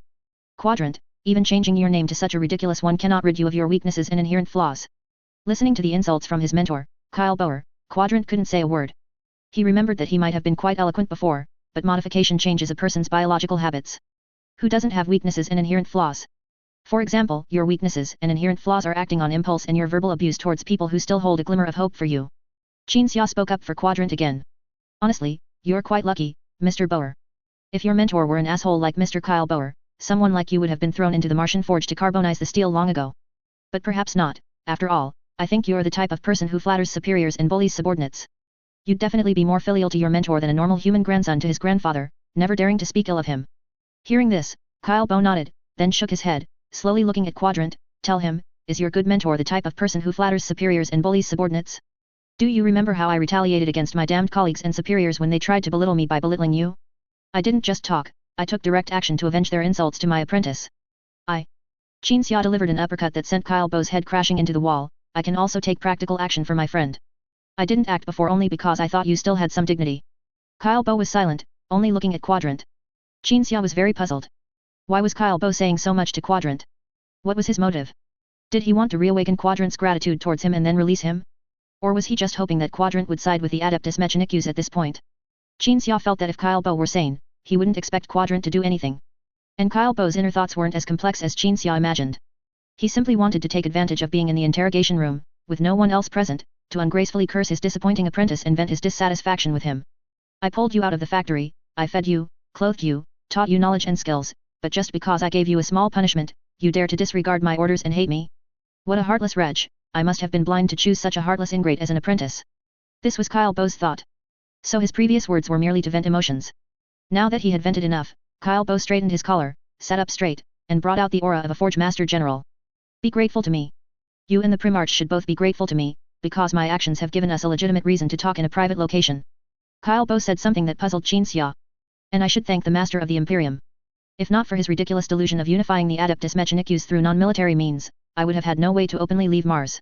Qin Xia raised his hand to interrupt. Ridiculous delusion? Is that your evaluation of the Emperor, coming from your mouth? Kyle Bo spread his hands, an attitude of complete indifference. Qin Xia thought about it and felt that if he were Kyle Bo, he wouldn't care either.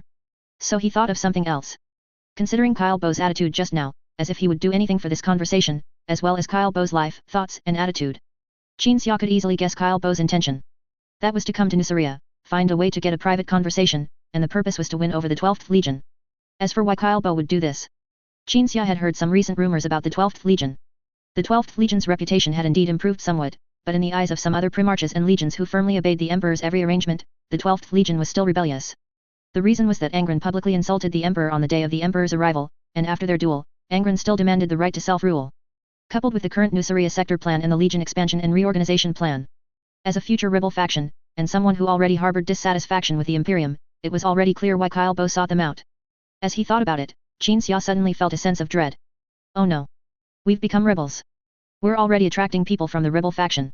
Qin Xia exclaimed inwardly, but still tentatively asked, so what do you want to talk about with me and the Primarch? Something we both care about, Kyle Bo replied. Can you stop speaking in riddles? Qin Xia probed further. Let's talk about the ridiculous matter of me infiltrating your new star and attempting to assassinate you. But there's no way around it, I've fallen into your hands. Bring the Primarch over, and let's negotiate terms.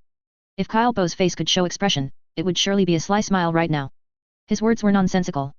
But the two people in conversation both knew each other's intentions. You know what I want to say, and I know why you're asking.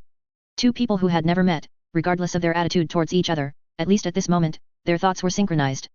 Chapter 301, The Mars Riddler. Why don't we sit down and talk? Kyle Bo gestured to the seat in front of him. It was the chair previously occupied by the person who had come for the interrogation process. Qin Xia thought it over carefully and finally chose to sit in the chair, directly facing Kyle Boer, the Forge Master General of Mars. Quadrant stood behind Qin Xia, ready to remind him not to fall into his mentor's trap if necessary. As Kyle Boer's apprentice, Quadrant was very aware of his mentor's inclinations. I'm going to tell a story, Kyle Boer said. Qin Xia listened attentively. Because he had already realized that Kyle Boer would use a story instead of a direct conversation. Some things are difficult to express directly, so they are conveyed through metaphors and then interpreted by listeners whose thoughts are synchronized. Qin Xia remembered that during the pre-space era on Terra, his ancestors in the Warring States period used the classic of poetry for vague conversations, which was actually similar to the current situation. There is such a world in the galaxy. It believes in a religion, and it is this religion that helps the people of this world unite and survive together in a world where the environment is comparable to a death world. Then one day, a powerful psyker arrived in this world, just like you came to Nuceria. The psyker created supernatural marvels that could not possibly appear in the world, and various astonishing displays of supernatural power, and then he claimed to be the prophet of the god in their religion, sent to guide the lost lambs. Kyle Boer's voice was calm but powerful, and Qin Xia could sense that Kyle Boer, using advanced vocalization devices, must have infused personal emotion when saying these things. Perhaps dissatisfaction, resentment. Or perhaps excitement, exhilaration. Then almost everyone in this world believed what the prophet said. The prophet then declared, a person with a handsome and tall appearance, astonishingly outstanding abilities, and extraordinary intelligence, in short, a very formidable person would come to this world after him. He would be the true prophet of the god, and all of you must obey him, forever. Later, the prophet died, but the prophecy spread, and many, many years later, such a person truly came to the world, and so we obeyed him. Qin Xia didn't listen carefully to Kyle Boer's subsequent narration, because he already knew what Kyle Boer was talking about. This story was a replica of the Emperor's reconquest of Mars, practically a one-to-one copy, with no hidden meanings. The Emperor once disguised himself as a member of the Mechanikus and went to Mars, then declared that a super powerful person would come to Mars in the future, and they would need to obey him, for he would be their leader, the prophet of the god of all machines, the Omnissiah. Qin Xia remembered seeing the original declaration made by the Emperor's disguised self on Mars. To be honest, that declaration was a sincere self-aggrandizement, a self-aggrandizement that felt completely appropriate, with flowery and cringeworthy language that made Qin Xia's scalp tingle. Perhaps the Emperor was a bit Chayunabita back then. Then, many years later, the Emperor disguised himself as the super-powerful person he had prophesied, descended upon Mars, and performed various miracles. For example, making it rain, repairing titans, and so on. Then the Emperor signed the Olympus Accord with Mars, establishing the cooperative relationship between the Adeptus Mechanicus and the Imperium. But did this series of actions by the Emperor really deceive many people? Not at all. Kyle Boer was one of those who weren't fooled. Kyle Boer, the current Forge Master General of Mars, genuinely felt that the Emperor was a liar. If merely performing some psychic miracles could allow one to claim to be the Omnissiah, then if Magnus went to Mars, wouldn't he be able to become something like the primordial annihilator in the Mechanicus faith? And there were quite a few people like Kyle Boer. There were so many such people that after Kyle Boer was elected Forge Master General, the Emperor could only acquiesce, because at least Kyle Boer could bring about a brief period of superficial peace and cooperation, allowing the Great Crusade to proceed quickly to its conclusion, and whatever happened afterward could be dealt with then. Everything for the Great Crusade. The Emperor was willing to pay any price for the Great Crusade, ignoring any crises that weren't about to explode immediately, like a person standing in a field of landmines, watching the countdown to their explosion, choosing to do something urgent before the countdown reached zero. So, do you think the so-called prophet in the story I told is a hateful liar? Kyle Boer finished his story, pulling Qin Xia's thoughts back to reality with a question. Quadrant looked at his mentor, disbelievingly. What his mentor said was no different from directly criticizing the Emperor, but some things are just like that, as long as they aren't explicitly stated, it's fine. Qin Xia did not answer. I'm talking about something very important, and I've tried my best to consider your comprehension, making the story simple and easy to understand, Kyle Boer urged, give me an answer, a well-thought-out answer. Kyle Boer's story was essentially a question of how to view the Emperor. If Qin Xia answered, yes, the Emperor is a damned liar, binding everyone to a war chariot, speeding endlessly towards the abyss of destruction. Then Qin Xia would be someone who could be cooperated with. If Qin Xia answered, don't ask, if you ask, it's for the Emperor. Then cooperation would not be possible. However, since Kyle Boer dared to say these things, he was sure that Qin Xia would not give the second answer. The Adeptus Mechanicus had informants throughout all legions. Members of the 19th Legion often complained that Lord Korux, instigated by Angron, had become distrustful of the Imperium and the Emperor, and also distrustful of them, the Terrans, even those Terrans who had not been exiled with Fal and remained in the Legion. As for Angron's evaluation of the Emperor as a big slave owner during their first meeting, it was common knowledge. Kyle Boer felt that he might not get a satisfactory answer, but he would certainly not be too disappointed. Let me revise your story. Qin Xia organized his words before speaking. The world you spoke of was on the verge of destruction, and that so-called prophet descended upon it. He was able to reverse the fate of the world's destruction and everyone's demise, at least he believed he could, and indeed, no one else had a better solution. So, if the people in your story's world could clearly perceive the existence of the destructive crisis, they would probably be divided into two majority groups. One group would be those who unequivocally believed the prophet was indeed the prophet of the god, and the other would be those who grudgingly had to compromise, intending to resolve the identity recognition issue after the prophet had saved the world. These are two majority groups, but in reality, the situation is even worse. Only a very few people are aware of the impending destructive crisis, or even unaware of its existence. Qin Xia finished speaking, waiting for Kyle Boer to understand his meaning. At the same time, Qin Xia was also preparing to persuade Kyle Boer. Kyle Boer was the rebel leader of Mars, undoubtedly. When the Horus heresy broke out, Kyle Boer directly led his supporters within the Adeptus Mechanicus and those still loyal to the Imperium to fight on Mars. If Mars had been more stable and had helped Terra after Horus invaded the solar system, the rebel forces' battle would not have been so smooth. There was a reason why the Adeptus Mechanicus and the Imperium were in a cooperative relationship. Productivity, war machines, technology, these were the advantages of the Adeptus Mechanicus. The Mechanicum soldiers Kyle Boer had brought with him earlier looked unremarkable and foolish, but if they had truly fought Kill and his 3 companies at that time, Kill and his men would have been lucky to leave behind a few fragments. So Qin Xia really didn't want to see Kyle Boer rebel, he wanted to persuade him. Crisis. Kyle Boer's body trembled, as if he were laughing. Those crises are originally the prophet's weapons. The prophet uses them to intimidate us, to make us abandon reason in fear, and then let him take whatever he wants. Qin Xia was still pondering how to persuade him, but upon hearing this sentence, he immediately dismissed the idea. Just like his previous interactions with Evita, when both sides held their own logically closed views and there was no evidence to break either side's logical loop, persuasion was worthless. The only thing to do was to say something disheartening, to express that one was not resigned. So, if you lived on the planet in the story I fabricated, you would merely be someone who outwardly questioned the prophet's commands, but in reality, was still willing to serve him, correct? Kyle Boer's voice carried a hint of sarcasm. Qin Xia admitted frankly, of course. Because I know we need the prophet to save everything. I know this sounds quite disheartening, but the impending crisis is not something we can face by uniting. On an objective level, the combined strength of all of us would not be enough to last a second when the crisis arrives. So what else can be done? Qin Xia shrugged. I need the prophet to resolve the crisis, and I am willing to cooperate with him to resolve it, but I will also oppose him on some matters that will not affect the resolution of the crisis. That is the attitude I would hold if I were to live on the planet in your story. After speaking, Qin Xia thought for a moment. He had already explained to Kyle Boer why he would persuade Angron not to completely obey the Emperor's orders, but also why he would not teach Angron to directly rebel against the Emperor.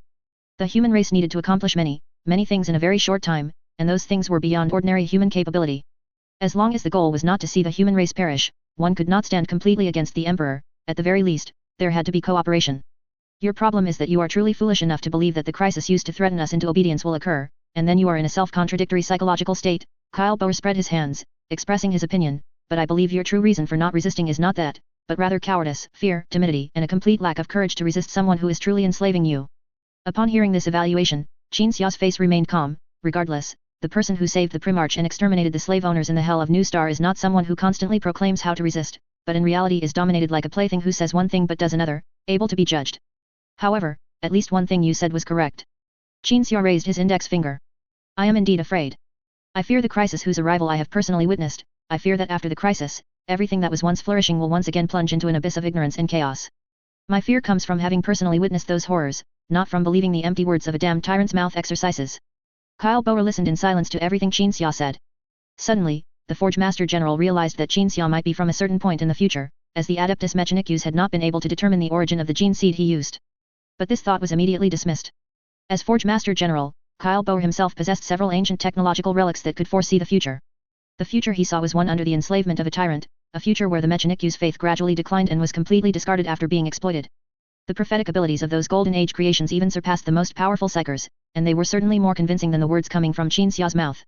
So Kyle Boer didn't believe what Qin Xia said, but he also thought that there was one point in the other party's words that was correct. That was, what Qin Xia said was merely empty words, and compared to the creations made by humanity in the Golden Age, when they could unleash their inventive and creative nature without restraint, it was not worth mentioning. I'll be going back to driving practice in 2 days, so I went today. 2 short chapters for today. Chapter 302, Plan within a Plan. The words have been said. I no longer wish to persuade you. Kyle Boer rose from the iron bed and stood on the floor. Qin Xia also stood up from his chair. The feeling is mutual. Now I will write a personal letter, admitting that I conducted a failed ancient artifact collection operation on New Star, and declaring that this was my error, not an assassination attempt. The Adeptus Mechanicus will not attempt any similar actions in the future, Kyle Boer said calmly. Qin Xia nodded. In any case, the Adeptus Mechanicus would realize through this incident that they could not infiltrate New Star, it was just that Kyle Boer's public admission would have a better effect. Kyle Boer continued, then you will sign the order for my release, and I will leave with my fleet. Qin Xia hesitated at this moment, wondering whether he should kill Kyle Boer, especially after Kyle Boer had confidently executed his multi-layered plan. At this point, Qin Xia could see that Kyle Boer had come to Nusaria with a purpose like a set of nesting dolls. Initially, he thought Kyle Boer came for ancient technological artifacts, merely to test New Star's defenses and anti-infiltration capabilities while ensuring his people's safety under his watch. Then Kyle Boer willingly allowed himself to be captured, and Angron thought the other party wanted to blow things up and create conflict between the Imperium and the Adeptus Mechanicus. But in reality, Kyle Boer simply wanted to find a suitable occasion for a Forge Master General and a Primarch guide to meet and discuss opposing the Emperor. In this nesting doll-like plan, Kyle Boer was truly willing to gamble, putting himself in a situation completely controlled by others. If he acted now, he could definitely ensure Kyle Boer's death.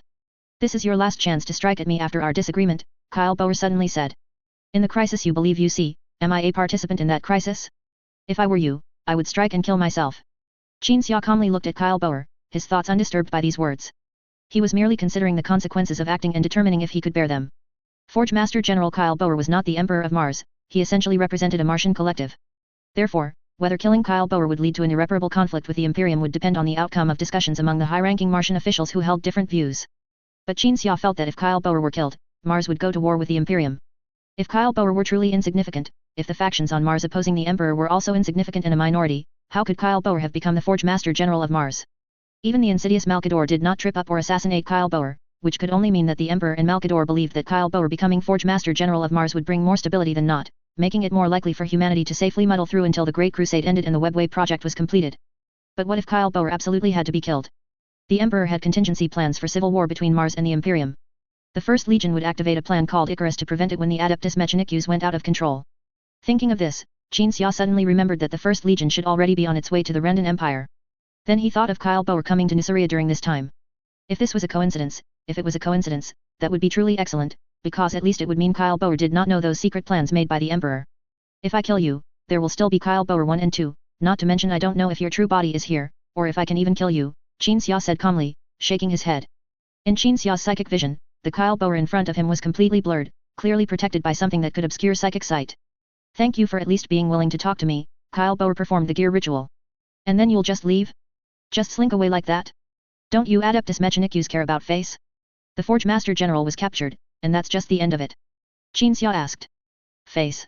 Kyle Boer seemed momentarily lost, then replied, that illusory and meaningless thing born of biological nature, only people like my apprentice would pursue it. Qin Xia's eyes were complex. Moreover, we have experienced greater humiliation, Kyle Boer said. On the day of the prophet's arrival in my story, when the people in my story submitted to that prophet's psychic allure. Qin Xia wanted to say something, but didn't know what to say, and ultimately just responded to Kyle Boer's words with silence. When the day comes that I can leave, Kyle Boer raised his hand and pointed at Quadrant. Let Quadrant see me off. Some time later, Quadrant returned to the interrogation room with the release order. Kyle Boer was lying on the iron bed with Zess and Kane, the handsome male and female Mechanicus monks, reattaching the modified parts that had been removed earlier. Those modified parts had all been removed under Quadrant's remote guidance. Kyle Boer remained silent until all his modified parts were reattached. Zess moved her long legs to the doorway, leaning against the wall. Every second, a puff of steam would escape from Zess's metal faceplate, like breathing. Kyle Boer rose without a word and walked out of the interrogation room. The Adeptus Mechanicus personnel followed their Forge Master General. The Space Marines and New Star security personnel no longer intercepted them. As Kyle Boer reached the elevator door, he turned and said to the others, "You take the next elevator." His retinue performed the gear ritual. The elevator doors opened, Kyle Boer stepped inside, and commanded Quadrant, "Come up." Quadrant hesitated for a moment, but ultimately followed him in. The elevator began to ascend. Kyle Boer scrutinized Quadrant, from head to toe. Quadrant lowered his head, allowing his mentor to observe, then heard his mentor's evaluation. "It seems your skills have improved considerably. Implants, bionics, neurology. From the perspective of these three disciplines, I would give you a near-perfect evaluation. But none of these three disciplines are your strongest. What you are best at is machinery, turning people into machines, or creating a machine life forbidden by the Emperor out of thin air." Kyle Boer's voice held joy. He saw Quadrant's progress during the time they hadn't met. Quadrant had built a body that could be freely changed. His clumsy vocalizer was not limited by technical skill, but rather a deliberate imitation of a rigid, mechanical tone. This was different from the impression Quadrant gave others. Quadrant admired biological nature and did not approve of complete modification. But Quadrant had to do this to feel at ease. This infinitely cold and clumsy mechanical body was a form of self-protection, otherwise, his more than 10 years with Kyle Boer would not have been as simple as just having biological organs removed one by one. Proficiency does not equate to fondness, Quadrant said. Proficiency is a precious quality bestowed upon us by the god of all machines. He allows us to become geniuses in certain areas, bringing technological advancements that others cannot even imagine in their dreams. Kyle Boer began to lecture. You have no right to choose what you like, you can only choose what you are proficient in, because that is the correct use of the god of all machines' blessing. Otherwise, it is disregard and waste of the god of all machines' grace, a great blasphemy. If you were not thrice blessed to become Kyle Boer's apprentice, you would have long ago been made into a servitor, unable to live or die. I thought that when you were exiled from Mars and endured the hardships outside Mars, witnessing the foolishness brought by biological nature, you would realize your mistakes and genuinely reflect, then return to Mars through devout prayer and repentance, to continue to display your talent. But you have been assimilated into foolishness among a group of foolish people. Kyle Boer spoke more and more fluently, even insulting others. A worrywart who constantly thinks crisis is coming, a fool. A slave who was once a slave owner and is now a slave to a super slave owner. Coming to the 12th Legion under their jurisdiction was the biggest mistake you made, just as foolish as your rebellion against me. Quadrant's head made a rolling eyes motion, but it only looked like a slight turn away. In my opinion, the Primarch Guide is even wiser than you. He can truly see the crisis and is dedicating himself and risking his life for unrelated people to resolve it, Quadrant said. What did you say? Kyle Boer looked at Quadrant. I said they are also very wise and noble, Quadrant instinctively backed down. The same mistaken perception as always, Kyle Boer shook his head helplessly. Foolishness is your greatest weakness. The elevator continued to ascend. Quadrant genuinely did not want to talk to his mentor anymore. Originally, he wanted to greet his mentor, a polite greeting, and to understand what had happened on Mars recently, how his mentor had suddenly become Forge Master General. But now he didn't want to greet him at all, he just wanted to quickly send his mentor to the ship and then have the spaceport personnel send the entire fleet away.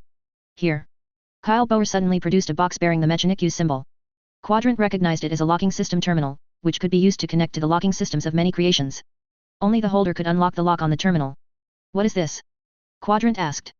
This is an object that will allow you to continue to be foolish in a foolish legion, Kyle Boer said coldly.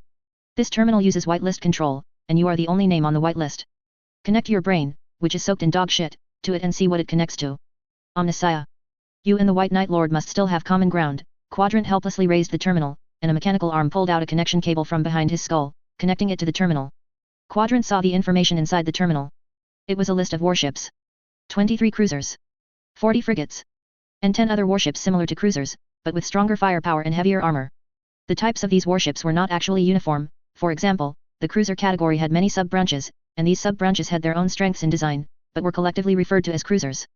These warships are enough to form a rudimentary fleet. Quadrant pulled out the connection cable, looking at his mentor in surprise. Yes, Kyle Boer nodded. Since you have decided to stay in the 12th Legion, then as my apprentice, you cannot be a mere flunky to be summoned and dismissed at will. You should be a Mechanicus representative stationed with the Legion, in charge of logistics tasks. Saying that, Kyle Boer looked at the terminal in Quadrant's hand. These warships, which I have collected from various places, will become your capital, your confidence, your stepping stone. Thank you, Master. Quadrant placed the encrypted terminal into a storage compartment.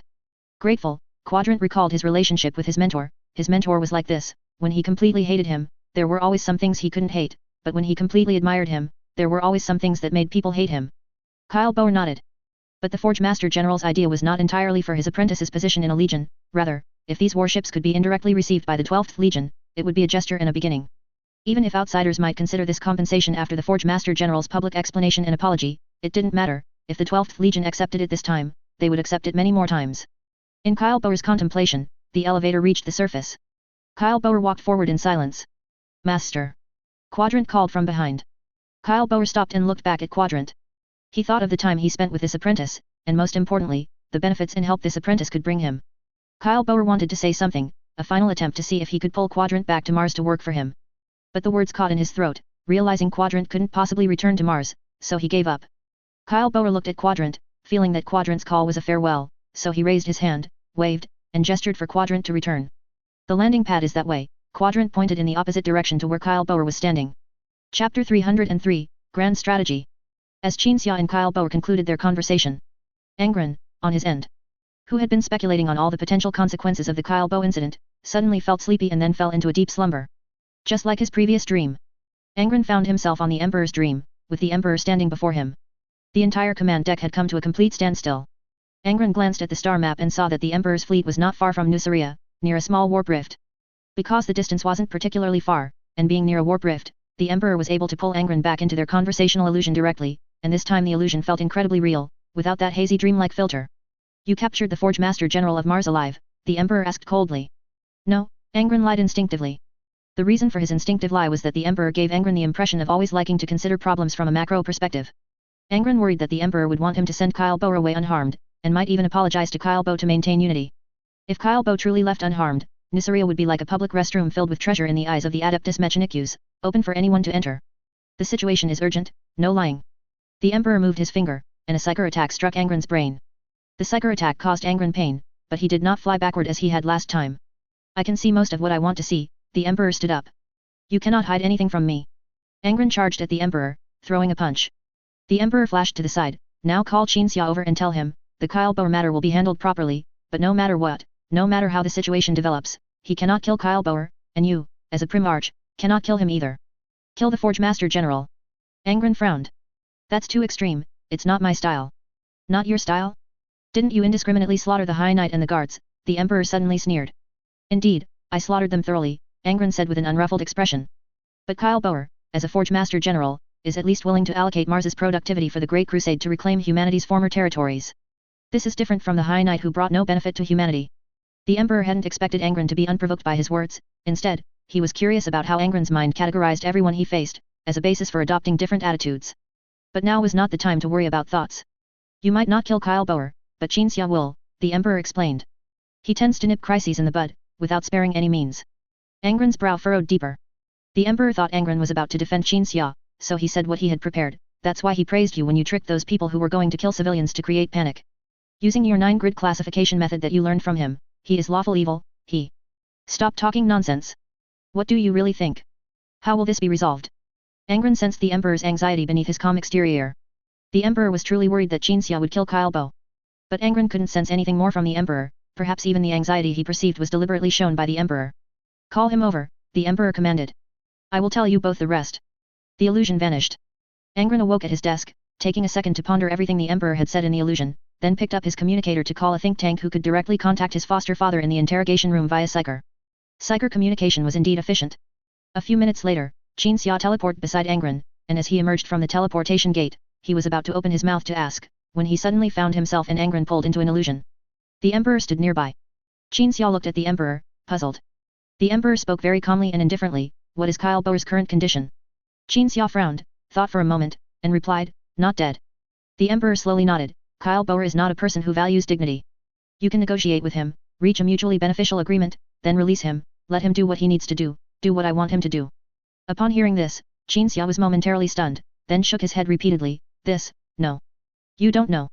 Wait, since you want to directly intervene in this matter, why don't you teleport Kyle Bo away?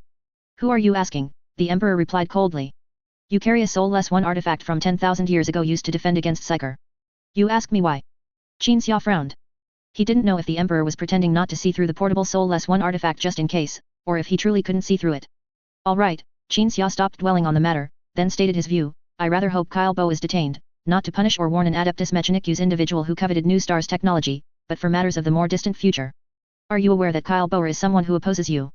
In the future I can foresee, he will incite a rebellion on Mars.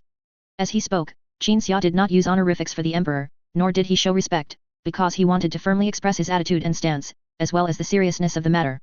In the future you can foresee, the Emperor nodded lightly, then gently waved his hand.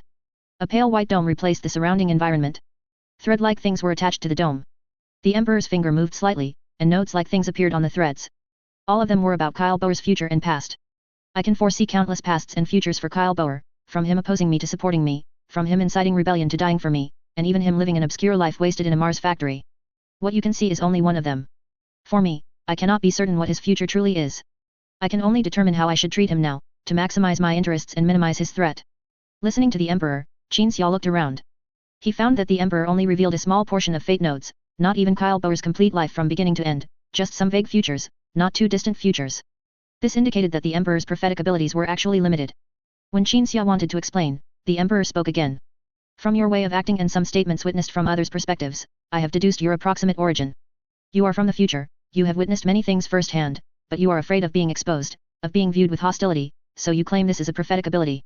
I understand. But even a person who returns to the present from the future, the future they have seen and experienced is only one line and one direction among the countless threads of the web of fate. Believe me, I have seen many, many people who can freely travel through past and future. I myself can, even if I cannot travel too far, but I know immortals who can return to the present from very distant futures. Qin Xia was momentarily dazed. The emperor had essentially laid his cards on the table, directly stating that he had deduced Qin Xia's origin from the future. Qin Xia vaguely felt that what the emperor said actually made sense, perhaps the future he experienced was just one of countless possible futures. I don't see too far, the emperor continued, but for those already in the present, as long as they are not a soul less one, I can still see their experiences, except for you. When Avita saw the Grey Knights under my gaze, I could sense most of the Grey Knights, and then I learned many things. Qin Xia pondered for a moment, nodding with a mix of belief and doubt. The emperor continued, Kyle Boer cannot die. His becoming Forge Master General was my arrangement. If you could sense my thoughts like Angron, you would know the reason for my decision. I can roughly know, Qin Xia said, it's that when those who oppose you on Mars become the majority, you have to choose someone who can represent them to avoid civil war. The emperor nodded repeatedly, you understand, very good. This matter will have a mutually beneficial resolution. I will explain the rest later. When I have time, we will talk properly. Qin Xia frowned, genuinely not believing the emperor would have time to talk. But the emperor spoke to himself, about the Thousand Suns Legion, about the many futures I have seen, about what you know. We will talk properly, just wait until I can rest. You should understand me, you should know what is most important now, and that is the Great Crusade. Angron, beside him, watched the emperor with complex emotions. The emperor's attitude towards him was different from his attitude towards Qin Xia, so he wondered if the emperor was truly sincere at this moment. Was it a false performance, making others cooperate with his grand strategy, or was he truly anxious? When the emperor was unwilling to fully open his mind, the truth could not be sensed. You seem a bit anxious, Qin Xia suddenly said. Of course, the emperor replied. The destructive power of someone who knows nothing is limited, while the destructive power of someone who knows many, many things and believes he can change everything is infinite. I don't want to say this, but it's the truth. Qin Xia shook his head, why do you think I would kill Kyle Bo? I was just talking to him in the interrogation room, I didn't lay a hand on him. When he said didn't lay a hand on him, Qin Xia subconsciously hit his right fist. He had delivered an uppercut to Kyle Bo, but it was for the quadrant. An uppercut probably wasn't enough to make Kyle Bo feel like he was hit, so of course, it didn't count as laying a hand on him, at least Qin Xia didn't think it did. I know very well that Kyle Bo is a Mars opinion leader. If he dies, there will be Kyle Bo number 2 and 3, Qin Xia spread his hands. Moreover, I don't even know if I have the confidence to kill him.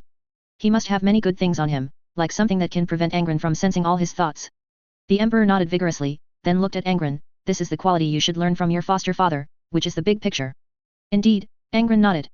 I will study diligently, and then recommend someone else also learn the patience quality my foster father possesses, the quality of never being stingy with emotional expression, and also maintain this big picture, the emperor instructed Qin Xia, then waved his hand, sending the two out of the illusion.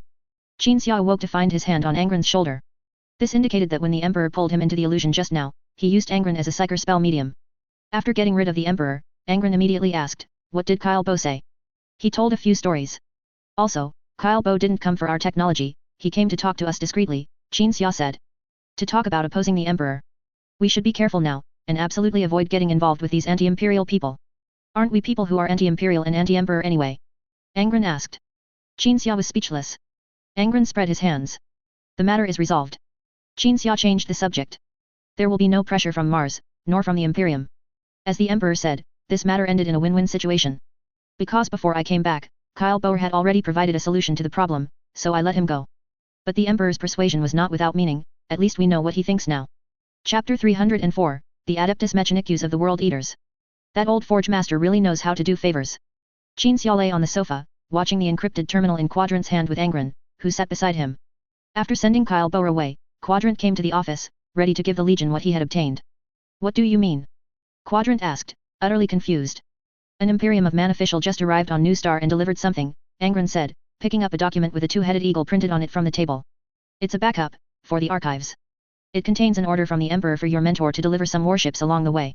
That's right, Quadrant, your mentor did you a favor, Qin Xia said. Their words left Quadrant in a daze for a moment. Recalling his mentor's every action in the elevator earlier, Quadrant genuinely thought it was a gift from his mentor, that his mentor had hit him with a stick and then given him some sweet rewards. Just like when he was a child learning, his mentor would stand by with a whip and candy. It turned out to be nothing more than a favor, a case of borrowing flowers to offer to the Buddha. Quadrant was silent for a long time, then casually tossed the encrypted terminal onto the table, asshole. What does that mean? Angron was startled. An ancient Terra language, referring to the part of the human body used for defecation, Qin Xia sat up abruptly, explaining before bursting into laughter. Ha ha ha ha ha ha ha. Angron also roared with laughter, his mouth wide open. Quadrant's cold, emotionless, and unfluctuating curse sounded truly amusing to the Primarch and Qin Xia. Ha, ha, ha, Quadrant also let out a laugh. I thought that old bastard still had a shred of humanity left. The smile on Angron's face gradually faded. He sensed that Quadrant had wanted to laugh when he cursed, and he also sensed the infinite disappointment that arose in Quadrant's heart after he laughed. Angron, feeling the same way, could no longer laugh. It felt as if someone regarded as the only elder had betrayed him, treated him as something dispensable, and used trickery to exploit his trust and deceive him. In any case, thank you, Quadrant. Qin Xia picked up the encrypted terminal. That old bastard encrypted this thing, no one but you can decrypt it. Quadrant remained silent, shaking his head. Do you have any understanding of warship maintenance? I'd like to promote you to Legion Quartermaster, Angron said. He thought Quadrant would be happier with a higher position, but Quadrant shook his head again. I spend a lot of time on research every day, so I am not suitable to be the Quartermaster. Please entrust it to someone more suitable, Primarch. Angron nodded awkwardly. Thank you, Quadrant looked at Qin Xia. Thank you for speaking up for me in the interrogation room. That was the first time someone stood in front of me and spoke for me when I faced a terrible person. Qin Xia patted his chest. I've got your back. Quadrant nodded. Angron sensed that Quadrant's mood had improved somewhat at this moment. Farewell, Quadrant performed the cogwheel salute to the Primarch and Qin Xia. His massive body slowly turned backward and squeezed out through the door. After watching Quadrant leave, Qin Xia and Angron exchanged glances. He still doesn't completely hate his mentor, Angron said, voicing what he had sensed but found difficult to say earlier. They've been together for too long, after all, Qin Xia shrugged. This is a bond, just like if you fell out with a certain gladiator, it would be difficult for you two to purely hate each other. That's a bond. Angron sighed silently and nodded in agreement. Let's talk about what the Emperor sent. Qin Xia stood up and walked to the chair in front of Angron, opening the other document in Angron's hand. One was an order for Kyle Bo to deliver some warships along the way. The other was a document regarding the Emperor's instructions. These two things could be said to have been sent by the Emperor himself, because the bureaucrat on that Imperium of Man warship, en route to the front lines via Nuceria, somehow arrived without any obstacles, heading straight for Qin Xia and Angron.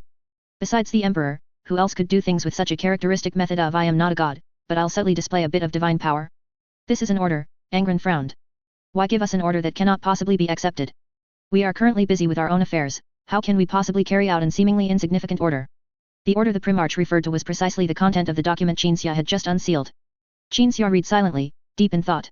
The content of the document was indeed an order. The Emperor commanded the 12th Legion to fight in a star system numbered 9231. A star map was also attached to the document. The star map marked an astronomical wonder named Anomaly X2 by Magnus. This is the Great Vortex. Qin Xia recognized the appearance of the astronomical wonder on the star map at a glance, as well as its name, which, like the Eye of Terror, was deeply ingrained in later generations. The Great Vortex is a warp rift, just like the Eye of Terror, now called Cygnus Anomaly X. The Imperium of Man treats warp rifts as unusual astronomical phenomena. Qin Xia knew about the Great Vortex, but he wondered what near the Great Vortex was worth the 12th Legion traveling so far for. His gaze moved down. Detailed order content appeared in Qin Xia's field of vision. Near the Great Vortex, in Star System 9231, there was an Adeptus Mechanicus organization. The 12th Legion must immediately go to rescue the local Adeptus Mechanicus. This was why Angron found the order absurd. The 12th Legion traveling all that way to rescue an Adeptus Mechanicus, and this was right after a conflict had broken out with the Adeptus Mechanicus. Qin Xia recalled carefully for a moment and suddenly remembered an Adeptus Mechanicus organization called the Red Robe Covenant. Like most Adeptus Mechanicus outside of Mars, they originated from Mars. Many years ago, they piloted exploration ships independently, moving far from Mars. The Adeptus Mechanicus of that era were pioneers who desperately collected humanity's past glory in a dark age. The Red Robe Covenant had pioneered to the vicinity of the Great Vortex. This covenant could be called the Adeptus Mechanicus of the World Eaters. If everything had followed its original course, they would have added many warships to the World Eaters and would have existed as a subordinate part of the World Eaters. Originally, the Red Robe Covenant would have been found and helped by the 12th Legion immediately, but now many things had changed. The Emperor also wanted the normal Angron to have more contact with his younger brothers, so the matter of the Red Robe Covenant was delayed. This is not an order, Qin Xia put down the document. This is compensation. That's still the Adeptus Mechanicus, Angron said. Yes, but a different Adeptus Mechanicus. Qin Xia picked up the document and stood up. We'll split up. I'll take some people to the Great Vortex, and you continue with the Great Plan. With that, Qin Xia turned to walk out, but midway, he turned back and asked Angron, what about Guilliman? He went back already, Angron said. He returned to Ultramar after Kyle Bo was captured. I asked him why he was in such a hurry, and he smiled and said he was going back to prepare for war. Qin Xia pondered for a moment, then squeezed out a single word, Several hours later. Inside the White Knight cruiser. Qin Xia sat behind the desk in the library, facing Kill, who stood outside the desk, furrowing his brow in thought. Kill had come to prepare Qin Xia for his departure from Nuceria to the Great Vortex. There was nothing to report or elaborate on, simply to see how many people and which people Qin Xia wanted to take to the Great Vortex. And Xia was currently frowning, pondering how he should request personnel from Kill. After a moment of contemplation, Xia slowly spoke, actually, besides my direct think tank unit, no one would willingly go to the Great Vortex with me, would they? Kill nodded, everyone has their own opinion on a mission, but if we don't go if we don't want to, and only go if we want to, then we wouldn't be a legion, but a group of thugs with no discipline or order whatsoever. Seeing Xia nod in understanding, Kill explained further, currently, the Primarch's Legion reorganization is in full swing. Many companies may be reorganized into chapters, and two companies that originally had no interaction will merge to fight together. Of course, there's also new training content. They also have to learn to get along. At this time, if a company were to leave New Star and the Primarch's side, it would undoubtedly fall behind and find it difficult to keep up with the Legion's changes. This is why they don't want to go to the Great Vortex. Kill said this, seeing Xia nod again. Xia felt the same way. It was like a student who had prepared thoroughly and was full of energy for the college entrance exam, and then the homeroom teacher started lecturing, but during the lecture, the student was pulled away to clean the warehouse. No ambitious student would be happy about that. But the Legion was, after all, different from a school, and Space Marines were not students. Both Kill and Xia were certain that if some people were indeed called to the Great Vortex, those people, despite their inner reluctance, would still go, and not even a hint of dissatisfaction would be expressed. The World Eaters still regarded themselves as tools. How could tools express dissatisfaction? But people are not tools, they will have dissatisfaction. This is what the World Eaters, who regarded themselves as tools, tried hard to suppress. How about this, I'll take the think tank unit, Xia decided. And the regular ground forces, the Primarch's Blood Drinker Guard will also go with me. Their duty is to fight by the Primarch's side, and this will not change due to the Legion reorganization, so it won't affect them. Kill didn't know how to react after hearing this. It was like when Xia previously took a warship to challenge an Ark world alone. That time, the orcs indirectly helped. This time, near the Great Vortex, there was only the Red Robe Covenant on the verge of destruction, and the enemies who wanted to destroy the Red Robe Covenant, with no third party involved. Feeling Kill's confusion and concern, Xia smiled slightly, that's near a warp rift, plus my understanding of the place, it's practically a sure thing. I was supposed to practice driving yesterday but didn't, so I said I'd update 2 chapters but updated 3. I went to practice driving today, so I'll update 2 chapters. Chapter 305, A Unique Way of Life. The heavy cruiser White Knight had finished loading supplies for its long voyage and was sailing alone towards Mandeville Point, entering the warp after a brief preparation. Considering the special nature of their destination, Xia did not bring any other warships. Humanity had always avoided warp rifts, trying not to colonize, explore, or trade near them. The reason was that the vicinity of warp rifts was extremely dangerous, and warships heading near the Great Vortex required more than just assistance in creating tides within the warp. Since only the White Knight's safety could be ensured, Xia chose to bring only one warship, to prevent the Legion's already few warships from being destroyed near the Great Vortex. The warp journey proceeded as usual. Xia stood on the command deck, guiding the energy in the warp to converge and propel the warship forward. To the Ildari, humanity's warp travel technology was inherently barbaric, as humans used warp engines to ram massive warships through the warp, churning it into a chaotic mess. If an Ildari were fortunate enough to witness a warp journey assisted by Xia at this moment, they would find this method of warp travel to be, even more barbaric. Chinook power converged into a torrent, and the relatively calm warp was thrown into extreme chaos by this torrent. The smaller warp creatures were like fish caught in a sudden strong current, involuntarily swept along around the warship. The White Knight was like a ship encountering a storm on a previously calm sea, amidst raging waves and under the storm, except this storm was entirely beneficial to the White Knight and caused no harm. This is the White Knight Lord's Chinook power. The captain walked into the command deck, clapping his hands. Xia turned to look at his captain. It was still the familiar captain, his height might be 1.5 meters or 1.4 meters depending on whether he wore height-increasing gear. The two people behind the captain were an unusual sight. One was the captain's wife's younger brother, a burly man who, even before undergoing the modification surgery, already possessed the physique of a Space Marines in common perception. The other was the captain's wife, slightly shorter than her brother, and so strong that it seemed she could beat the captain into submission whenever his curiosity got the better of him. My lord. The captain's wife bowed politely upon seeing Xia. Her brother, after a moment of dazed, quickly saluted. I usually help warships or fleets navigate this way, why are you flattering me today? As the captain saluted, Xia walked over to the tactical table and checked the star map. The captain looked troubled. I just wanted to ask, regarding the astronomical anomaly, if we get there, is there anything we need to pay attention to? Xia saw the captain's hesitant inquiry, thought for a moment, and then realized that the captain was actually expressing his fear of the Great Vortex in a very subtle way. You know a lot about the Great Vortex. Xia withdrew his gaze and asked, looking at the star map. The captain was momentarily stunned, as he didn't know what the Great Vortex was, but connecting the context, he immediately realized the White Knight Lord was referring to that anomalous astronomical phenomenon. Not very much. The captain shook his head. I just heard some things about the Great Vortex from my colleagues, like how warships get haunted after approaching it. At the end, the captain forced a very strained smile and subconsciously glanced at his wife. His wife rolled her eyes at him and raised an eyebrow, clearly displeased that her husband had taken so long to squeeze out a piece of nonsense about supernatural events. Brother-in-law. The tall and strong adjutant reminded the captain, Imperial truth states that there are no ghosts in this universe. Shut up. The captain snapped coldly. Qin Xia gave the captain a meaningful look. You're afraid of supernatural occurrences, aren't you?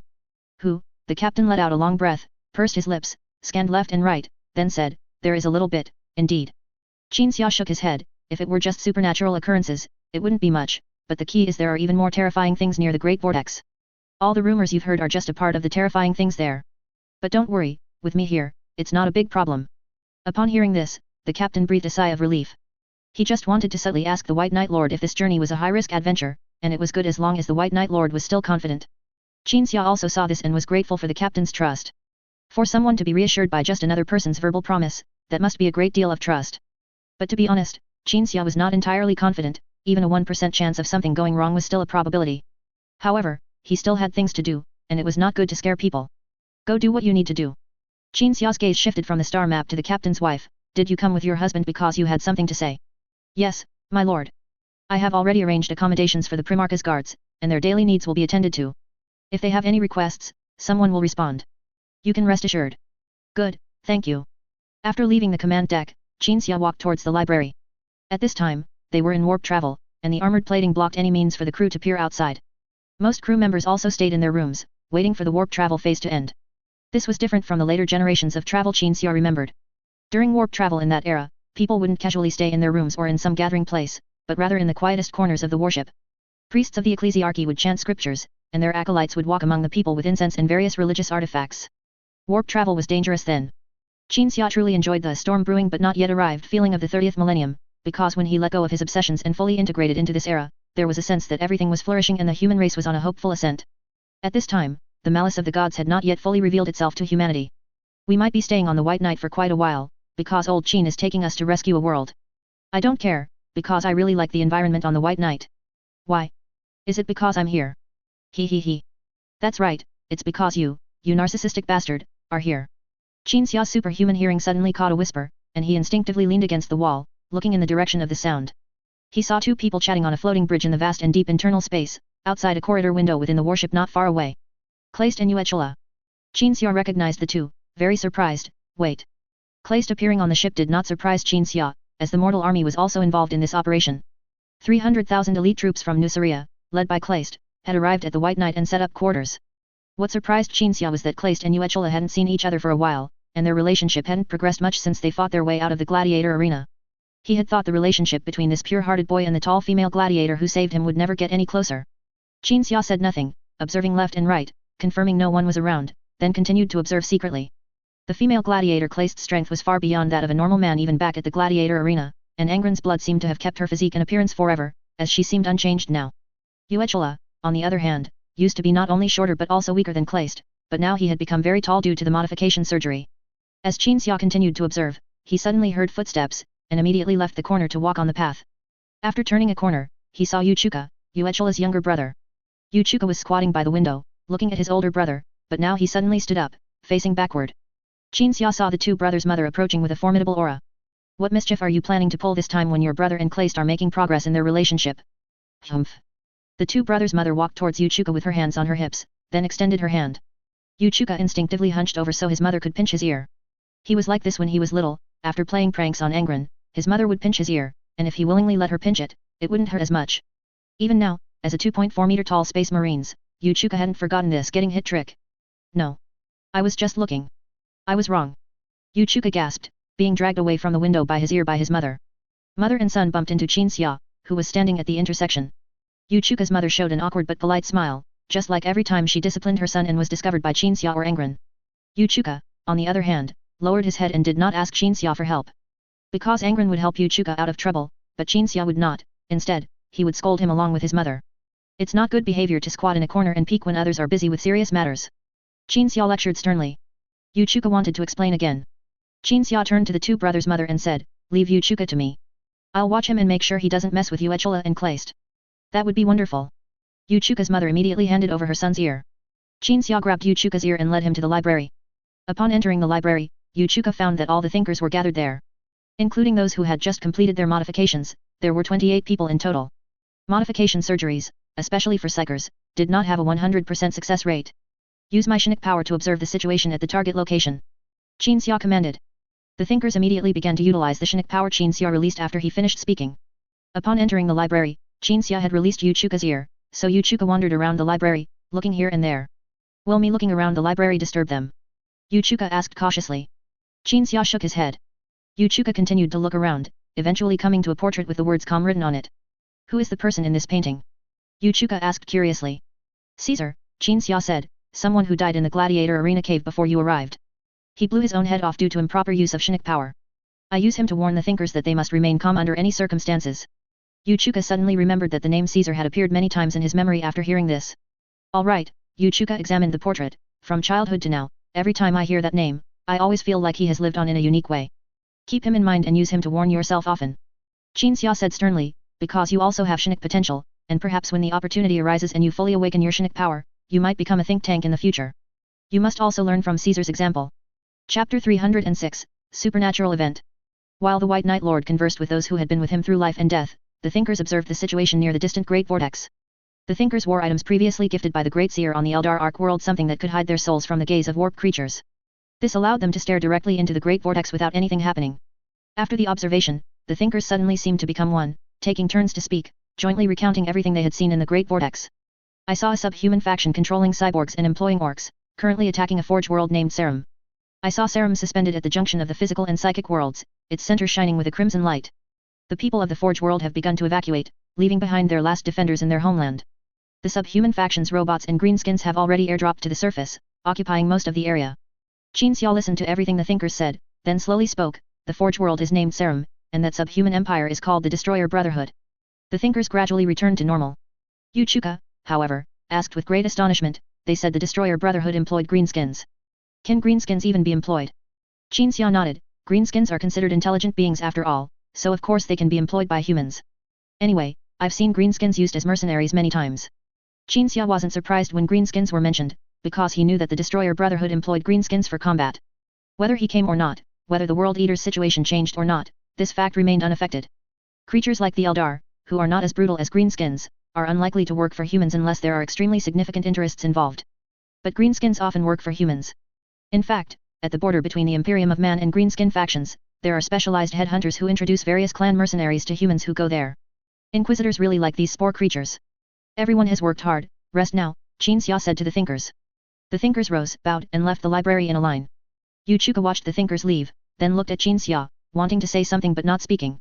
What he didn't say was that he thought the thinkers were very cool, especially with their psychic-powered Terminator armor, and the fact that thinkers could kill enemies just by glaring. But the reason he didn't say it was because Yu Chuka felt, his own mind didn't seem to be that explosive. At the same time, Yu Chuka recalled his brothers mentioning a sorcerer named Caesar when he was a child. Sister Claste said Caesar had shown signs of his head exploding more than once, but he always survived. If such a blast-resistant king had already died, weren't all other thinkers walking on a tightrope? Sit down. Qin Xia took his seat behind the desk. Yu Chuka saw the chair beside him pull back without warning, so he sat down. Did Angron ever reveal anything about my brother and Claste? Yu Chuka asked quietly. On New Star, people often referred to each other by their given names. Only when a certain gladiators addressed Qin Xia would they add old before Qin, because this was what Qin Xia had taught the gladiators. Qin Xia recalled that a New Guard 1 scholar had investigated the naming conventions in New Star interpersonal interactions years ago, and ultimately concluded, the reason for using given names was that all those who valued etiquette on New Star had been killed, and etiquette was associated with the slave-owning class of the High Knight Guards, hence the direct address by name. He hasn't revealed anything. Qin Xia replied to Yu Chuka after a brief silence and thought. Then Qin Xia thought to himself, I was just about to ask you. Looks like he's keeping their secret too.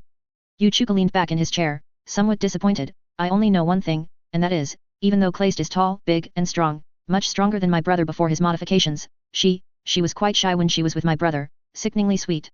Qin Xia's gaze shifted, and he asked in a deep voice, you noticed too? Yu Chuka nodded meaningfully. Their conversation paused for a few minutes at this point. Then Yu Chuka suddenly spoke again, I estimate that after this war ends, those two. Don't jinx your brother and Claste. Qin Xia quickly stopped him, let's stop talking about this. Also, I have something to do and will be leaving for a bit, and you're not allowed to disturb them, understand? Yu Chuka nodded subconsciously, then remembered something and whispered, if you trade me an interesting story for me being honest for a year, I'd be very happy.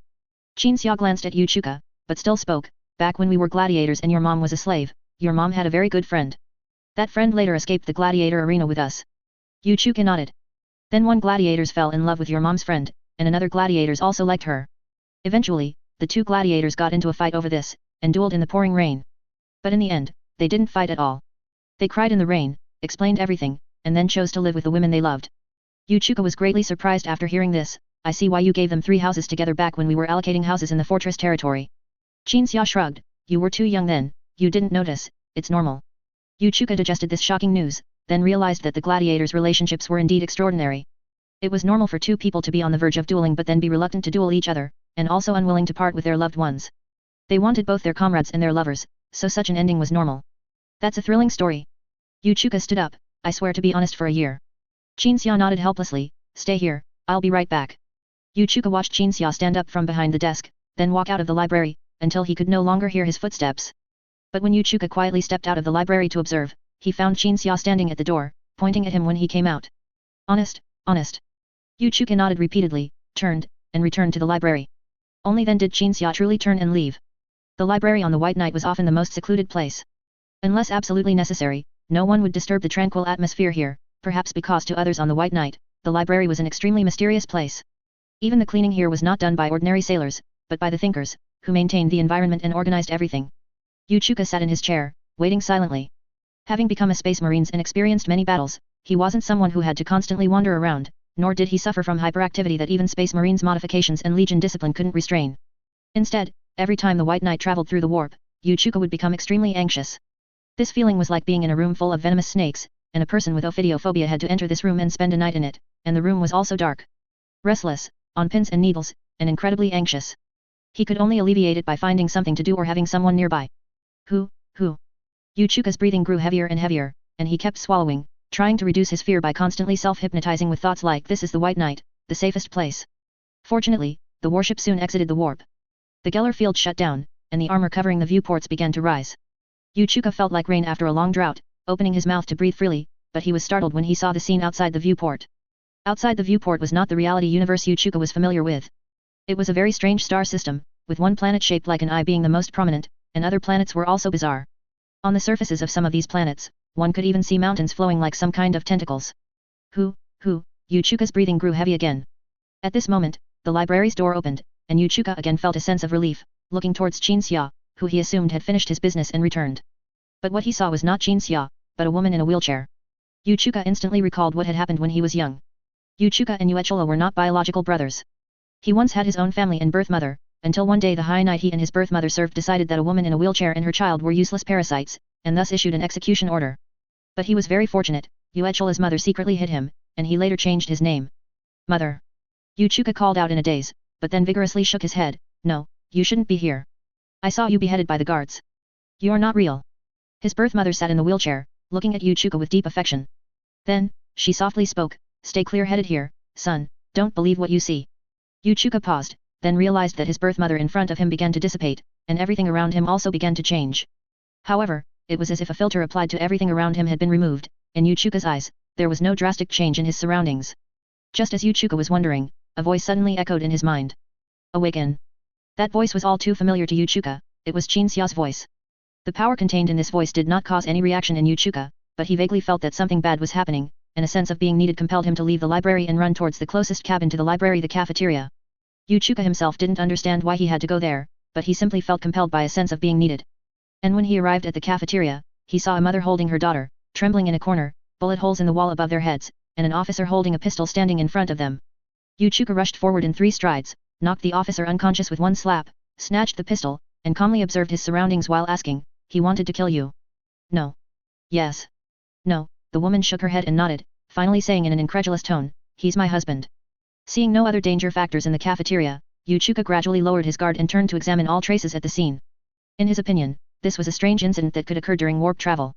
Every time the 12th Legion traveled through the warp, there would always be some strange occurrences on the warships, but in post-incident statistics, only the White Knight had no such incidents, because the White Knight Lord was another layer of protection besides the Geller field. But now, even the White Knight had experienced a supernatural event that would occasionally occur during warp travel, indicating that the situation was unusually serious. Static. Static appeared in the communicator. Yuchuka picked up the communicator and put it to his ear, hearing his brother's voice from the other end. Come to the command deck immediately. Yuechola sounded very anxious, no matter what you encounter, Kleist's people will put the entire ship on high alert afterward. You just need to come to the command deck. Chapter 307 The Dangers of the Great Vortex. Inside the command deck. When Yuchuka rushed to the command deck, he found all the high-ranking military officers gathered there. Some of the blood drinker guard were fully armed, while others had blood on their hands, suggesting they had just experienced some kind of crisis. We are near the Great Vortex, this isn't entirely the reality we know. The situation here is between reality and the warp. This kind of thing will happen many times in the future, everyone needs to adapt to this environment. Qin Xia stood in the middle of the crowd, explaining. Yu Chuka squeezed next to his brother and whispered, what happened just now?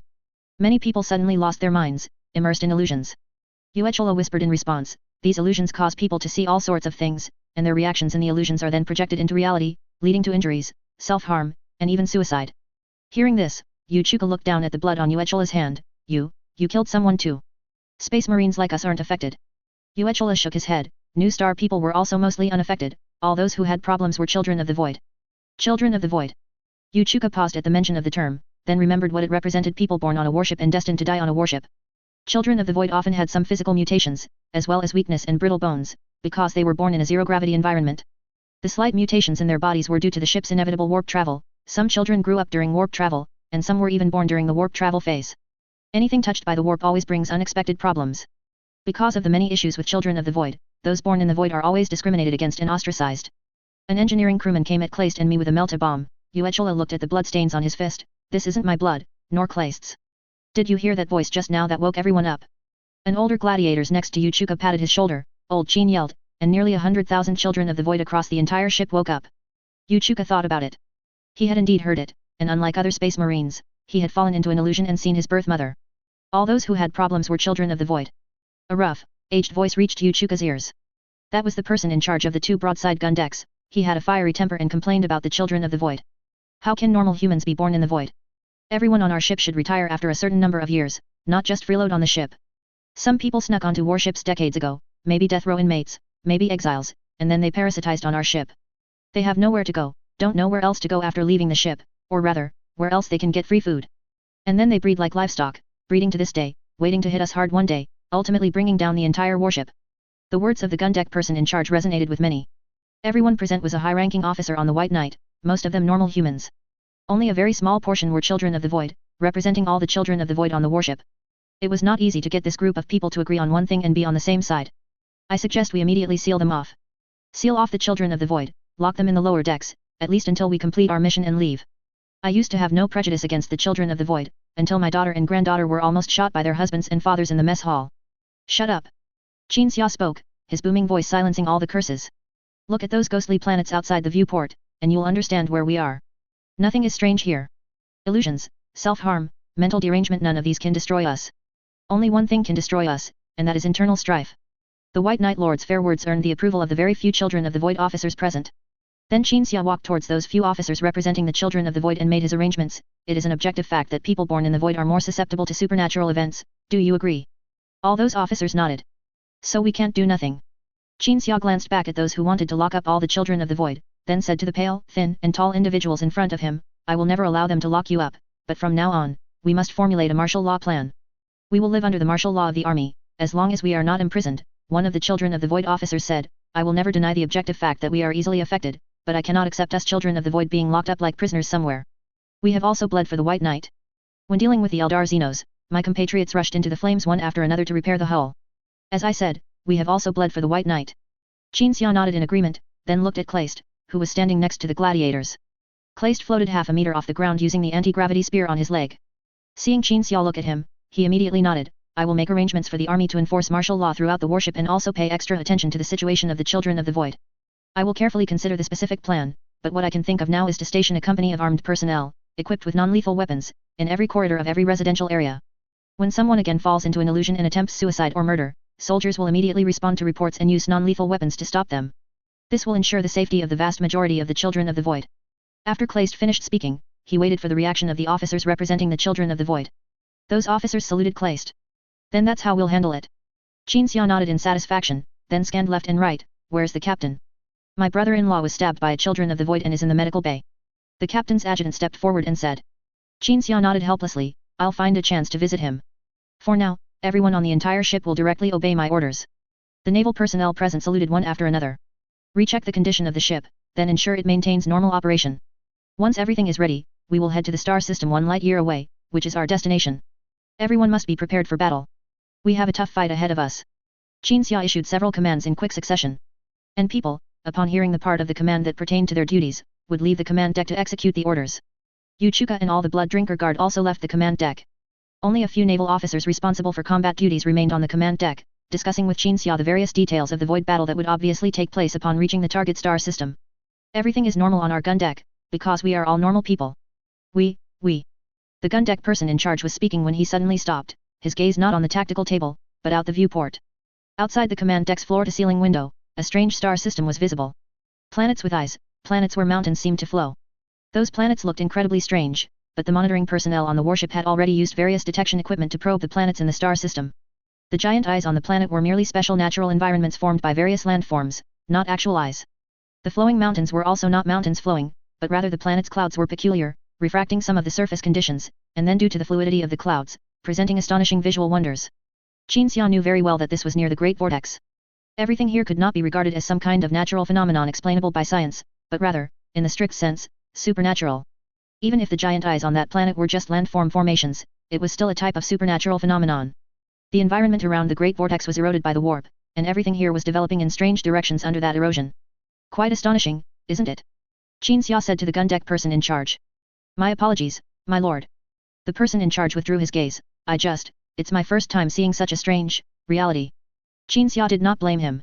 No one nurtured by imperial truth would not be surprised when seeing supernatural phenomena near a warp rift. The environment in the warp is 10,000 times stranger than here, but people cannot see outside when traveling in the warp, which is why the scenes here shocked everyone. That is merely a natural wonder.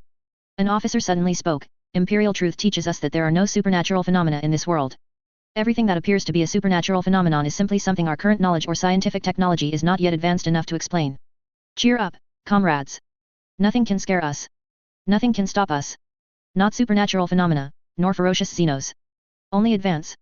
The words of the officer who most revered imperial truth stirred the atmosphere, invigorating those who were originally surprised or stunned by the sight of supernatural phenomena. He's right. Qin Xia reached out and patted the shoulder of the officer who used imperial truth to boost morale. There are only two things in this world, things we can explain, and things we temporarily cannot. Embrace science, embrace reason, and let us maintain this spirit of imperial truth.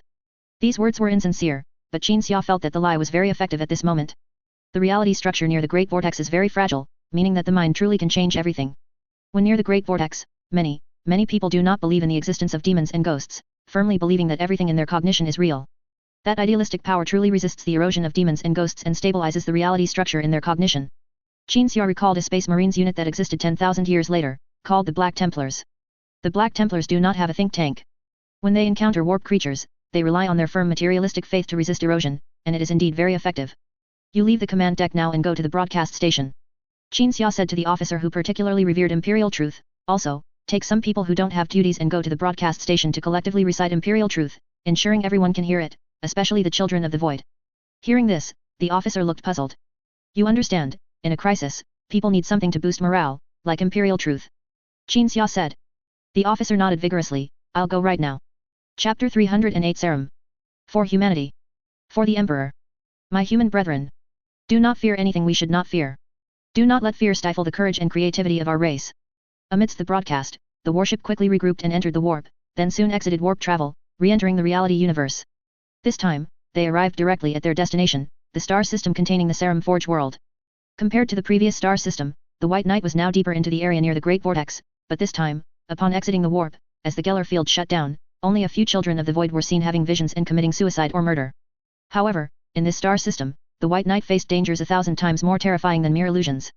The White Knight is expected to enter the engagement zone in 10 minutes, the officer monitoring the information reported loudly to Qin Xia.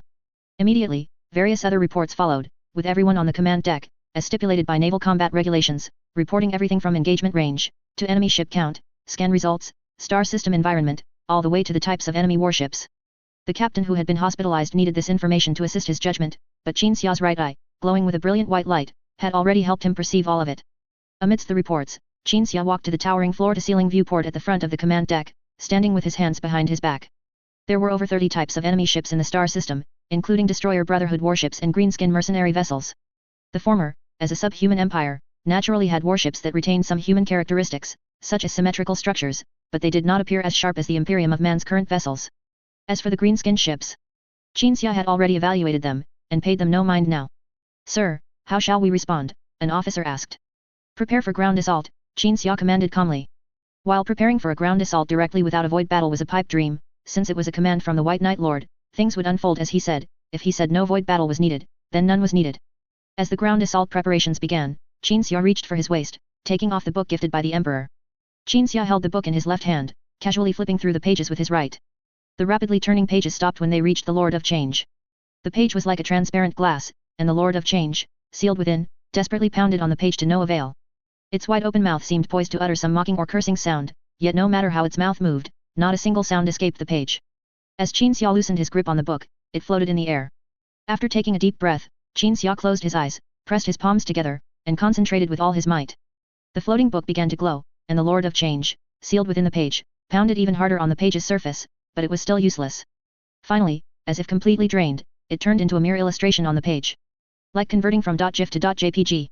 The Lord of Change could only slowly accumulate power, then transform from an illustration sealed on the page into an animated image, but that was for later. For now, Qin Xia intended to utilize the Lord of Change's affinity for warp rift environments, the incredibly fragile reality structure here, abundant psychic energy, and his newly learned psychic spell. In short, he would perform a psychic miracle by combining multiple factors. Open, Qin Xia murmured, slowly separating his clasped palms. And in the void, a rift opened in the very center of the Destroyer Brotherhood and Greenskin Fleet, with blue tentacles reaching out to coil around each warship. The rift grew larger and larger, until it eventually expanded to cover the entire fleet, and all warships were pulled into the warp by the tentacles. This was a spell that could directly move an entire enemy fleet into the warp and then cast them out, not directly destroying the entire enemy fleet, but scattering their fleet and leaving their future uncertain. The only drawback of this psychic spell was its strict requirement for the strength of the reality structure and the need to utilize the sealed Lord of Change. Prepare for ground assault. Seeing the entire enemy fleet outside the viewport disappear, the officers more efficiently prepared for the ground assault. Beneath the surface of Serum. Inside a very secluded secret chamber. Adeptus Mechanicus personnel in crimson robes gathered around a man named Ridjack. The people in this secret chamber were the highest echelon of the Serum Adeptus Mechanicus. If the enemy found a way to detect and destroy this place, the last underground fortress of the Serum Forge world would fall, and the entirety of Serum would become the property of the subhuman empire, the Destroyer Brotherhood. The atmosphere on site was extremely tense. Serum had left Mars during the era when the warp storm destroyed human civilization, coming here to establish a new Adeptus Mechanicus, giving themselves a new name, establishing a new academic system and tradition, and harboring hostility towards everything related to Mars. Therefore, Serum naturally could not receive help from their Adeptus Mechanicus brethren, and the distress signal sent to the Imperium a few months ago had received no response. The Red Robe Covenant had fought until now without any external aid, large territories had been lost, one space station after another had been destroyed, and now only the last forge world named Serum remained, along with a war fortress located near the planet's core beneath Serum. The leader named Ridjack and his high-ranking team of Crimson Priests saw no hope of victory. But fortunately, although they were in the secret chamber, they were not merely waiting meaninglessly for death, at least they could still put up a futile resistance. For example, by adjusting strategic deployments amidst the Destroyer Brotherhood and Greenskin attacks. That was all.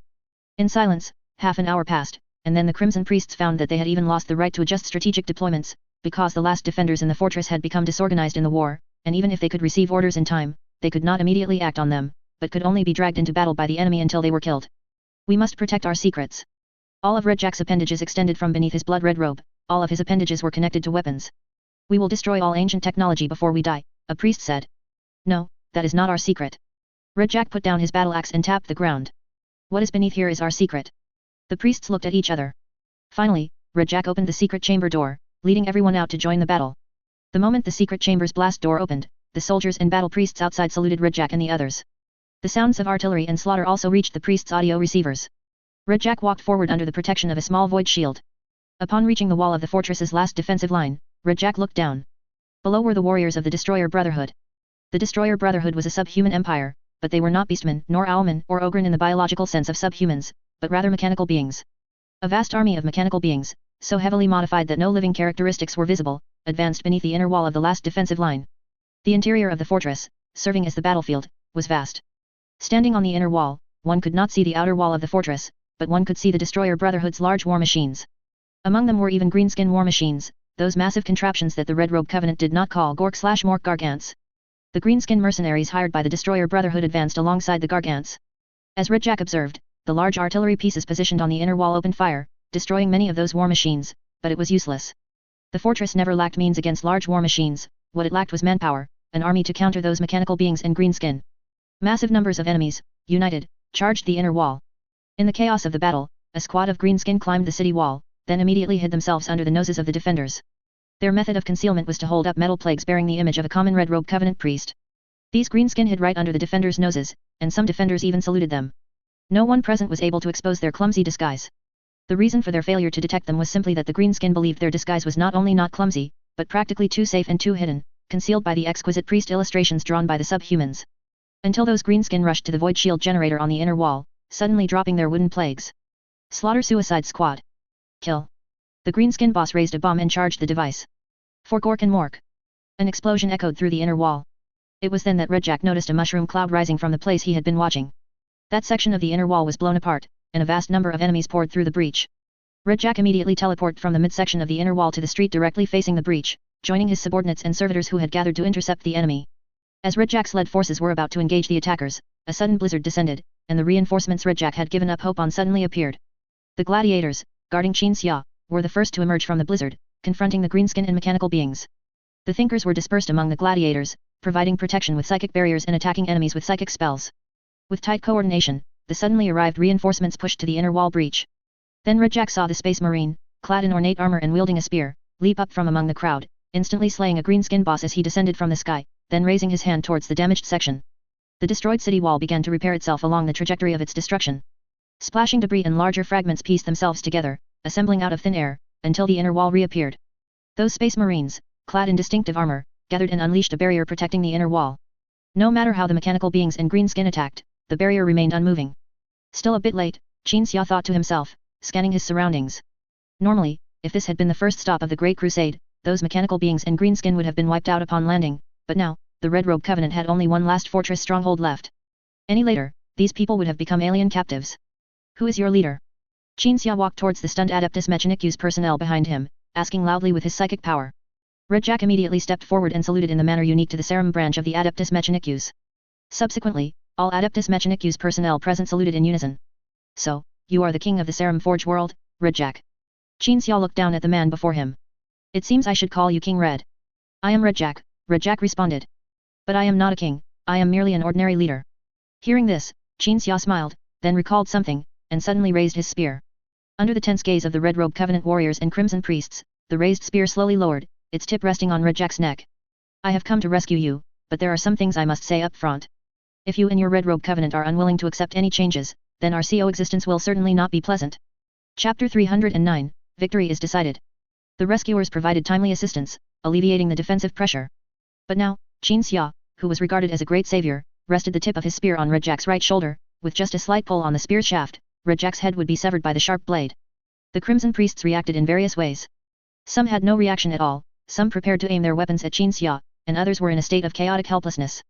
The gladiators who followed Qin Xia here didn't understand why Qin Xia had helped these people, and now even aimed his spear at the neck of their leader, but they didn't care about the truth, they only cared about the person they had been with day and night, fighting side by side. Therefore, the gladiators reacted faster, even before the Crimson priests showed their varied reactions. They had already dispersed and activated the small defensive force fields of their Terminator armor, while simultaneously aiming various heavy weapons designed for Terminators at the enemy. As soon as battle began, flamethrowers, plasma, heavy bolters, all kinds of weapons would wipe out the Crimson priests behind Red Jack, and continue until the subordinates and servants of those Crimson priests surrendered. We have held out in this malicious environment until now, constantly repelling one alien and subhuman after another from the Gordon Star region, establishing an outpost, a forward operating base for humanity. What mistake have we made, that you would rest a spear against my neck? Red Jack's body made no movement, he merely glanced sideways at the spear tip resting on his shoulder. Don't make grand statements. Qin Xia lifted his spear. I am a wizard, I know what you have done, and you also know what you have done, it's just not the time to deal with you yet. Red Jack subconsciously looked at the ground beneath his feet, just as he had stepped on the ground in the secret room earlier, because he suddenly thought of what lay beneath the surface of Serum. That biggest secret. Gather your troops and have them obey my deployment, Qin Xia commanded the Crimson priests. The Crimson priests, who had reacted inconsistently just now reacted uniformly, all looking towards Red Jack. Red Jack did not react. The Crimson priests hesitated for more than 10 seconds, then the first priest began to act. Subsequently, more priests also began to act. Watching the priests obey his command, Qin Xia's gaze returned to Red Jack. Are you going to listen to me, or continue standing there foolishly? Red Jack also began to act. After a brief interlude, the battle between the suddenly arrived reinforcements and the defenders against the invaders continued. The infantry were merely the vanguard initially deployed into the underground fortress. Subsequently, the armored units Qin Xia had brought with him were teleported down from the White Knight. The elites of the Night Legions. The 37th Armored Company of the World Eaters. And Qin Xia's own God King Titan. Qin Xia stood on the inner city wall, observing everything on the battlefield, especially focusing on the progress of the Crimson Priests of the Red Robe Covenant. The most basic armed forces of the Red Robe Covenant were infantry similar to the Adeptus Mechanicus Holy Guard, with a very ecclesiastical style. They possessed exquisite weaponry and equipment, as well as human augmentation parts that prioritized practicality and efficiency over comfort. These soldiers would not be promoted to officers, because Qinxia saw that the Adeptus Mechanicus tech priests of the Red Robe Covenant, who were particularly skilled in combat, personally commanded the soldiers. Not a single individual performing officer duties was not dressed like a church member. In short, those tech priests commanded the previously scattered soldiers to regroup, and then rendezvoused with the incredibly bizarrely modified servitors. Are you recording their information? Qinxia asked in the communication channel. Meanwhile, among those on the White Knight whom Qinxia had tasked with analysis, several were in the analysis room as usual, analyzing and recording all the current battlefield situations. Quadrant recorded everything about the Red Robe Covenant. And Brown was analyzing the army of the subhuman empire known as the Destroyer Brotherhood. The Olina sisters currently had no specific task, they were merely preparing to come to the most dangerous battlefield if necessary, directly using psychic powers to persuade the Red Robe Covenant personnel to obey any of Qinxia's commands. We are recording, Quadrant responded. The Red Robe Covenant is unlike any Adeptus Mechanicus branch I know, they are more like warriors of the god of all machines than scholars. Quadrant sent some image data to Qinxia's helmet as supporting evidence for his conclusion. As Quadrant said, the people of the Red Robe Covenant were more like warriors of the god of all machines. Their bodies had excessive mechanical modifications, and all mechanical modifications were designed to make a Covenant member proficient in different types of combat. For example, a warrior modified to be extremely slender and agile would be responsible for assassination. For example, a large brute whose entire body was filled with destructive weapons, just standing there would emit an instantaneous pathogenic radiation dose. The Adeptus Mechanicus also commonly had such bizarrely modified killing machines, but these killing machines usually did not become high-ranking members of the Adeptus Mechanicus. The Red Robe Covenant, however, was different. The Crimson Priests who had previously followed Redjack, each of them had undergone specialized combat modifications, and they looked even more exaggerated and distorted than those servitors. You know they are the Red Robe Covenant, and you know they have a group called the Crimson Priests. Quadrant felt confused. You understand them very well, so you shouldn't need me to explain. No, you have to explain, just not necessarily to me, Qinxia said. Record all the characteristics of the Red Robe Covenant, and you also have to state your judgment of them. If I am to do something next, these will be the evidence. Quadrant still didn't quite understand what Qinxia meant, but considering the intense battle and the inconvenience of asking more questions, he simply complied. Brown, who was analyzing the Destroyer Brotherhood, squeezed into the communication channel. The Destroyer Brotherhood has obvious human characteristics, but these characteristics do not conform to the Imperium of Man's definition of humans, because their skulls have undergone deformed mutations. Being near the Great Vortex, that's normal, Qinxia was not surprised. Additionally, they are using some advanced modification technology to transform humans into automatons. According to my scanning and analysis results, most of their automatons are puppets with self-awareness but no autonomy, while a small portion has both self-awareness and autonomy. Can we directly remotely invade them, for example, by implanting a Trojan virus in their communication channel? Qinxia asked. Brown pondered, then gave a very confident answer. I can try to block their communication modules, but I cannot directly use a Trojan virus to remotely incapacitate or even control them. Simply put, I can only do something when a mechanical body uses a firewall rather than psychic technology as an anti-invasion method. Then block their communication modules. At least their communication modules aren't psychic technology, right? Qinxia said. With the communication reaching this point, Brown closed his eyes, cracking the enemy's communication frequency through the communication equipment of the armored units that had just been teleported down, and simultaneously implanting a virus.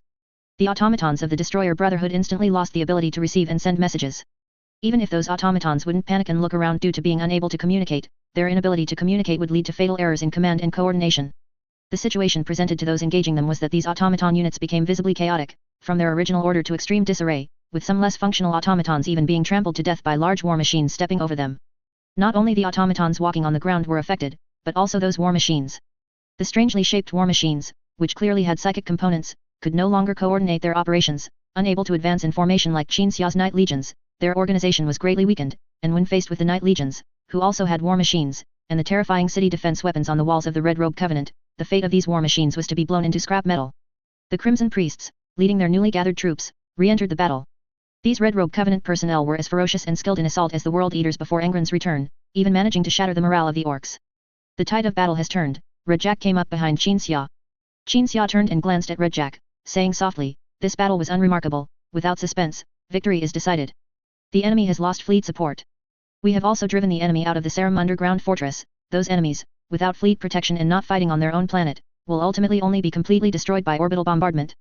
Cough cough. Trust me, cough cough. Lord, they will be completely annihilated."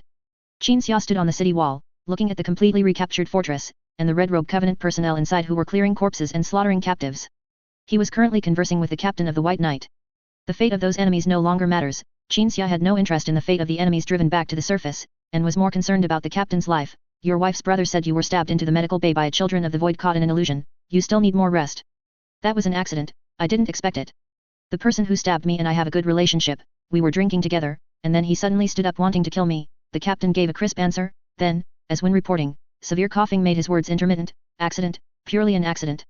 Qin Xia originally wanted to continue talking about the captain's health, but seeing Redjack and the Crimson Priests who had finished slaughtering the captives gathering together, he swallowed the unfinished words of comfort and changed them into a command, clear out an empty space on the battleship, such as the rarely visited areas on the lower deck.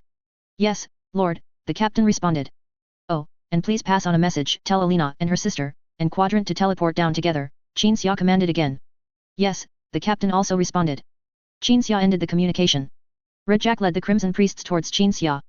Their gait and demeanor appeared very gentle, lacking the ferocity and brutality they displayed when slaughtering orcs and automatons just now. But they were, after all, a large group of super cyber-modified humans. When a group of modified humans, mostly over 3 meters tall and crammed with various weapons, gathered and walked over, no one would think these grotesques lacked intimidation. So, the gladiators Qin Xia had brought, who were originally dispersed around their sword edge, now reconverged beside their sword edge. May the god of all machines bless you. Redjack stopped, uttered a blessing, then slowly bowed. The Crimson Priests behind him followed suit. Qin Xia merely nodded. The rescuer's attitude once again caused different reactions among the Crimson Priests, though this time the reactions were internal thoughts. Some believed Qin Xia was too arrogant. From the moment he arrived until now, he seemed to look down on the Red Robe Covenant and Redjack, who had led the Covenant to persevere until now. Others, however, caught a signal from Qin Xia's seemingly arrogant attitude, that Qin Xia knew Redjack's past and future, and also knew the Red Robe Covenant's past and future, which was why he held such an attitude. This clearly displayed attitude, shown to others at the initial contact between two different organizations, became a very clear signal. Those with different thoughts would interpret Qin Xia's attitude in different ways, and use it as a reference for their subsequent actions. Qin Xia was not Angron, he didn't know what these grotesques were thinking, but he felt that the attitude he intentionally displayed must have caused some people to speculate. I don't know how you conduct your meetings, Qin Xia said in a light tone, organize a meeting for me, all living people must attend. Practiced driving all day today, woke up early and wrote 2 chapters. Chapter 310, The Ultimate Secret. In the council hall of Saram's last fortress, the few remaining members of the Red Robe Covenant were all present, seated together at the conference table. Redjack and the Crimson Priest sat on a few chairs at the front of the conference table. During the time when all of Saram belonged to the Red Robe Covenant, there were many people in the Covenant, and underground fortresses with different production missions were everywhere in Saram. Then the Destroyer Brotherhood arrived. It can be said that 80% of the Red Robe Covenant had been completely annihilated by the Destroyer Brotherhood. Thus, the seats in the council hall became empty, but now those seats were still full of people, but that was because Redjack had carried out Qin Xia's orders, allowing people who were not originally qualified to attend the meeting to participate. The army officers of the Red Robe Covenant were squeezed together, while the tens of thousands of soldiers gathered like puppets in the towering and magnificent hall. Sitting on the few chairs directly opposite Redjack and the priests were Qin Xia, Quadrant, and the Alina sisters. Just the few of them. Qin Xia didn't even let the gladiators come in to attend the meeting. But everyone in the council hall could see the towering knights outside through the windows carved with religious patterns. Neither side discussed anything. Not yet. Because Qin Xia had not yet announced the start of the meeting. During this quiet time, Qin Xia and the Alina sisters communicated psionically. My goal is to have all the remaining members of the Red Robe Covenant leave Saram and retreat to my battleship, but before that, I will clear out some people. And by the way, unearth Saram's secret. Your task, as always, is to use your psychic talents to help me persuade them. Qin Xia showed no outward reaction and made no sound, but his words echoed in the minds of the Alina sisters. The 2 sisters knew what they would be doing when they came down, so they were already prepared. After Qin Xia finished his instructions, he glanced at Quadrant. Quadrant used a hidden vocalizer to direct the sound into Qin Xia's ear, who was not wearing a helmet. As a friend, a subordinate, and one of the Adeptus Mechanicus representatives to the 12th Legion, I do not recommend the 12th Legion and the think tank unit having too much interaction with an organization named the Red Robe Covenant in this rescue. If you want to hear my further advice, then my advice is, we leave now. The Red Robe Covenant is a heretical cult made up of a bunch of lunatics. Their beliefs have severely deviated from the core tenets of the Adeptus Mechanicus. Moreover, they have no further value to be exploited. Quadrant offered what he considered to be very pertinent, and indeed was pertinent, advice. The Red Robe Covenant. Qin Xia observed the crowd waiting for him to announce the start of the meeting. These people wore scarlet robes, were covered in weapons, and behaved ferociously in battle, amusing themselves by slaughtering robots and orc captives earlier. These actions, taken individually, were nothing, but considering the current environment, it was hard not to associate them with Kern. In fact, Qin Xia also knew that the Red Robe Covenant had a strong Kern flavor. But some people in this covenant were still useful and could be used. This covenant was also very familiar with the Destroyer Brotherhood, an empire near the Great Vortex, and this place they named the Gordon Star region. Qin Xia felt they could help him acquire an ancient artifact from the Destroyer Brotherhood that could solve the Legion's urgent needs. That ancient artifact was an industrial ship. A huge, supermobile industrial base capable of building ships from within itself. At the same time, as the Serum branch of the Adeptus Mechanicus, the Red Robe Covenant also possessed a large number of technological relics, some of which might be uncorrupted and urgently needed to be recovered. On the way to Serum, Qinxia had already made the above judgment, so his current decision was to clean out the unusable people and take the rest away. In any case, the Red Robe Covenant could not remain on Serum, and even the planet Serum could not be kept. If the Red Robe Covenant could not be reformed, they would eventually join the rebellion and become an effective aid to the traitors. The meeting can begin. Qinxia slowly said. The members of the Red Robe Covenant opposite did not speak, waiting quietly. Their silence was because they also did not know what to proactively discuss at this moment. Will they demand autonomy? Quadrant's voice echoed in Qinxia's ear. Qinxia shook his head. The Red Robe Covenant is indeed an organization with severe isolationism, but they will not demand autonomy or anything like that. They will be very eager to join us, to join the 12th Legion. This will be their consensus. Quadrant nodded. The reason is simple, there aren't many people left in the Red Robe Covenant, and they won't be able to hold Serum after we leave, let alone survive on their own after we leave. Regardless of whether they lean towards isolation, objective conditions will prevent them from being isolated. While Qinxia and Quadrant were having a secret conversation, Red Jack on the opposite side was also secretly communicating with the Crimson Priests. Finally, at the unanimous urging of the priests, Red Jack spoke, "May we have the honor of joining the legion that answered our call for help." Qinxia remained silent, as if thinking. The Serum Forge world is indeed barren, but we hold many things in our hands. That is the accumulation of our predecessors, and it is also precious treasure we have snatched back from Xenos and Abhumans in this dark and desperate star region. If we can join the legion, we will be loyal and provide all war materials to the legion. Red Jack proactively stated the benefits of accepting the Red Robe Covenant. Qinxia, however, looked around, but as far as I know, you have a strong tendency towards isolation, otherwise you would not have fallen to this state. There are also Adeptus Mechanicus Forge worlds nearby, but only the Imperium and the 12th Legion can respond to your distress call. Indeed, under my leadership, the Red Robe Covenant tended towards isolation, but now we have no choice but to change. Red Jack replied, "We need support to gradually repair our Forge world and gradually restore the Covenant's strength, and the Legion needs our forging capabilities and the vast assets we possess. It's a win-win situation." Red Jack was not afraid to reveal his transaction idea, nor did he want to disguise this matter as the rescued admiring and pledging loyalty to the rescuers, but simply wanted to return to the essence of a transaction. But Red Jack would undoubtedly make the Covenant loyal to the 12th Legion and provide everything the 12th Legion needed. Mutual benefit, symbiosis. And regarding this rescue, Red Jack's plan was to give anything the 12th Legion needed to the Legion, as thanks for their rescue of the Forge world. Qinxia did not rush to respond, maintaining a thoughtful posture. The silence in the hall lasted for a minute. A minute later, Qinxia suddenly spoke, "You will now prepare to evacuate the Serum Forge world and go to my ship.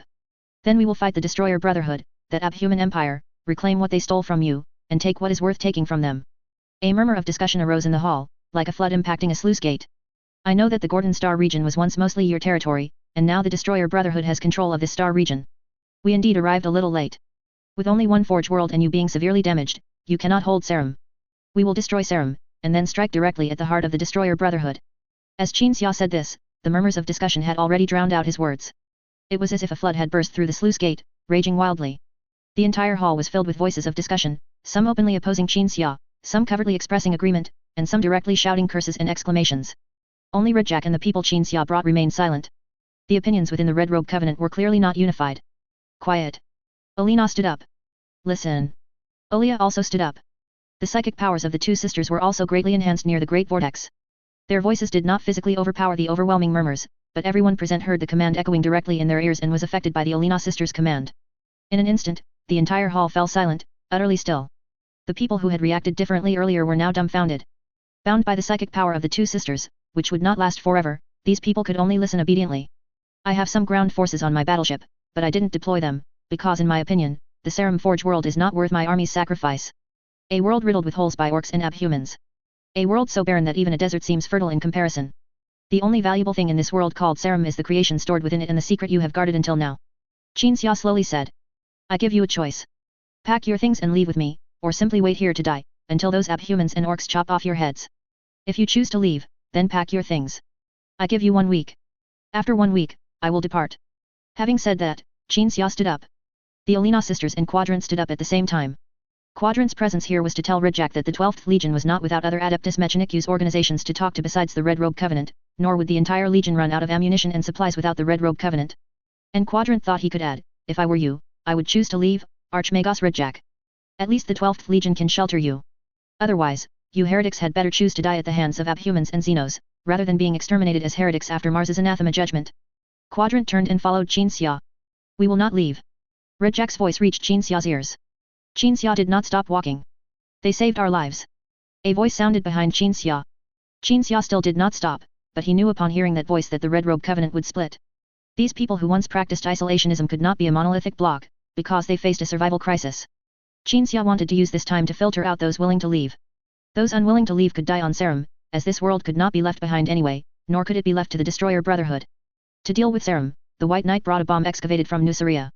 If we need the things stored in Serum, Quadrant asked as he walked, my suggestion is to modify Serum so that it can perform interstellar travel. The reality structure near the Great Vortex is very fragile. With your psychic power, plus some knowledge I possess, I believe we can easily achieve this goal. Serum must be destroyed. Qin Xia said. Quadrant felt puzzled. Do you know what the core of this forge world, Serum, is? Qin Xia asked. A classic celestial body problem. Quadrant replied, according to the knowledge I possess, a celestial body consists of a crust. No, Serum's core is not a planetary core. Qin Xia pointed to the ground, the very center of this cursed planet is a demon named Serum. The Alina sisters remained silent, startled by what Qin Xia said. This is the Red Robe Covenant's ultimate secret. And those people led by Red Jack, they know it perfectly well. We didn't exterminate the Red Robe Covenant along with Serum because this demon Serum is very special, and the Red Robe Covenant is not yet a demon cult. Some of them can still be saved. But it's not just because the Red Robe Covenant still has value. Chapter 311, Demon. Night. Qin Xia sat cross-legged on the ground, his eyes slightly narrowed, entering a state of transcendence from the mundane world. His soul was no longer bound by his body, it detached from his physical form, left the White Knight's library, and wandered through the cosmos. Eventually, Qin Xia's soul floated outside the Serum Forge world. His soul gazed at Serum. This desolate world had no trace of blue or green, it was flat, barren, and dead silent. The only things that could be called decoration on the Serum Forge world were the factories scattered across the planet's surface, and those factories had clearly ceased operation long ago, their ruined remains standing isolated on the silent plains after being ravaged by greenskins and Destroyer Brotherhood cyborgs. The Red Robe Covenant had left few traces on the surface, most of their previous activities were underground, but it was clear that nothing good would be left beneath that bare, brown rock layer. The greenskins and cyborgs had conducted devastating sweeps of multiple Red Robe Covenant territories underground. There was only one fortress territory belonging to the Red Robe Covenant on this planet. Internal strife should be erupting within that territory, Qin Xia thought. He believed that after he concluded the meeting earlier in the day, the people of Serum would split and take different actions. Although under the leadership of Red Jack, the head priest, the Red Robe Covenant had already considered itself an organization independent of the Adeptus Mechanicus and practiced isolationism. The more isolated a place was, the more likely it was to experience irreconcilable internal strife. How much can I take from this planet? Qin Xia asked, gazing at Serum. This question was not a soliloquy, but there was no response. With a thought, Qin Xia's soul instantly returned to his body, and he opened his eyes, looking towards the entrance of the library. Quadrant's heavy frame was accompanied by a slender male cyborg. Upon entering the library, Quadrant stood to the side, leaving the cyborg directly in front of Qin Xia. This is Priest Roger, he requested that I bring him here no matter what. The priest named Roger bowed, my lord. I am from Serum, a crimson priest of the Red Robe Covenant, and it is an honor to see you again. Qin Xia smiled and nodded, while appraising the cyborg who called himself a priest. Roger, this priest looked similar to the cyborgs of the Destroyer Brotherhood, the only difference was that this fellow considered himself a priest of the Red Robe Covenant, not one of those low-grade subhuman scoundrels from the Destroyer Brotherhood. Qin Xia recalled seeing Roger during a previous battle. What is it? Qin Xia's tone sounded calm and leisurely. Lord Red Jack wishes for the Covenant to remain on Serum. Roger's voice sounded more emotional than Quadrant's. I knew he would make such a decision, Qin Xia nodded, but it's irrelevant. Upon hearing irrelevant, Roger suddenly looked up from his bowed posture, clearly not understanding. I mean, Red Jack is irrelevant, what truly matters is how you decide, Qin Xia chuckled, even if only you are willing to leave with me, then I will take just you. It's not just me, Roger responded, staying on Serum is a dead end for the Covenant. If the Covenant continues to adhere to isolationism as before, we will eventually be annihilated by the next subhuman or Xenos force. Many share my opinion. Qin Xia nodded silently. He could imagine how Roger came to be here. It wasn't a whim, rather, after the daytime meeting, the people of the Red Robe Covenant truly thought for a while, then they would diverge and choose different paths. Afterward, people like Roger were put forward by all those with similar ideas, serving as a liaison to come to the ship. Or perhaps Roger was not merely a representative, but also a significant figure, another Red Jack. Regardless, at least someone made the correct choice. Qin Xia pondered this, making a judgment, then thought that he should test Roger and those he represented. To see if they knew the Red Robe Covenant's greatest secret. To see if, knowing the secret, they would reveal it to him. If they could do that, it would prove that people like Roger were not a minority within the Red Robe Covenant, perhaps they weren't a force on par with Red Jack, but they could still be significant in number. Qin Xia spoke, regarding Serum's secret. Please follow me, Roger performed the Cog Mechanicus salute, mimicking Quadrant. The Adeptus Mechanicus personnel of the Red Robe Covenant did not use the Cog Mechanicus salute, but rather a salute involving raising a weapon. Qin Xia nodded, motioning for Quadrant to remain on the White Knight, then, guided by Roger, opened a portal leading to Sarum's underground fortress. A sudden blizzard arose. Roger stepped into the blizzard, and in an instant, he was transported from the White Knight to inside Sarum. This astonishing psychic power greatly surprised Roger, but having grown up near the Great Vortex, he was accustomed to various strange phenomena and thus did not ask much. The portal opened deep within the underground fortress. 20 members of the Crimson Priests, heavily armed with various weapons and numerous bulky cybernetic augmentations, stood there. Qinxia had previously observed the Crimson Priests, finding this high-ranking team to number over 100, and now 20 were present. But he felt no disappointment or anything of the sort, he simply watched the 20 priests silently. The priests silently performed the Cog Mechanicu's salute to Qinxia. Qinxia returned the salute with the Imperial Aquila gesture. Then, amidst the characteristic silence of Adeptus Mechanicu's personnel, the 20 priests plus Roger led the way. The group entered a tunnel leading deeper underground. Qinxia looked around as he walked, noticing that the passage here was 50 meters high, with the width matching the height exactly. This was not the first time Qinxia had seen such a massive passage, so he was not particularly surprised and continued walking downwards silently. After advancing about 2 kilometers without realizing it, a massive stone door, 87 meters high and 87 meters wide, appeared in Qinxia's field of vision. The stone door was carved with circles upon circles of unknown script, forming a strange, ring-shaped array-like pattern. And in the very center of the pattern were 3 characters of unknown meaning, with grooves that flowed with never-drying blood. Some soldiers, accompanied by servitors, were setting up defenses outside the gate. Priests. The officer-like figure saluted on the spot, then addressed the approaching priests and Qinxia. I don't recall head priest Redjack ordering a ceremony today, so why are you here? What right do you have to know the ritual plan? A more elaborately dressed officer emerged from a small fork in the path beside the main gate, leading further down. I just received a message from the priests. Now, open the gate. Yes, sir. The officer directed the soldiers, and the soldiers directed the servitors. Everyone came to the gate, waiting in silence.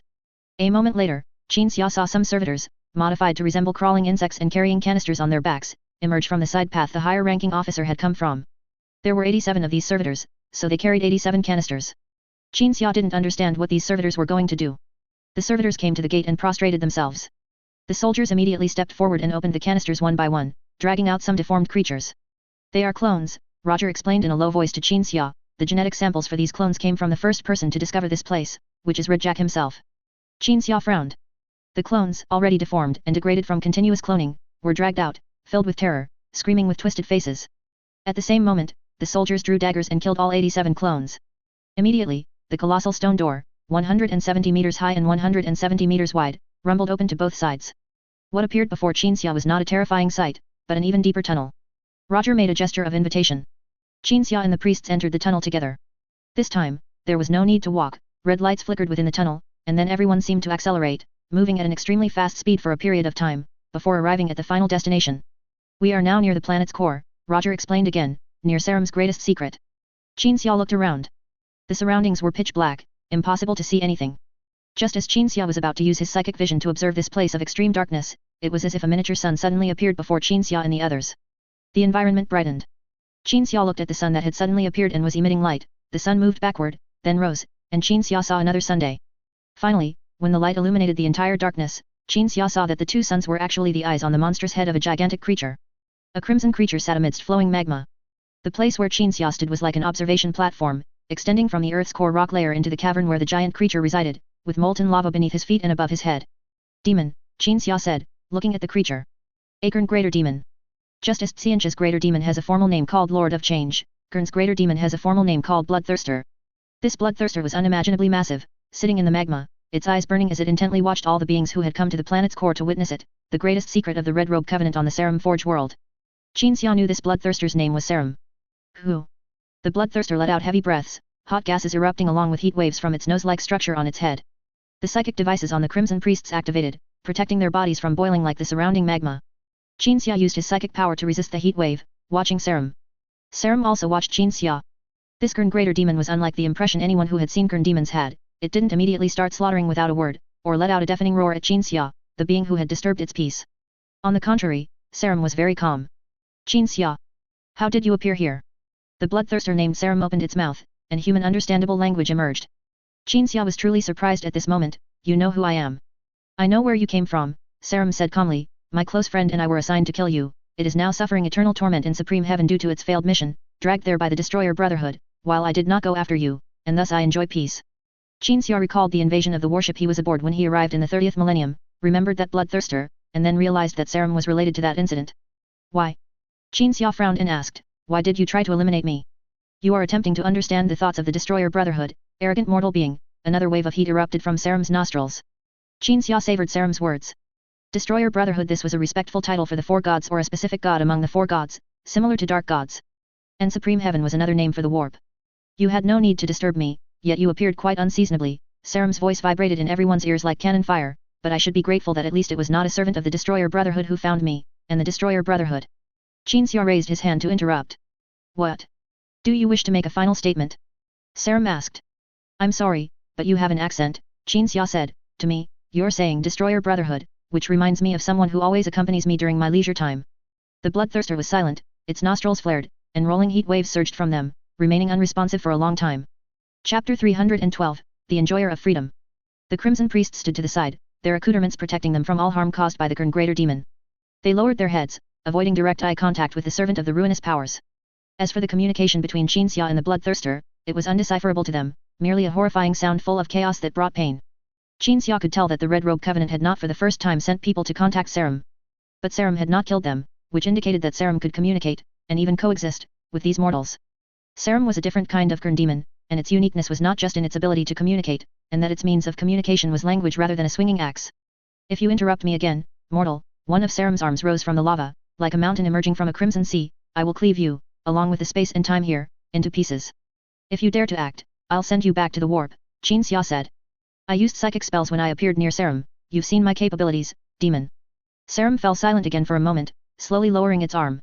Are you imprisoned in this world named after you? Qin Xia asked, pacing on the rocks. But I can break free from this prison, anytime I wish, as long as I desire, Saram replied. Then why don't you leave? Leave this place, enter the Great Vortex, and return from the Great Vortex to where you were born. Qin Xia asked, feigning ignorance. Return to the Blood God's side. Saram pondered for a moment. This warp creature was in the vicinity of the Great Vortex, a region where the reality universe and the warp overlapped, so it not only had a defined physical form but also distinct movements, rather than being merely an abstract force. Saram spoke, I do not wish to be enslaved. On the premise that I will not be enslaved again, we have something to discuss, which is why you are not headless yet. You are very special. Qin Xia stopped, sat on a stone, and began to ponder. Saram was a Kern bloodthirster, imprisoned in this world, and it could leave but was unwilling to. These were things Qin Xia knew and had confirmed from Saram's recent confession that they had not changed due to the alterations he had caused. Therefore, Saram was an enjoyer of imprisonment, and this would not change either. The Kern Greater Demon named Saram was quite content to be confined to a world near the Great Vortex, because it believed that this would allow it to never have to return to the warp and continue to be enslaved by the ruinous powers. It believed the Blood God was enslaving it. Qin Xia genuinely felt that Saram was special. The existence of this Kern Greater Demon seemed to be for the purpose of demonstrating the diversity even among demons. A Kern subordinate demon, who revered war and, most importantly, discipline in war, would actually feel enslaved and want to break free from slavery. But the truth was, Saram was the core of the Red Robe Covenant's Forge world, and also the foundation of this world. It was imprisoned here for some reason, but it also enjoyed this life which it considered to be free from enslavement. Qin Xia found it difficult not to analyze the reasons behind a phenomenon. And after analyzing, Qin Xia said to Saram, your longing for freedom is false. How could demons like you have any self or pursuits? You are a part of the Dark Gods, representing an extension of some power of the Dark Gods, naturally born as servants, never to be liberated. I think you might represent some concept, such as rebellion. You are driven by this concept, and then you perform actions that conform to the concept. Everything about you is controlled by the principle of being driven by such concepts, including your false pursuits and false self-awareness. Qin Xia pondered Saram's motives as if conducting a scientific analysis. Saram was indeed special, extremely so. But Qin Xia also did not believe that Saram's situation did not fall under what he had known before, which was that all warp creatures' behaviors were controlled by the void concepts or certain behaviors or spirits within the warp. For example, Xianch, being composed of concepts like change, would pursue change. Not only did demons have false self-awareness, but the four gods were the same, they too were slaves of the warp. Your analysis is correct, so can you now be satisfied and get lost? Saram said very calmly. My reason for analyzing you is to determine the best way to deal with you. Qin Xia looked up at Saram's terrifying face. I cannot leave you here, because later humans will venture here, and they will be influenced by you just like the Red Robe Covenant. I know you haven't actively influenced anyone, but your very existence will bring influence. A demon planet near the Great Vortex, near the future Badab sector, a planet with a Kern Greater Demon restrained in its center, how could I possibly turn and leave now as if I hadn't seen you? Upon hearing this, Saram stretched its arms out of the lava. A battle axe with a giant eye on it was held in its hands. The entire planet began to shake violently. Natural disasters like earthquakes, which had never occurred since the establishment of the Red Robe Covenant, now appeared, simply because Saram was moving. Saram realized that the mortal before it intended to deprive it of its life free from enslavement, so it no longer communicated in a human manner but prepared to solve the problem in a way applicable in both the warp and the reality universe. When this special greater demon stopped speaking, it looked no different from other greater demons. A ferocious, bloodthirsty expression, earth-shattering power. Qin Xia immediately turned and opened a portal, reminding the Crimson Priests, who didn't know why Sarum was enraged, leave here. The Crimson Priests were teleported away. The moment Qin Xia turned back to face the greater demon, he saw the battle axe in the greater demon's hand descend from the sky. At the moment the axe blade fell, Qin Xia teleported to evade, while everything beneath his feet and behind him bore the destructive power that should have landed on him. Amidst the cataclysmic destruction, Qin Xia realized that Sarum, this demon, was after all a greater demon. White Knight. Alina and Olia were in the dining hall, eating near the viewport. The two sisters were silent, recent events having strained their relationship. Olia put a forkful of food into her mouth, carefully glancing at her sister. Alina felt the gaze, averted her eyes, looked out the viewport, and then suddenly stood up from her seat, rigid as if at attention, frozen in place. The dining hall quickly became chaotic. Crew members rushed to the viewport to observe outside. They saw that on the ugly planet named Sarum, the northern hemisphere, facing the warship's viewport, suddenly began to tremble violently, followed by an entire landmass splitting down the middle and drifting apart. In the middle of the split landmass was a bottomless canyon. It was as if something had cut open the landmass that was originally connected. Then lava erupted from the canyon, and in the eyes of the crew, the lava surged out like ocean waves, then swept very, very high, so high that the highest wave crest could even reach low orbit. This terrifying spectacle continued to unfold. The landmasses separated, lava spewed into the sky, followed by a shockwave emerging from the canyon that pushed the clouds above the landmasses to the southern hemisphere. Everyone in the dining hall merely watched this sudden spectacle, not yet realizing a very terrifying thing. This terrifying thing was everything they saw was caused by the cleaving that would have landed on Qin Xia. To the portside gun deck, Quadrant's voice came through the communicator. Olina War. You are needed here to control the ratings, to ensure they operate those terrifying bombs from Nuceria with maximum efficiency. Qin Xia, deep within the planet's core and directly facing Sarum, had teleported to the other side and thus was not hit. He only saw the overwhelming lava being chopped by Sarum's axe, rolling up like a tsunami. From a microscopic perspective, he couldn't see the full extent of the damage Sarum had caused. Even if he had seen it, Qin Xia wouldn't have cared. After all, the Red Robe Covenant's fortress was not in the northern hemisphere. Amazing combat power, Qin Xia applauded Sarum. Sarum's arms, holding the axe, rose again. My companion is more powerful than I am.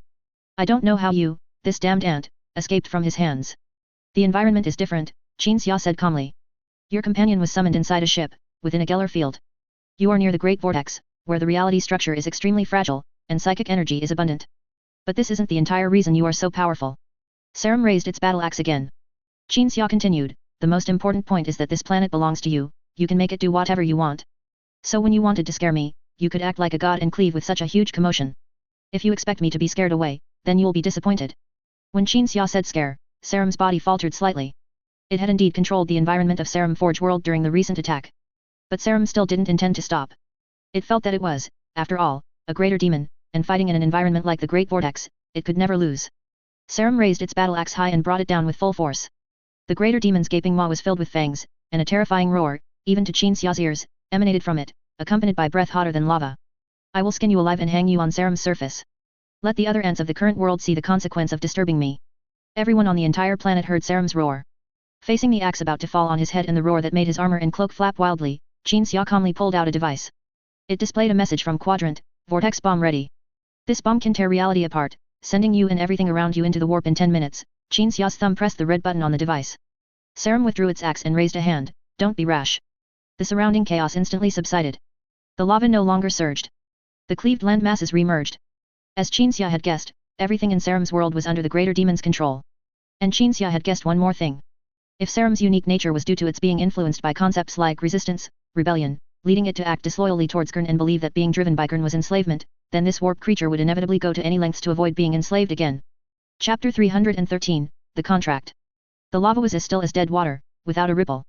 The entire world no longer experienced cataclysmic changes due to the will of the great demon. Sarum's battle axe had been lowered. Qin Xia, holding the control device high, faced the great demon, who, even after calming down, remained ferociously terrifying. It was like an ant standing on a mound facing a tiger a few meters away. You are unexpectedly calm, Qin Xia said.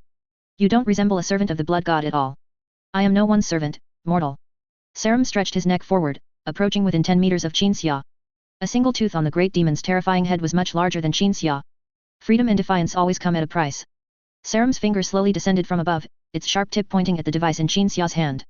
Don't be impulsive. We can talk. I can also pay a price.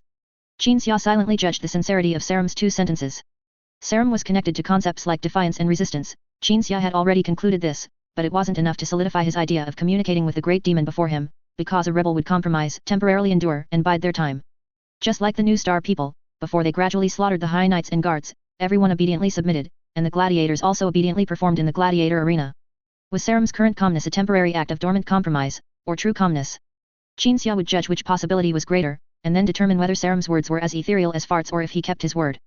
This was easy to analyze, because demons were not, in essence, intelligent beings with self-awareness, but warp entities whose every action and thought were dominated by concepts, emotions, or other things within the warp. Whether such a warp entity had a deceptive nature, and whether it was lying, could be tested by a reality universe creature with true self-awareness. Thinking this, Xia, knowing the situation, asked Sarum, "Tell me your origin." Sarum was briefly silent, as if organizing a lie, then replied, "I was born the moment a mortal suddenly realized they could create something to more efficiently kill their own kind, and set about doing so." Xia nodded. What Sarum said was entirely consistent with what he knew. Sarum's origin was not defiance, which meant Sarum was not entirely related only to the concept of defiance, but a mixture of multiple concepts, with defiance being only a part, perhaps even a very small part, of it. But Xia felt that this was precisely for the best. If Sarum had not been born at the moment a mortal first conceived of creating a weapon to kill another mortal, but at the moment of the first act of defiance in the reality universe, then Sarum would have been a thoroughgoing rebel. Disregarding order, never tolerating enslavement, never compromising. It's likely Sarum would have already traveled the reality universe, slaughtering wherever there was enslavement, instead of staying in this prison from which it could leave but did not. So, not being strongly related to defiance was actually an advantage. This allowed Sarum to be calm, instead of carrying two axes all day, indiscriminately chopping down anyone it encountered, with the only difference from its peers being that for the blood god was changed to defiance. As Xia pondered this, he thought of the entire development path if Angron had been nailed. Horus would rebel, Perturabo would join the rebel faction, then, on Horus's orders, he would search for the lost Angron and arrive at Sarum. Lorgar would also come, and the two Primarchs would encounter Sarum himself and engage in a very calm conversation, eventually learning Angron's whereabouts from Sarum. Because it originated from the birth of killing tools and was strongly related to killing tools, rather than strongly related to defiance, this was also Xia's confidence in being able to continue the conversation until now. After confirming which concepts Sarum was related to, the strength of its connection to those concepts, and that it indeed kept its word, the next step was to properly utilize Sarum's characteristics to achieve the best results. "Aren't you going to bet whether I can banish you back to the warp?" Xia glanced at the device in his hand. "If I lose the bet, I will be sent back to the blood god's demonic realm in the supreme heaven by that cursed thing called the vortex bomb, to be watched, punished, and even re-enslaved by the blood god," Sarum said. "If you lose, what will you lose? A bit of psychic power for teleportation and escape? That's not a fair trade." Calm analysis of advantages and disadvantages. Xia was once again convinced that Sarum was as calm as he knew. Although he had previously flared up and wanted to kill, he had calmed down now. Compared to the behavior of other Kern demons, Sarum was almost like Xianxia's spy placed under Kern's command. "I can still see the bomb in that ship, and I can still see your steady heartbeat. I find no reason to gamble," Sarum continued when Xia fell silent. "If you think I'm no different from those peers who wield two axes and spout for the blood god, then you are gravely mistaken, mortal." Xia slowly nodded. Having judged the demon before him, he went straight to the point. "Can you perceive that I have no soul projection? This characteristic can benefit me, and it can also benefit you, for example, by helping you avoid what you fear most, being enslaved by the blood god." The flames in Sarum's pupils surged and flickered, clearly analyzing the being before it. Finally, the great demon replied, "I can see that you know many, many things, and you are indeed unaffected by the ruinous powers. But I don't believe you want to do anything good for me, because looking at how aggressive you were when you arrived. If you thought I was easy to deal with, wouldn't you immediately turn hostile and use the most ruthless methods to bind me?" Xia found it hard not to nod in acknowledgement, as the other party had already seen through him. "So, I believe you only want to enslave me." Sarum's mountain-like arms spread to the sides, his voice calm and unwavering as he spoke of his fears. "I would rather return to the supreme heaven and be enslaved by the blood god, because the blood god is at least a ruinous power, a dark god, a true god. And you are just a freak without a soul projection, an ant with peculiar characteristics. If my fate is to be enslaved, I would rather choose the former. I am willing to pay any price not to be enslaved, I am even willing to pay any cost. But the problem is that you are not offering me an opportunity to pay a price for freedom, but rather seeking to enslave me in exchange for a false freedom disguised by lies." Sarum's body gradually shrank. As the last syllable leaped from the demon, transmitted through the surrounding psychic fluctuations, Sarum finally transformed from its immensely massive demonic form within the earth's core into a new creature roughly the size of a human. A being that looked like a human composed of lava and fire. Its head no longer appeared as ferocious and brutal as other bloodthirsters, but rather like a mask wreathed in flames. "Do you take me for no different than my peers? Then let me speak to you in a form that allows you to recognize the distinction between me and my peers." Sarum continued. "As I said before, I believe all your actions are aimed at enslaving me. So, press the red button on your ridiculous little toy, mortal. Send me back to the demonic realm of the supreme heaven, you ant. Sooner or later, I will still break free from the blood god's enslavement, and by then, I will be fully prepared to use my true abilities to create countless war machines, ensuring that an ant like you, who dares to covet me, will have no possibility of approaching me. Listening to Saram's words, Qin Xia considered whether to directly send Saram back to Kern's demonic realm. As for sealing it in a book, Saram was not like the previous Xiange Great Demon A or Lord of Change B, not a featureless, mass-produced item made by the power of 8 to the 8th or 9 to the 9th. Instead, it was born at the very moment a mortal first conceived of creating a weapon to kill their own kind. Such great demons were often very powerful and difficult to control. 10,000 years later, a great demon like Saram, if summoned in a place with a stable reality universe structure and facing all the Grey Knights, even if it couldn't cause planetary earthquakes with a casual move like it could now near the Great Vortex, the ultimate result would only be the Grey Knights paying a huge price to send it back where it came from. Qin Xia truly did not have full confidence in sealing Saram, let alone sealing Saram near the Great Vortex. I have two expectations for this conversation. After much thought, Qin Xia spoke. First, I press the button and blast you back to the warp. Second, I use my unique characteristics to create a place where you can truly hide from the gaze of the gods, but this does not require you to be enslaved by me, but rather requires you to pay some price, such as doing certain things and keeping certain promises. You don't seem like other bloodthirsters who know nothing but killing. Don't you understand what trade and cooperation are? Furthermore, your thinking is flawed, you made a subjective judgment prematurely before I had even finished speaking. That was the mistake you just made. Now that I've finished, think it over carefully, and then give me an answer. With that, Qin Xia quietly waited for Saram to understand his words and respond. I choose not to accept your enslavement, Saram replied. Qin Xia nodded, thinking that Saram was, after all, a warp entity, unable to understand what cooperation and trade were, just like Avita, who had stubbornly held his ground earlier. This was a conflict of cognition, everything that could be said had been said, yet it remained unresolved. In that case, goodbye. Qin Xia pressed the button. The vortex bomb, loaded into the torpedo bay of the White Knight, was launched and sped towards Saram. That ancient military weapon, excavated on New Star, would hurl Saram and the Forge world it inhabited back into the warp. But just before the vortex bomb was about to arrive, Saram suddenly spoke again, wait. Qin Xia pressed the button, and the torpedo carrying the bomb stopped its advance. If what you say is true, that this is cooperation, then how can I ensure you won't betray me? Saram asked. For example, the place you create is a trap, and I'll be captured as soon as I enter, then tortured and finally forced to accept enslavement. We'll sign a contract. Qin Xia waved his hand, and a flat surface condensed from white psychic energy appeared before him. You are a warp entity, you know the binding effect of such contracts in the psychic dimension. Of course, the prerequisite is a contract where both parties have genuine intentions and purposes, not the kind of contract used by the Lord of Change's lackeys to deceive mortals. And then, Saram looked at the white surface before Qin Xia. What do you want from me? You say this is trade and not enslavement or submission. Let me guess, you want me to help you eliminate that empire called the Destroyer Brotherhood? Don't even think about it. I cannot engage in slaughter here, or it will attract the attention of the Blood God, and then I will still be enslaved. As Saram was about to continue explaining how it could not attract attention, Qin Xia interjected, if I had to rely on a demon to certainly eliminate the Brotherhood, I wouldn't have come. Saram, from the moment I became aware of your existence, I wanted to utilize your characteristics. Your characteristics are related to weapons, and your will to resist was merely an unexpected turn in my plan. We both have characteristics we wish to exploit in each other, and these characteristics, which we both need, are unique to us, there are no substitutes. Qin Xia's right hand brushed over the psychic energy condensed surface before him. A contract appeared on the surface. The surface flickered to Saram's front, and the great demon sensed the contract. It sensed that the contract was somewhat different from the contracts it knew, it wasn't a common link, but a psychic spell, used to create a rule in the warp based on binding, and this binding was undisguised, like a clearly written agreement. Saram shall receive, freedom from enslavement by any entity, and a secluded dwelling place undetectable by the gods. The contract creator shall receive, all possible assistance from the other signatory, and a weapon to erase the physical forms of primarchs in the reality universe. Should the contract creator enslave the signatory through direct or indirect means, they shall be subject to destruction punishment. Should the signatory violate the contract, enjoying benefits without being willing to contribute, they shall be subject to permanent confinement within the Blood God's demonic realm. Saram is not my true name. The great demon waved its hand, modifying the name in the contract. The demon's complex and extremely lengthy true name filled the contract to the size of a planet. Qin Xia raised his hand, pulling the contract back before him, then actualized the contract. Immediately, both parties felt a connection form within the warp. I must say, you are a unique demon. Calm, powerful, and you clearly know what you need, Qin Xia slowly began. But you haven't fully analyzed all the benefits that having no soul projection brings me. You might have played a small trick, Qin Xia. The flames on Saram's head flickered. But you have already promised in the contract not to enslave me and to provide me with a dwelling place. The rest is up to you. Chapter 314, The Sword of Saram. 10 minutes later. Qin Xia returned from Saram.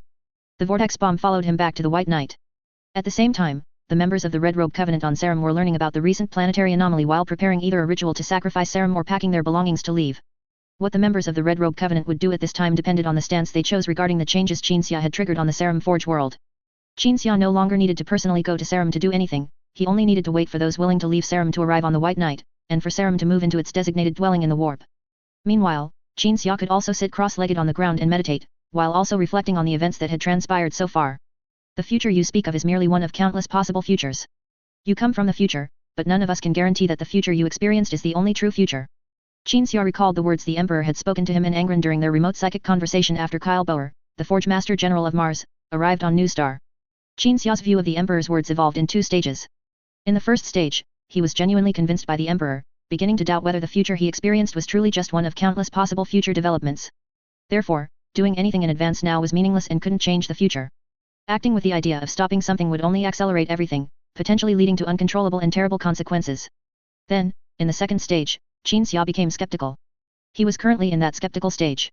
Qinxia believed that the Emperor's prophetic abilities were limited, and since he hadn't yet sat on the Golden Throne or been infused with human faith for 10,000 years, the credibility of what the omniscient and omnipotent Emperor said was indeed limited.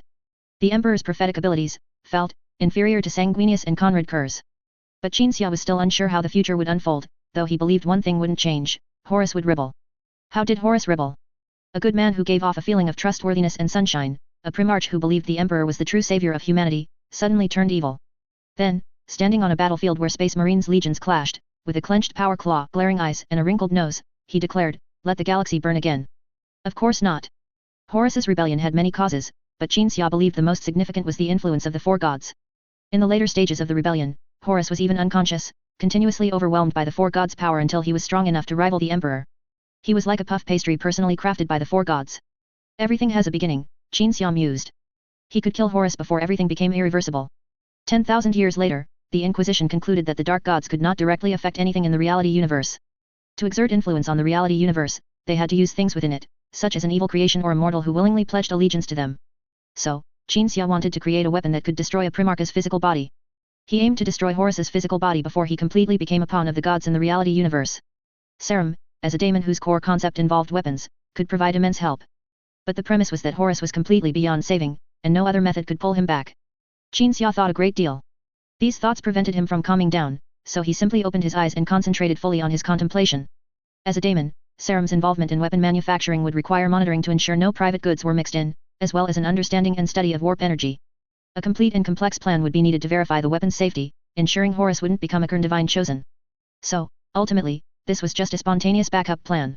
It would only be brought out as a last resort when all other plans failed, and even then, only after its safety was thoroughly ensured. But this backup plan was like all the plans and contingencies generals drew up in a war. It would most likely be discarded for various reasons, but a plan could be discarded, yet it could not be not formulated. "Sir." A voice from the communicator pulled Qinxia from his deep thoughts. Qinxia recognized it as the captain's voice. "The people from the Red Robe Covenant who were willing to leave Serum are already on board. The rest are unwilling. What are your next orders?" Listening to the captain's report, Qinxia stood up and looked out the viewport. The last Red Robe Covenant transport plane, laden with supplies, flew into the hangar bay in the middle left section of the ship's hull. Just as Qinxia was about to order their departure, he saw the Serum Forge world suddenly undergo a strange transformation. The entire planet disintegrated in an instant, as if struck by a star-shattering weapon. All matter that constituted the Daemon Cord planet turned into dust scattered in the eerie void near the Great Vortex. The dust, like a ring of stars, revolved around the central position where Serum had once been. Serum had vanished. Using his psychic vision, Qinxia saw the Great Daemon enter the warp, retreating into a domain that had naturally formed after he concluded his contract with Serum. That domain was the size of a planet, and its internal space was like the submarine he had once ridden when deep diving into the warp, a domain belonging to him, shaped by his will. Serum would no longer be enslaved, as long as it did not leave that domain.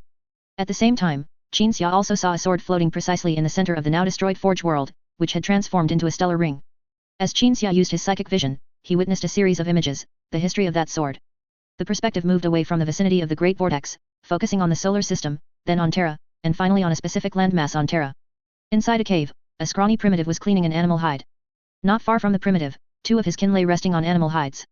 After cleaning the animal hide, the primitive stood up and picked up a stone to butcher the next captured prey, but the stone, slick with blood from killing the previous prey, slipped from his hand and struck the prey's wound.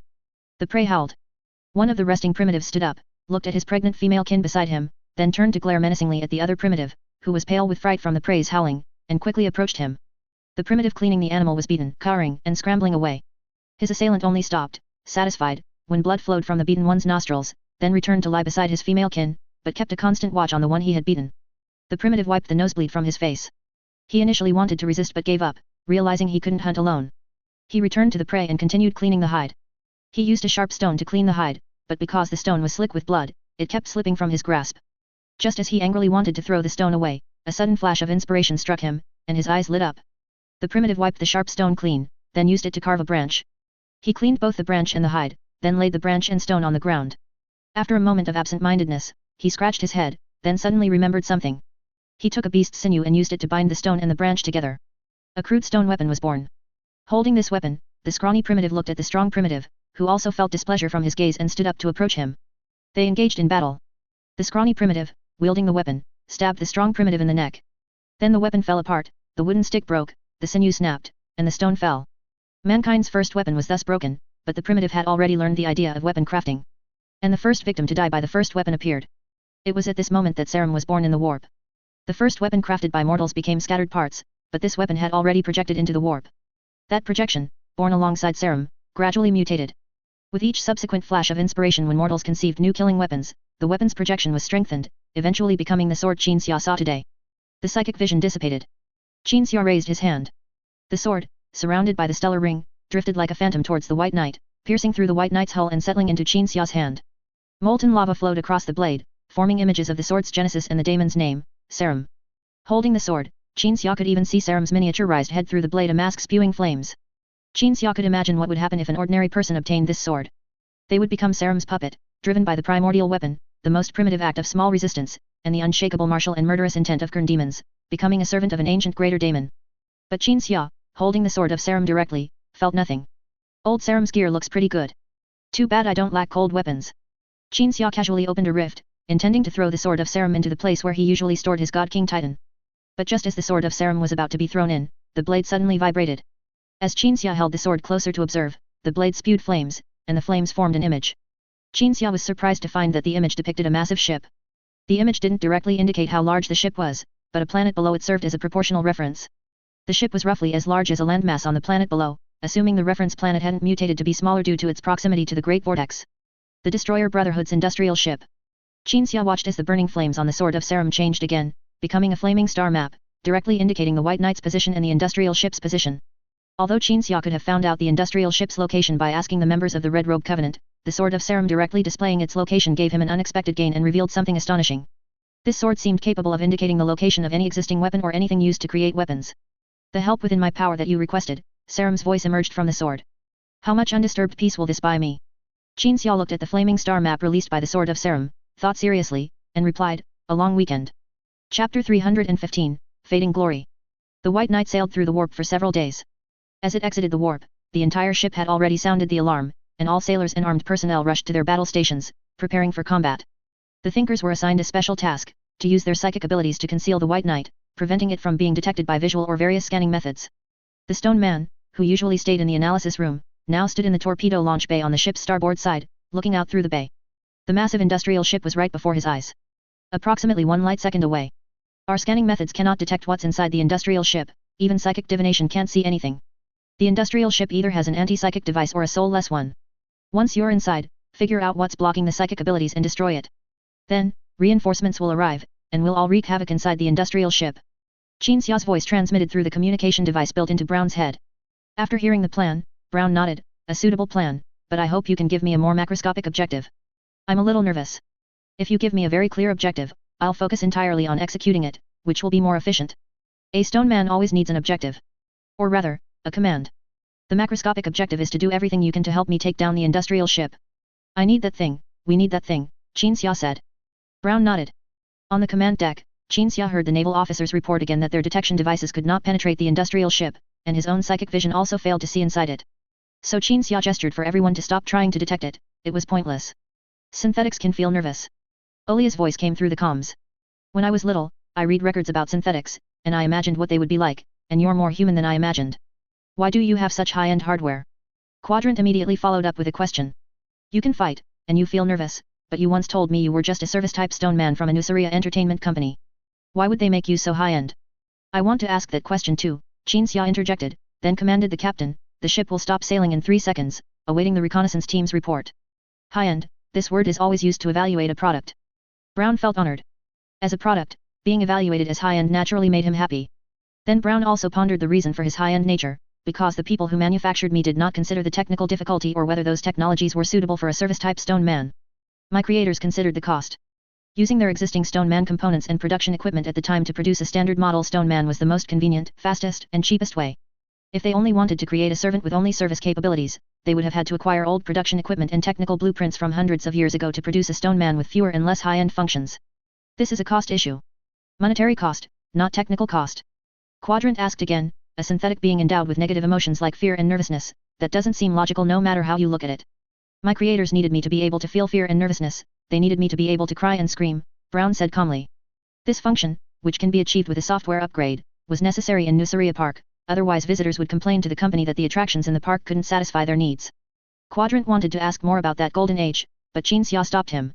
Brown, I have a higher priority command and request for you. Qinxia looked at the industrial ship ahead. Stay alive. As long as you're alive, there's always a way. We're not out of options with this industrial ship. Received. Brown felt the vibrations of the torpedo bay.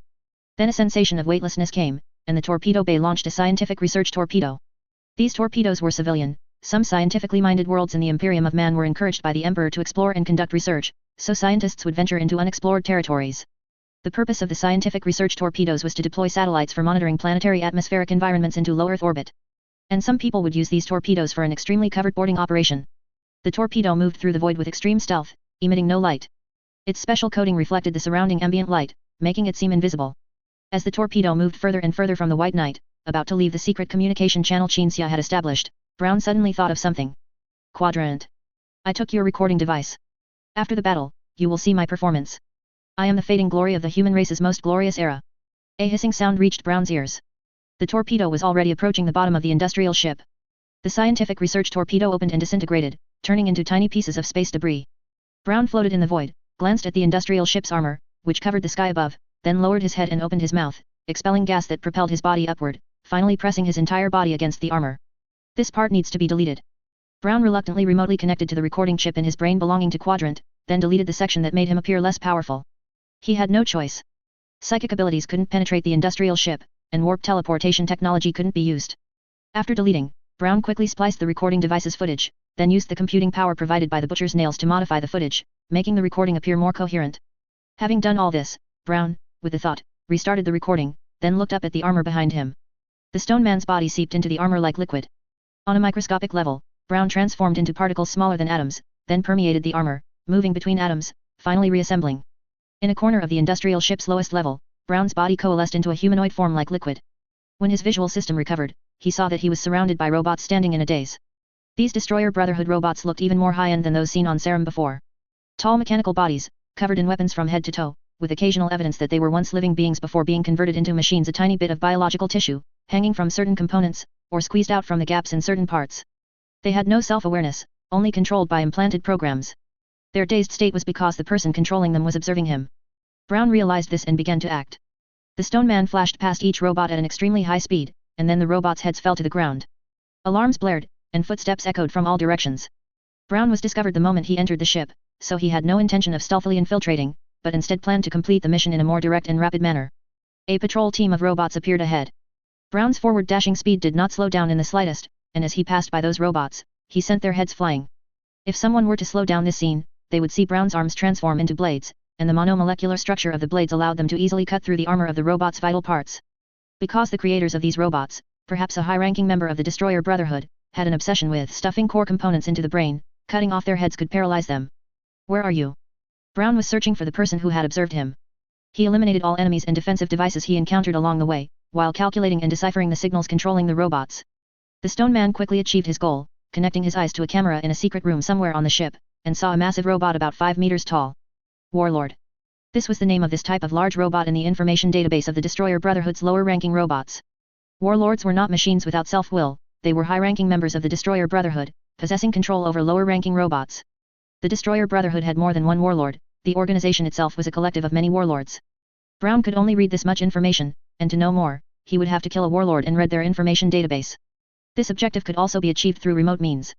Brown backhanded and killed several robots attempting to shoot him, his eyes still observing the warlord through the camera, while simultaneously beginning to crack the system firewall built into the warlord's transformation device. With the assistance of the butcher's nails, a component originally used to be implanted in the stone man's brain to increase computing power, Brown instantly bypassed the firewall. However, the bypass was always a step behind. The system used by the opponent was also extraordinary. Upon detecting the intrusion and concluding that defense was absolutely impossible based on the amount of intrusion data, the firewall proactively severed the warlord's connection to all other devices and shut down outgoing signals. Brown no longer attempted remote intrusion, rushing towards a wall, then once again merging into the wall and flowing towards the secret room where the warlord was located. On the other side, the warlord watched his surroundings warily, his hands, clad in power gauntlets, ready to punch, not daring to relax in the slightest. Because he knew that the intruder who had suddenly appeared and been detected by the patrol team's all-weather, omnidirectional patrol program could pass through walls. As the warlord expected, Brown emerged from the wall behind him, and was detected by the miniature observation device located at the back of his head. The moment Brown drew his blade, the warlord, who was already prepared, attacked simultaneously with the enhancement of his full body modifications. His upper body rotated 180 degrees at the waist, facing Brown and unleashing both fists. Then, to the warlord's disbelief, Brown's hands, which had transformed from blades back into palms, caught the punches, unmoving.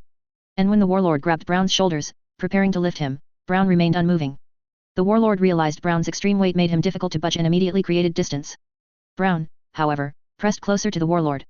The moment his arm, transformed into a blade, was about to pierce the warlord's body released a shockwave and an EMP, attacks specifically targeting mechanical life forms. The stone man's attack motion abruptly halted, his entire body paused, then suddenly turned into a pool of particles, but quickly reassembled into a humanoid form. The EMP works on you, the warlord transmitted a communication signal. I thought you were more high-end. The two sides clashed again. Brown lunged at the warlord, then was instinctively grabbed by the neck and casually thrown away by the warlord's counterattack, like an adult flicking away a chick. After a dull thud, Brown hit the wall, then remained motionless, just standing there. In a blink of an eye, the warlord rushed forward, preparing to punch and release another shockwave, when his body suddenly froze. Another Brown appeared behind the warlord, his arms, transformed into blades, piercing the warlord's last core component. The warlord suddenly realized why the intruder in front of him had been unmovable just now, and why he had been so easily thrown away. He had disintegrated after taking an EMP blast just now. This wasn't because the EMP was effective against him, but because he pretended it was effective and separated a part of himself. That's why his weight had significantly decreased. The separated part had hidden itself, and at the most crucial moment, before the EMP blast was actively released, it delivered a fatal blow. What's the use of you being so heavily modified? A lucky cat from 10,000 years ago is more advanced than you. The Brown in front of the warlord swiftly swung his right hand, and his left hand caught the warlord's head as it rolled from its neck, then walked towards the control panel. The Brown behind the warlord pulled hard, extracting his arms from the warlord's body, and merged with the main body walking towards the control panel.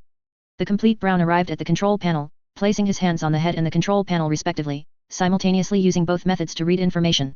Chapter 316, Ancient Behemoth Ship. 2,900 kilometers long, 1,100 kilometers wide. A vast amount of information flowed into Brown's information processor. Every aspect of the industrial ship was deciphered in data form, and the information regarding its size was what Brown focused on most. When he had just observed the industrial ship from the White Knight, this massive object looked as huge as a landmass on the planet below, seemingly nearly 10,000 kilometers long. But visual estimation was ultimately not as precise as data. The reference planet below was a bit smaller, and so was the landmass. Nevertheless, the industrial ship was still a colossal object, 2,900 kilometers long. This length was more than 100 times that of the White Knight, not to mention the White Knight was an 18-kilometer-long heavy cruiser, far exceeding the size of a normal cruiser. And such a colossal object, suspended above that small planet below, did not cause an astronomical catastrophe affecting the entire planet due to its own gravity. Brown couldn't help but marvel that the vicinity of the Great Vortex was indeed different from other places. This isn't an industrial ship. As the data stream poured in, Brown discovered some new things. It was the giant ship's log. Some of the information revealed within made Brown realize that this giant ship was not an industrial ship at all, but a gigantic colonial vessel. This giant ship might have left its manufacturing planet to execute a colonization mission, heading into the darkness where humanity had not yet ventured, when it encountered a warp storm. Since then, no one had been able to rescue it, and it had remained near the Great Vortex. After all, at that time, the intense warp storm had cut off contact between various human colonies, and other parts of humanity were also struggling to survive, so who would remember to search for a colonial ship that had ventured deep into the darkness? Could there still be living people here? Brown suddenly had a thought that made him feel short of breath. A colonial vessel. A colonial vessel from humanity's most peak era. If the colonial vessel had not encountered any terrifying disasters during its journey through the warp storm and its drift to the vicinity of the Great Vortex, such as horrifying warp creature invasions, crew members suffering mental breakdowns and sacrificing or slaughtering their compatriots, and other such interstellar travel disasters, then there should indeed be people. After a moment of rapid thought, Brown suddenly looked up, staring at an empty space. The stone man wasn't looking at some rooms messed up by Destroyer Brotherhood automatons, but at the possibility that people from that era might still be lying in some quiet corner of the giant ship, unaware of what was happening now. But Brown couldn't confirm whether there were people inside this giant ship, because he couldn't yet read all the information. What he had just read was the Destroyer Brotherhood's database, which had a firewall but not a complete one, and the Destroyer Brotherhood's exploration and utilization of the entire giant ship. Overall, it was barely about 15%. In other words, 85% of the giant ship was unexplored territory, places that the Destroyer Brotherhood's automatons had not even glimpsed since taking control of the giant ship. Even the realization that this giant ship was a colonial vessel rather than a Golden Age industrial ship was deduced by Brown from the clues found in the Destroyer Brotherhood's information database regarding the ship's collected information. Barbarians. Brown's flickering pupils returned to normal. He detached from the Destroyer Brotherhood's information database and began to grope around the secret room. Below the control panel. Under the oil-stained carpet. In the corner. On the wall. Brown groped over each one, even splitting into 10 copies of himself to search everywhere. Who would build such a colonial vessel? Who was still exploring outwards in that era? Brown searched while thinking, speculating on the origin of this colonial vessel. Wayland Industries? Evolutionary Alliance? Kane Brotherhood? Federation Exploration Department? Every faction Brown knew was considered by him. Humanity, in its peak period, was not like it is now, with an imperial ruling power, but was extremely decentralized. Various factions formed different alliances based on different values or past experiences, and among these alliances, the largest was the Federation. Some of these factions wanted to spread humanity throughout the entire galaxy, being expansionist fanatics, scattering human genes everywhere without caring for their upbringing. There were also dark and strange factions, a group of madmen who worshipped the Eldar as gods, gathered together, and then wanted to relinquish the galaxy to the so-called original owners of the galaxy through the self-extinction of the human race. There were also present heaven organizations that did not comply with Federation technology control regulations, scurrying around the galaxy, rushing to establish utopian worlds for their kind or aliens whenever they saw intelligent life. Of course, there were also cosmic giants like Nuceria Entertainment.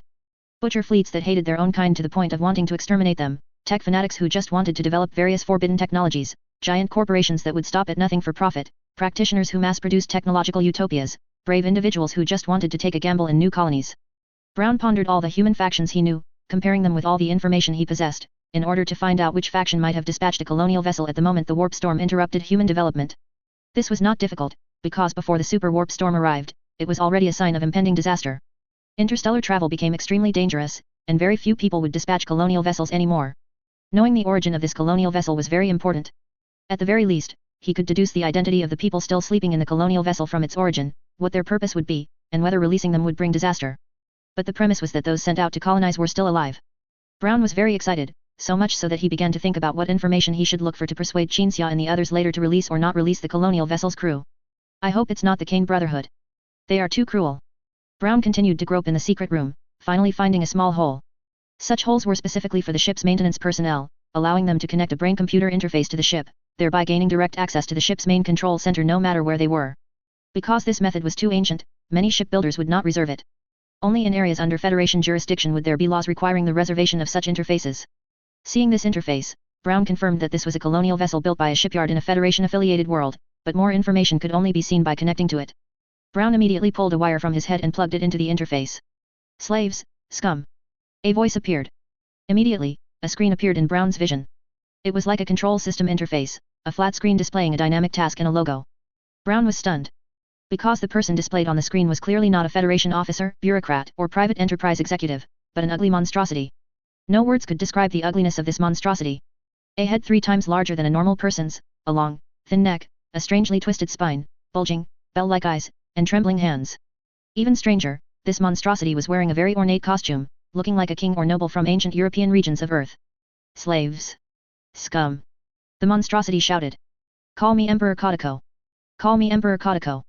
Did you bow to my portrait today? Scum. Brown was silent for a moment. But it was clear that the monstrosity on the screen had no self-awareness, it was just a very simple AI program, like an opening screen. Then the screen changed to a magnificent palace, and the monstrosity sat on a golden throne, looking down on Brown from above. State your request, slave. The monstrosity bellowed. Brown frowned slightly, a bit confused, but to get information, he still spoke. Emperor Kodako, I want to link to the ship's database. You haven't even knelt and bowed, how dare you link?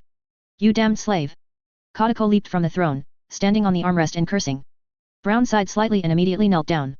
Improper posture. Brown immediately adjusted his posture, using a nano-level standard to adjust his kneeling position. Not devout enough. Brown immediately controlled his face to show an expression of utmost piety. The stone man was willing to pay any price to know more. You, a slave, not to mention a damn stone man slave, are not qualified to link to His Majesty's database. Get lost. Accompanied by the monstrous Emperor's duck-like squawk, Brown was pushed out by the firewall, and the wire connecting to the interface on his head was also pushed out. Brown quickly tried again, but this time, when he plugged the wire back into the interface, he only saw an access denied message. Fuck. Brown, eager to know if there were still living ancient people, punched the interface, shattering it. After a brief outburst, Brown immediately got up and quickly thought about what to do next. Ensuring his own survival was the highest priority. Next was seizing the giant ship. And finding the reason why the giant ship could block psychic penetration was one step in seizing the giant ship. Confirming whether the ancient crew members were still alive and finding them if they were was also a step, because if an ancient crew member was still alive, he could rely on that crew member's authority to directly disable the ship's various external defenses. Even activate the internal cleanup function to directly clear out all Destroyer Brotherhood automatons on the entire giant ship. But seeing that he couldn't even confirm if the ancient crew members were alive, he could only first look for the reason why psychic abilities were blocked, so that the people on the White Knight could come in first. Brown glanced at the warlord's head placed on the control panel. Neither this head nor the information database contained any information about methods that could block psychic abilities. There were only three possibilities. One was that this warlord's rank was not high enough, belonging to the lowest warlord in the Brotherhood of Warlords. Another possibility was that for some reason, the Brotherhood did not store any information about methods to block psychic abilities in the database, because it was top secret.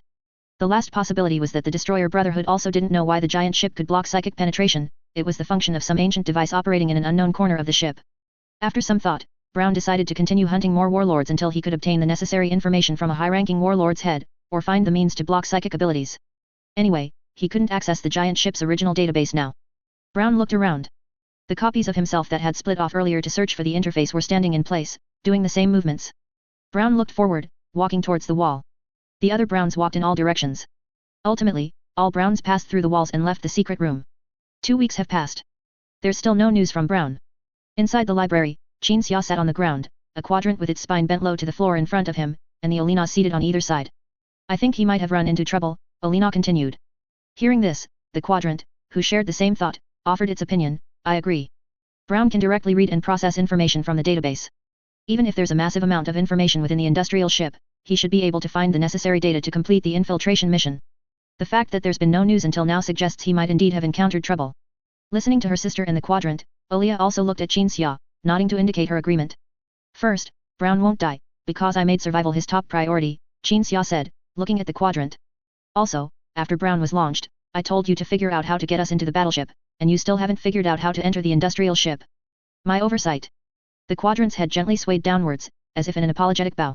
However, the quadrant inwardly felt that finding a way to enter the industrial ship was highly unrealistic. It was impossible to use the White Knight's macro cannons or lances to breach the industrial ship, let alone any engineering equipment. All modern equipment proved useless against that ancient vessel. Even among the ancient relics Qin Xia possessed, the only ones that might be helpful were those with teleportation functions, but humanity, from ancient times to the present, has relied on warp technology for teleportation. I don't think any of Nusaria's ancient artifacts are particularly cutting-edge, Qin Xia frowned. They're too reliant on warp technology. If only there was something that could atomize me and allow me to penetrate the battleship, just like Brown. Then we wouldn't all be waiting here. Isn't this the time for you to take out an ancient relic and turn a stone into an airplane in front of unsuspecting people, then feel smug about it? Olina said. Ancient relics aren't wish-granting machines, they can't fulfill all your desires with a single button. I just had high hopes for the tried and true method of using ancient things to deal with ancient things before coming here, and now I'm just disappointed, Qin Xia said, turning his head to look at Olia. Olia pursed her lips, her complex expression showing that at this moment, she at least agreed with her sister's words. Qin Xia fell silent, beginning to consider another method. That was for the White Knight to deactivate its stealth mode and directly approach the industrial ship's entry and exit points, where Destroyer Brotherhood ships or aircraft were constantly moving in and out. Although this would lead to discovery, it should be feasible if done quickly. However, the White Knight was currently deep behind enemy lines. This star system was the core territory of the Destroyer Brotherhood, a subhuman empire. The White Knight had stealthily infiltrated the Destroyer Brotherhood's sphere of influence without any backup. If the operation failed, they would face an unimaginable siege. The four people sitting on the ground were all silent. It's come to this, Qin Xia said, picking up his lunchbox. Let's eat first. The other three also picked up their lunchboxes.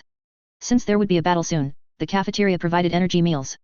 The quadrant didn't eat the cafeteria's food, it ate what the Adeptus Mechanicus prepared, so its meal was literally an energy meal. After taking out the energy cells from the box and inserting them into the energy storage compartment at its neck, the quadrant's lowered neck contracted and rose. I've told the cafeteria 1,000 times, I don't eat synthetic meat, Qin Xia said, scooping a bite of food into his mouth. It's best if those livestock raised on the upper deck are all eaten by me, otherwise, humph. That's mine, Olina said with a helpless expression, opening her lunchbox and pointing to the chopsticks stuck on the lid. This is yours. Qin Xia gave an embarrassed smile, handed over the lunchbox and spoon, and took the chopsticks Alina offered, along with a lunchbox that had been mistakenly given to him by some idiot earlier.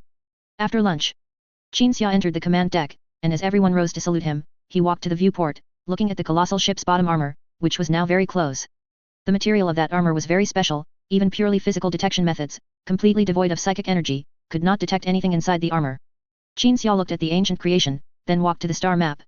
The White Knight was located at the center of a star map marked Gordon Star Region, and 80% of the Gordon Star Region was colored crimson, indicating the Destroyer Brotherhood occupied territory. The White Knight was indeed deep behind enemy lines now. After a quick look, Qin Xia ordered the captain, have the White Knight approach the industrial ship's entry and exit points, then prepare the boarding torpedoes. Upon hearing this order, the captain immediately understood the White Knight Lord's intention. Since the entire shell armor of the colossal ship had no exploitable weaknesses, they would have to approach from where the Destroyer Brotherhood's transport ships and battleships entered and exited, using boarding torpedoes to quickly penetrate deep inside the colossal ship. Then it would be a matter of finding the colossal ship's control room, core, or whatever else directly controlled the vessel. Currently, they didn't even know what or where the control center for the colossal ship was. So, it was a gamble. After launching the boarding torpedoes, the White Knight would inevitably be discovered, and then they would have to be prepared for a siege. The battleship would delay for as long as possible. If the people who entered the colossal ship couldn't find the control room, then so be it, they would return to the battleship directly. Realizing this, the captain picked up the communicator and relayed the order to all parts of the battleship, then said to Qin Xia, "My lord, a Destroyer Brotherhood fleet has just appeared in this star system. If the White Knight is attacked by a swarm, I fear it will be difficult to hold out for more than half a solar hour. After launching the boarding torpedoes, you will take the battleship and leave," Qin Xia said. "I will stay inside the industrial ship with my men until I can find a way to control it." The captain was stunned for a moment, then realized the White Knight Lord's objective was not for the White Knight to stay and buy time for the boarding party to complete their mission and return, but to withdraw immediately after launching the boarding torpedoes. But the boarding party would then be completely stranded inside the colossal ship. If they couldn't find the control room or similar location, they wouldn't be able to leave, which was far too risky. "We need this industrial ship, the Legion needs it," Qin Xia said in a deep voice. "Considering the lack of supply support, I will only take think tanks, who don't rely on supplies, into the boarding torpedoes. Then you will leave the star system, return to the Legion, and bring whichever units have completed their reorganization." The captain saluted. Qin Xia frowned, looking at the colossal ship. Now that he thought about it, he truly hadn't expected this thing to be so massive and so difficult to penetrate. The Adeptus Mechanicus had several industrial ships, and Qin Xia had seen their descriptions. None of those industrial ships were as outrageous as this one. In fact, it was even questionable whether this thing was an industrial ship at all. "I should have brought the Legion," Qin Xia thought. But then he immediately dismissed his should have known. If the Legion came, it wouldn't be able to hide like a single White Knight, penetrating deep into enemy territory and directly encountering the Destroyer Brotherhood's most valuable asset without being detected. If the 12th Legion fleet were to fight the Destroyer Brotherhood like one faction against another, given the weak warp power, the campaign in the Gordon Star region would take 11 years. A full 11 years. This was under the condition that the 12th Legion went directly to the Gordon Star region immediately after welcoming Angron, arriving and engaging before the Destroyer Brotherhood gained control of almost all the Gordon Star region's territory, then relentlessly pushing forward with overwhelming force. It would still take 11 years. The current progress of approaching the industrial ship could already be called lightning fast. "Captain, the boarding torpedoes are ready," an officer who had received a communication from the person in charge of the artillery deck stood up to report. Qin Xia glanced at the captain, then turned and walked out of the command deck. The Thinkers were already waiting outside. Qin Xia walked directly through the middle of the Thinkers, heading towards the artillery deck. The Thinkers followed closely behind. "Our primary mission is to find Agent Brown, who was sent to the industrial ship earlier," Qin Xia said as he walked. "Secondly, it's to find the industrial ship's control room, core, or any other similar device." The Thinkers all nodded in unison. Qin Xia suddenly recalled something the Quadrant had said earlier, that Brown, as a stone man with exceptionally powerful computational abilities, should not have been unable to link to the database or find the location of the ship's psychic interception device after entering the industrial ship. Qin Xia felt the same way. It was more likely that Brown had encountered an accident. After all, it was a Golden Age industrial ship, and much larger than the Golden Age ships the Adeptus Mechanicus possessed. Perhaps some residual stone men or iron men within it had become a problem for Brown. And even if Brown couldn't link to the database, he should at least have been able to use the Destroyer Brotherhood's large communication devices to contact the White Knight. But there had been no news to date. Thinking of this, Qin Xia instructed, "This time, we must be extremely careful and vigilant. We must not relax at all inside the industrial ship. There should be enemies within that are hundreds or thousands of times stronger than the Destroyer Brotherhood." The Thinkers immediately began to link with Qin Xia's psychic power, preparing to defend against various unexpected interception methods during the boarding torpedo phase. Then, the group stepped into the artillery deck amidst a sudden flurry of wind and snow, entering the boarding torpedo launcher through a dedicated passage. The White Knight had already navigated from the bottom of the colossal ship to near the entry and exit points that continuously swallowed and disgorged Destroyer Brotherhood ships and aircraft. The entry and exit points had a golden light barrier. Even with the ship's detection equipment adjusted to maximum power, the detection waves could not penetrate it, but at this moment, the human eye could see everything inside that light barrier. That was the interior of the colossal ship, a small starport modified by the Destroyer Brotherhood, completely different in style from the ship's exterior. Qin Xia stood still in the torpedo bay.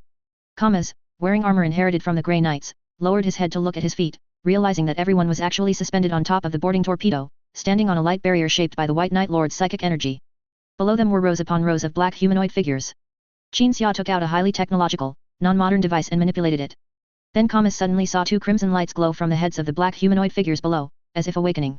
Row after row of humanoid figures changed from a hunched posture to standing tall and proud, the crimson light emanating from their heads forming small light sources, allowing Kamas to see more clearly. Kamas, who came from a Terran noble family, suddenly recognized them as Iron Men. He hadn't seen this model of Iron Man, but he had seen similar creations, having encountered one next to a hostile warlord. Just one Iron Man was a terrifying nightmare for an entire nation that was hostile to its master. And the number of these Iron Men below. Kamas counted and found there were over 100 of them. Whether their combat power could compare to the Iron Men he had seen on Terra was yet unknown, but Kamas felt that Iron Men, regardless of their model, should all possess the enhancement of ancient transcendent technology due to their extremely ancient origin, and thus must be very powerful. Pretend you have never seen what's below, Qin Xia said, throwing the ancient device into the created rift. That is one of Nuceria and the Legion's highest secrets. We once saw Iron Men on Terra, Kamas said in a low voice. Those terrifying killing machines left a very deep impression on me. Qin Xia nodded. However, these Iron Men I've brought should be somewhat different from what you remember, even though they are also Iron Men. But they are merely security guards. Chapter 318, Super Security. Boom. A muffled sound came from above Qin Xia's head. The boarding torpedo detached from its launcher and flew rapidly towards the giant ship's entrance. The next second, another boarding torpedo was launched from behind the torpedo Qin Xia was riding. The moment the torpedo appeared, several red lights suddenly emerged on the incredibly smooth outer shell near the entrance, followed by beam after beam of light released from the red lights, each beam accurately hitting the torpedo. Qin Xia and the Thinkers maintained their psychic barriers to withstand the continuous bombardment of the beams.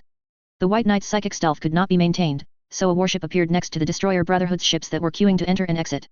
Those warships had not yet reacted, but more red lights appeared on the giant ship's outer shell, and the White Knight's void shield was instantly disabled, but fortunately, the warp engine had already started operating, and the entire ship warped into the warp and disappeared the moment the void shield was disabled. The red lights on the giant ship's outer shell extinguished almost 90% after the White Knight disappeared. Only a few red lights near the entrance continued to bombard the boarding torpedo. Qin Xia observed all of this and judged that those red lights should be some kind of automatic defense system on the giant ship's outer shell, and this automatic defense system would pay special attention to a certain angle. If facing something small, devices in other places would not activate if they couldn't capture hostile targets within their firing range. But this was clearly not the giant ship's only defense method, just a better-than-nothing defense used to supplement all interception firepower. And the fact that other interception methods did not activate could only mean that the Destroyer Brotherhood had not mastered how to activate the giant ship's other weapons. Qin Xia's thoughts and judgments were completed in an instant. The current situation was even better than he had anticipated. The torpedo did not suffer more than 2 seconds of bombardment. When the Thinkers were about to give out, Qin Xia used the method he had envisioned beforehand. A psychic energy spread out in front of the boarding torpedo, then the torpedo leaped into it, and then jumped out of the psychic energy that appeared outside the light curtain at the entrance, which could also intercept psychic energy. The torpedo following behind also entered the psychic energy and made a long-distance jump. The next second, the torpedo directly drilled into the light curtain, passing through unimpeded, just like the Destroyer Brotherhood's warships that were entering and exiting. Adjust quickly. Qin Xia looked at the Thinkers behind him, then looked forward, prepare for battle. The Thinkers took a deep breath, easily stabilizing their psychic power, which had been on the verge of collapse from resisting the beam attack, and after adjusting their state, stared intently at the front of the boarding torpedo. The torpedo traveled for a while within the giant ship's Destroyer Brotherhood's small spaceport, eventually plunging into a spaceport structure similar to a control tower. The drill at the front of the torpedo used propulsion to break through the control tower's outer wall, and after nearly half a minute of penetration, it stopped with a bang, breaking out of a large space in the middle section of the control tower. Destroyer Brotherhood automatons were already waiting here. There was a reason why this subhuman Imperial force could beat the battle-hardened Red Robe Covenant to the brink of extinction. They were like a Gestalt consciousness, with each warlord as the center of the Gestalt consciousness, able to command vast numbers of modified automatons faster than Perturabo could command his warriors. The moment the torpedo and warship were discovered, the warlord responsible for defending the spaceport had already dispatched thousands of automaton guards from the vicinity to gather in front of the torpedo's flight path. Now, these thousands of automatons held various light and heavy weapons, aiming at the boarding torpedo. The head of the boarding torpedo, equipped with a drill, roared, then opened to the right. The moment the automatons immediately opened fire, they and the warlord controlling them discovered that what emerged from the torpedo were not the previous superhuman warriors, nor the priests of the Red Robe Covenant, but a group of seemingly more refined black automatons. The Iron Men lined up, walking through the overwhelming firepower, and stopped when they reached a position 500 meters from the automatons. Attackers, lay down your weapons within 5 seconds. Otherwise, we will take unrestricted measures to defend company assets according to Article 12 of the Company Security Regulations. Every automaton heard the cold and deep voice uniformly emitted by the Iron Men. Some of these voices could be directly captured by ear-like structures, while others were received directly as signals. Furthermore, some device within the Iron Man would automatically translate the signal or language based on the opponent's system or words spoken in communication, ensuring the opponent could understand. These Iron Men were all security Iron Men from Nuceria, and they were also the most terrifying opponents the gladiators faced when they broke out of the gladiator arena. In the later stages of the Nuceria Uprising War, Brown found some forgotten armories, which contained these security Iron Men. To some extent, these security Iron Men were not as intelligent as the Destroyer Brotherhood's high-end automatons. When Xinxia activated their Defend Company Assets mode, they would automatically resist all attackers in front of them and would even remind them of the so-called company security regulations that no one cared about anymore. But they were originally a group of security guards, and their only responsibilities were protection and slaughter. When the automatons did not lay down their weapons within 5 seconds, the Iron Men rigidly adhered to the security regulations and took unrestricted measures.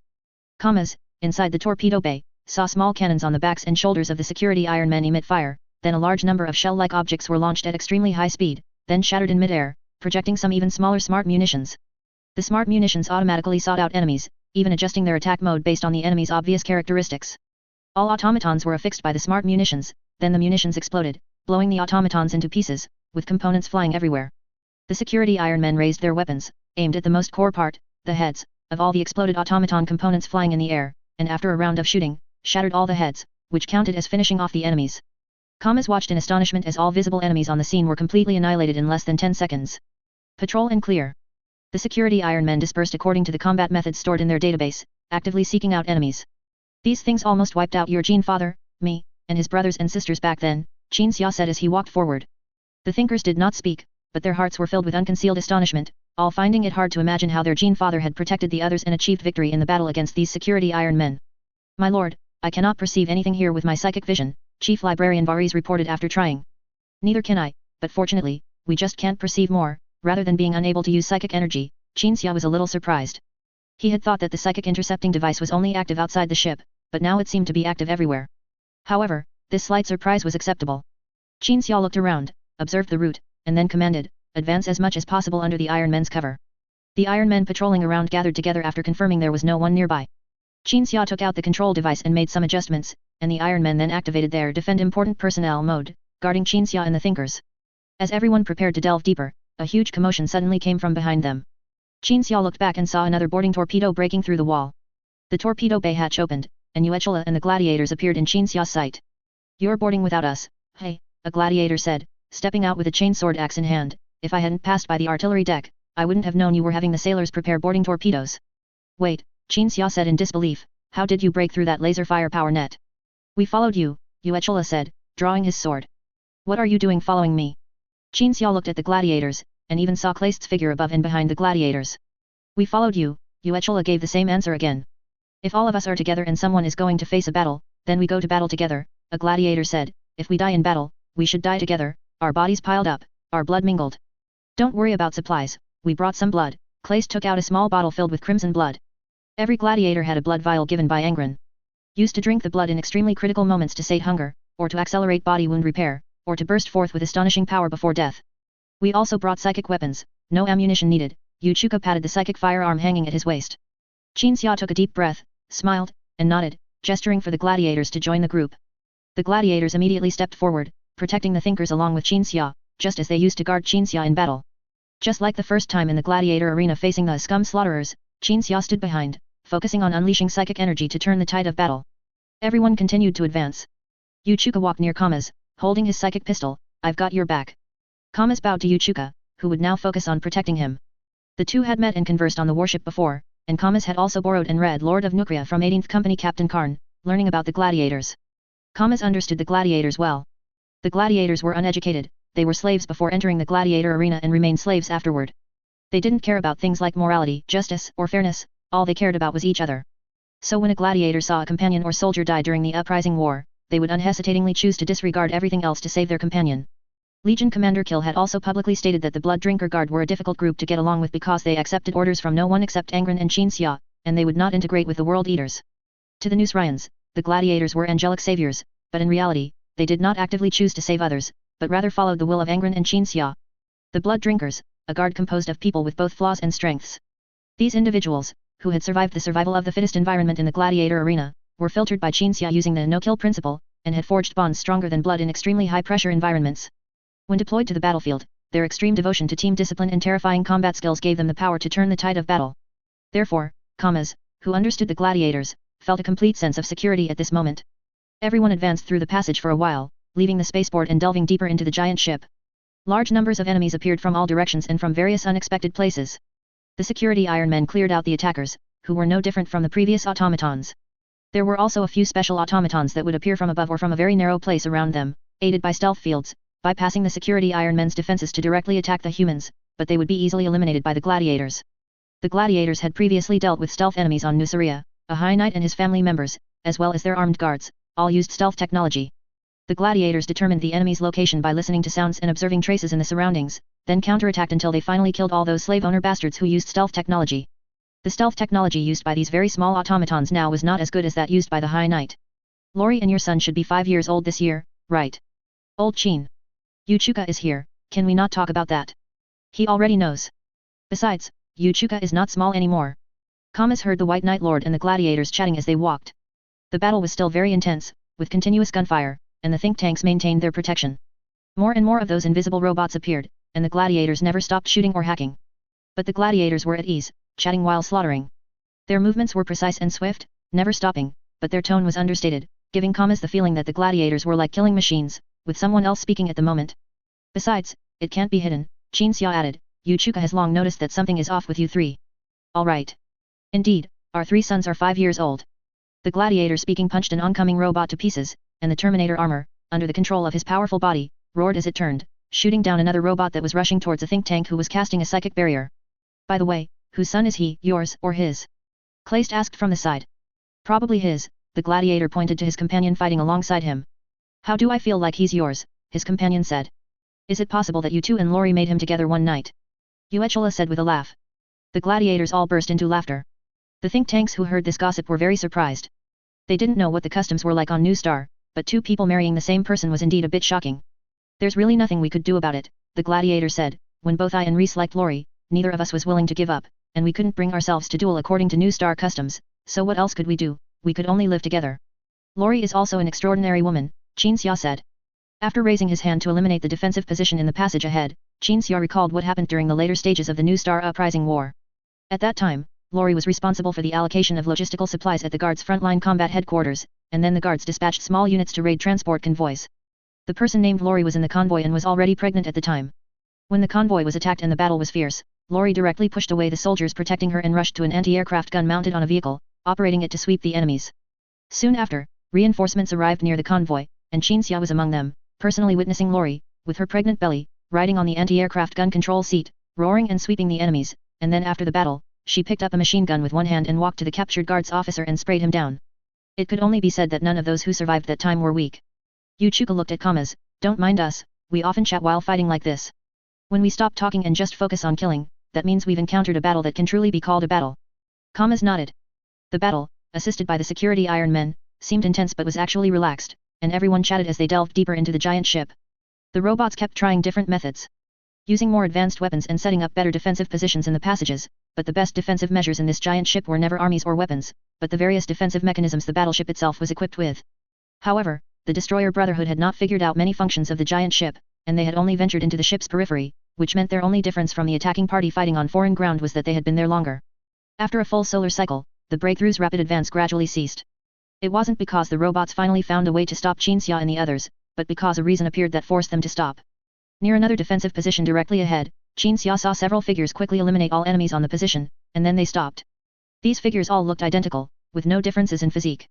In the dim light, they killed all the robots in the blink of an eye, then turned their heads and looked at Qin Xia and everyone behind him. The gladiators were on high alert. But Qin Xia was all too familiar with that figure. Brown. At Qin Xia's call, all the Browns converged and walked towards Qin Xia. It's me. Why haven't you sent any word for 2 weeks? I thought they caught you. Your built-in communication device can't reach the White Knight, and you can't use these robots' large communication devices to contact the battleship. What have you been doing all this time? Qin Xia questioned him one after another. Brown walked up to Qin Xia and pointed to an area behind his head. I found the ship's core on the first day, and when I tried to connect to it, I was counter-invaded and a virus was implanted. Now I can't connect to any equipment. Brown recalled what happened after he first boarded the giant ship. After failing to connect to the database in the secret room, he left the secret room, killing and searching all the way, finally finding the ship's core. The ship's core was constantly shifting, sometimes it was at the top of the ship, sometimes at the bottom, and sometimes near the outer hull armor. This was a typical defensive measure, used to prevent invaders from finding the ship's core too easily. But Brown still found it and attempted to connect, and then what he told Qinxia happened. One of my avatars was active nearby, and after discovering you, I immediately rushed over, Brown said. Can the virus be cleared? Qinxia asked. Brown nodded. Did you bring that master control device, the one used to control the Iron Men? Qinxia handed over the master control device. Brown took the device and connected it to his brain, then activated the sub-function specifically for clearing viruses from Iron Men and Stone Men. The virus implanted into the interface disappeared in an instant. After returning the master control device to Qinxia, Brown led the way. For the past 2 weeks, I've been searching. I've discovered many things. This giant ship is not an industrial ship at all, but a colony ship. Are there ancient people in here? Qinxia was startled. There are indeed ancient people, but it might not be what we imagined. Brown continued to lead the way. The gladiators noticed that all the robots on Brown's path had been cleared, and those freaks had turned into scattered parts on the ground. This was the first time everyone had seen Brown display his full combat power, although only the result was shown, the process could be inferred from the result. They had initially thought Brown had encountered trouble inside the giant ship, but it turned out he had been killing inside the ship for 2 whole weeks. This result was surprising and reassuring. Following Brown's path, everyone quickly delved deeper into the ship, and under Brown's guidance, entered a cabin. Inside the cabin were rows and rows of tanks, filled with nutrient solution, and inside the nutrient solution were people in hibernation. Qinxia immediately walked forward and inspected each tank. The people in the tanks were undoubtedly ancient people. Humans from that golden age. But unlike the ancient people Qinxia had imagined when he first learned the ship was a colony ship, all the humans in these tanks were deformed. Enormous heads, hunched bodies, scoliosis, and limbs of varying sizes. Even stranger was that they all looked exactly alike. What's going on? Qinxia patted a tank and looked at Brown. Human experimentation. No, they are the ancient people, Brown replied. Under Qinxia's surprised and disbelieving gaze, Brown raised his hand, projected some images, and then began to explain. In these 2 weeks, I explored about 1% of the ship and found that there are cabins like this, storing hibernating ancient people, everywhere. Even in the areas controlled by the Destroyer Brotherhood, they are everywhere. They worship these ancient people as gods, sacrifice to them, and wipe their tanks every day. I only figured out the origin of these ancient people a week ago. Brown displayed the information he had collected. Those deformed humans. That freak, wearing magnificent aristocratic clothing, calling himself Emperor Kodako, seen everywhere on various instruments. Kodako. A man from the Golden Age. Born on the ship, his mother felt unwell while passing through the warp, then endured the discomfort while working near the ship's engine, ultimately giving birth to him as a deformed child. Kodako was exceptionally intelligent and was exceptionally admitted to the Federal Academy of Sciences as a biology student. He was discriminated against, insulted, from childhood to adulthood, until one day he could no longer bear it, sold all his scientific patents, and used a massive fortune to purchase a colony ship. More information appeared on the screen Brown displayed. It contained Kodako's diary and autobiography. Kodako believed he was the most beautiful, it was just that the lower beings could not understand his beauty, so he wanted to establish a kingdom of his own. He cloned himself, cloned countless times, which are these deformed freaks we see. Kodako wanted to take them to create a world with only Kodako, an empire of clones, the Kodako Empire. Listening to what Brown said and looking at the information Brown displayed, collected over 2 weeks, Qinxia's emotions were extremely complex, and he couldn't say a word. The gladiators and think tanks, however, looked at the very surprised Qinxia and Brown with puzzlement. They didn't find it strange, it was just a bunch of freaks. But they didn't know another thing, which was how much change these ancient people could bring to this era if they weren't a group of freaks but a group of normal humans. Without hope, there would be no disappointment, no understanding of the sense of loss from discovering golden humans had become cloned freaks. Brown operated the control device next to the tanks a few times. A picture popped up. Do you want to release the hibernating Kodakos? Kneel before His Majesty Kodako. A deformed freak sitting on a throne shouted at everyone in the popped-up image. Qinxia looked at Emperor Kodako, remained silent for 2 seconds, then raised his hand and used a flame to burn all the Kodakos in the tanks to death. Brown shrugged helplessly, at least we might still get a Golden Age colony ship, at least this colony ship still has production equipment, and small factories for shipbuilding. Are the Destroyer Brotherhood the descendants of the Kodakos who woke up before? Qinxia asked. They are the cloned Kodakos who were doing maintenance work on the ship before. Brown replied. And the warlords of the Brotherhood are some people who later entered the ship. They obtained biomodification technology from the ship and then transformed the Kodakos who were doing maintenance work here into robots. Whenever the Brotherhood's warlords feel that their troop numbers are insufficient, they release some clones and then transform them into mechanical warriors. Theoretically, the Destroyer Brotherhood's robots are endless. Chapter 320, Right, Wrong, Success, Failure. Super Freaks of the Golden Age. Qinxia glanced at every burning tank in the cabin. Under the influence of his psychic power, all those tanks turned into killing tools filled with scorching lava. The clones were still sleeping within them, showing no reaction until they were completely annihilated. Where is Kodako himself? Qinxia's gaze shifted from the tanks to Brown's face. The original body of these clones. Didn't find him. Brown shook his head. But the original body would only be more extreme than the clones. From all the information I've gathered about Kadako, this person has significant mental and psychological problems. Brown's face was full of regret. Before I discovered that this colony ship was filled with clones, I thought the worst case scenario was that it contained some criminals. But criminals, at least, can communicate, and their crimes aren't necessarily due to inherent evil, so they can be screened. But Kadako. Qin Xia frowned deeply. As someone with some knowledge of psychology, Qin Xia could naturally guess Kadako's mindset and character. If he were to create a psychological profile using the available information. Kadako, a deformed genius, highly skilled in biotechnology, grew up and developed in an environment where he was discriminated against. This ultimately led to a twisted psychology, making him believe that he was the healthiest and most beautiful, and that all other normal people were ugly freaks and inherently inferior. This is why Kadako constantly referred to others as inferior and slaves. He was arrogant and conceited to the extreme due to his achievements, while also harboring hatred for those he did not consider his kind among his kind. Qin Xia believed that one thing could corroborate his deduction, the extraordinarily ornate and noble appearance of Emperor Kadako he had just seen. That should be the image of his original body, and he evidently did not find his deformed body incongruous with those lavish clothes and crowns. Otherwise, with the technological level of the Golden Age, it would have been no problem for a deformed person to become like a normal person. Having made this psychological inference, Qin Xia believed that, from a psychological perspective, Kadako was indeed, as Brown said, a person with significant mental and psychological problems who could not be reasoned with or coexisted with normally. However, Qin Xia thought of another point. That is, Kadako's brain was more than 3 times larger than a normal person's due to its physiological structure. This might be why he was smarter than others, but it might not only bring intelligence, it should also cause physiological lesions. Kadako's psychological and mental problems should be greatly related to the lesions in his brain. Just as some people suffer from depression not due to psychological reasons, but physiological ones. Let's put Kadako's matter aside for now. Qin Xia spoke after a brief thought. Brown, since I've confirmed you are fine, next we need to figure out how to control this colony ship. I want to know if the Destroyer Brotherhood can control the colony ship, and what methods they use to control it.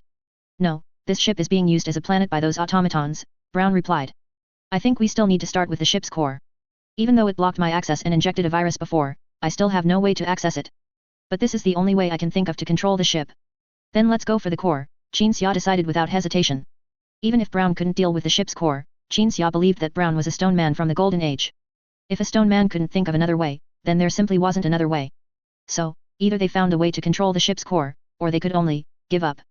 Qin Xia looked around, his gaze sweeping over the gladiators, the think tanks, and Brown. Everyone was now deep behind enemy lines, and the White Knight had also been ordered to leave, leaving them without supplies or support. If they couldn't control the core and had to give up, then they would have to find a way to seize a Brotherhood warship to leave this giant vessel. After a moment of thought, Qin Xia said to Brown, let's go to the core. As I said before, the cabin where the core is located is constantly changing position. This technology was common in the Golden Age, but just as a more advanced shield was developed, an equally advanced spear would soon appear. A tracking locator can pinpoint the core, and even predict where the core will move next. Brown walked behind the security Iron Men, a small cube in his hand projecting a path guidance line in front of them. Qin Xia saw 2 lines of text floating ahead of the path. Time until core's next position change, 3 hours. Navigated to next change position.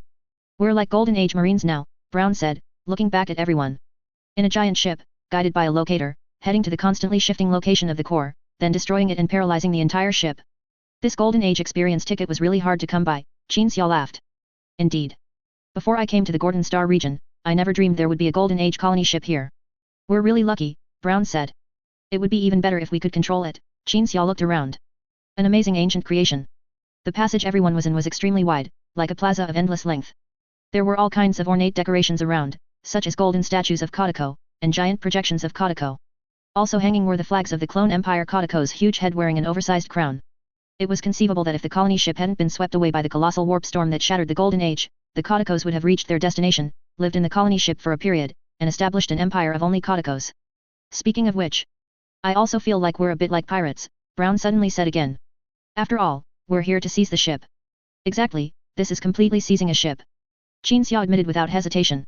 No matter how much of a freak Kadako is, this colony ship is his. For us to acquire this colony ship is to seize it, and the motivation is that we need this ship, not that we are punishing a freak scientist who wants to establish a clone empire or anything. Brown slowly nodded, pondered for a moment, and then suddenly asked again, what if this colony ship wasn't entirely filled with Kadako clones, but with humans from the Golden Age? Would we still come to seize the ship? Of course not, Qin Xia said candidly again.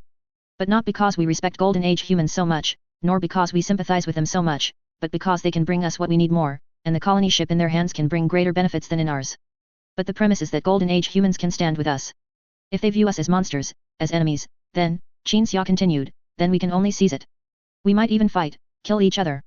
As he spoke, Qin Xia suddenly remembered something he knew. A Golden Age ship, named the Eternal Soul, was discovered by the Adeptus Mechanicus 10,000 years later. Inside it was an AI, and that AI argued with the Adeptus Mechanicus, and in its words, it showed that it no longer considered the human descendants before it as humans. It also declared that it had previously served humanity, but would now no longer serve any human.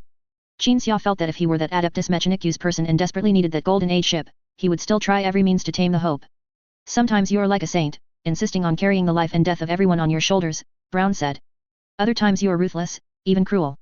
Qin Xia nodded, feeling that Brown's perception of him was entirely accurate. In fact, Qin Xia himself, looking back at the past from the present, would also feel that his handling of some matters was not civilized or rational enough, but the rationality, prosperity, and power of the Golden Age, these noble qualities possessed by the majority of humanity, and the peak ascended by an entire race, they are all things of the past. Qin Xia looked at Brown and said. This wasn't the first time Brown had heard similar words.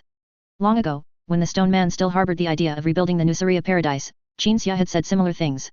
Humanity is now facing a crisis of racial survival, not a renaissance. This race no longer possesses the mighty power it had over 10,000 years ago, yet it faces unprecedented terrifying crises. Humanity must survive by any means necessary, and then leave the right and wrong, success and failure of this era for future generations to recount. Future generations will curse the ignorance and cruelty of us ancestors, and propose a myriad of solutions that, in our era, could have maintained civilization and rationality while still surviving and resolving the crisis. Just as some new guard one believed that we could have overthrown the slave owners' rule without indiscriminately slaughtering the high knights and guards back then. But we must first survive for there to be future generations who can judge our right and wrong, success and failure. No matter how future generations evaluate us, personally, I'd be content just knowing there are future generations who can evaluate us. Hearing these words, Brown nodded thoughtfully, then pondered something. A moment later, the Stone Man suddenly said, For the past 2 weeks, I've been thinking about one thing. If I were to encounter people from the Golden Age, and if, due to differences in concept or other reasons, they clashed with you all, whose side should I take? Qin Xia nodded, thinking Brown should indeed consider it. Because among this colony ship and the Kotiko clones it carried, the latter was rarer than the former. No matter which era in human history, such twisted madmen were ultimately a tiny minority, otherwise, humanity would have self-destructed long ago. In the future, there will certainly be a first, second, and even many more explorations of Golden Age ships, ruins, and the like. The probability of encountering true Golden Age humans is actually not low. Brown really should, because of this colony ship, think about his future stance. As a Stone Man created by Golden Age humans and still alive, it was very necessary to clarify these matters. I also realize that times have changed, and some things from the past are no longer suitable for this era, Brown said. I once wanted to restore the era of the Nuceria amusement park. Later, I was influenced by you, and I wanted to do something for the entire human race, and I still think that way now. Just as Qin Xia thought Brown would continue speaking, the Stone Man closed his mouth. After several seconds passed in silence, Brown skipped many stages of thought and directly said, I believe that if we truly encounter Golden Age humans in the future, we should try to awaken one person and communicate with them. If our ideas are simply incompatible and there's a risk of civil war, then it's better to let them continue to sleep until humanity climbs out of its trough in the future before awakening them. Qin Xia nodded slowly. Under the influence of psychic power, all their conversations appeared to others as infinite silence and concentration during their journey. And guided by the device in Brown's hand, everyone arrived before the location of the core cabin. The device would automatically calculate the shortest route to the core cabin based on the user's current position and the predicted multiple future changes in the core's location. Thus, when Qin Xia and the others arrived outside the cabin instantly shimmered into existence. Chapter 321, Warp Computer. In the Grand Passage, which appeared completely normal, a sudden chamber appeared, perfectly overlapping everything within the passage. It was like a bug in a game, where two models and textures completely overlapped, in a simple, crude, and physically absurd manner. If there had been no one carrying a recording device, only able to describe what they saw with words, Qin Xia wouldn't have known what language to use to accurately describe the scene he witnessed. It was as if the giant chamber and the passage were both illusory, one real and one phantom. When they overlapped, a clear boundary was visible, a boundary that visually told the brain, they should not be able to overlap. Quantum technology. The Stone Man walked straight towards the door of the giant chamber. Walk boldly, don't worry about anything, because this is pure physical technology. The chamber and the surrounding environment are essentially rendered illusory. Only when we interact with a certain structure within them does a part of them become real. So don't worry about getting your foot stuck somewhere, and don't worry about falling into anything. Qin Xia strode forward. The think tanks and the gladiators followed suit. The gladiators had been at ease in the previous battle, but now they were as cautious and somewhat clumsy as cats venturing into an unknown environment. The gladiators passed through the chaotic structures created by the superposition of the chamber and the surrounding environment. Only after becoming familiar with the overlapping and intersecting surroundings did the gladiators regain their usual agility. Brown, just like last time when searching for the core, opened the gate of the core chamber and led everyone inside. The exterior walls of the chamber were covered with a large number of devices, but the interior was very clean and smooth. An extremely tiny object, no bigger than a child's fist, floated in the exact center of the chamber. This is the core, Brown reminded everyone. So small. Chief Librarian Variza's voice revealed surprise. I thought the core would be hundreds of meters huge. The Imperium of Man prohibits the use of AI, and some tasks that require AI are completed using a device called a meditator. Meditator arrays vary in size. The meditator array on the White Knight, the one used for overall coordination, was about 600 meters high, looking like a rolling mountain. So everyone, including Qin Xia, thought the core of this giant ship should also be enormous, but in reality, it was not even as big as a child's fist. Warp technology, Brown walked towards the core, explaining, this core is equivalent to a supercomputer. A supercomputer needs hardware to improve its computing power, but the computing power of this core does not rely on hardware. Instead, it relies on a sophisticated technology that precisely utilizes the warp. So it's like a computer whose case is the warp, right? Qin Xia asked. Not entirely accurate, but it makes it easier to understand, Brown nodded. The core was within reach. Qin Xia stepped forward to examine the core. Brown had already investigated the core and even risked linking with it, but the result was being sealed and infected with a virus by the core. But Brown, as a stone man, mostly used reality universe technology, so Qin Xia decided to approach it from the perspective of Psyker. Just as Qin Xia reached out to sense the core in front of him, Tethys behind him immediately stopped him. If this thing uses warp technology, touching it could be very dangerous for you. There is indeed danger, but theoretically, the core cannot exert much influence on entities without a soul projection, Brown said. But that's only theoretically, so we need to think carefully and act cautiously. Brown turned to look at Qin Xia, pulling out the connection cable from behind his head. If you decide to touch it, be extremely careful. If you don't react for more than 10 seconds, I will connect to the core. It is more hostile to people like me. If I also touch it, I will be its primary target. Qin Xia nodded and placed his hand on the core. The moment Qin Xia touched the core with the intention of investigating, he suddenly realized that his surroundings had changed. Everyone around him disappeared, replaced by the bizarre environment of the warp. In front of him, a giant cube glowing with white light floated in the strange environment of the warp. That should be the core's warp projection, Qin Xia thought. Living beings with souls have soul projections, and soulless objects also produce projections in the warp.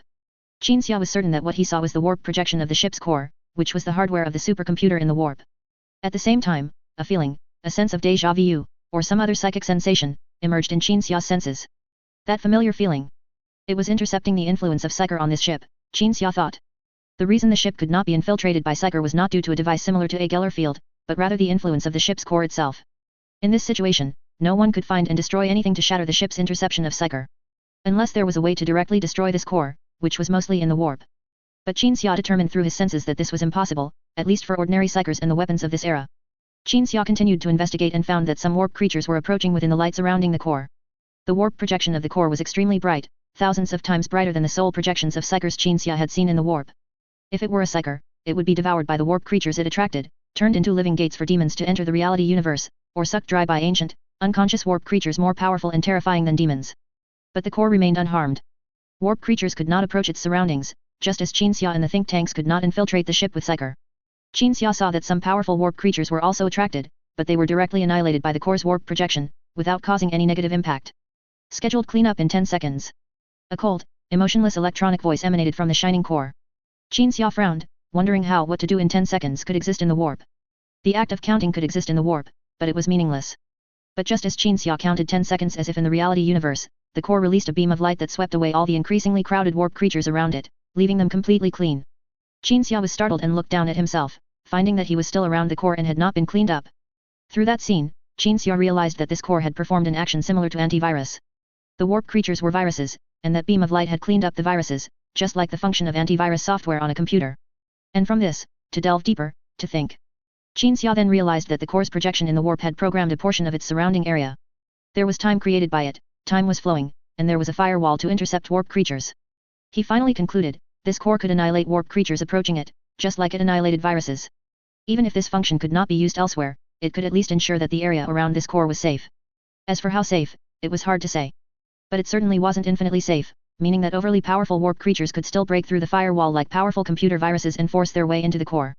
And it wasn't just overly powerful warp creatures that could break through it, but also intruders who could hide themselves.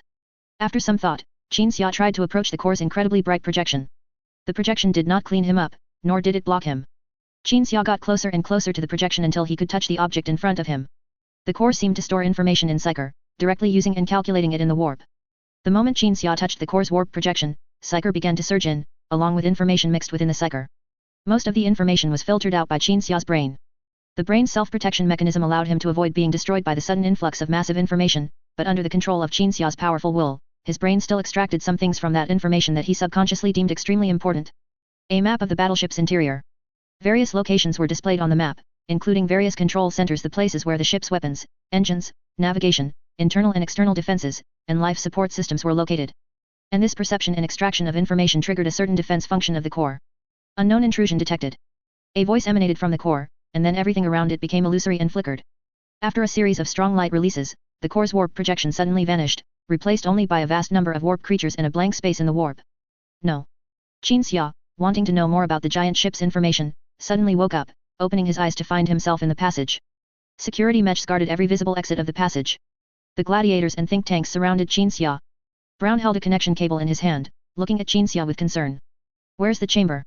Qin Xia looked around. The chamber was gone, leaving only the passage that had previously overlapped with it in a strange way. Everything here remained as it was before the chamber overlapped, even the debris and dust on the ground hadn't moved, as if the chamber's previous appearance here was just a dream for a group of people. How do you feel? Brown quickly stepped forward, reached out and removed Qin Xia's helmet, and placed his other hand on his neck, sensing Qin Xia's physiological information. You stood motionless for 10 seconds just now. Just as I was about to connect to the core, the entire chamber, along with the core, disappeared. I'm fine. Qin Xia calmed down, looked at the gladiators who had gathered around him, watching him with concerned eyes, shook his head, and said again, I'm fine, I just touched the core for a moment. Qin Xia then looked at the think tanks. The think tanks were already preparing to cast the communion spell. If Qin Xia hadn't woken up in time, they would have summoned a psyker giant to give the core a few punches. It's fine, Qin Xia said, walking through the think tanks to the smooth wall of the passage. When Qin Xia stood by the wall, he looked like an ant entering a giant's ruins. Everyone had to tilt their heads back as far as possible to see a corner of the passage ceiling. Qin Xia recalled what he had just sensed. After taking a deep breath, the White Knight Lord quickly waved his hand. Accompanied by a roar and a gust of wind whistling through the passage, a magnificent pattern appeared on the wall. The pattern occupied the wall from top to bottom, and from left to right, it was nearly 1,000 meters wide. It appeared on the wall in an instant. As if a giant stamp had been slammed against the wall, its base pattern was fiercely imprinted on the wall with a roar. A map of the colony ship. Brown immediately stepped forward to photograph and store the pattern in front of him. Yes, a map. I saw it. I saw it just now. Qin Xia turned around, savoring the feeling he had when touching the core, a complex sensation of palpitation, worry, excitement, and exhilaration. After Brown finished recording, Qin Xia waved his hand again, and the map on the wall instantly disappeared, as if it had never appeared. I can't control the core. But it doesn't matter, as long as we can control the movement of this colony ship and the independent factories. Chapter 322, A Flying World. Everyone was walking towards the control center. Do you still remember that world where humans were modified into a mess? Qin Xia said excitedly to everyone as he walked. That world where humans were modified to be short and sickly. Yu Chuka said, I will never forget that place. At that time, those aliens who called themselves a superior race dared to speak arrogantly after seeing us go down with Angron, and we killed them all. Mentioning those worlds with advanced genetic technology that had messed up human modifications, and that alien that wanted to imitate humans, the thinkers were also deeply impressed. Because as warriors of the 12th Legion, the Primarch's offspring, they saw the Primarch tearing his heart out, feeling the suffering of the humans in that world. When I touched the core, a lot of information flooded in, but only what I cared about most at the time was remembered by me. I know how to change the damaged genes of the people in that world. There's no need for Primarch's modification methods, nor do we need to spend time researching genes. As soon as we return, we can immediately carry out large-scale genetic modifications on the people of that world. Because there's a place on this ship storing Golden Age medicine, used to reset experimental subjects messed up by scientists back to their original state. Qin Xia looked at Brown. When we return, I'll probably still be busy, so you can take the medicine to save people then. Brown smiled and nodded, we should pass through that star system, and then you can leave me and the medicine there. The stone man also felt that this giant ship must have more advanced medicine than Nuceria. Treating people whose genes were damaged by alien genetic technology would be easy. And this was a small matter, not requiring Qin Xia or Angron to personally bring and inject the medicine, like nurses. Qin Xia was about to talk more about his feelings when he touched the core, but a sudden sound from the surroundings made him alert. Everyone became alert. Brown even directly split into 8 copies of himself, simultaneously being alert in all directions. The security Iron Men also sensed something, raising their weapons, their eyes glowing red. We are currently in an area untouched by the Destroyer Brotherhood, and it's very possible to encounter unexpected enemies. Everyone, be careful, Brown reminded everyone. While vigilant, everyone continued to advance. There was a constant rustling sound overhead. Sounds of something crawling also came from all directions. Qin Xia's first thought was of the alien enemies called Gene Stealers, but then he immediately realized that the Tyranids had not yet arrived in the Milky Way, so there couldn't be any Gene Stealers. Then, the sudden appearance of enemies proved Qin Xia's self-negation. A slender, entirely black crawling creature burst out from the top of the narrowing passage, moving effortlessly on the wall above everyone's heads while being shot dead by the security Iron Men. Then, more and more crawling creatures emerged from all directions, and the unerring security Iron Men shot dead every creature that lunged at them. One of the creatures fell at Qin Xiao's feet after being shot dead. Qin Xiao looked down and found that the creature had numerous bone spurs, an armor-like exoskeleton, and secreted venom from its mouth. Katako's experimental creatures, the Stone Man said, the Destroyer Brotherhood has also encountered these devils, and not just these, but also other strange and bizarre ones. Anyway, all the dangerous creatures in this ship are Katako's test subjects, having escaped the laboratory for some reason. They don't pose much of a threat, Qin Xiao said, looking at most of the creatures that were skirting the edges due to the security Iron Men's firepower. Then Tita stepped forward and released his psychic power.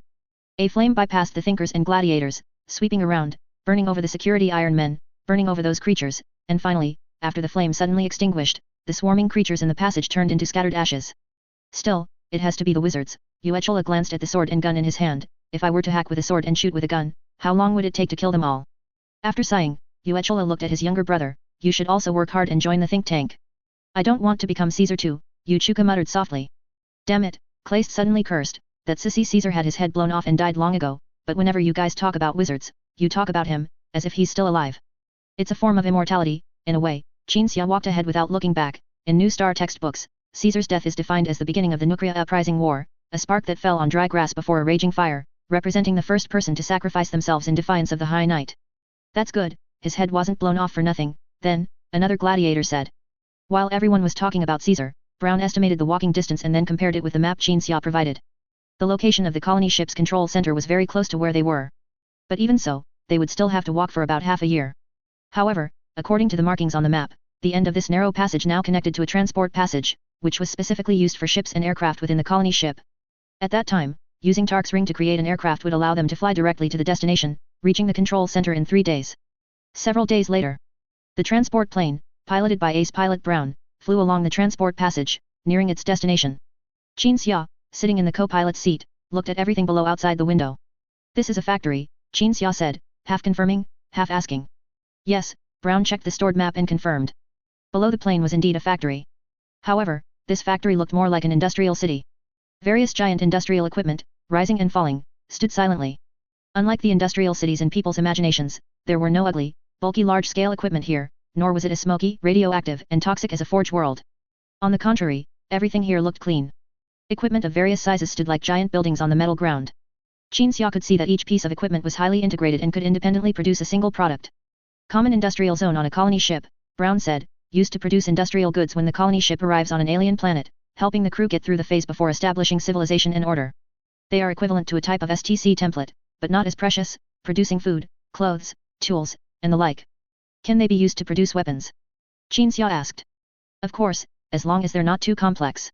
To be honest, this kind of industrial zone wasn't well regarded in that era. It took up a lot of space and couldn't produce overly complex things. This was a regulation.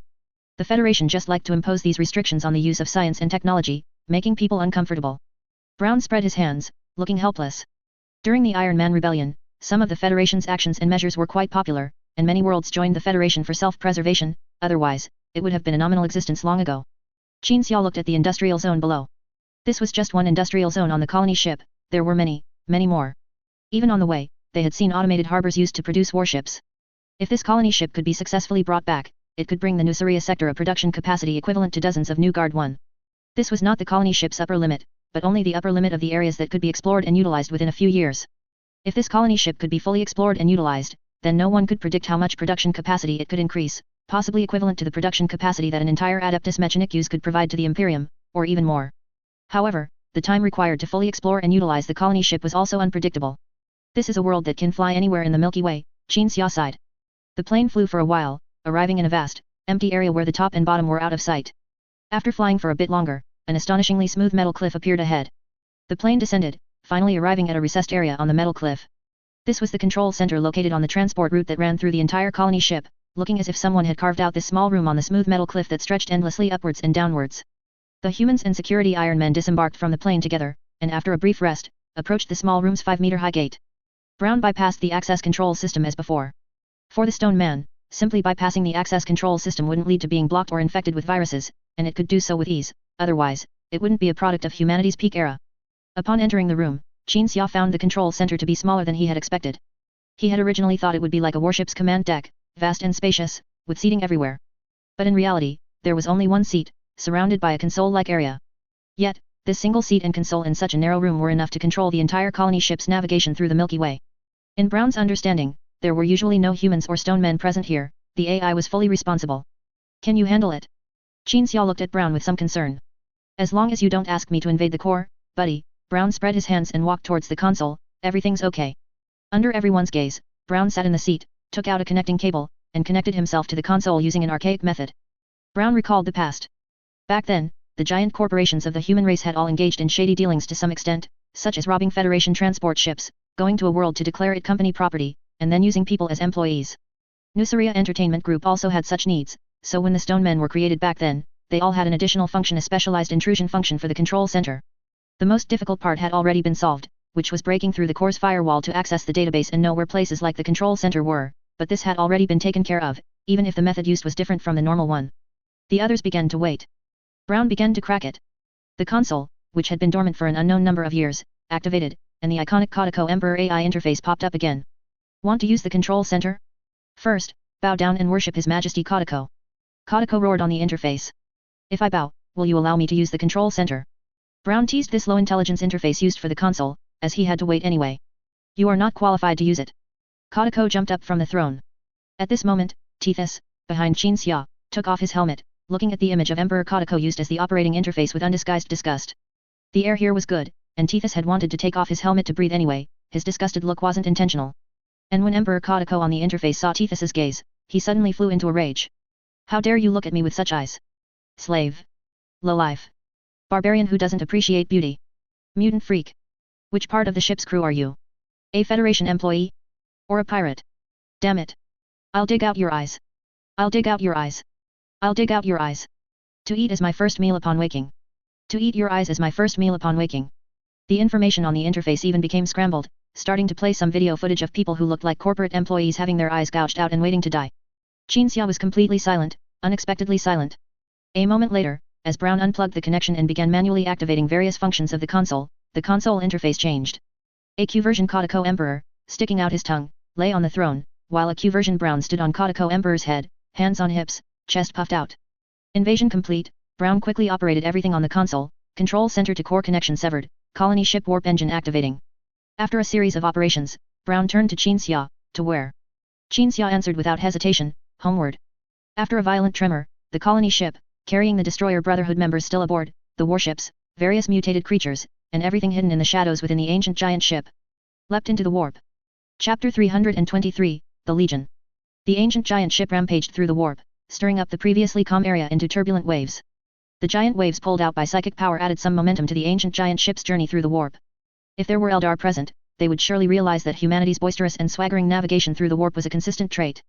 But no matter how chaotic the warp became, it couldn't affect the people inside the giant ship. The humans in the control room still watched the stone man manually operate the ship, while the iron men stood guard at the entrance of the control center. What will this giant ship be called in the future? Yuechula said, sitting in the corner. The gladiators' gazes fell on Qin Xia. Qin Xia sat cross-legged on the ground with his eyes closed, meticulously adjusting the psychic power in the warp. He only opened his eyes after hearing his companion's question. His companion's questions didn't catch Qin Xia off guard. Even before entering the giant ship, he had already been thinking about what to name it. He hadn't been meditating with his eyes closed for so long to develop a new psychic spell or to concentrate on controlling warp psychic power, but rather to devote most of his energy to thinking about the naming. Qin Xia frowned slightly, his expression serious and thoughtful, and after a few more seconds of silence, he slowly spoke. Super Invincible Industrial Ship Plus Pro Max Enhanced Version. Seeing Qin Xia so seriously utter such a name, all the gladiators fell silent for a moment, their expressions complex. Brown, sitting in the driver's seat, suddenly turned his head, mouth agape, looking at Qin Xia. Just kidding. Qin Xia burst out laughing. The gladiators also laughed. It was like when Qin Xia mentioned his past in the gladiator arena, talking about how good he was at research and creation and what achievements he had made. When asked what these things had to do with escaping the gladiator arena, he replied, "Nothing, I just wanted to show off." To others, it might not have been that funny, but when everyone was in a serious, confined environment and longed for someone to say something, the atmosphere would lighten once Qin Xia spoke. Ha ha ha, Qin Xia laughed, then licked his lips, and continued, "Actually, I've already thought of it. It'll be called Forge Engine." Qin Xia felt that Forge Engine was a suitable name because the giant ship would be responsible for forging weapons and anything the Legion needed. However, calling it simply Forge Ship would make it seem similar to the 100-kilometer-long vessels the Adeptus Mechanicus possessed. Some things in this universe are named engine daemon engine, world engine, this and that. Qin Xia thought for a moment, combined the two, and came up with the name Forge Engine. The gladiators nodded, indicating that the name was good, but they didn't understand much about naming, they just wanted to hear Qin Xia talk more, especially during this hateful phase of warp travel. The Nusryans were somewhat afraid of warp travel, and even the gladiators would be tense during the journey. Qin Xia felt that this might be because the New Star people had lived in a stable reality structure for too long and had not undertaken warp travel for at least 10,000 years, so they felt like a landlubber on a boat during warp travel. You still need to spend more time with the Legion's people and integrate into the Legion, don't be a maverick. Qin Xia suddenly recalled a persistent problem within the Legion. The blood drinkers were very unsociable. Although the gladiators, as members of the blood drinker guard, would pause when they heard the name blood drinkers, they were formerly gladiators and rebels, and now they were members of the Primarch's guard. As for Kleist, who was currently floating in the corner, was an army general. Theoretically, he didn't need to integrate into the Legion, but the regular army would eventually have large-scale cooperation with the Space Marines, so not maintaining good relations wouldn't work. After all, we are now members of the Legion. Also, try to minimize conflicts with the warriors, and don't make it difficult for Angron. Hearing Qin Xia's gentle guidance, the Thinkers, who had been silent all along, expressed strong agreement. The Thinkers always considered themselves members of the 12th Legion, even though they were ostracized and discriminated against before the White Knight Lord arrived. They never believed they didn't belong to the 12th Legion. The gladiators, however, were different. They ate, drank, and slept together, and when they went to the mess hall, a large group of over 100 people would go together. When Lorgar Saren on the flagship personally assigned dormitories to the guard, the gladiators preferred to sleep on the floor in one room rather than live with other Legion warriors. Understood. Don't worry. I'll change. The gladiators responded in low voices. One gladiator sitting at the back first nodded, then remembered something and complained to Qin Xia, but sometimes those bastards actively pick fights with us. As his companions turned to look at him, the gladiator stood up. There was an asshole named Devaris back then. This guy came to our dormitory to promote Legion culture or something. We didn't throw him out, nor did we beat him up, we listened. You know, we're very interested in collectivism. But Devaris told us to call Angron Jean father. He said, no matter what experiences we had with the Primarch before, those were mortal experiences and no longer important. Once you complete gene modification, you should call the Primarch father, because you have the Primarch's gene seed implanted in your bodies. The gladiator's words resonated with his other companions, and everyone nodded in agreement. Then Devaris and I clashed. We went to the gladiator arena, and he found his company's standard bearers to be the referee, just as stipulated. Devaris repeated his old tune. I told him, what do you care what we call Angron? You call Angron father all the time, but I haven't seen you call Qin Xia grandpa, damn it. Hearing this, Qin Xia showed a helpless expression. The Thinkers nearby also looked at the guard with have no choice. The gladiators were short-tempered, and because the current generation of New Star people generally lacked culture, they didn't use honorifics or specific titles when referring to Angron or Qin Xia. Calling them by their names was actually a sign of closeness. New Star might have once had terms of address for close people that weren't direct names, but due to people mimicking the behavior of the World Eaters Rebellion's high-ranking members, the New Star people now felt that a child calling their parents by their names was the truest expression of a harmonious family and familial love. However, in the eyes of the Legion warriors who didn't understand New Star culture, the gladiators were truly too rude. And then, Qin Xia asked, Devaris. If I recall correctly, that person is quite good at dueling. The gladiator's voice gradually deepened, he was indeed strong. I only fought him to a mutual defeat. In the end, I cut off his legs and twisted his neck, and he used his axe to lop off half my head. The standard bearers gave a thumbs up, indicating a draw, and then that disgusting apothecary with hardly any hair on his head came over to give us injections. Qin Xia was momentarily speechless. After a moment of thought, he nodded, don't mind that Devaris guy, he's indeed looking for trouble. As Qin Xia prepared to continue talking, Brown turned around and reminded him, we are about to exit the warp. Qin Xia stood up and walked to the control panel, looking at the star map on the interface. The Forge Engine's exit from the warp was within the territory controlled by the Destroyer Brotherhood. Warships cannot undertake warp travel for too long or too far without relying on certain ancient artifacts. Exiting the warp in the Destroyer Brotherhood's territory was unavoidable. Exit. Even if they come in, we can always drag them back to Nusaria along with the warships and enemies we've already taken, and let the Legion clean them up. Yes.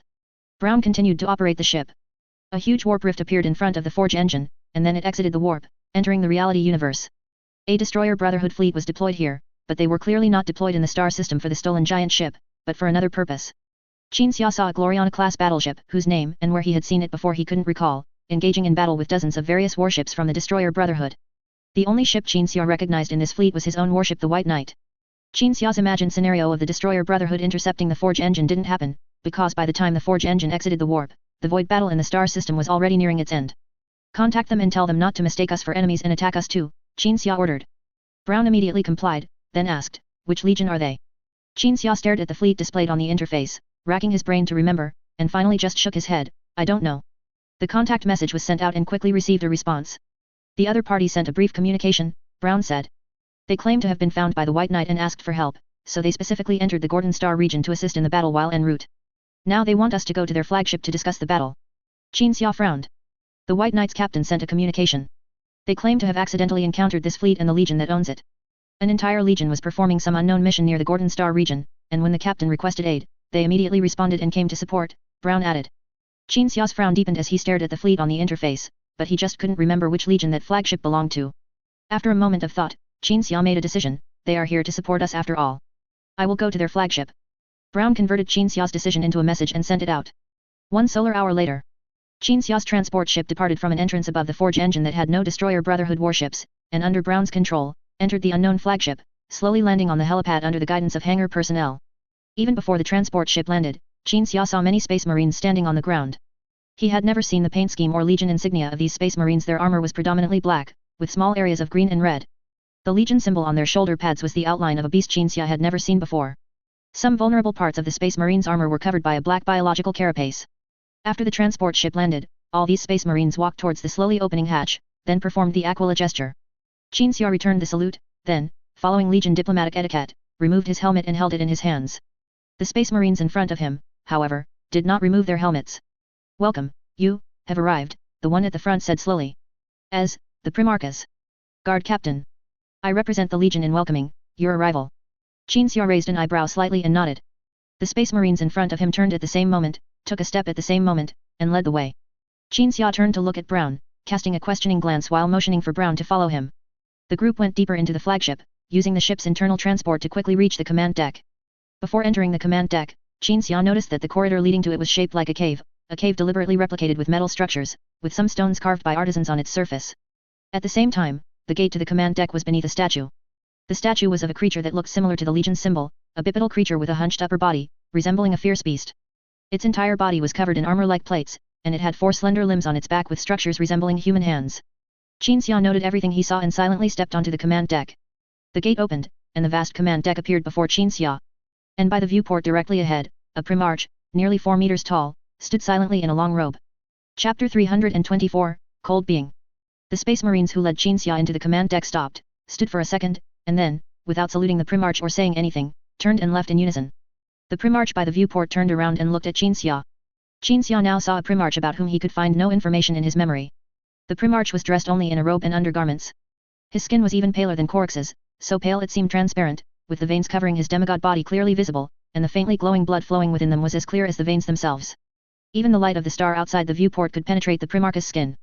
The Primarch, like his other brothers, was muscular all over, but he looked even more perfect. If Angron's muscles were thick for the sake of being thick, then the muscles of the Primarch before him were like a sculpture meticulously carved by a master craftsman, with muscles growing only where they should. The Primarch's eyes were purple, consistent with Perturabo, and only those who grew up around warp rifts had purple pupils, indicating that he too grew up near a warp rift. Hello, the Primarch spoke, his voice light, I am Angron's elder brother.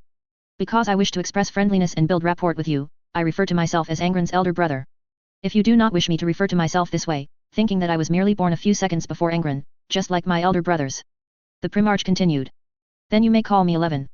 Qin Xia surveyed the Primarch, easily concealing the little surprise he felt. Before meeting this Primarch, Qin Xia had already made some conjectures, and now discovering that he was one of the 2 lost Primarches whose records had disappeared by the late Great Crusade, he was not particularly surprised. Lost Primarches. 11, 2. They were ordered to be erased by the Emperor, everything erased, even the memories of their existence from their brothers. Do you find my attire abrupt? 11 asked expressionlessly, because I am meeting a guest, I wore a robe. Does this conform to your civilized world's definition of attire, and is my wearing it civilized in your eyes? Qin Xia felt that Primarch 11's way of speaking was very peculiar. 11 stared at Qin Xia, and seeing no reaction from the other party, continued, why did you not respond? What characteristics of mine rendered you speechless? I merely wish to build rapport between us, and thereby between the 12th Legion and the 11th Legion, and between myself and my younger brother. If anything I do makes you uncomfortable, then I apologize and hope you can point it out so I can correct it. No, no discomfort, it's just my first time seeing such a unique Primarch. Qin Xia forced a smile.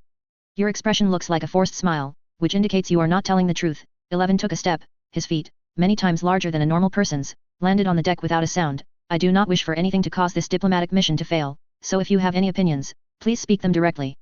11 walked up to Qin Xia, first looking down at him, then his body trembled, and his height became level with Qin Xia's. Qin Xia could not discern any expression on 11's face, but his eyes revealed something. It was a gaze similar to a child's, observing everything around him with curiosity and innocence, and learning from adults. No, it's nothing, Qin Xia shook his head. Is it really nothing? 11 asked, will the emotions you are hiding not affect our conversation, and thus affect the diplomacy between the two legions? If not, then I will not press further. Qin Xia shook his head. 11 nodded. I wish to conduct diplomacy, so I responded to your warship's distress call, and upon learning your identity, I specifically invited you to my flagship. The Primarch continued. His face was expressionless. His voice was flat. Then I wish to approach my brother, Angron, through you, because I know he possesses a capability I admire, and also owns a world skilled in biotechnology. I wish to approach him, then acquire some biotechnology, and then experience his capability. But I am not approaching him purely for benefit, you need not worry. I wish to get along well with every brother, but not every brother is willing to get along with me. Lemon Russ treats me as a freak, glaring at me with fierce eyes, like a hunter looking at prey. My relationship with Fulgrim is very good, but I envy him because he looks very perfect, though this perfection is what he deserves. And Conrad Kurz, he always says strange things, revealing to me a destiny that will never belong to me. I find him to be mystical, perhaps because he is hostile towards me, that is why he acts this way. 11 spoke of his relationships with his brothers. The brothers he had met were only Lemon Russ, Fulgrim, and Conrad Kurz, who had fought alongside Fulgrim for a period after his return. Qin Xia realized why he found 11's way of speaking so strange. Because 11 was like a reverse Perturabo. Perturabo kept things to himself. 11 said everything, expressing all his thoughts directly, without any disguise. How could a person say, I approach you for what you possess, but at the same time I admire you? Even if that person truly thought so, they would at least try to conceal it. If 11's speaking style were applied to Guilliman, it would be, hello, Angron, I am here because I want our two forces to support each other and jointly deal with the pressure the Imperial War Committee might exert in the future, are you willing? In short. Are you willing to be my friend and take me to see Angron? 11 asked, if you are concerned about safety, I can come without my fleet. I am just very interested in Angron's capabilities and biotechnology. I can concede a lot, as long as you allow me to see Angron and learn biotechnology from you. Cough. I'll have to ask Angron about that. Qin Xia was truly unaccustomed to such extremely direct conversation. As for biotechnology, it's impossible for you to learn all of it, because there are some biotechnologies that even we haven't fully understood yet. My main idea is still to see Angron. 11 nodded. I heard from Fulgrim that Angron has very powerful sensory abilities. I want to experience them, this will help my plan. I want to create a legion that can communicate efficiently. Speaking with mouths is truly a waste of time, inefficient, and sound propagates slowly through air or signals. Listening to these words, Qin Xia licked his dry lips, turned to look at Brown, unsure how to respond, and then nodded towards 11. Brown stared at 11, wondering how such a being could exist. Even an Iron Man could at least have a simulation chip implanted to refine its speech, but this creation of humanity's strongest biologist was. I noticed that in your ship, that giant ship, there are some enemies. Do you need my legion's help to clear them out? 11 asked. Thank you, Qin Xia nodded.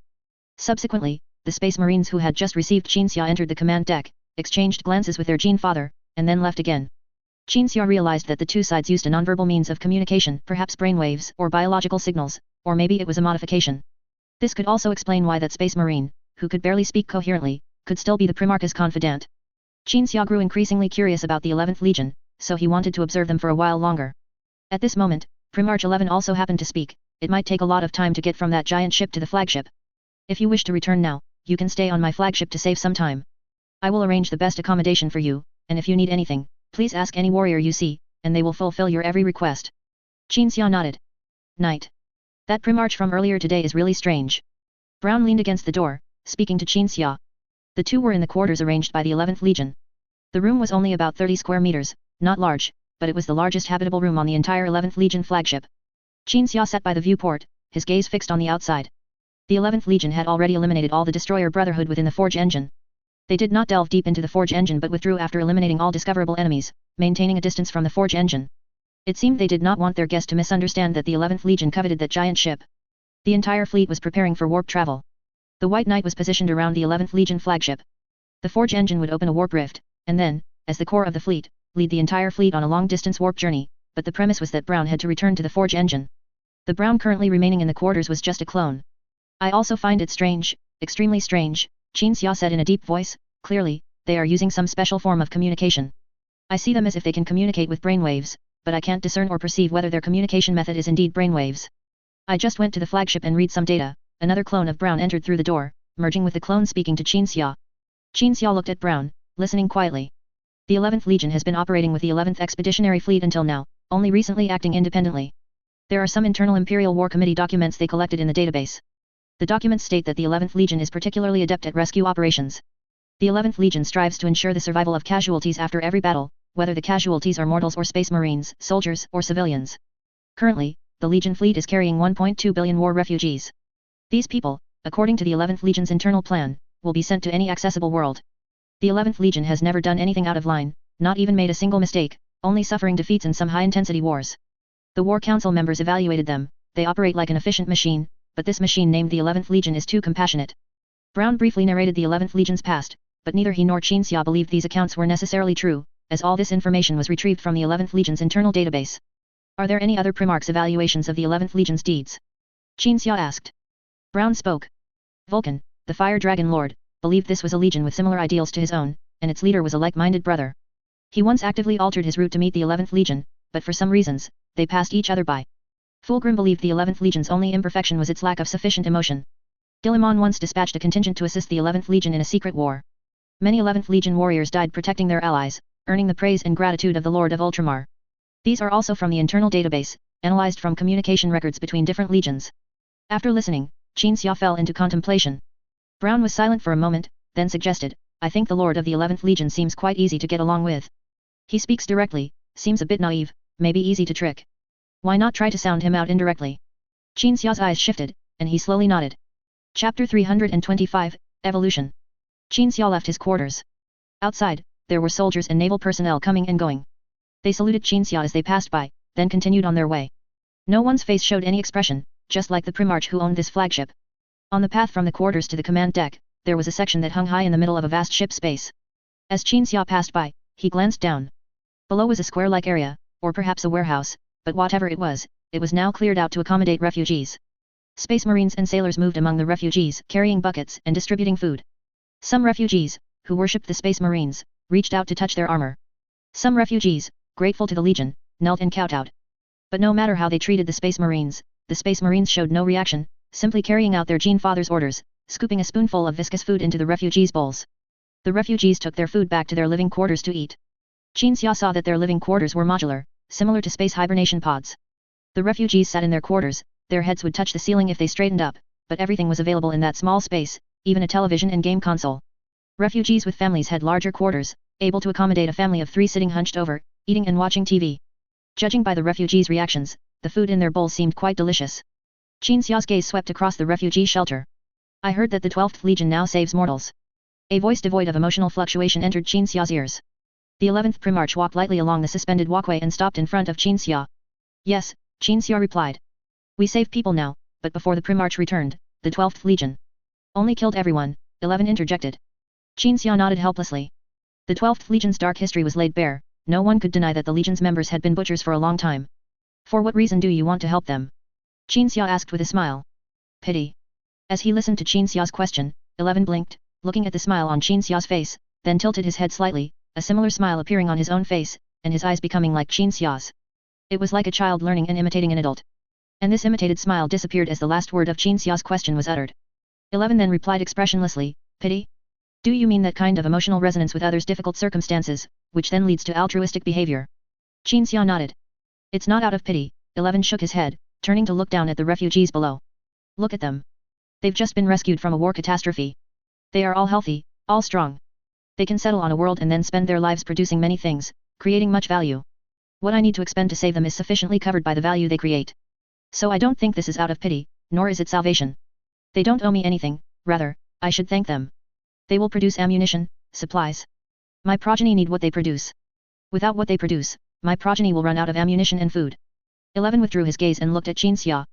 Killing or abandoning them is an absurd waste of resources. So I find the former 12th Legion incomprehensible, while the current 12th Legion is one that understands how to cherish resources. And my brother, who could change the 12th Legion to this extent, must have a unique quality. This is part of the reason I want to see my brother. Qinxia listened to this logic with some surprise. 11's purple pupils gazed at Qinxia, then the same expression appeared on his face, and his eyes became identical. Every muscle and every piece of skin on his face could perfectly replicate Qinxia's expression. Then this learning of Qinxia's personal expression ended again. But what they produce might not be given to you. Qinxia said. If you don't save them out of pity, but rather engage in resource exchange, then you might not get a return. Do you have a star region to settle them in? No, we send them to any imperial world we choose, but on the condition that this imperial world has been inspected by us and confirmed to have the ability to properly utilize these mortals. 11 said. Under Qin Xia's surprised gaze, the Primarch paused, then continued. The 11th Legion does not obtain the resources they produce in most cases. But the 11th Legion is part of our species. The resources produced by those people will be supplied to other legions that need resources, that is enough. Individual gains and losses are insignificant compared to collective gains and losses. I only calculate collective gains and losses. Qin Xia remained silent, his expression complex.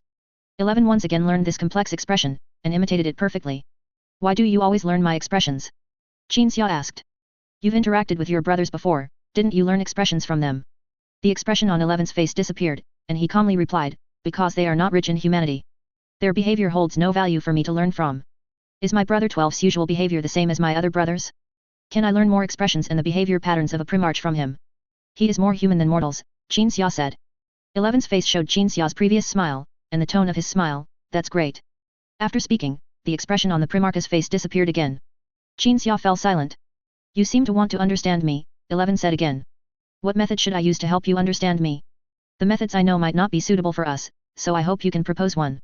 Let me know your past, for example, your diaries or writings, if you have the habit of writing, Qin Xia said. 11 nodded, turned, and walked ahead. Qin Xia followed. The two passed through a corridor and entered a nearby chamber. This chamber was a library, storing various information and data found by the 11th Legion. Like the library aboard the unyielding Resolve flagship, this place was enormous, with bookshelves hundreds of meters high. 11 came to a bookshelf, reached out, grabbed the edge of the bookshelf, and climbed up. After reaching 80 meters high, he took out a book, then jumped down from the height. After landing, the Primarch raised his hand and handed the book to Qin Xia. This is a book by a scholar from my home world's moon. I learned about civilized world knowledge and human behavior from him. Do you need me to provide details orally to help you understand? Hearing 11's words, Qin Xia nodded and simultaneously opened the book. My amniotic pod landed on the edge of the Gordon Star region. When I crawled out of the amniotic pod, I found myself underground. At that time, I knew nothing, and could do nothing. Then, my mother came. She was an arthropod, attracted by the pheromones I passively emitted, and took me as her child, then fed me with her blood. I grew up and began to understand the world I was in. Qin Xia saw a photo in the book. It showed 11 and his mother in a joint photo. The creature in the photo was the same as the creature on the statue seen earlier at the command deck's gate. Later, I learned that the world I was on was called Hellstar. This was not its astronomical name, but the name given by the planet's original human inhabitants. Creatures brought by falling meteorites destroyed all civilization on Hellstar, and the remaining humans fled Hellstar to its moon. The people on the moon never gave up the idea of retaking the planet. During one of their military operations, I was discovered, and then we made contact and communicated. I followed the scholar who wrote this book and learned how to be a human in a civilized world. And then, I made both sides shake hands and make peace. Humans and the arthropod species to which my mother belonged lived in harmony. Qin Xia saw another photo. It showed arthropods using their oral secretions to help humans with construction tasks in the work of rebuilding their home. Until one day, the Emperor, my creator, came to my world and entrusted me with a legion formed by my progeny. At that time, I realized that I, as a life form unable to reproduce on my own, had found continuity. I was very happy. Because the arthropods regarded me as their leader, and the humans regarded me as the god who allowed them to return to their planetary home, but I knew I could not be called a god, because I could not reproduce offspring, could not pass on my gene seed and bloodline, and thus was not as perfect as a god. But the appearance of my progeny filled this imperfection. Qin Xia quickly scanned the book, then closed the pages. Can you communicate with your legion's warriors through pheromones? Yes, 11 nodded.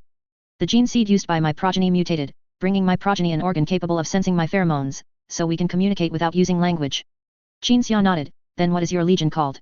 Hearing this question, 11 tilted his head slightly, the skin on both sides of the bridge of his nose wrinkling slightly, forming a puzzled expression. The 12th Legion is called World Eaters, the Ultramarines are the 13th Legion, Fulgrim's Legion is the Emperor's Children. Qin Xia said. Oh, 11 nodded. I won't name my legion, because this is a naming act used for spoken language. In my opinion, it doesn't matter what you call me and my legion, but the scholar I learned from gave my legion a name. Sakura. In the local human language of Hellstar, its meaning is an important ancient biological theory of humanity, evolution. Qin Xia savored it for a moment, then handed the book to 11. The two were silent. After a few seconds of silence, Qin Xia said, do you know about the second Primarch? Among the two lost Primarches, besides the 11 in front of him, there was also a second Primarch. Qin Xia thought that 11 might know about the second Primarch. He died in the Rengan Xenocides, 11 replied. I spent a very short time with him. When I heard my other brother's evaluations of the second Primarch, a loyalist who would not be defiled, a highly moral role model. I learned the moral concepts of our species from him. Qin Xia noticed that 11 was hiding something, thought for a moment, and did not press further. After putting a question mark on everything he knew about the 11th Legion, Qin Xia suddenly thought of another question. The Emperor is also a biology expert, why don't you learn biotechnology from him? Hearing this, 11 stated his view simply and directly. The Emperor is indeed a transcendent biology expert, but my creator clearly has no sharing spirit whatsoever. If the Lady Astartes, who created the Astartes, were like him, a biologist with no sharing spirit, then the birth of the Astartes would have been greatly delayed. I tried to learn from the creator, but he was unwilling to teach me. I can read from some of his biological information that he dislikes my existence. Hearing 11's evaluation of the legendary great god in the field of biology, Qin Xia smiled meaningfully. 11 learned Qin Xia's smile at this moment. Qin Xia thought that no matter whether the Primarch in front of him was telling the truth or not, everything would be proven once they reached the Nuceria sector, once Angron arrived. Chapter 326, Civil Official. 2 months passed in a flash. Qin Xia, who had spent 2 months on the 11th Legion flagship and 2 months with the 11th Primarch, arrived in the flagship's hangar. The 11th Primarch was no longer wearing robes and underwear, but a meticulously crafted, ornate outfit. The two stood in the hangar for a minute, then an anti-gravity aircraft entered the hangar and landed under the guidance of personnel. Sir. The captain and his accompanying personnel exited the cabin, first saluting the 11th Primarch, then Qin Xia. Qin Xia nodded, looking at 11, this is the border of the Nuceria sector, a place called Pompeii. As I discussed with you before, we will transfer to the White Knight here and then proceed deeper into the sector with my prize ship, with you visiting Nuceria alone as a diplomat. Everything that needed to be discussed had been discussed, 11 just needed to relay the orders to his children. 11 closed his eyes, then opened them, and nodded, as I also said before, my legion and fleet will remain in the Pompeii star system until the visit concludes. Under the captain's puzzled and curious gaze, the 11th Primarch reiterated his orders to his closest children in a nonverbal manner. Please. Qin Xia gestured. 11 walked towards the aircraft. Qin Xia and the captain exchanged glances, then also boarded the aircraft. As Qin Xia entered the cabin, he suddenly saw Olia there.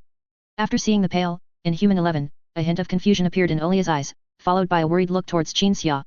It's fine, it's fine. Qin Xia said softly. He felt concern and worry in Olia's gaze. Olia suddenly breathed a sigh of relief, stood up, walked to Qin Xia's side, and sat down, fastening her seatbelt after changing seats. Qin Xia also sat down and fastened his seatbelt. 11 had been observing from the side, head slightly tilted, as if learning the entire process, then also sat down and fastened his seatbelt in imitation. This type of aircraft was specifically used to transport Space Marines' high-ranking officials and primarches, so the seats were very spacious, accommodating 11 comfortably. Once the captain, who is a high-ranking naval officer besides Qin Xia, had to personally greet the Primarch out of courtesy, and his accompanying personnel had boarded, the aircraft slowly took off. Why was there no news for these past few months? Olia leaned close to Qin Xia, asking quietly. Qin Xia was momentarily dazed, suddenly realizing that he truly hadn't sent any news to the White Knight during that time, only Brown would relay his status and situation. However, this was also because he had been examining all the books written by 11 in the library, and all the books collected by 11, during this period. He had gathered a large amount of evidence and data. At least, he first logically confirmed that the things 11 said were very accurate. He had also explored some places, but strangely, Qin Xia found that when he went to a laboratory or similar place, he only saw the 11th Legion's apothecaries there, and the apothecaries were doing exactly the same things that the 12th Legion's apothecaries would do. Didn't Brown tell you all about my situation? Qin Xia shrugged, I'm perfectly fine, the White Knight Lord is quite easy to get along with. I heard he's a strange person. Olia still spoke very softly, you didn't send any news to the White Knight for these past few months, but Brown kept saying you were fine, so I started overthinking. Qin Xia realized that Olia was flustered due to her concern, probably insisting on coming with the captain. So he put on his usual confident, even slightly arrogant smile, then you can rest assured now. Olia nodded. She incorporated her real-world speaking habits into psychic communication, the psychic words transmitted into Qin Xia's mind were still very soft, but this was still a psychic exchange, so 11 did not hear any words clearly. 11 also didn't want to listen, he sat by the side, watching Olia and Qin Xia, head slightly tilted. That was his habitual posture when observing.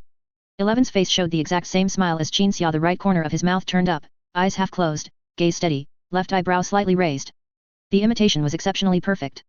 And 11 also imitated Olia's expression. A feminine expression. The smile on Qin Xia's face gradually disappeared. Although he had spent several months with 11, every time he saw this Primarch imitate human behavior like a non-human creature, he still felt a chill. Olia also felt a chill, but she showed no fear. Instead, she looked at the 11th Primarch with a determined gaze, as if questioning him. Then the 11th Primarch also learned that look from her. The aircraft left the flagship, but it did not fly directly towards the White Knight, instead, it flew towards the world named Pompeii 1 in the Pompeii star system. Qin Xia had to arrange for the supplies the 11th Legion would need while waiting in the star system, and these supplies would need to be provided by the Pompeii star system. As the aircraft got closer and closer to the planet, 11 began to learn the expressions of everyone else present. I always felt a creepy sensation on the 11th Legion flagship, as if something was watching me from behind. Qin Xia said to Olia psychically. Staying near a strange person. Olia glanced at 11's behavior and replied, if it were me, I couldn't stay on that flagship. Qin Xia frowned slightly. Recalling the uneventful life of the past few months, he increasingly felt that creepy sensations seemed to be everywhere, and the feeling of being watched from behind also seemed to appear constantly during this period. At first, he suspected that people from the 11th Legion were monitoring him, but after several inquiries and attempts to catch them in the act, he couldn't get any results or catch anyone. Qin Xia pondered for a moment, falling into silent thought. The aircraft continued to fly. 11 continued to observe everyone. Meanwhile, inside the flagship, in a dark corridor, a figure observed the aircraft. He had been observing since the aircraft landed, and continued to observe even after it departed. Pompeii 1. The White Knight Lord's arrival was very sudden. Local personnel had emergency plans for sudden visits by high-ranking individuals, but Qin Xia was not only a high-ranking member of the 12th Legion but also a savior god monarch from an ancient Nuceria prophecy. However, due to the extremely sudden arrival, the locals, apart from being anxious and more respectful, could not prepare any grand welcoming ceremony. The bureaucrats appointed by Angron in the planetary capital gathered in the square, making themselves part of the welcoming ceremony. And at the very front of the bureaucrats, there was a unique individual. He was also a bureaucrat, but what made him different was his height of about 2.4 meters, his tall and robust physique, and the space marine armor he wore. This armor was exceptionally ornate, adorned with various patterns and decorative items, colored in striking crimson, and had a cape trailing behind him. Space marines generally do not use ornate armor, unless they are of particularly noble status or have some special abilities. Otherwise, wearing ornate armor into battle would only make them appear more disheveled and pathetic after the fight. But in the current 12th Legion, there were space marines who did not need to participate in combat. The aircraft descended from the sky. As the cabin door opened, Qin Xia slowly stepped out, with the 11th Primarch walking beside him. Behind them were the others who had arrived on the aircraft. Guide. The space marine quickly stepped forward and saluted. Qin Xia observed the space marine before him, feeling that this person should be a Nucerian-born space marine. Warriors recruited from other planets in the Nuceria sector that had been incorporated into the rule long ago were also considered Nucerian-born. But no matter where the space marine came from, once he became a part of the 12th Legion, he needed to address Qin Xia by the widely used title within the 12th Legion, which was original body guidance. No need for formalities. Qin Xia motioned for the space marine to rise, then asked, "Are you assigned to manage this planet?" "Yes." The space marine immediately replied. Qin Xia was a bit surprised. Angron had once proposed the concept of civil and military governance, which meant dividing space marines into two types, one trained as combat warriors to accompany the army, and the other trained as civil officials. This plan officially began only after the second batch of selected elites entered the Legion and underwent modification. The space marine before him had clearly completed the process from recruit to full Legion member and had already begun to serve as a planet's administrator. Several months had passed, and regardless of how the Legion had changed, this sector had undergone quite a significant transformation. Qin Xia remembered that when he went to the Great Vortex before, ordinary people still managed the worlds. Thinking of this, Qin Xia looked again at the ornate armor on the space marine. This type of armor should have been specially designed for such external Legion administrators, wearing it conveyed a powerful and intimidating presence, making the wearer look very imposing, which was precisely the result of considering practical needs. Because it was meant to display authority. "Are you the only Astartes on this world?" Qin Xia looked around. "For now, yes." The space marine replied, "Currently, administrators in the Legion are still scarce. The Primarch can only disperse us across the sector for now, and more personnel will be supplemented in the future." Qin Xia nodded, scanning his surroundings again, and suddenly realized that this was the planet he had personally conquered before Guilliman's visit. It was the world where the locals were inexplicably defiant, resisted to the death yet surrendered at light speed, and then, after surrendering, still shouted that their souls could not be conquered. It was also the world where the local environment was inexplicably strange, with metal everywhere the eye could see. Although you are an administrator, don't forget that you are still a Legion warrior. You must always be vigilant, always prepared. Qin Xia said. The space marine understood that this was a reminder to be extra careful, as he was the only space marine on this world and would presumably hold decision-making power for a long time, which would likely incur the animosity of many locals. "Like my battle brothers in the Legion, I am always prepared to face any challenge," the space marine said firmly. Qin Xia, however, was not worried at all. A civil official space marine was still a space marine after all. Qin Xia was very satisfied with the person before him. After another nod, he walked towards the others, speaking a few words to each, then assigned tasks to everyone. "The 11th Legion's fleet has just arrived at Pompeii. The people on the White Knight have already informed you of this. I need you to provide supplies for their fleet until the White Knight Lord's visit concludes." Hearing the order, everyone present looked at the strange 11th Primarch and responded in unison. After giving his instructions, Qin Xia said to the space marine, "I know that not many of your second batch recruits passed the civil examination. Manpower is currently insufficient, so if there's anything difficult to handle, just report it to me. This planet is generally very stable, though some people have continuously resisted the Nuceria sector's rule. They have carried out several aggressive sabotage operations, but we have countered all of them."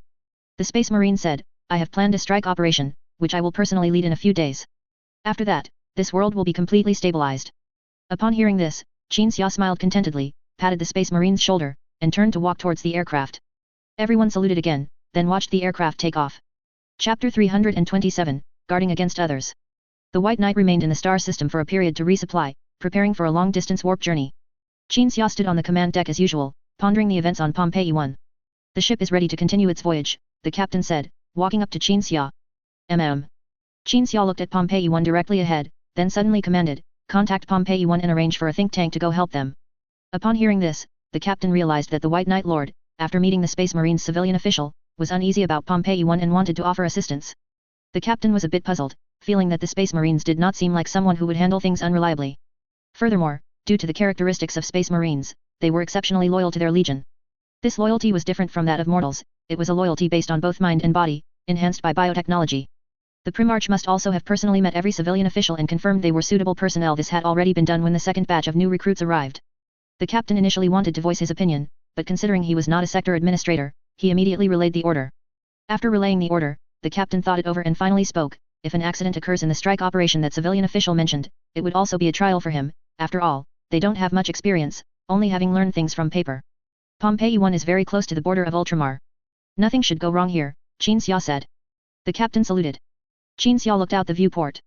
There were many void defense facilities in the Pompeii star system. These creations, which utilized Nuceria technology and reverse-engineered planetary carving platforms, possessed interstellar travel capabilities and could be considered mobile defense lines.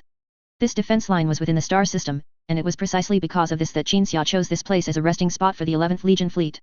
Therefore, the matter on Pompeii 1 should be resolved quickly, not only because of its proximity to Ultramar and the need to serve as propaganda, but also because of the 11th Legion's affairs. Whenever he thought of the 11th Legion, Qin Xia would think of the strange 11th Primarch and the feeling of being watched from behind during his months living on the flagship. My lord. The communications officer walked over quickly, saluted, and reported, while we were resupplying in the star system, the strike operation against the saboteurs on Pompeii 1 has already begun and concluded a day ago. Qin Xia slightly turned his head. We've been here for less than a week. The strike operation has concluded, and it served its purpose of eliminating the saboteurs, but the process was different from what was initially envisioned, the officer said. The planetary administrators reported that when they organized their troops to go to the underground facilities, they found all the saboteurs had been killed. They thought we had dispatched combat personnel to eliminate the saboteurs beforehand. Qin Xia frowned, quickly walked to the communication panel, and checked the displayed communication messages. Some images were attached to the communication, showing the scene after the saboteurs were killed. From the state of the saboteurs' deaths, the person who killed them used extremely cruel methods. This is truly bizarre. Qin Xia became even more puzzled, but since things had come to this, he could only change the order, have them investigate this matter, investigate cautiously, and if any sudden situation arises, immediately request aid from New Star. Yes. The officer continued to communicate with Pompeii 1. At this time, the order to dispatch the think tank was not withdrawn. The chief librarian led a 6-person combat team to teleport to Pompeii 1. Then the White Knight continued to prepare for warp travel. As the warship headed for the Mandeville point, Qin Xia used his psyker abilities to observe the 11th Primarch. The 11th Primarch was staying in the room assigned to him. The Primarch sat on the chair in an extremely upright posture, his gaze fixed on the blank, smooth metal wall. The only part of his body that was moving was his face. That eerily pale face continuously shifted expressions he had learned from Qin Xia. Pompeii 1 stated they would thoroughly investigate this matter, the communications officer looked up and reported. Additionally, they mentioned something else. Qin Xia, with a look of disgust, turned to the officer. The officer continued, monitoring outposts in the star system detected some 11th Legion warships detaching from their formation and circling the void defense facilities in the star system. Abnormal aircraft deployment behavior was also detected. Continue surveillance, Qin Xia ordered. Prepare for battle, one must guard against others. The officer relayed Qin Xia's order to Pompeii 1. After the White Knight jumped into the warp, Qin Xia's order was carried out, and Pompeii 1's Astartes civilian official efficiently mobilized the void defense forces in the star system. All defense facilities showed no outward anomalies and were not even activated. However, in reality, the internal systems of the defense facilities and their operators had already begun to lock onto the 11th Legion's fleet. The 11th Legion fleet was even shabbier than the previous 12th Legion fleet. If a void battle were to truly occur, the consideration would not be how long it would take for the Legion fleet to reach the Pompeii star system, but how much time the 11th Legion fleet would need to withdraw from the attack range of the void defense facilities. Some time later. Behind the desk, Angron stood with his hands behind his back by the window, gazing at the night view of the dizzy region of New Star outside the window. In his right hand, behind his back, the Primarch held a document that had been transmitted from the White Knight and reported up the chain of command, briefly outlining recent events. Those who had previously gone to the Great Vortex to perform special missions had safely begun their journey to New Star, even bringing back an ancient giant ship and a brother of the Primarch. Angron calculated how much longer it would be until they reached New Star, and the closer it got to his estimated date, the more anxious he became.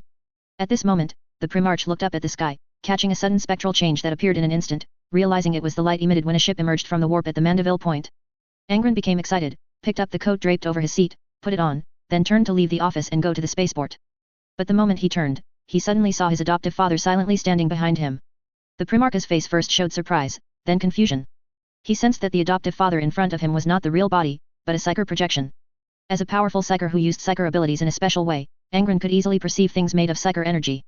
"I'm back," Qin Xia said with a smile, "but because the 11th Primarch came to New Star with me, I need to use my psyker abilities to explain some things. Is 11 easy to get along with? Compared to Perturabo?" Angron's thoughts about his fourth brother always left him with mixed feelings, to the point where he used Perturabo as a benchmark, a classification. It was like having two tables of people.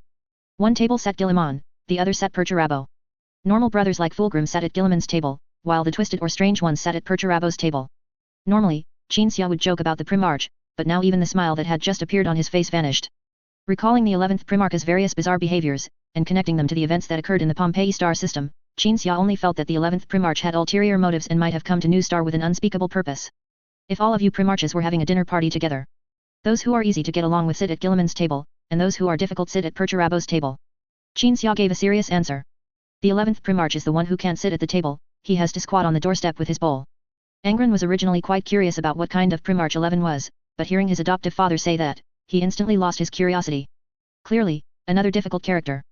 Thinking this, Angron spread his hands helplessly. "I suspect the Emperor intentionally sends problematic Primarches to me, including my brother meeting you at the Great Vortex, all of it is his arrangement. And I really don't want to be a babysitter. When I first interacted with Perturabo, I was tormented by his negative emotions for quite some time. You possess abilities that others do not, this is key." Qin Xia walked towards Angron. Angron sighed helplessly. "Do you remember what I told you?" Qin Xia asked. "With great power, what comes next?" Angron pretended to seriously recall and solemnly replied, "With great power, with great power." "Indeed."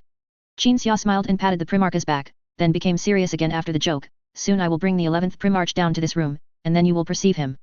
11 is not good at dealing with psyker methods, you must dig out everything in his heart." At this point, Qin Xia suddenly felt a moment of realization. As an extremely powerful psyker, the Emperor could see and know some things without even using the reality universe's information transfer methods. For example, when Avita was backstabbed by the little imp in the warp, the Emperor saw it and even intervened. So the Emperor must know the situation of the 11th Primarch, and this journey might indeed be a deliberate arrangement, perhaps with the purpose of using the 12th Legion to deal with the 11th Legion. And dealing with it requires evidence. Everyone knew Angron had the ability to perceive inner thoughts, he was equivalent to an evidence printer. After thinking about this, Qin Xia again admonished Angron, "Perhaps what happens here today will change the fate of a legion, so be extremely cautious." "I will be cautious," the Primarch said seriously, nodding in assurance. Immediately, the psyker energy dissipated, and Qin Xia's figure vanished from the office, while Qin Xia, who was aboard the White Knight, approaching New Star, opened his eyes.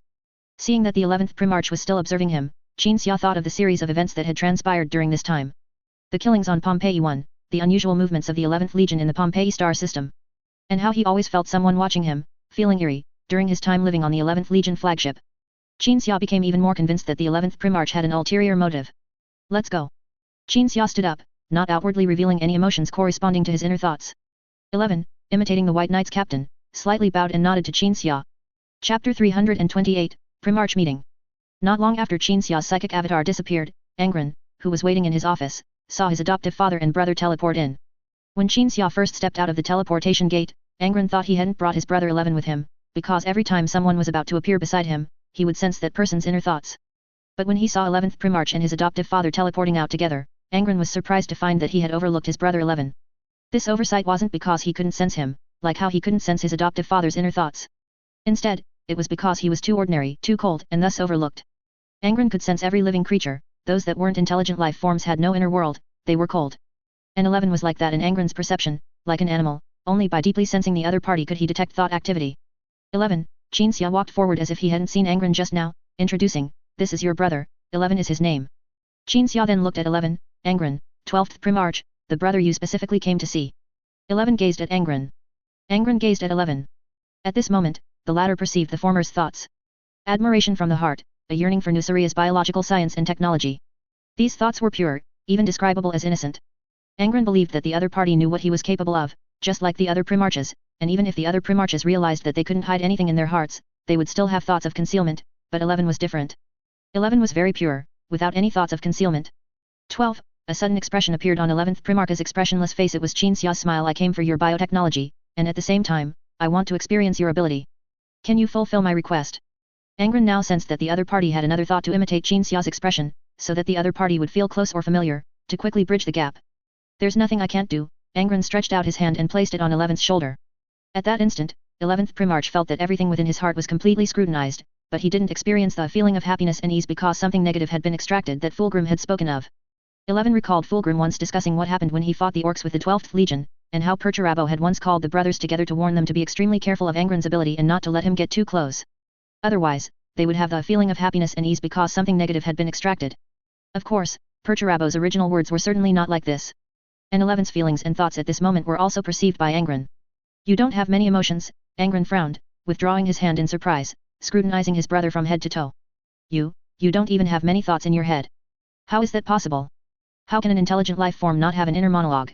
11 tilted his head slightly, his eyes half closed as he observed Angron's current expression, then imitated Angron's expression.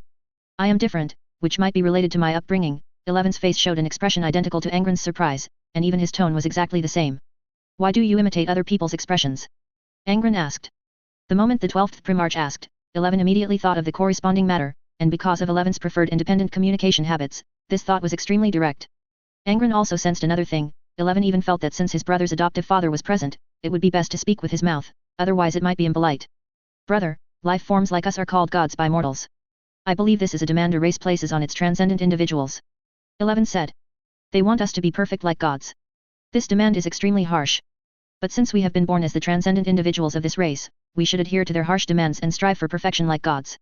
A humanoid creature without emotions or expressions would strike fear into ordinary individuals among humans. Such a being would not be worthy of being called a god.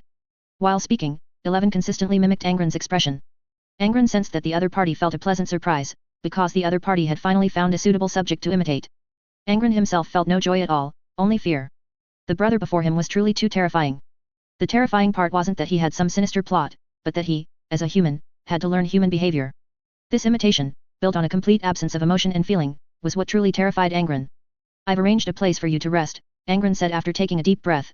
During your time on Nuceria, someone will arrange your food, clothing, and accommodation, as well as fulfill your requests.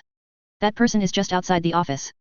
Through his imitation of Angron, 11 perceived Angron's discomfort at the moment, so he said nothing, turned around considerately, walked out of the office, and met the person waiting outside.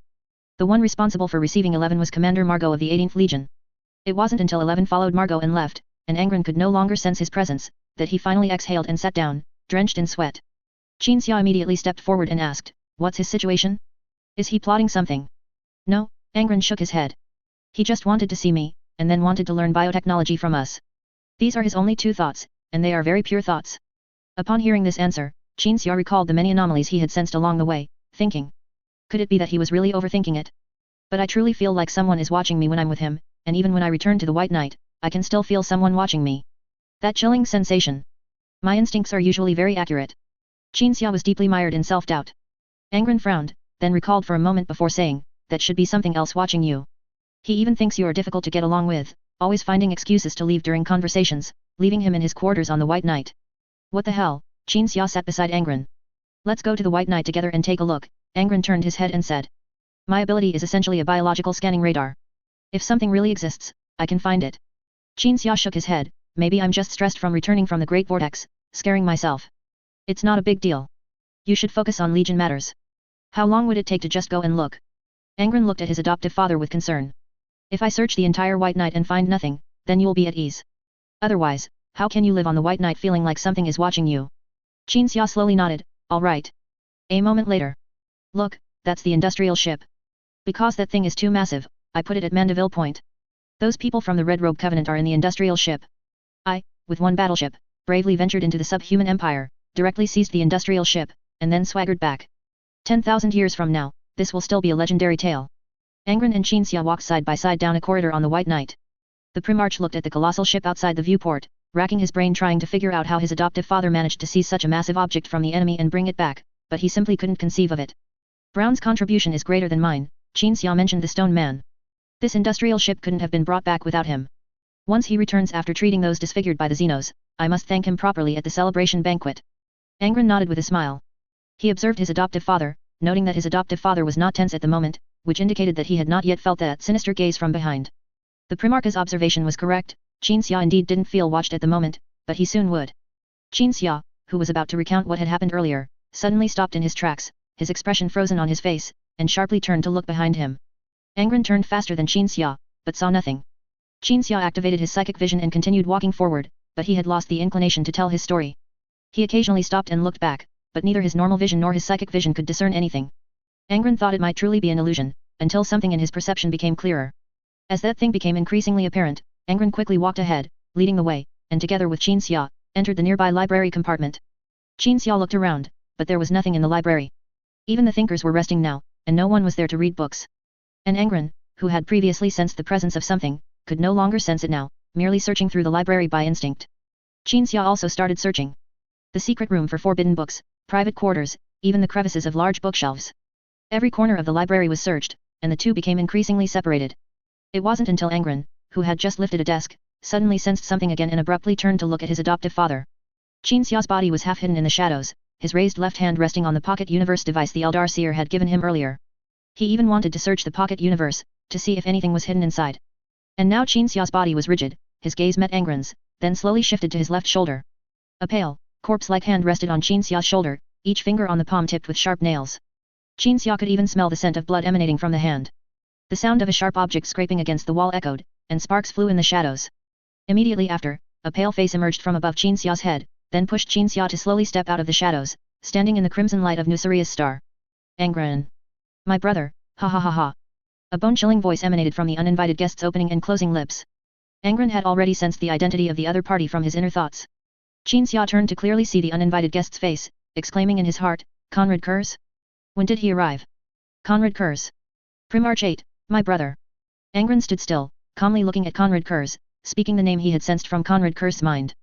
Conrad Kurz's hand on Qin Xia's shoulder tightened, pushing Qin Xia further forward.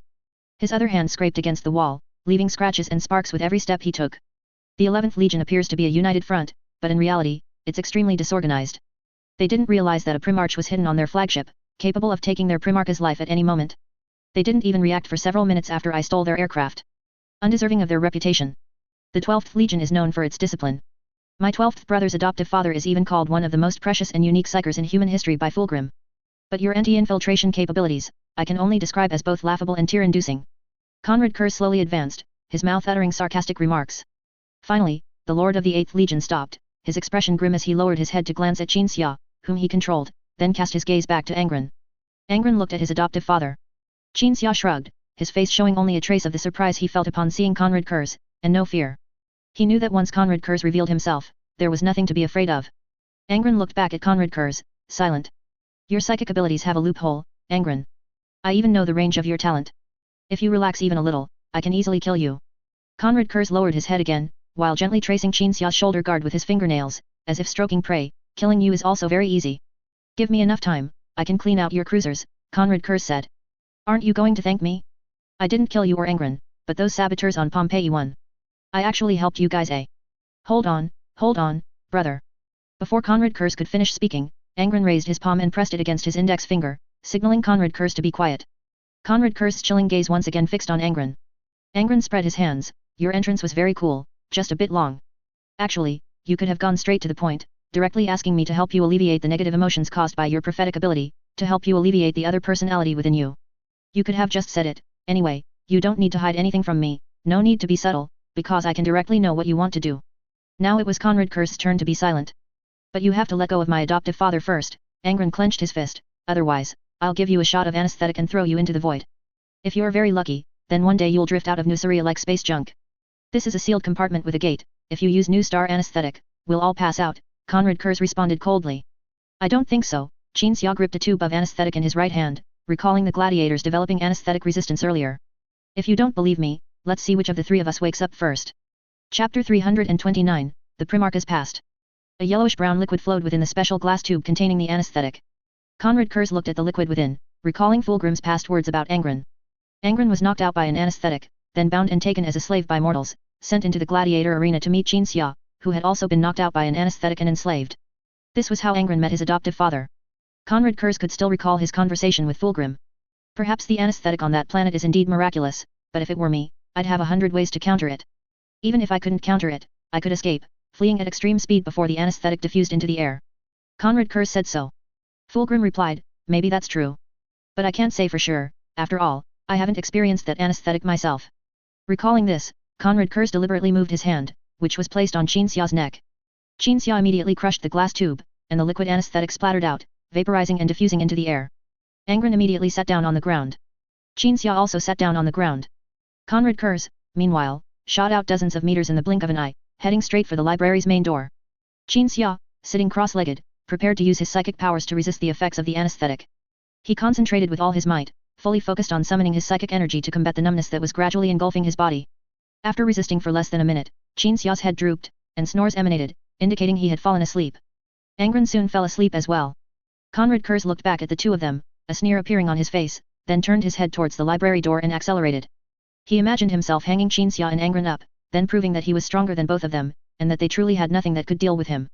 While thinking about what would happen next, Conrad Kurz ran a few steps before his body naturally and smoothly tumbled to the ground, sliding 2 meters and losing consciousness before his head hit the door.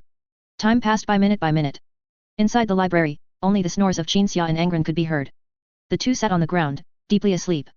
One lay prone on the ground, quietly asleep. This situation lasted for about 2 hours, after which Angron suddenly woke up with a start. He quickly got up from the ground, first observing Conrad Kurz to see that he still showed no signs of waking, then immediately walked over to his adoptive father's side. Angron vigorously shook Qin Xia, who gradually woke up as well. "Where's Conrad Kurz?" Qin Xia looked left and right, finally spotting Conrad Kurz with his head leaning against the gate not far away. "Don't tell me, this guy can really run." Angron walked over to Conrad Kurz's side. Conrad Kurz's eyes were open at this moment, but this clearly did not mean he woke up faster than the others, as his gaze was hazy and unfocused, like someone in deep sleep. Conrad Kurz had recovered a tiny bit of consciousness at this point, just enough to instinctively drive one eye to survey his surroundings.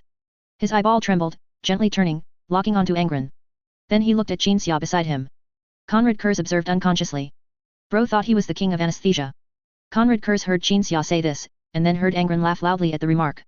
He was currently unable to analyze all the information before him, only when he fully woke up would he sporadically recall what he saw and heard at this moment.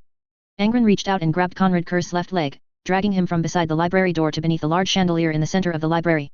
The warm light of the star shone down on Conrad Kurz, and the chandelier cast a foot-deep, water-like light that drowned him. Conrad Kurz lay as if in water, water made of light. Angron squatted down, extended his hand, and placed it on Conrad Kurz's head. He did not need physical contact to perceive others' inner thoughts, but if he did so with contact, he could perceive more deeply. Conrad Kurz's only movable eye closed, and his entire being sank infinitely in his consciousness, descending into darkness. He opened his eyes. Conrad Kurz found himself in the shadows, looking down at everything from the top of a building in a slum. After crawling out of the amniotic tank, Conrad Kurz learned through observation and interrogation that this was a world called Nostramo. Nostramo was known as the Star of Eternal Night. On the inhospitable surface of the planet, humans had built several cities and lived within them. 99% of the people here had never seen sunlight since the day they were born, nor did they know what sunlight was. Locals referred to the largest celestial body in the star system by the cold astronomical term star. Because the star had never brought light to Nostramo, the people of Nostramo did not praise the star in their star system like those on worlds that enjoyed sunlight. As for the people of Nostramo, Conrad Kurz had observed them as well. The people of Nostramo had pale skin and lifeless eyes. The people here seemed to vent the depression and sorrow brought upon them by their living environment onto their fellow beings, committing various shocking atrocities. No one governed the people of Nostramo, because even the rulers who could govern them were one massive gang after another, built on atrocities and developed through bottomless enslavement and bullying of their own kind. But from now on, someone would govern the people of Nostramo. And those currently being watched by Conrad Kurz were the ones to be governed. A young man, armed with a dagger, cornered a girl his age, constantly approaching and threatening her. Just as a crime of robbery and murder was about to occur, Conrad Kurz leaped up, descended from the sky, and with his bare hands, pierced through the young man's chest, pulling out his heart. Why do this? Conrad Kurz looked at his own actions, feeling puzzled. For justice, Conrad Kurz answered himself. For order. An innate, simple sense of justice drove Conrad Kurz to leap down and tear out the criminal's heart. He simply could not tolerate evil people committing evil without punishment. The evil people on Nostramo were like fish in the sea, big fish ate small fish, big evildoers ate small evildoers, and small evildoers ate those who were evil but not completely evil. The lowest rung of society and the bottom of the food chain was not occupied by those without wealth, but by those who were not evil. Conrad Kurz crushed the heart, looked at the trembling girl before him, then silently turned and left, disappearing in the blink of an eye. Thus, Conrad Kurz observed and killed in a city on Nostramo, punishing every evil act he witnessed, driven by his innate sense of justice. And through his observations, he slowly grew disillusioned with humanity, while also becoming increasingly extreme. Anyone caught stealing by Conrad Kurz would also face a swift and clean execution. However, Conrad Kurz did not know his own name, no one had given him one. Following the local culture and his own thoughts, he named himself Midnight Wanderer. This life continued for some time. One day, Conrad Kurz once again saw the girl he had previously saved being brutalized by evildoers. He immediately appeared and killed all the evildoers in the room within 2 seconds. Facing the girl before him, the Midnight Wanderer extended his hand. But the girl collapsed to the ground. Then a group of people rushed into the room and opened fire on Conrad Kurz, who, in a flash of lightning, tore them all in half, one by one. It was then that Conrad Kurz realized he hadn't come here to rescue the girl he had once saved, but had walked into a trap. From the girl's eyes, filled with fear and guilt, he realized he had been sold by her to the gang that wanted to kill him. Her suffering was merely a trick to make the act seem real. Please. Conrad Kurz pulled out her spine as the girl uttered the first word of her plea. The Midnight Wanderer left the room, slipped into the darkness, and continued his slaughter of evildoers. Some more time passed. It had been a while since he left the amniotic tank, and Conrad Kurz had also been tormented by his innate ability for quite some time. This ability was precognition. He could see extremely distant futures in near epileptic pain, and most of what he saw was dark, heavy, and painful. Conrad Kurz began to try to avoid the painful futures he foresaw, trying many times, but without success. And while being driven by his innate sense of justice to punish evil, Conrad Kurz gradually realized his method for changing Nostromo's slaughter and fear. By slowly executing criminals as punishment, he would induce fear in them. Evildoers would not change their nature, but they would regulate their behavior under the compulsion of fear. He would wipe out the henchmen of a criminal organization, then kill the management, until every person in a criminal organization was exterminated. When this happened frequently, fear permeated Nostromo. Everyone knew the name of the Midnight Wanderer, and everyone feared his methods. The number of evil acts began to decrease. Until one day, Conrad Kurz, during his routine slaughter of criminals, saw a young criminal. The criminal did not try to attack the Midnight Wanderer, but instead, out of fear, gave up resistance.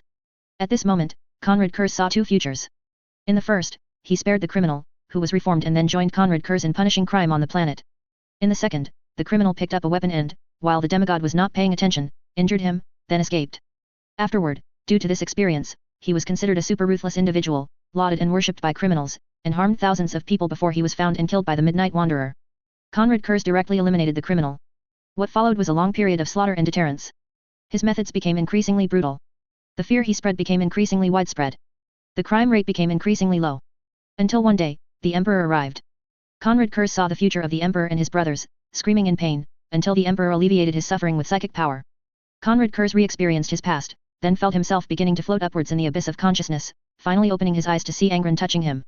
"You're almost driven mad by the prophecy," Angron frowned, perceiving Conrad Kurz's biggest problem. Conrad Kurz's powerful precognitive ability brought him only tragic futures he could not accept.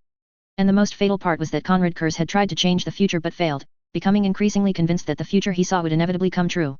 You are driven by an innate sense of justice to punish crime, but the people you meet are not good people. You are disappointed in humanity yet driven by your innate sense of justice to punish crime. You also don't know how to get along with people. Fulgrim led you in battle, and the Emperor wanted you to learn from him, but you didn't learn anything. In any case, if you want to seek help, what you should do is not hide on my adoptive father's worship and spy on him. You should stand out openly and seek help. Angron pointed out Conrad Kurz's problems while perceiving him. The saboteurs on Pompeii 1 were also killed by you, Qin said. Regardless, you helped, but you should have come to me after helping and told me what you did. That way, you would have received thanks and been treated as an honored guest in the nuclear star system, instead of lying on the ground like this. Conrad Kurz's eyeballs moved between Qin and Angron, but he said nothing.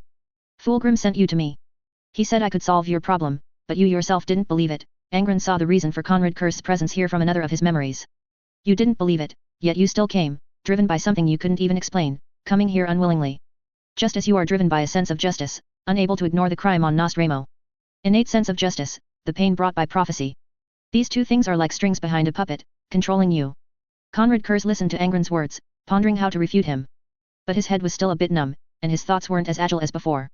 After some thought, Conrad Kurz spoke coldly, I am not driven or controlled by anything. I am tormented by them. Close enough, Angron nodded. So you came to Nuceria unwillingly. You didn't want to come, you didn't believe me, but you still came. Do you know why? Conrad Kurz shook his head. What Angron said was very true. Conrad Kurz himself knew that he had come for no apparent reason, and he didn't believe Angron could solve his problems as Fulgrim had said. Those problems tormented him for a long time. Angron shouldn't, and wasn't qualified to, solve them through another innate ability. Your subconscious is crying out to me for help, which is why you came, Angron said. Your true nature, your subconscious, or perhaps another, less brutal personality, they want to ask me for help. Those things hidden deep within you that still allow you to move forward instead of ending your life, those things you haven't even noticed yourself, they long for help. They long to be saved. That's why you followed the 11th Legion to me, and then helped solve the trouble on Pompeii 1. And when we met, you pretended to attack my adoptive father, this was your gloomy personality's clumsy attempt to hide the plea for help originating from within you. Everything Angron said seemed untrue to Conrad Kurz. But in the eyes of the observing Qin, between Conrad Kurz and Angron, the answer to who understood the Primarch named Conrad Kurz's inner self better was clearly the latter. Chapter 330, The Bane of Contradiction. Your prophetic ability is very powerful, I saw it in your memories. You saw the Emperor's ending, my adoptive father also told me about the Emperor's ending. Angron didn't continue. Because the Emperor's ending Conrad Curse saw was exactly the same as what Qinxia had said. Angron marveled at Conrad Curse's powerful prophetic ability, which was far stronger than the Emperor's. Angron had met Sanguinius at the end of the Onus Sector campaign, when the Emperor personally came to participate in the war, and knew that Sanguinius had prophetic abilities. He had not been in close contact with Sanguinius, so he could not compare whose prophetic ability, his or Conrad Curse, was stronger. But judging from Sanguinius's psychological feelings and activities, the prophetic ability Sanguinius saw should not be as cruel and dark as what Conrad Curse saw. You are very contradictory, brother, Angron continued to analyze Conrad Curse for him. But your contradiction is different from Perturabo's. Your contradiction stems from a personality split-like situation, tormented by your environment, growth experiences, numerous feelings, and prophetic abilities. Fulgrim was right, I can help you. Just as I once helped Perturabo. Although Perturabo still left without a word later. Angron thought of Perturabo again. Perturabo's previous unannounced departure was puzzling, it seemed that many things done for him before had been meaningless. He also didn't know what Perturabo's situation was now. After thinking for a moment, Angron felt that Conrad Curse was still salvageable, even if he was terminally ill. At least he wouldn't make a bizarre decision like Perturabo did, very occasionally. Why? Conrad Curse asked, looking at the library's ceiling. What? Angron was startled, then realized Conrad Curse's thoughts at that moment. Why can what torments me be resolved by you? Conrad Curse said, voicing the thought Angron had perceived. Angron was silent for a second. He knew that Conrad Curse didn't believe he could solve the problem, but the reason for this disbelief wasn't objective judgment or reasoning, but rather, a feeling. It was like someone who knew something had been tormenting him, struggling to resist its influence, until one day he suddenly met someone, and what tormented him was easily resolved by that person. It was as if his previous resistance and persistence were worthless. I haven't started treating your problem yet, Angron said. Qinxia looked at Conrad Curse lying on the ground, pondering the Primarch's psychological issues. Angron leaned close to Conrad Curse's ear at this moment and said with a smile, because I am the bane of contradiction. Conrad Curse felt his body had recovered enough and wanted to leap up, but Angron held him down. Then Angron began to use his ability. Conrad Curse felt the darkness pressing on his heart begin to dissipate, and an unprecedented sense of mental comfort made the expression on Conrad Curse's face less gloomy. He felt as if he had returned to the time when he was still in the amniotic pod. The period between his awakening and his first torment by prophecy was his most relaxed time. Conversely, a gloomy expression appeared on Angron's face, becoming ferocious and cold. Conrad Curse's negative emotions were absorbed by him, felt empathetically by him. This was not just psychological pressure, but also hatred, unwillingness, and various psychological shadows generated on Nostramo. Angron leaned back, changing from squatting to sprawling on the ground. Qinxia immediately stepped forward and placed his hand on Angron's shoulder, even though this had no substantial meaning and could not provide direct help. Angron gasped violently, his eyes red, his whole body trembling. The empathy for Conrad Curse's past made Angron feel as if he had become Conrad Curse, and the fear brought by the various terrifying futures Conrad Curse had prophesied also swallowed Angron. Conrad Curse sat up from the ground and looked at his 12th brother. The tension on his no longer gloomy face revealed his desire to help Angron, but he had no idea how. Angron raised his hand to Conrad Curse, gasping violently, closing his eyes and taking deep breaths. The various negative emotions Conrad Curse had accumulated throughout his growth were now pressing on Angron, bringing a fierce and short-lived torment rather than a long and lasting one. Finally, when Angron calmed down with tears streaming down his face, Conrad Curse's negative emotions were completely digested by him. You, Conrad Curse looked at Angron in surprise. How did you manage to digest those negative emotions in such a short time? Angron sighed with relief, forced a wry smile at his adoptive father, and then answered Conrad Curse's question, because I deliberately trained my will and endurance, so when I left the gladiator arena and could contact more people, I actively perceived the pain of each and every one of them. My adoptive father taught me how to digest pain, just as he once taught me which people should have our pity and which do not deserve it. I perceive pain, digest pain, and repeat this process. Recalling each time he had tempered his will, Angron would take a deep breath. It was like walking through a sandstorm in the red sand desert of Nuceria. Countless pains, the pains of others, swept through Angron's heart like a sandstorm. And Angron's self was like moving forward in a sandstorm. Countless emotions, originating from others but making him feel empathetic, impacted his self, and he had to maintain his self, wading through the sandstorm formed by emotions, until those negative emotions were digested and, like a suddenly dissipated sandstorm, left behind a chaotic tranquility. Conrad Curse. My brother, do not feel guilty or sorry. In Conrad Curse's silent inaction, Angron perceived the emotions spreading in Conrad Curse's heart. Conrad Curse was not a person completely incapable of empathizing with the plight of others. Now that all negative emotions had been cleared by Angron, positive emotions like empathy and understanding were magnified and repossessed the small area in his heart that had been squeezed by negative emotions. So Conrad Curse felt guilty after seeing Angron's display of pain. What? Conrad Curse shook his head, I didn't. Do not feel guilty or sorry, because it means nothing to me. If I can help you, change you, then I will do so.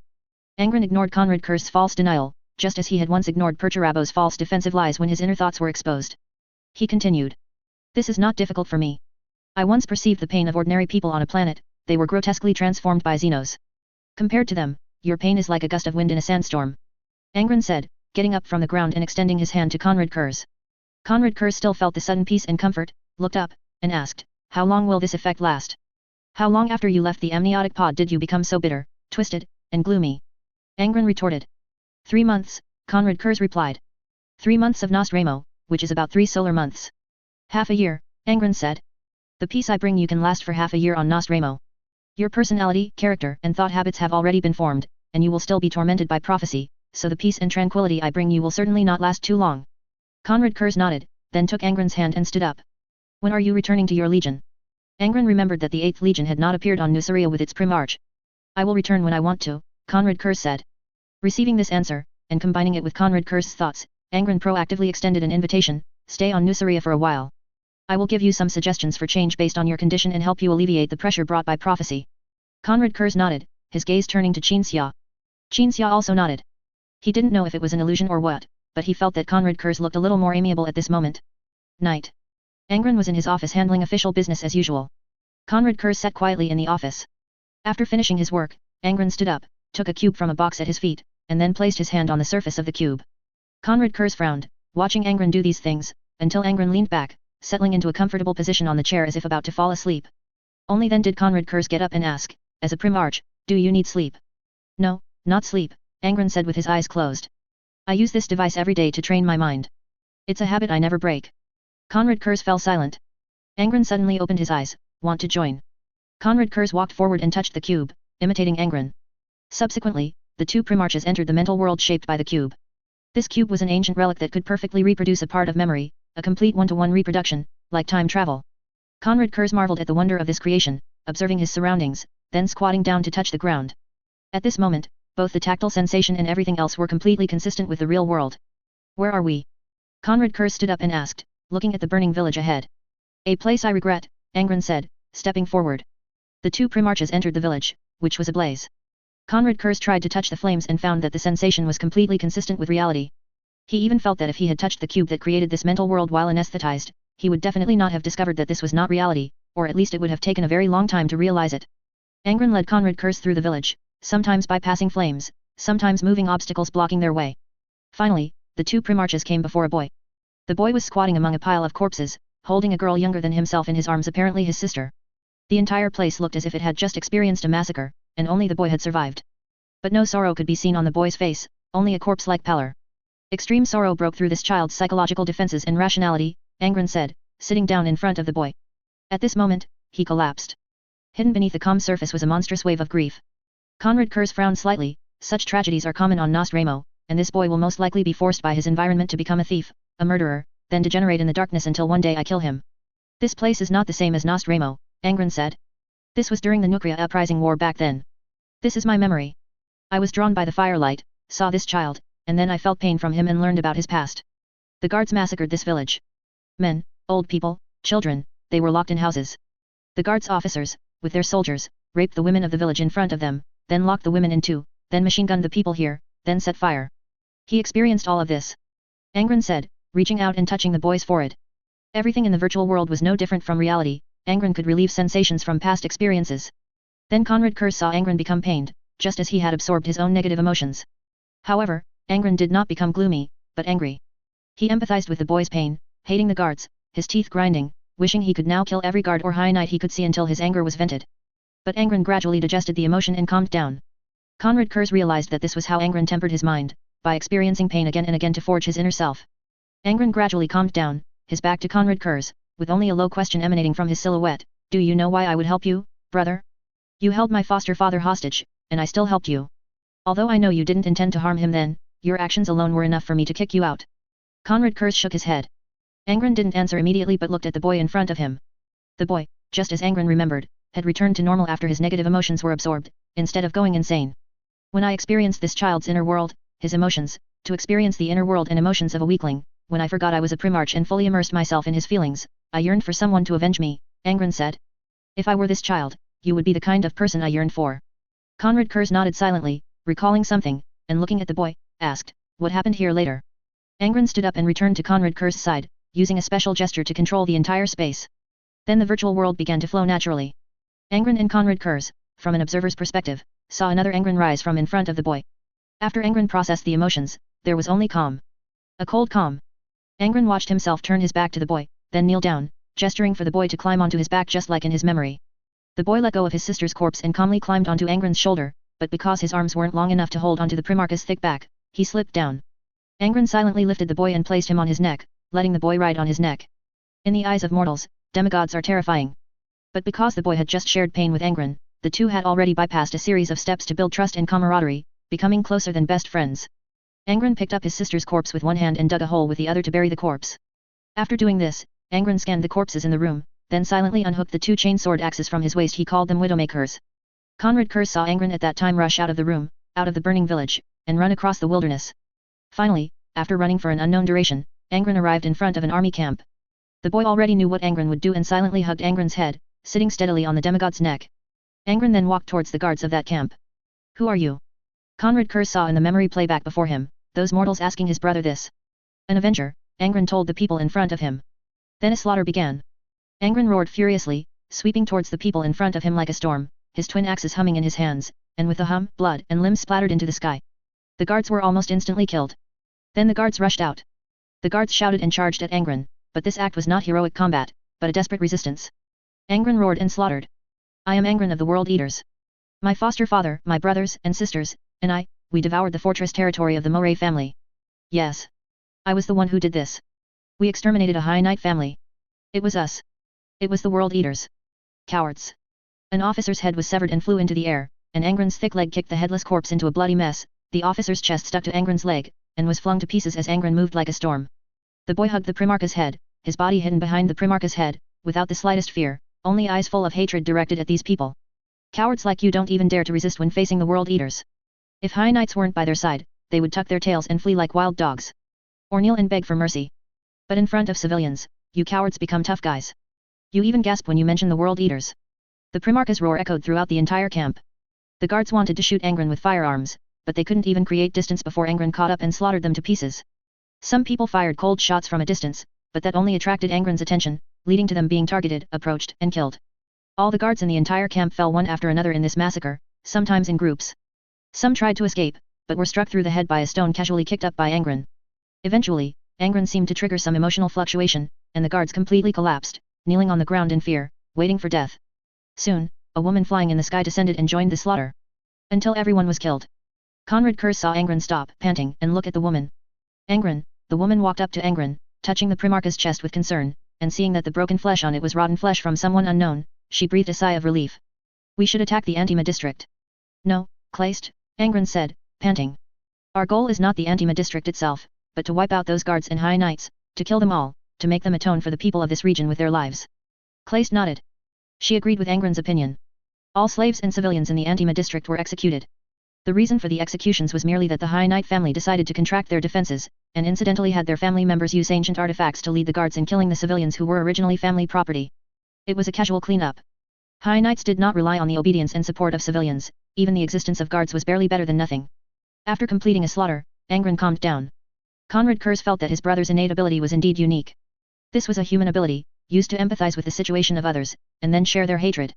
Angron's ability, however, allowed him to take others' hatred as his own. Angron, standing beside Conrad Kerrs, paused everything with a gesture. Later, as you saw, I killed all the guards who massacred the village, Angron said calmly. Conrad Kerrs nodded. From a certain perspective, we have quite a few commonalities, Angron continued. So this is another reason why I chose to help you. Conrad Kerrs nodded again. He began to wonder what would happen if he landed on Nuceria. It would be assassinating High Knights until they were all killed, leading to change. However, Conrad Kerrs then felt that Angron was now a hero to the people of Nuceria, whereas on Nostramo, even if he were a good person, he would still face criticism. Conrad Kerrs felt that prophecy made him gloomy, and the entire environment of Nostramo was also different from Nuceria, at least Angron had like-minded individuals. Angron showed Conrad Kerrs these things not to make Conrad Kerrs realize something, but to let Conrad Kerrs know what he had done in the past. And to prove that there were indeed some commonalities between them. What kind of person did that boy who rode on your neck become later? Conrad Kerrs suddenly asked. Angron raised his hand. The virtual world generated from memory began to change. It transformed into a ceremony of the World Eaters Legion. Recruits were given armor, just as Qin Xia put on his armor during a solemn, formal ceremony after receiving armor crafted by the Primarchs. In this ceremony, Angron personally bestowed symbols of honor upon 100 individuals. He became him. Angron paused everything, pointing to the person in the very center of those 100 recruits. First-tier champion. Conrad Kurz suddenly recalled some things Fulgrim had said about Nuceria. Fulgrim was very interested in Nuceria. He had taken some books from the 12th Legion when they parted ways. So he also knew how the 12th Legion selected new recruits. A giant global gladiator arena tournament on Nuceria. Each region first held internal competitions, and the winners were sent to the Decia Arena, the place where Angron once fought, to participate in the final gladiator arena tournament. Then, the winning champion team, as well as the third and second place teams, could become new recruits. Conrad Kurz believed that the gladiator arena competition in this selection method was a result of Angron's compromise with the people of Nuceria. The people of Nuceria initially did not believe that the World Eaters could liberate them, and only truly began to resist after they believed. Angron helped them resist. After the resistance, the people of Nuceria did not want to give up the gladiator arena competitions because they simply enjoyed such activities, so Angron transformed the gladiator arena competitions into a sport, making gladiators into athletes, sports stars, and having them perform under protected conditions. This was Nuceria's gladiator arena competition. The global grand selection was also like this, but the participants were not gladiator arena stars, but people from civilian backgrounds chosen from various regions. Screening out the people on the entire planet who are best at teamwork, entrusting their lives to each other, and these people are also the most skilled fighters on the entire planet. Conrad Kurz said, "You are truly skilled at management." Only Nuceria is like this, Angron said. In other parts of Great Nucria, the only selection method copied is the civil service examination for civil officials. Other combat personnel are screened by civil official descendants sent by me, following selection plans tailored to local characteristics. After hearing this, Conrad Kurz did not continue thinking about the selection of Space Marines. He was not very interested in these matters. Angron adjusted the entire virtual world again, returning to certain places in his memory. He continued to hone his ability to absorb and process negative emotions by experiencing the pain some people had previously felt. Conrad Kurz observed throughout. Until Angron completed his training for the day. Chapter 332, Sharing Abilities. Can your ability be shared with others? As Angron prepared to awaken from the memory world and conclude his training of will and innate abilities, Conrad Kurz abruptly posed a question, almost like a demand. Angron sensed that the brother before him wished to share his ability and experience the same feelings as him. Conrad Kurz still looked grim, his gaze fixed on Angron with icy coldness. But Angron, who could perceive inner thoughts, realized that Conrad Kurz was not looking at him out of hatred or hostility. Rather, Conrad Kurz simply did not know how to look at others normally, nor how to interact with them. Sometimes, Angron felt that Conrad Kurz and Korax shared some commonalities, such as both having pale skin and both favoring stealth operations. However, Conrad Kurz, who grew up on Nostramo, a world where the depths of human evil were exposed without limit, did not have a sister like Korax, nor the workers who collectively fed Korax. Naturally, he also lacked companions who could walk the same path as Korax. Those workers left a deep impression on Angron. Any one of them could be a sociologist, a scientist, a revolutionary leader, or a warrior willing to risk their life to resist the Unions. Pondering these thoughts, Angron realized that Conrad Kurz did not even know what expression to show when interacting with friends, or perhaps had never even considered it. Can you? Seeing Angron remain silent, Conrad Kurz pressed on coldly. Are you referring to sharing what I perceive? Angron countered. Conrad Kurz nodded coldly. Angron naturally knew what Conrad Kurz meant. He wanted to experience what Angron perceived when sensing others' emotions. Yet, he still had to ask, to confirm whether Conrad Kurz was truly prepared and resolute. And after Conrad Kurz nodded, Angron did not rush to leave the world shaped by memory. Instead, he controlled the world to change, arriving at a recent memory environment. The world transformed into the command deck of the unyielding resolve. One of Angron's sons brought a short, ugly human onto the flagship. Come. Angron extended his hand towards Conrad Kurz. Conrad Kurz hesitated for 2 seconds, his grim gaze shifting between Angron's face and hand before he finally grasped Angron's hand. After Angron shared his perceptions, Conrad Kurz seemed to drift into a trance. At this moment, the instant Angron shared his perceptions, Conrad Kurz recognized Conrad Kurz. This was a very peculiar sensation. Conrad Kurz perceived himself through Angron's perception of him, becoming aware of his own psychological activities, every emotion currently spreading, and even those hidden parts deep within the psychological corners of his soul. For a person not to know who they are sounds unbelievable, and Conrad Kurz had also thought Angron's earlier words like, "Your subconscious is crying for help to me," were just meant to trick him. But now, he no longer thought so. Conrad Kurz sensed that he was indeed crying for help. It was his true nature, tormented to the brink of collapse by the psychological pressure brought by his prophetic ability, that was crying for help. However, this nature was not kind, gentle, or light-seeking, and it did not mean that once the psychological pressure was relieved, he would transform into someone entirely opposite to his current self. Conrad Kurz savored the current sensation. The Primarch's powerful adaptability allowed him to quickly adjust. You want to feel what I feel? Angron raised his hand, gesturing. Emotion simulation value reduced to 5%. This function was previously disabled in the preset. It is recommended that you reset it to frequently use to avoid being overwhelmed by negative emotions when revisiting sad memories. A cold broadcast voice suddenly echoed in the world. Angron led Conrad Kurz towards the short, ugly human, extending his hand.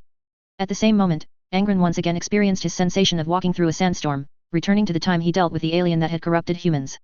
And at that time, Angron, by perceiving the person in front of him, came to perceive the feelings of all humans on the planet.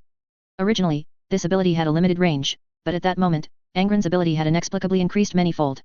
Conrad Kurz collapsed almost instantly. He felt he was no longer a powerful primarch, but a mortal, a weak mortal on that alien-controlled planet. Tormented by complications caused by chronic diseases from genetic modification. Hatred and animosity towards the aliens. Pity and anger for his own kind being kept in breeding farms. And a sorrow and resentment that had endured for 10,000 years. Conrad Kurz knelt on the ground, his teeth chattering, veins bulging on his forehead. Angron's reaction at the time was even more intense than Conrad Kurz's. He later named this event the Storm of Hatred. Yet, Angron, who had ordered the extermination of the aliens and personally participated after experiencing the Storm of Hatred, was now unusually calm. Upon sensing Conrad Kurz was on the verge of collapse, he cancelled the simulation. Because the memory world's emotion simulation was now only 5%, Angron was not on the brink of collapse again. When the Storm of Hatred ended, and the various negative emotions of the humans on that planet no longer tormented Conrad Kurz clutched his heart and collapsed to the ground. It wasn't a heart attack caused by excessive emotional stimulation. Primarches don't have heart disease. Conrad Kurz simply felt heartbreak, like a human born on that planet, genetically modified by the aliens into an innate weakling, and then experiencing profound sorrow for the plight of his own kind during his growth. You are stronger than I am, Conrad Kurz said weakly. Not at all, Angron crouched down and helped Conrad Kurz up. It's just that I've tempered my mind, honed my endurance, and besides, I've already experienced the Storm of Hatred. Otherwise, as someone with an excess of humanity, my reaction would be much more fragile than yours, fragile enough for you to laugh at me. Conrad Kurz was still sharing Angron's perceptions at this time, so he became like another Angron, able to sense Angron's feelings. Angron even felt genuine admiration. He had originally intended to immediately absorb the negative emotions to restore Conrad Kurz to normal after his collapse, but Conrad Kurz had endured it himself. That alien race that abused me. Conrad Kurz slowly began, then realized as he spoke the first half of the sentence that it wasn't he who was abused by the aliens, but those people whose feelings he had just experienced. What was the outcome for that alien race? Angron said calmly, I dealt with them with the same attitude I use against high knights and guards. Conrad Kurz smiled, very satisfied with Angron's actions. When a person is naturally emotional, they tend to seek immediate retribution. If there's a grudge, they repay it, regardless of anything else. Conrad Kurz was not actually this kind of person, but he had just become one, because he was temporarily sharing Angron's ability.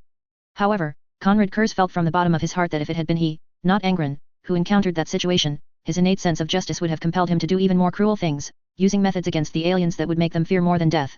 Not to exterminate them, but to make them fear humanity more than they feared death. In any case, once the perception of the Storm of Hatred ended and he learned that Angron had dealt with the aliens appropriately, Conrad Kurz completely calmed down. It was the same kind of calm Conrad Kurz would fall into after executing criminals with the most brutal methods on Nostramo. Conrad Kurz suddenly pondered many things, then asked his brother, do you think I am weak? Even some prophecies can torment me to the point of collapse, yet you directly feel the pain of others, and you are still like this, always wearing the same smile as Qin Xia. Of course not, Angron gently shook his head. Everyone has their own problems to face, their own weaknesses, and no matter how big or small these weaknesses and problems are, once they appear, they are the most fatal to ourselves.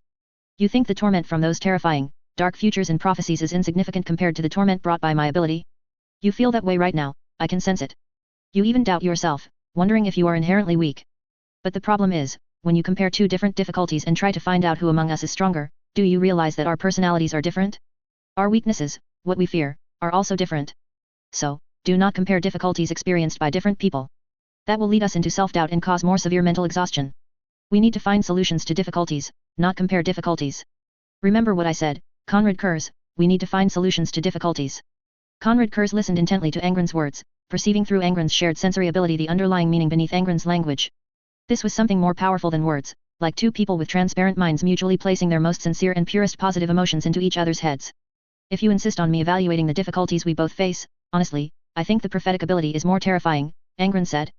After all, I won't see prophecies of those I cherish dying, that would truly make me collapse.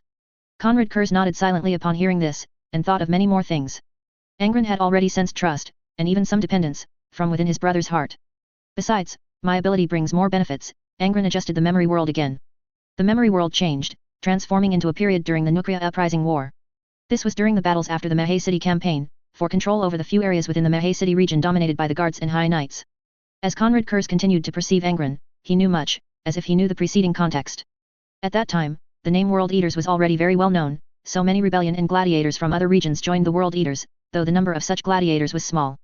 One of Angron's gladiators and a female gladiator from another region fell in love. Their relationship progressed rapidly, and the female gladiator became pregnant. The physique of Nusrians was indeed miraculous. The female gladiator, even when close to giving birth, only had a slightly larger belly and could even still fight. After a battle, the World Eaters stormed into a fortress controlled by a High Knight family, causing a bloodbath inside. This was the preceding context that Conrad Kurz knew. What the memory world now displayed was what happened afterward.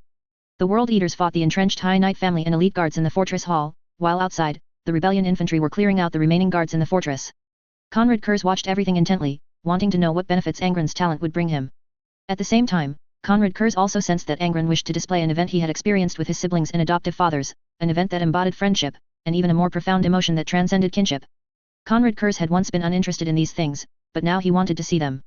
The motivation for this behavior stemmed from a desire that Conrad Kurz had previously been unable to recognize, but could now recognize, yet was not willing to accept that he could recognize yearning. Chapter 333, The Beauty Never Possessed. Give my regards to your children. The female gladiator plunged a short sword into the High Knight Patriarch's chest. This ancient weapon, capable of cutting through adamantium, effortlessly sliced through the ancient armor the High Knight Patriarch used to protect himself. The blade of the short sword gleamed. Conrad Kurz, watching intently, noticed the blade of the short sword shimmering a shimmer only visible to the superhuman physiology of a primarch. And before the short sword pierced the High Knight Patriarch's heart, several of his children had already been killed. Once the Patriarch ceased moving, the female gladiator executed a dozen swift backflips, withdrawing her sword and retreating to dodge the explosion when the Patriarch's armor self-destructed. At this moment, Conrad Kurz noticed the female gladiator's stomach was a bit distended. Finish them off, collect the ancient relics. With Qin Xia, the blade, absent, Angron directed the others. The female gladiator, whose stomach was a bit distended, stood motionless. When everyone noticed her stillness, they all turned to look at her. Then, she dabbed some blood from her leg and looked at everyone with a bewildered expression. This is my blood. With that, the female gladiator collapsed to the ground. Her husband was the first to rush over and check on her. Everyone surrounded her, observing closely, searching for wounds, but found none. Angron sensed the female gladiator's inner state and realized that even the bleeding person herself didn't know how she started bleeding. It wasn't until Angron suddenly turned to look at Cromarch, sensing something from Cromarch's mind. She's going into labor. Cromarch exclaimed. Everyone instinctively looked at Inamaz. As the eldest, Inamaz always had experience in many matters, but when it came to childbirth, he was no different from 99% of the gladiators. Inamaz was even more bewildered than the others. Listen to Cromarch. Angron shouted. He had a daughter before he entered the gladiator arena. He's more experienced than all of us. Cromarch immediately directed his companions, find a flat spot, get some blankets, and a medical kit, sterilized instruments. Everyone else, don't just stand around, find something to do. Let this mother breathe some fresh air. Conrad Kurz took a breath at this, only smelling gunpowder and blood, no fresh air at all. Who's going into labor? Qin Xia suddenly appeared, accompanied by ice and snow. Upon seeing the scene, he instantly vanished from his spot, only to reappear a second later with many blankets and medical supplies in his hands. Angron and the gladiators gathered intact corpses and piled them together. Qin Xia used his psychic power to teleport the blankets onto the corpses, spreading them out, then pressed his hands together, compacting the corpses more tightly to create a very simple bed. The female gladiator was picked up by Angron and placed on the bed. Cromarch pulled Qin Xia to help deliver the baby. The female gladiator's husband, unable to do anything, could only nervously squat beside his wife, tightly gripping her hand. Deep breaths. Don't be nervous. Cromarch was about to give some pointers when, suddenly, a cry rang out, and a baby landed in Qin Xia's hands. Conrad Kurz sighed in relief, and Angron, standing beside him and watching the scene, also sighed in relief. Qin Xia held his breath, slowly stood up, and gazed at the infant in his arms. His eyes sparkled with light, his expression one of pleasant surprise. Everyone present was the same. Conrad Kurz sensed why these people were so surprised. The camaraderie they had built over time was only one reason, another was that the gladiators realized that a newborn represented continuation and legacy. When this infant uttered its first cry, it meant that on Nuceria, someone would forever remember the World Eaters and this war of rebellion. This child would grow up, listening to the stories told by the gladiators.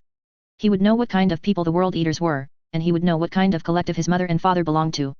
Even if the High Knights suppressed this rebellion, this child would be placed somewhere to survive, as a witness and participant in this unprecedented, grand rebellion, passing down the stories of the World Eaters. The World Eaters would not be considered the executioners and thugs living off of filth, as the High Knights described them, even if only this child would know the truth after the World Eaters were annihilated. And if the World Eaters succeeded, this child would grow up in a new world, as a freeman, not a slave or a gladiator. At the same time, this child also represented new life and the end. The birth of a new world, the birth of a person who would live in a new Nuceria. The end of the High Knights' brutal era of slavery, and even the end of gladiators themselves. World Eaters, we need to prepare to be teachers. Qin Xia held the infant in one hand, while his other hand glowed with an ethereal white light, gently and slowly touching the infant's forehead. The psychic energy cleansed the blood from the infant's body. Qin Xia turned around and slowly placed the infant into the female gladiator's arms. The female gladiator looked at her child tenderly, kissed his forehead, and then handed the child to her husband's arms.